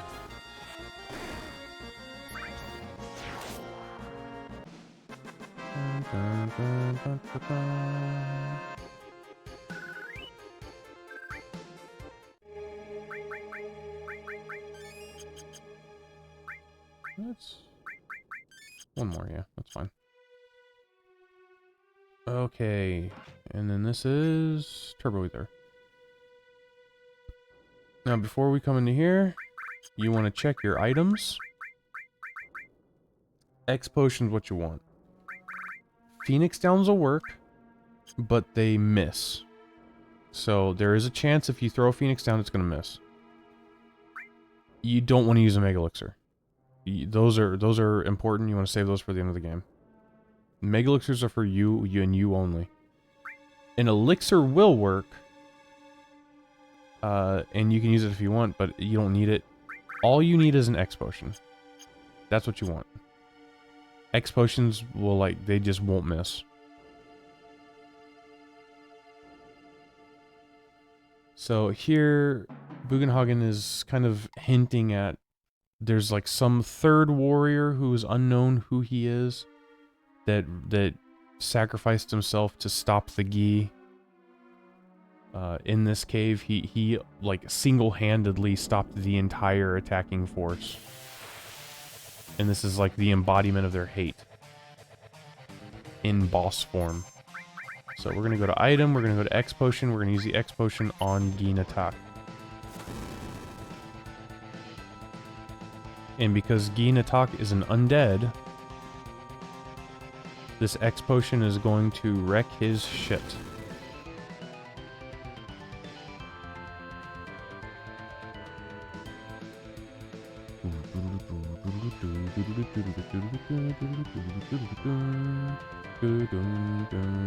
He's such a cool boss, too.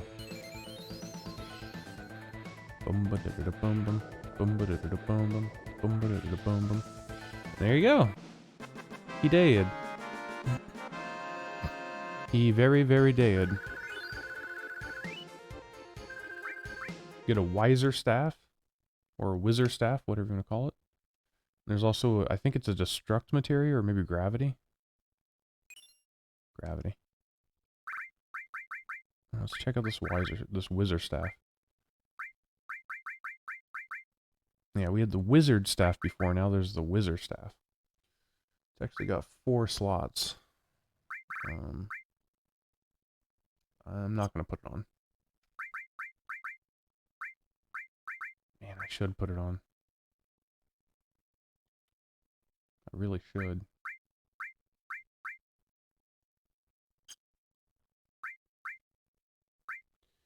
I'm going to put it on.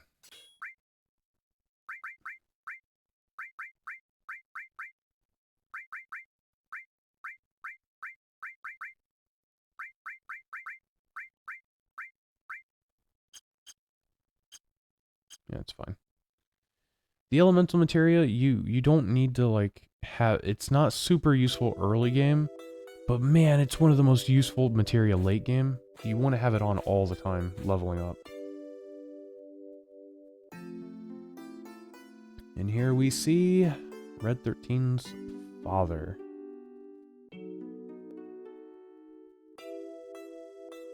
Single-handedly stopped an entire army of attacking Gi. And died. Dun, dun, dun, dun. One of the coolest scenes. Yeah, look at that.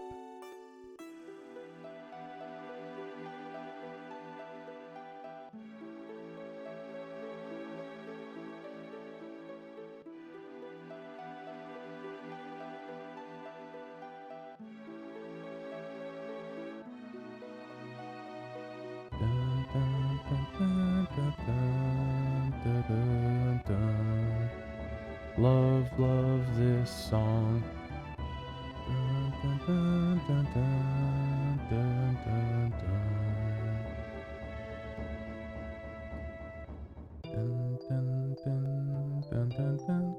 I learned how to play this song on the guitar. I mean, not like the actual song. I just play like a really simple tablature. That's like single notes. Yeah, I used to just sit in my room and play the song all the time. Dun, dun. Dun, dun, dun, dun, dun, dun, dun. Yeah, so Bugenhagen's like, I don't think your friends can stop Sephiroth or like save the planet, but you should try to do something, right? You should try something. It's important to try. So you should go with them to try to stop all the bad stuff. He's also 130 years old, which is crazy.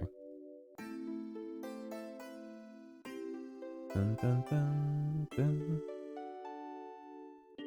Dun, dun, dun, dun.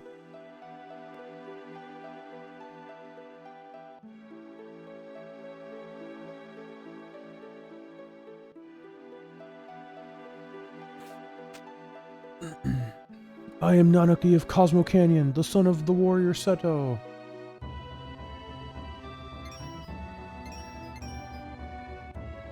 And this, oh my god, man, it's like he's still alive. He's just eternally petrified. He's like crying. That's so sad. He's not even dead. He can't die. He's just like eternally petrified. Dun, dun, dun, dun, dun. You'd think they'd be able to cure him though. If you dump enough soft on him, maybe he'd come back to life. He'd get unpetrified. Dun, dun. Or maybe if you softed him and he came back to life, he'd be dead anyway because of all the injuries he took. That'd suck. He's like, we saved my father, and he's like, oh, I'm not stoned anymore. Died from bleeding out. That'd be crazy. But I guess then you could Phoenix down him. So. Dun, dun, dun, dun. I need to get. My team's gonna be Yuffie and Aerith. The thing with Red is like, once this is done, Red's done. You don't need to use them anymore in the story at all. There's still a pretty big part of the story I need to use Yuffie in. And then once I get Aerith's level 3 limit breaks, I gotta switch her out for Tifa. Because Tifa, there's a part of the story you need Tifa in.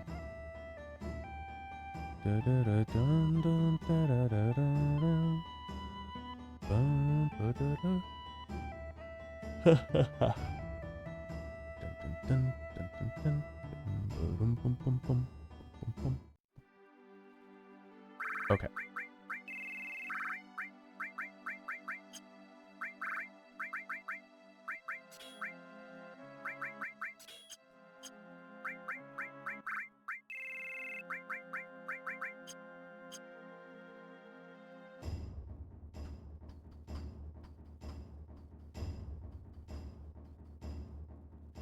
So now we're gonna go back up here. We're gonna get Yuffie's weapon from this shop, the Tiger Lily something or other shop, arms shop.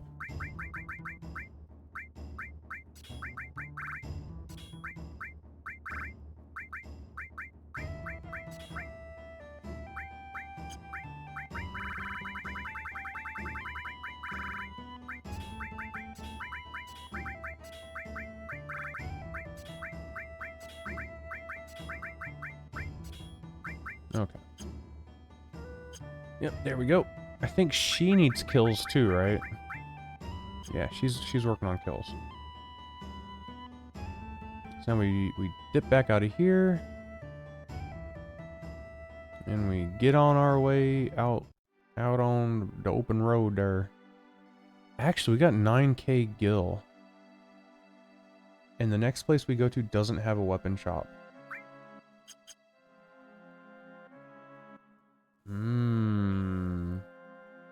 I could go buy an HP plus materia, but I'm not going to. I'm not going to do that. Get in your buggy and head north.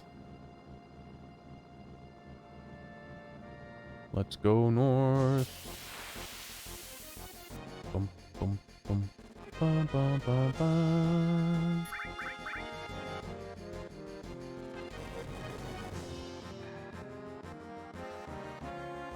Dun, dun, dun, dun, dun, dun, dun, dun, bum, bum. Dun, dun, dun, dun, dun, dun, dun.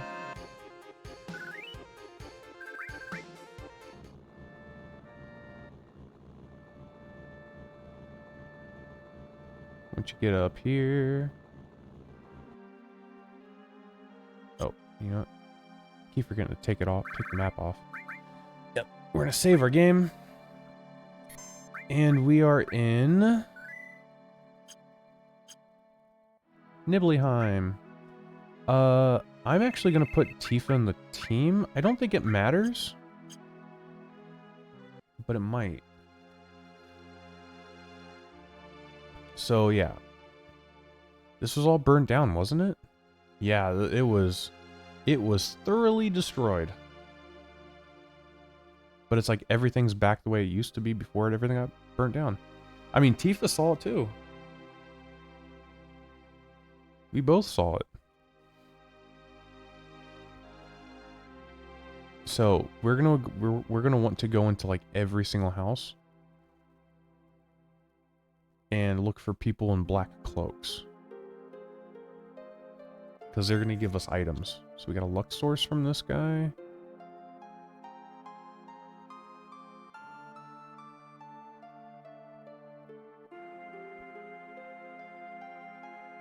Okay.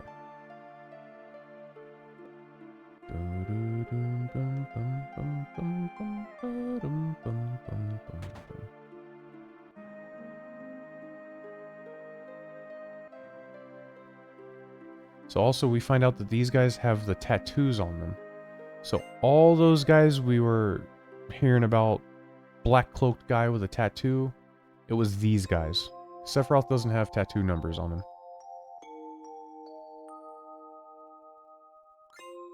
Get a weapon for Tifa. I don't know exactly what it is. It might be a double weapon. Yeah, it's one of the upgraded double weapons. Dun, dun, dun, dun. So we want to come in here. We're gonna do the piano thing again. Come on, let me play the piano.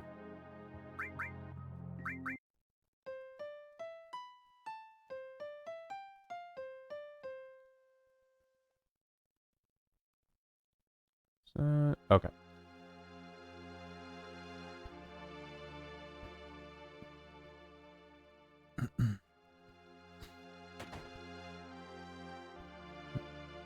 My house. Who are you? Get out of my house. I lived in this house until I was 14. You're sick saying such things. Get out of here. No, no, no, no. I don't want to look at the other one.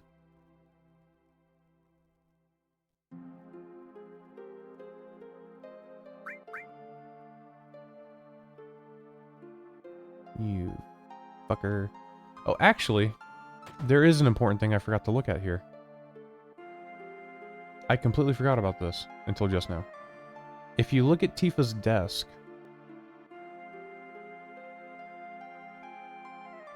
Come on. Let me see the desk. Let me see the desk. There we go. Periodic report to Professor Hojo. One clone activity report. Unfortunately, no clones have left this town this quarter. As previously reported, the clones seem to be sensing something. but all they say is Reunion or Sephiroth and show no other signs of activity. A total of 8 people have visited this town this quarter. Fortunately, none knew about the incident 5 years ago. Therefore, no one knows the town was restored exactly as it was 5 years ago. Our staff, disguised as townspeople, have improved their acting skills and we do not report any problems at this time. So, under Hojo's orders, all these fucking townspeople, quote unquote, are actors. They're just actors. And they're doing some kind of research here with these clone guys. Because now we know they're clones. Probably of Sephiroth. We do have an item shop here.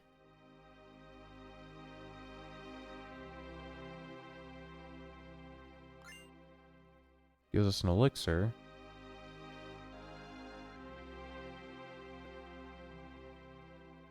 You're lying. How about being born and raised here, motherfucker? It's not nice to lie. It's not nice to lie. Just kill him right now. Take my big ass sword and chop him in half.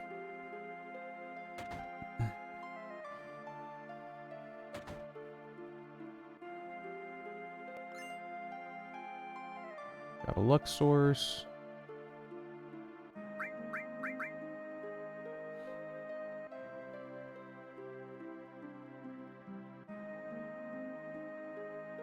Sir, don't say such awful things. I was born and raised in this town. What you say never happened. You're lying.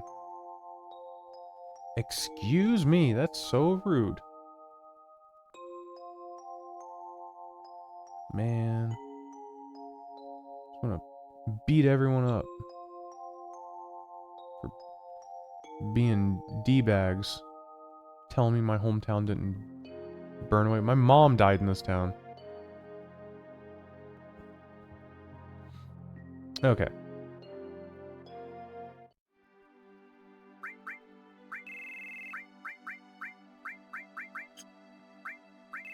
Oh, didn't want to do that. Yeah, we're gonna save again.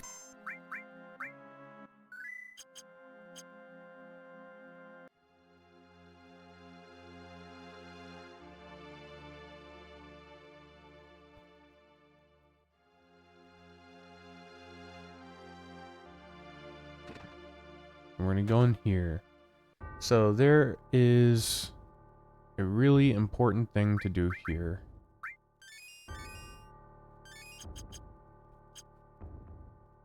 So if you look at this paper,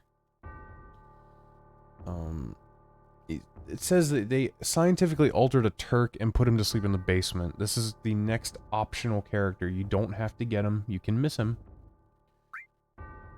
And it tells you that the key is in the safe upstairs, and to get the combination you have to read these hints. And there's 3 here. Dial 1, dial 2, dial 3. But there's 4 numbers because the 4th one is here, written in invisible ink.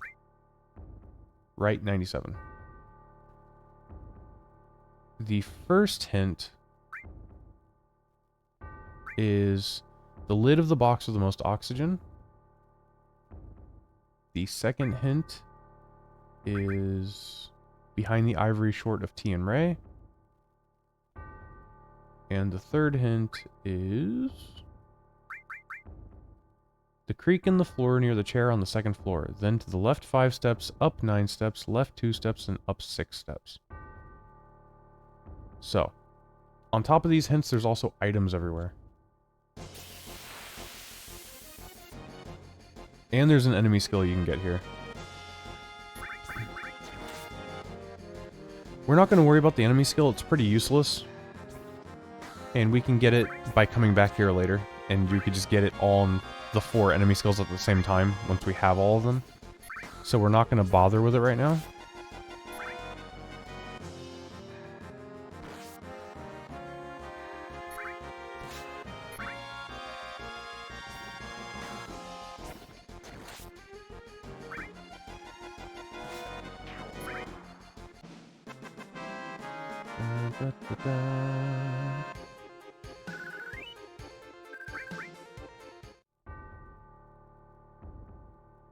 So you come in here, and it is silver megaphone.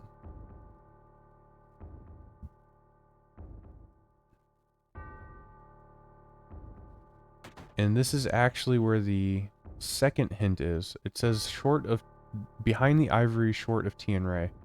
Ivory's is the piano. T is the T over there on the table. And then Ray is this ray of sunlight.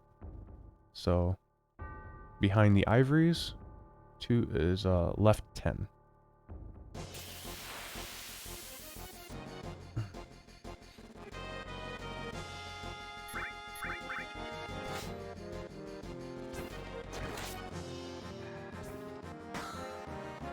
Now, actually, kind of amazingly, this I figured this out when I was a kid. There's not a whole lot I can say that about. Like, I wasn't really, like, into RPGs or puzzle games or anything like that. I didn't really find a lot of secrets. Like, it just wasn't how I played games. I played, like, Sonic and Twisted Metal and things like that. I never really found any big secrets. These hints is one thing that I did as a kid without any help. Which is surprising to me. I still can't believe I managed to figure it out. We got a Twin Viper, which I think is a gun for the next character. No, it's here. Kind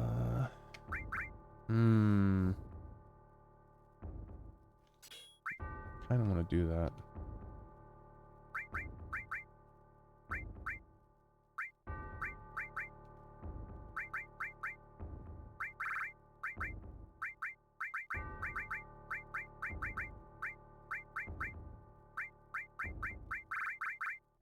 Maybe I can switch it out with clouds.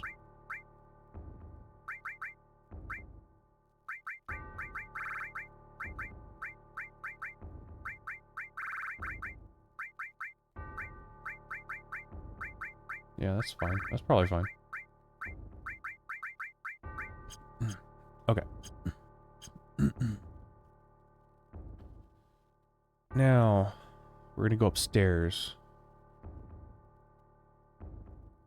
To the left.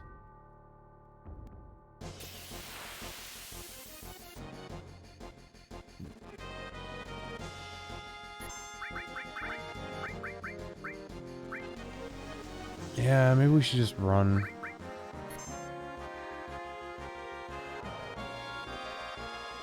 Yeah, these guys are like a huge pain in the ass.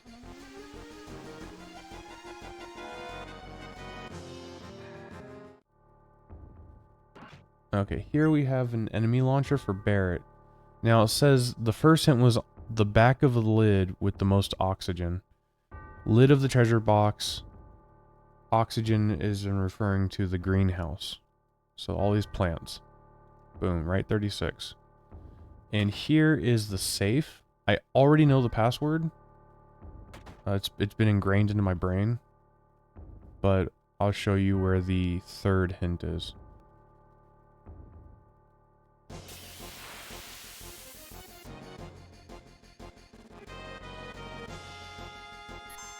So these guys are annoying. I'm not going to fight these guys either. They have the enemy skill. This is where we need to go. And then here is an item, magic source. Now, I think there's the creek right there. It's hard to hear.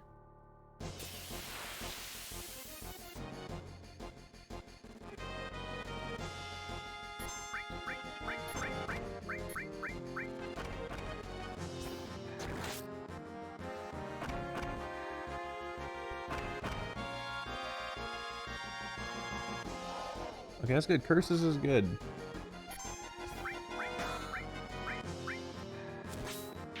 Oh, thank God.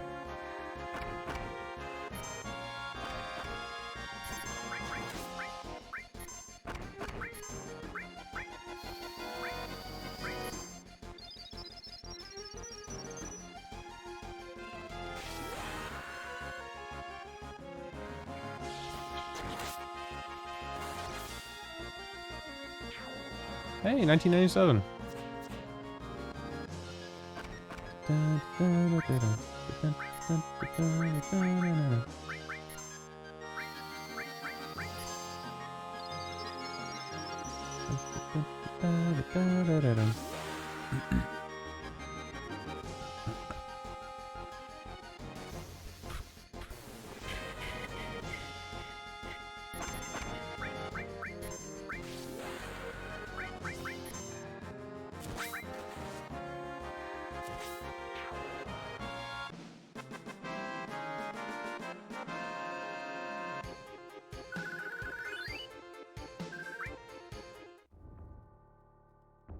Yeah, so the creek in the floor is here somewhere.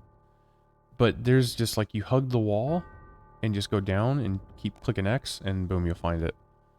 So that's right 59. And we technically have all of the numbers we need to open the safe.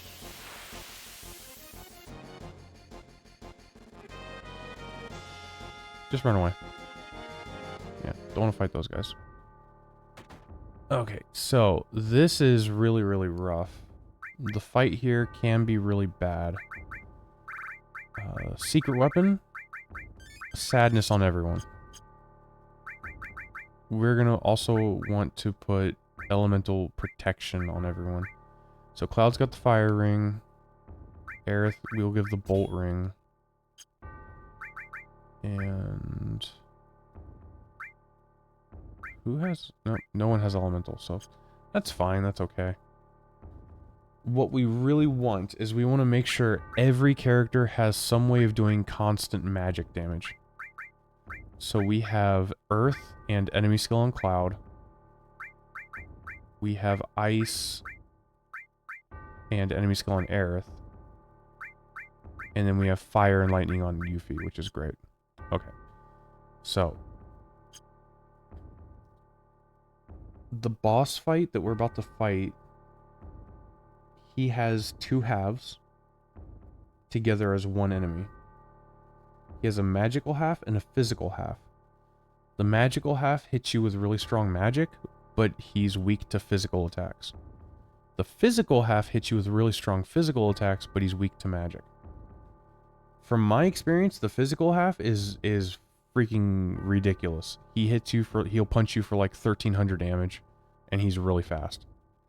The magical side does magic attacks that hit your whole team for like 700 damage, or 500 or 600. Much more doable. So you want to kill... basically what happens is you hit him with attacks, and then if you hit him enough with physical attacks, the magic side dies, and you have to fight the physical side, which is crazy. So when we first start off, we want to throw magic at him like crazy to kill his physical side, so that's what's left over is the magic side.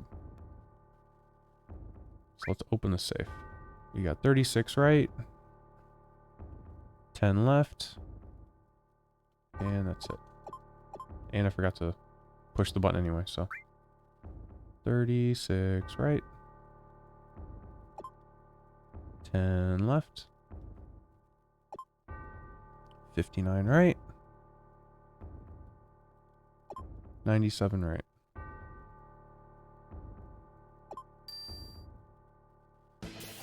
And we get the boss. So don't use limit breaks, just use magic.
Oh, that's right. I got Beta and Aqualung.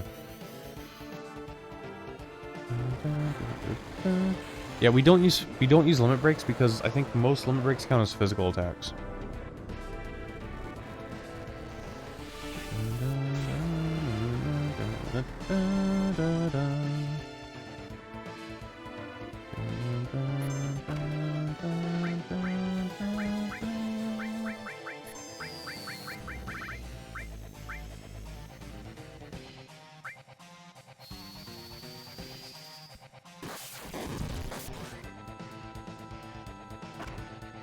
Ouch.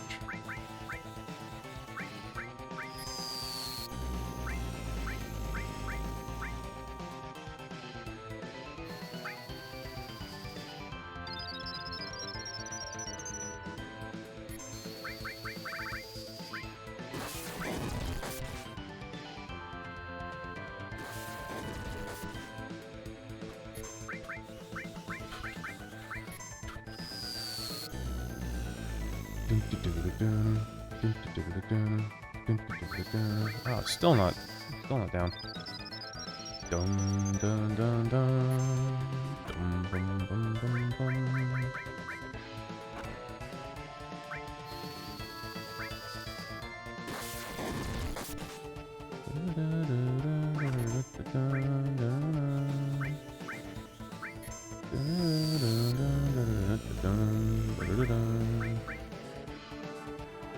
There we go. Now we just go straight physical attacks on him. Dun, dun, dun, dun, dun, dun.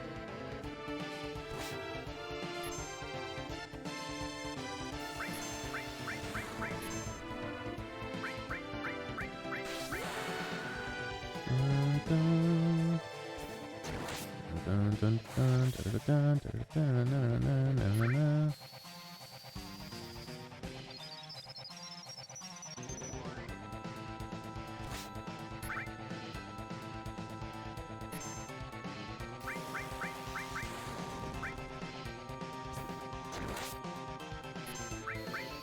He's also weak to stop. Forgot about that. There you go, we killed him.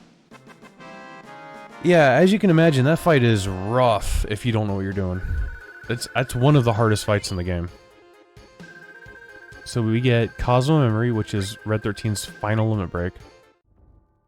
We get the key to the basement, which is what we need for the character. And then we get Odin materia, which is amazing. Just super cool. The superest, coolest.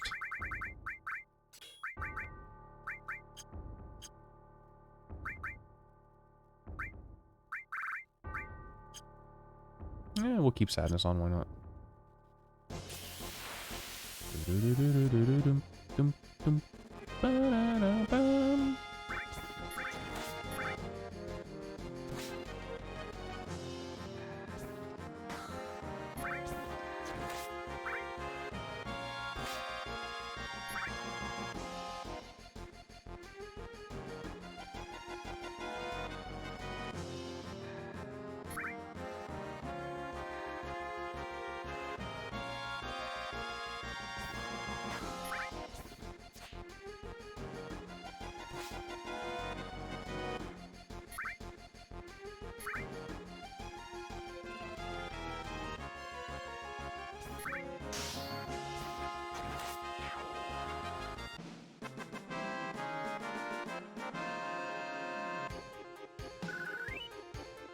Alright.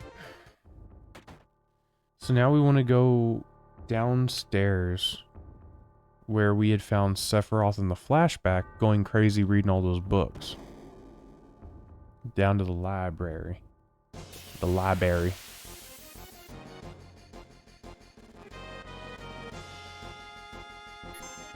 I don't like this. Not really.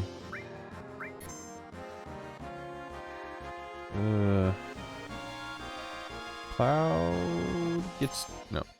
Just run away. Just run away. Yeah, I don't want to deal with that.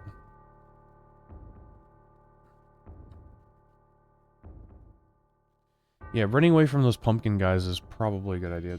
They just confuse your entire team.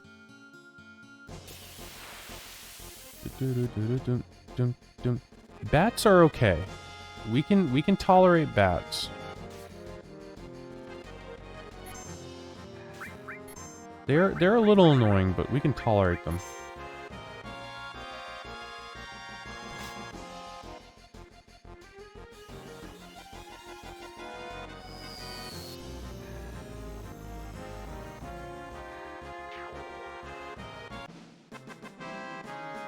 Dun, dun, dun.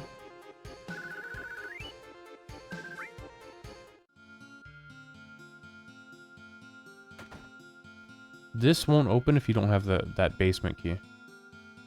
Talk to the coffin. And we find Vincent Valentine. Currently voiced by Matt Mercer.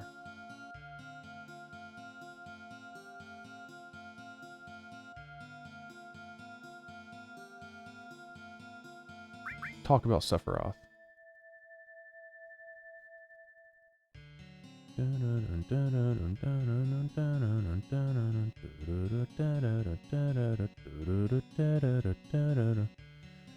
Yeah, so you tell him all about Sephiroth. He apparently has history with Sephiroth too. Yeah.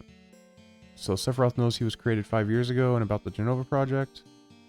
He was missing, but has just recently reappeared, and he has taken many lives and is seeking the Promised Land.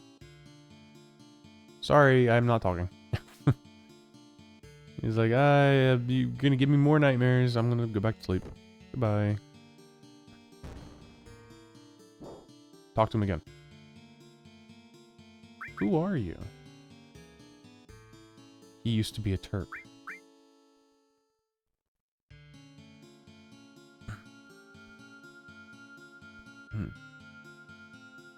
Do you know Lucretia? No. Oh, who? Lucretia. The woman who gave birth to Sephiroth. Gave birth? Wasn't Jenova Sephiroth's mother? That's not completely wrong. So, yeah, they injected Jenova cells into Lucretia's womb when she was pregnant with Sephiroth, I think is what they did. And he loved Lucretia, but he let her go through with it. And then she gave birth to a baby, which was Sephiroth. But the baby was like infused with Jenova cells. So down here, look who it is. It's Sephiroth. Oh no, we have to fight. Time for an epic showdown. Mano a mano. Man to man. Just you and me and my guards. That's kind of disrespectful. He didn't even use the materia on me. He just threw it at me. But yeah, it's destruct materia, so it's pretty cool. He also told us where to go. We need to go north through Mount Nibble. There's a guy down here that has 2 heads called Yin and Yang, and we do not want to fight that guy.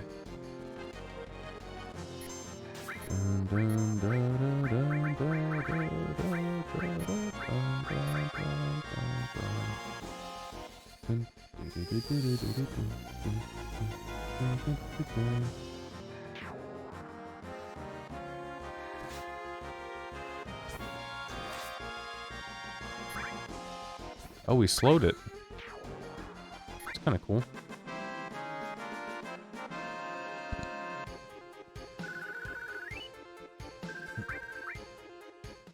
So there's a monster down here that has like a left half and a right half, and we don't want to fight that either. Yin and Yang.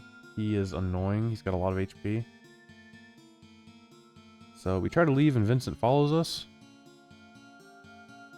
He's like, I'll join your team. I'm not putting him on my team though. Vincent's cool, but he's really bad for the upcoming part. He turns into a monster that uses like a really strong fire attack. And the upcoming boss absorbs fire. So if you turn into the monster while Vincent's on your team, or while you're fighting the boss, Vincent actually heals him a lot. Oh my god. Miss everybody? Also miss everyone? Nice. Super lucky.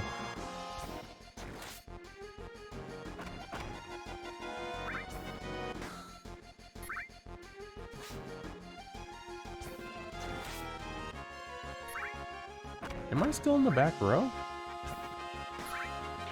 Is that why I'm doing so low damage?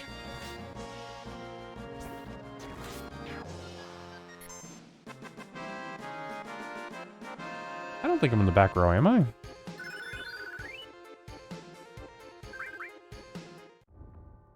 No, I'm in the front row. It's weird.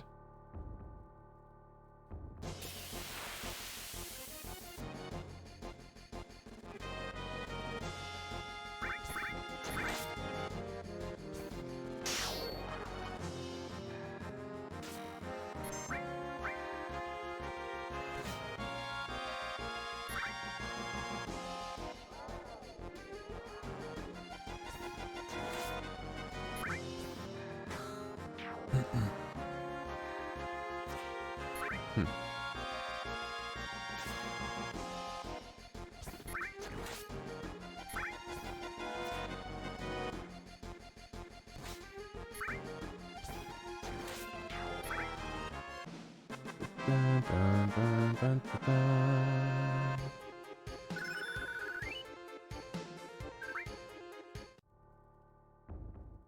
Go this way.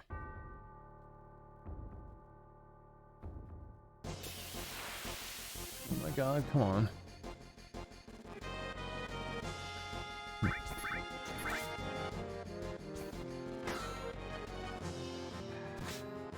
Dun, dun, dun, dun, dun, dun, dun, dun. Ah. Getting them yawns again. Just about midnight.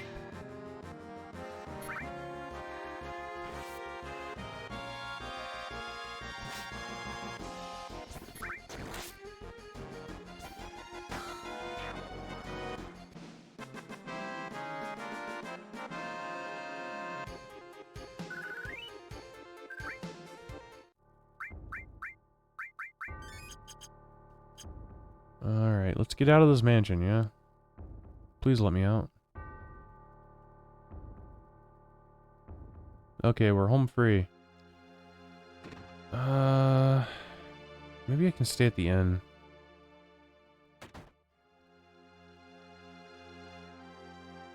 I want to get the sadness off of my characters. But I don't want to use my items.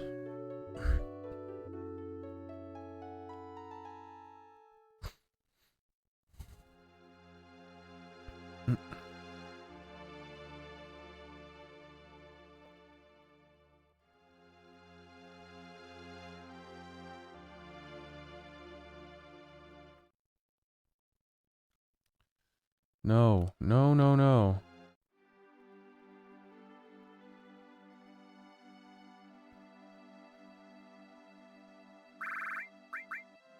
Let's save.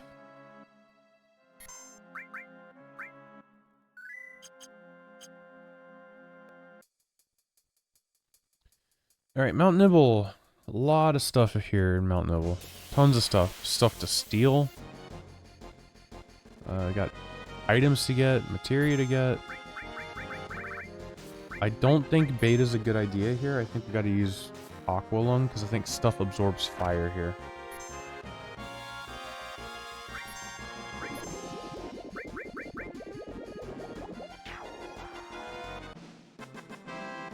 Dun, dun, dun.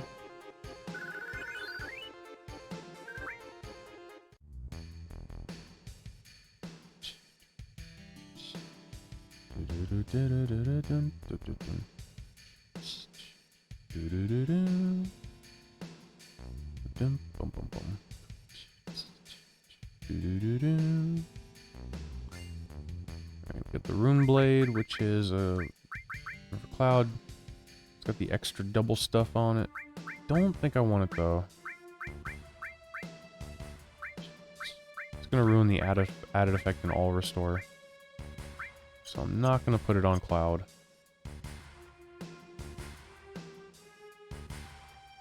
Da-dum, da-dum, da-dum.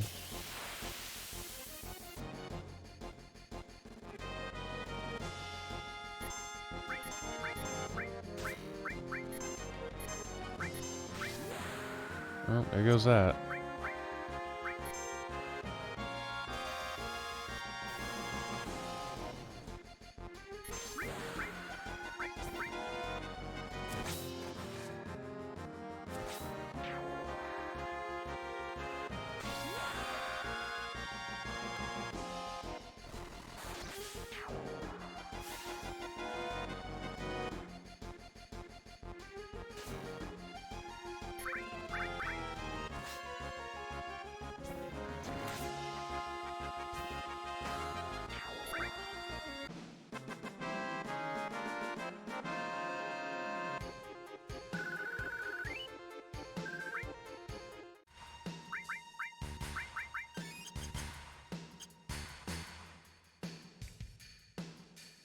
Ba-da-ba-dum.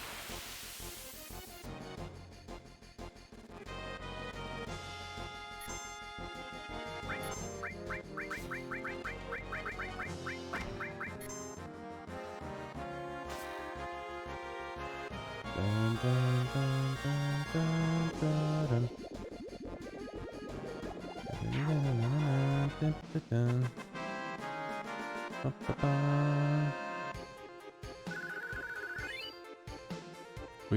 We're trying to get Aerith these kills, man. You can go north up here.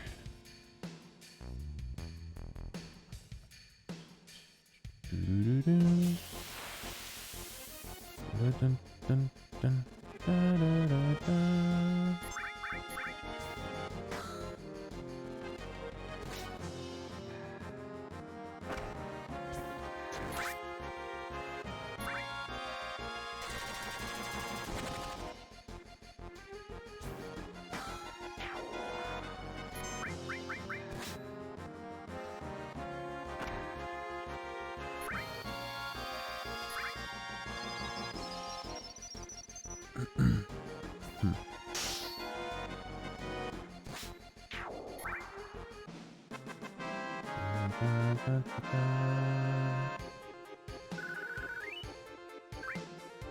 I think up here is actually a weapon for Red 13? Maybe? Perhaps? Mayhaps? Yep, plus Barret.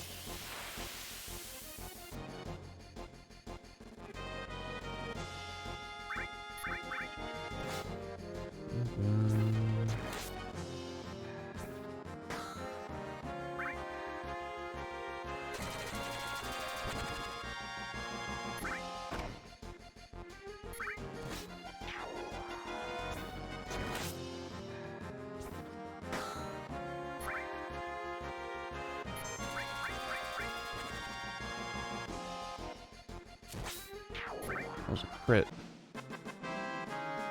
Dun, dun, dun.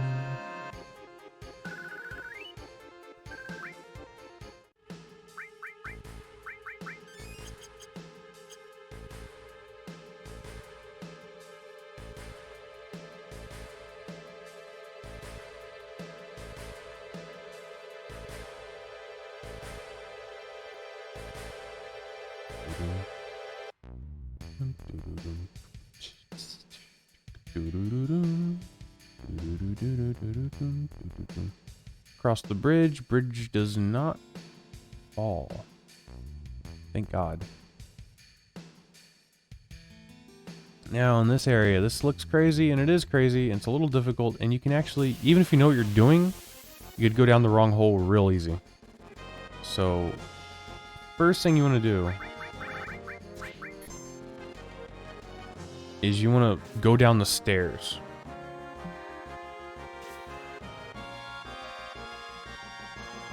Da-dum. Da-da-da-da-da-dum.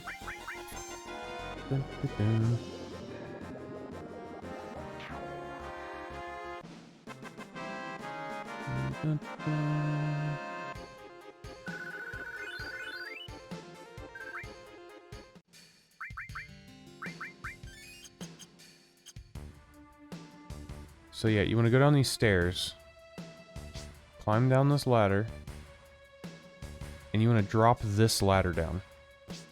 Boom, just like that. Because if you take the pipes down there and you didn't drop that ladder, you can't come back up. Because that ladder's, you know, not down. So now you can go up to the pipes and try to use them as much as you want. Also, there are dragons here, and you want to fight these dragons because you want to steal from them. And they also have an enemy skill.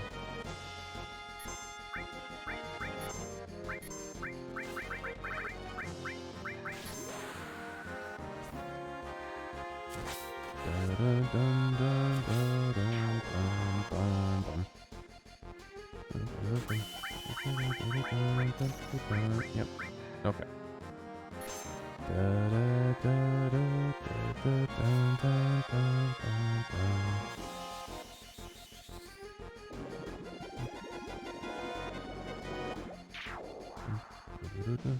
Do the dragons here have enemy skills? They have flamethrower. Yeah. I don't think they've got Dragon Force. I think Dragon Force is only the black dragons. These ones have flamethrower, which we don't need. We should already have that. If you've been, you know, following along or whatever. We've already got flamethrower on both of our stuff, so. That scorpion thing down there is the boss. We don't want to mess with that right now. We are going to save our game, though.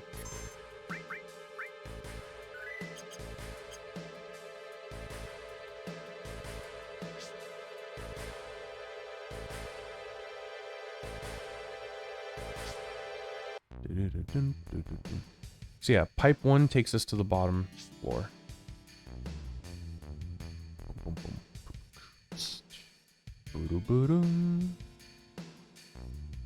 See if we can get pipe number 2. Drops us here. This is a weapon for Tifa.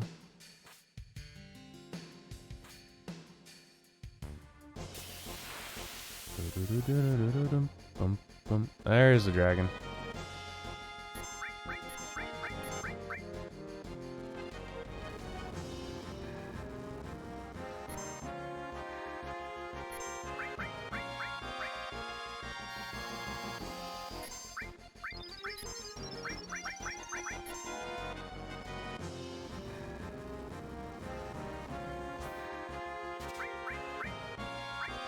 Hey, we got the gold armlet right off the bat.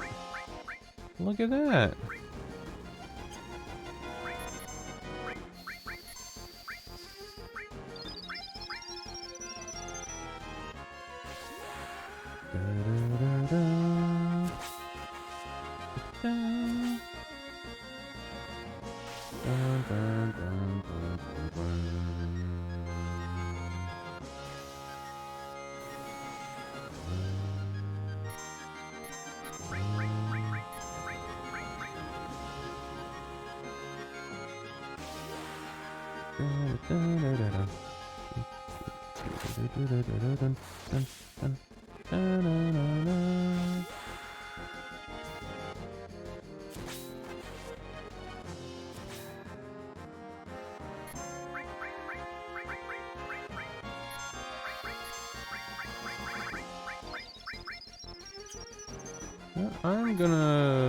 I was gonna try to manipulate it.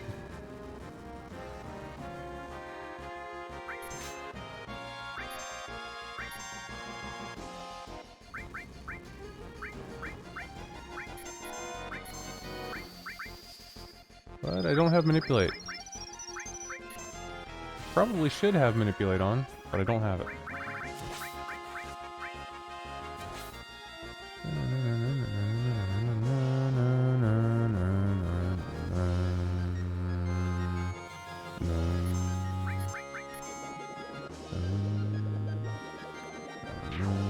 There we go. Okay, the whole point of that is we want to steal the gold armlet from the dragon. That's what we want. The dragon.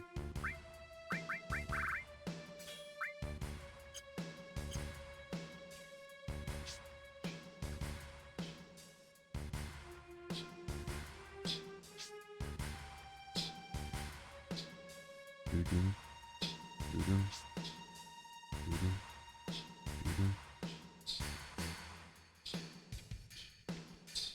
Doo-doo-doo-doo. Alright. Tube 3.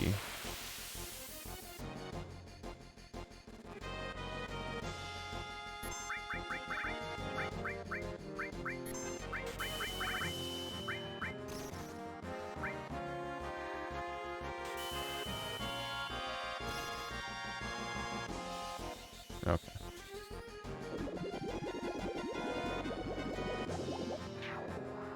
I need to put manipulate on my guys, actually. I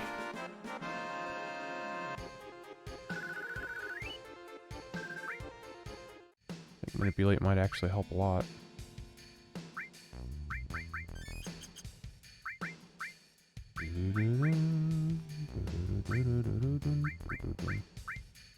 Let's get rid of sense.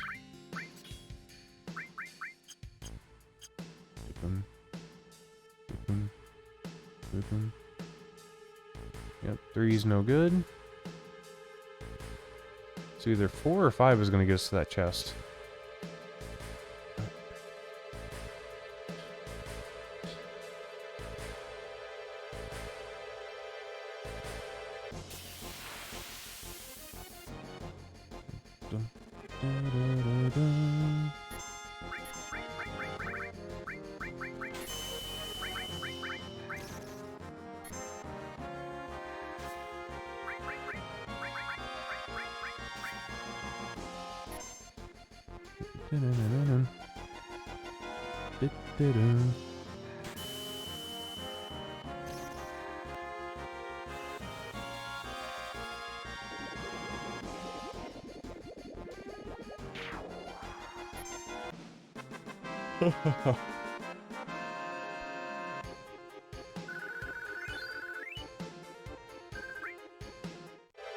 Does she still not have her level 3?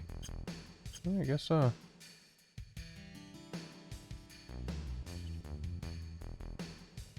Oh, looks like that's 4, so 5 was the correct answer. Doo-doo-doo-doo. Doo-doo-doo-doo-doo. Doo-doo-doo-doo. Boom. Ba-dum.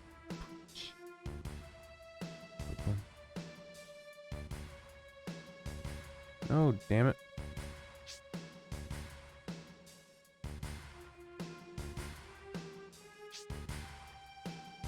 Am I actually going in 5 right now instead of 4?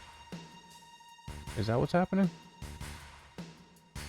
Let me into 5. 5. I might be going in 5. This might be 5. So 4 is the correct answer. I just can't get in there. Because I'm an idiot.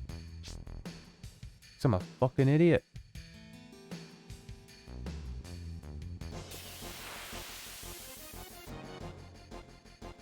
Bam, bam, bam, bam. Boom, boom, boom, boom, boom, boom, boom, boom, boom, boom, boom, boom, boom, boom. Boom, boo-doo-doo-doo-doo-doo-doo, boom, boom.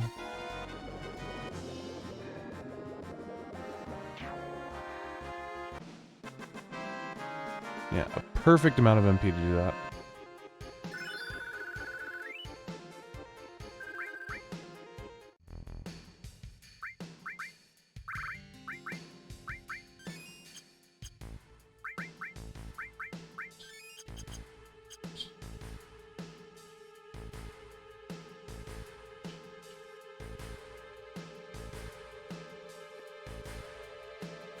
There we go.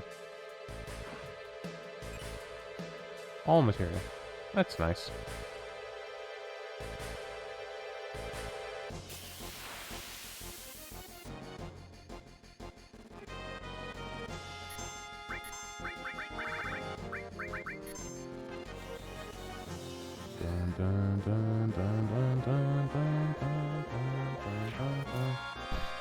We still need to fight 2 more dragons. Oh, Aerith got Planet Protector. That is very, very nice.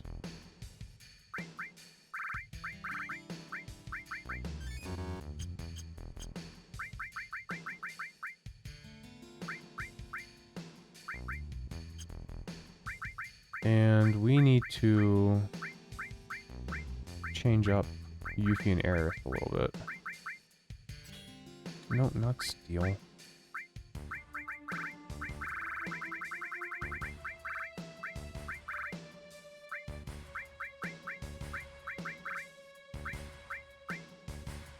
Maybe give Aerith Manipulate, yeah?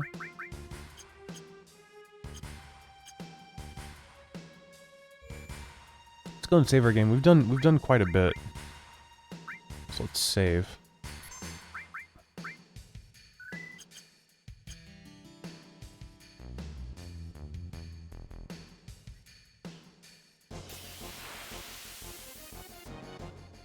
Oh, there's the dragon.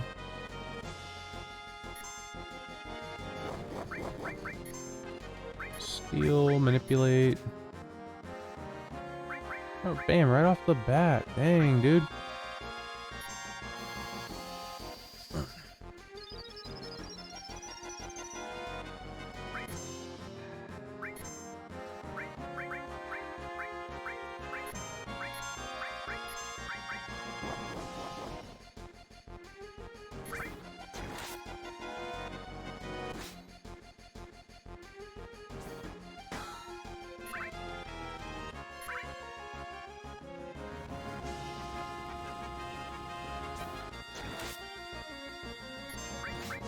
Yeah, we slowed it. That's good.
And we can put the new gold armlet onto Aerith.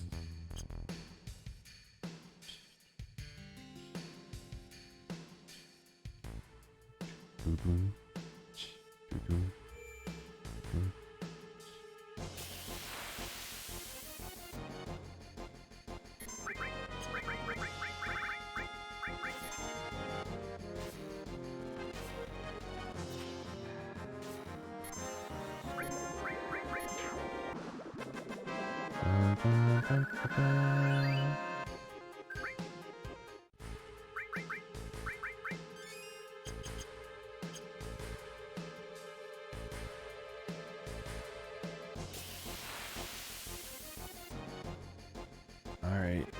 Let's check out Planet Protector, yeah?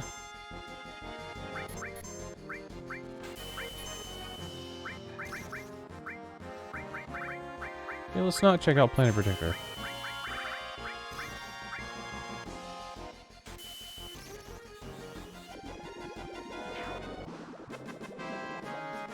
Dun, dun, dun.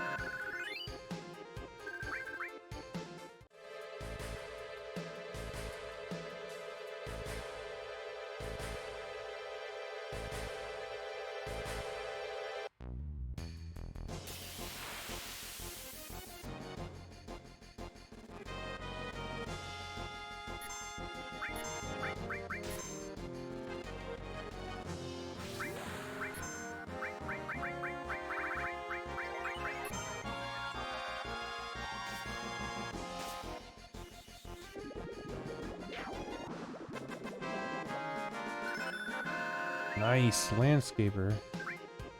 Is it landscraper? Landscaper. Okay.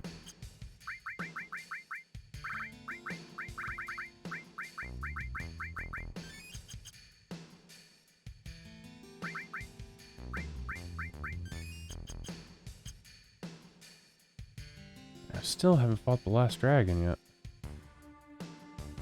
We have one more dragon fight.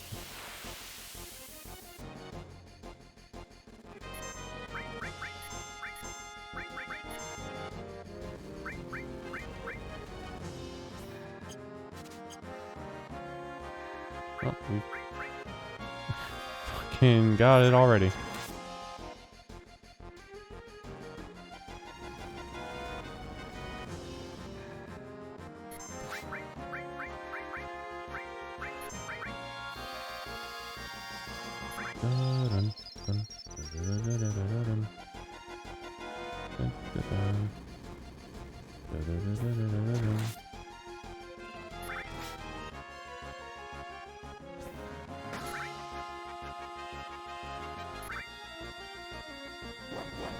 Oh, that's not good.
Yes. Thank goodness.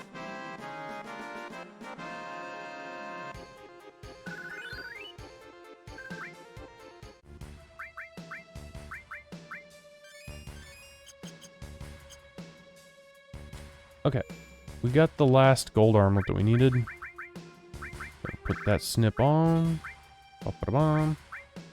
And got a bolt ring here. Fire ring. Let's put talisman maybe. So we don't have to worry about status effects. Do I go sadness? I don't think I need to worry about about like damage either. I'm being completely honest.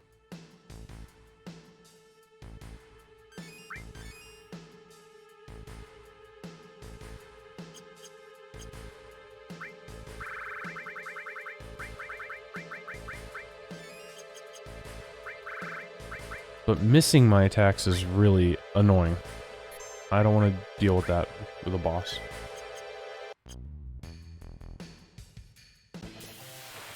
So, this does have an enemy skill. It's a really strong one. It's basically Aqua Lung.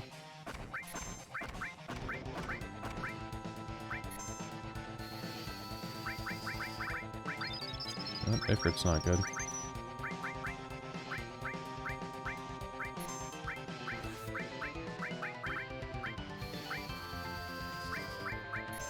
Yeah, this boss absorbs fire, so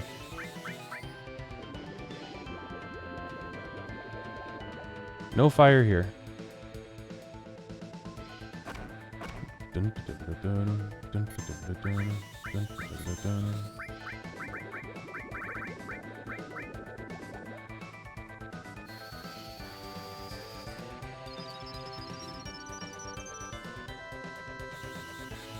Dun dun dun. Dun dun dun dun dun. Dun dun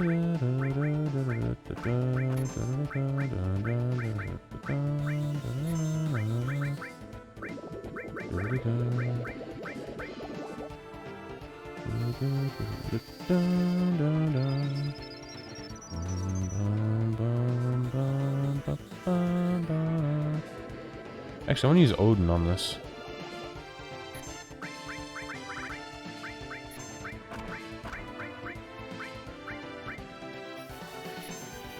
Gunge Lance. Let's go.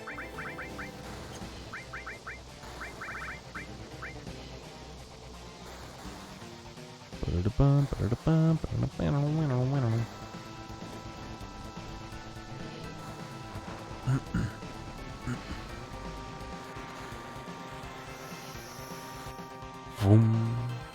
So sick.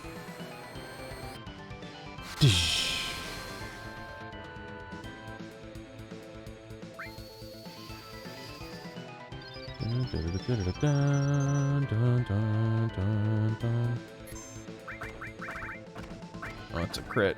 That's not good. Yep. And that's really, really bad.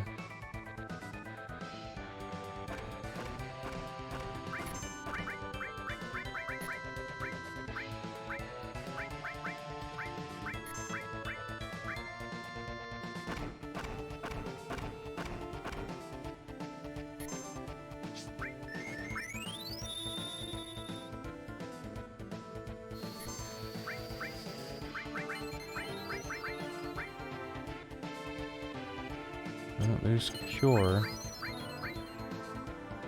Thousands. Let's use Clim Hazard.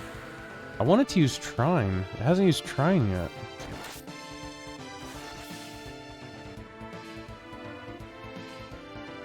There's Trine.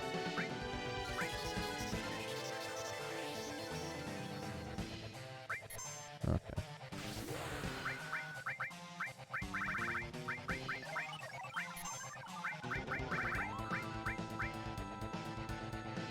Yeah, having Planet Protector is so busted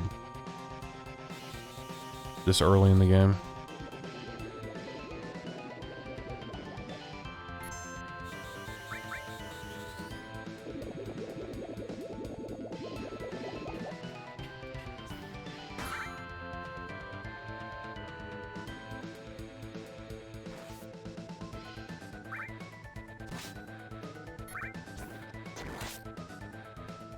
Oh, it's also weak to stop. I didn't even realize that. Dun, dun, dun, dun, dun.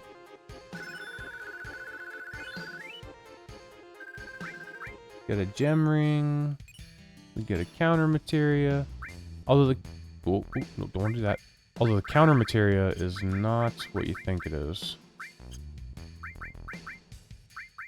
It is not counter, it is counter attack. Very, very different.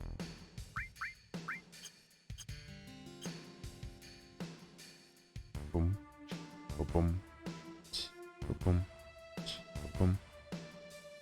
Is this? Okay, yeah, we need to go back.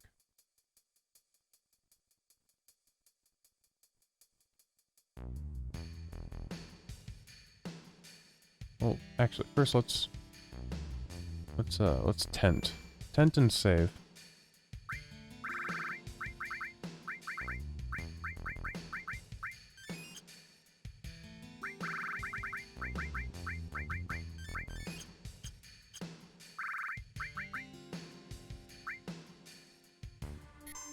Doo-doom.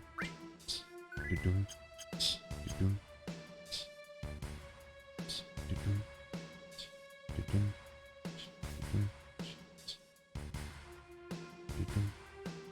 Yeah, here we go. This is what we want. Nothing in there?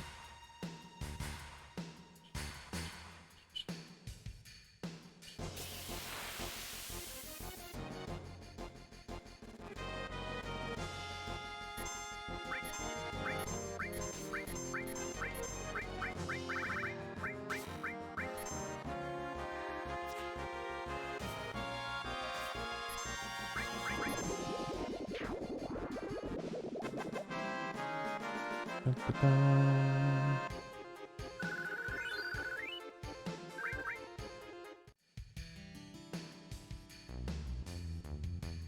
Oh wait, then you go this way. There we go.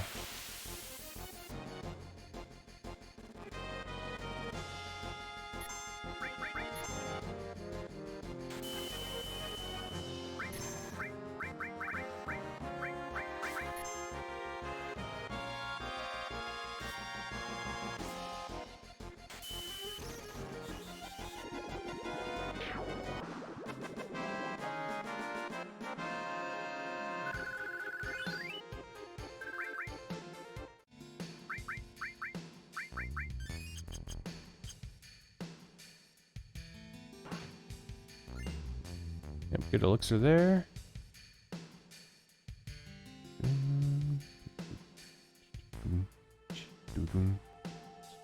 Here we are. Elemental materia. Yeah, boy.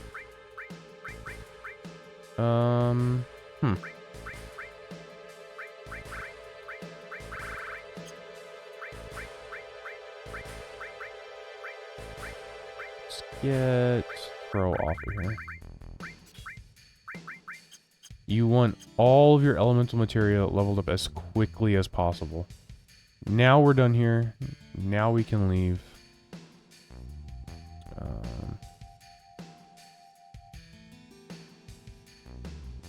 I'm not exactly sure how we're supposed to get back.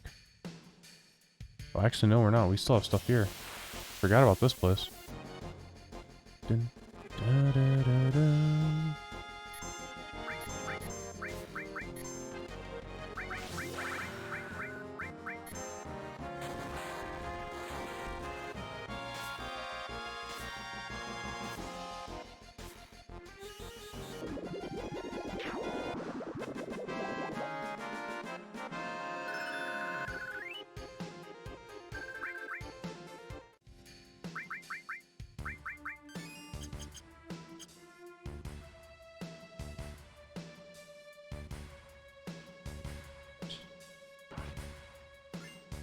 Sniper CR, which is a Vincent weapon. And then...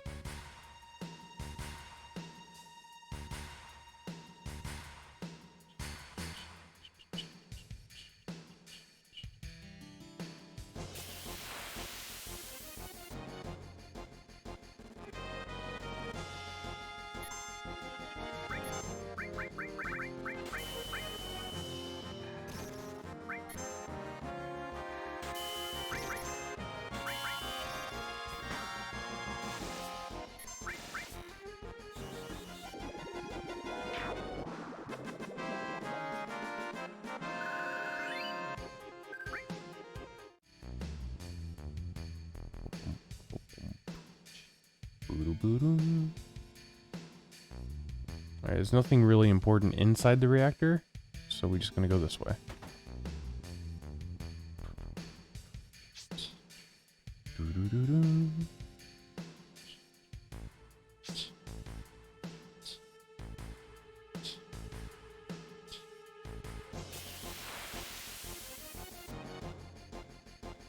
Bum, bum, bum, bum.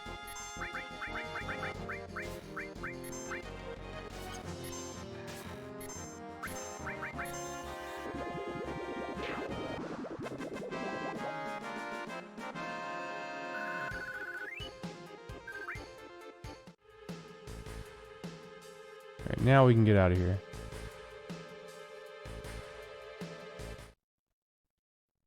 Nope.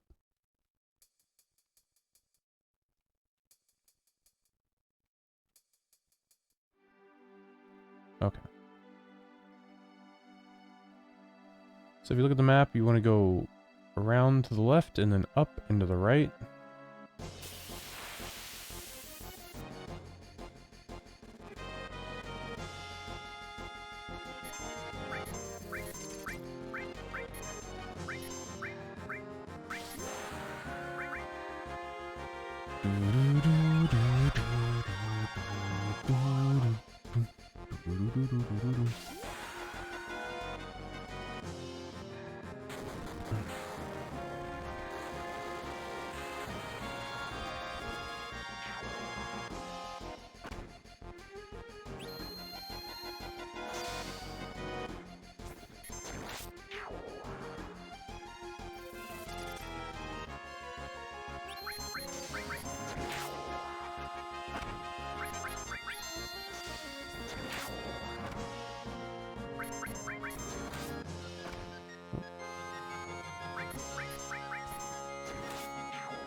Bum, bum, bum, ba-dum.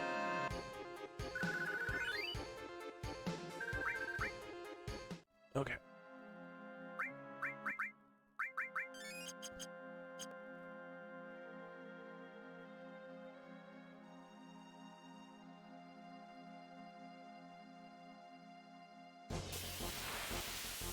Dun, dun, dun, dun, dun, dun, dun.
Alright, here we are at Rocket Town.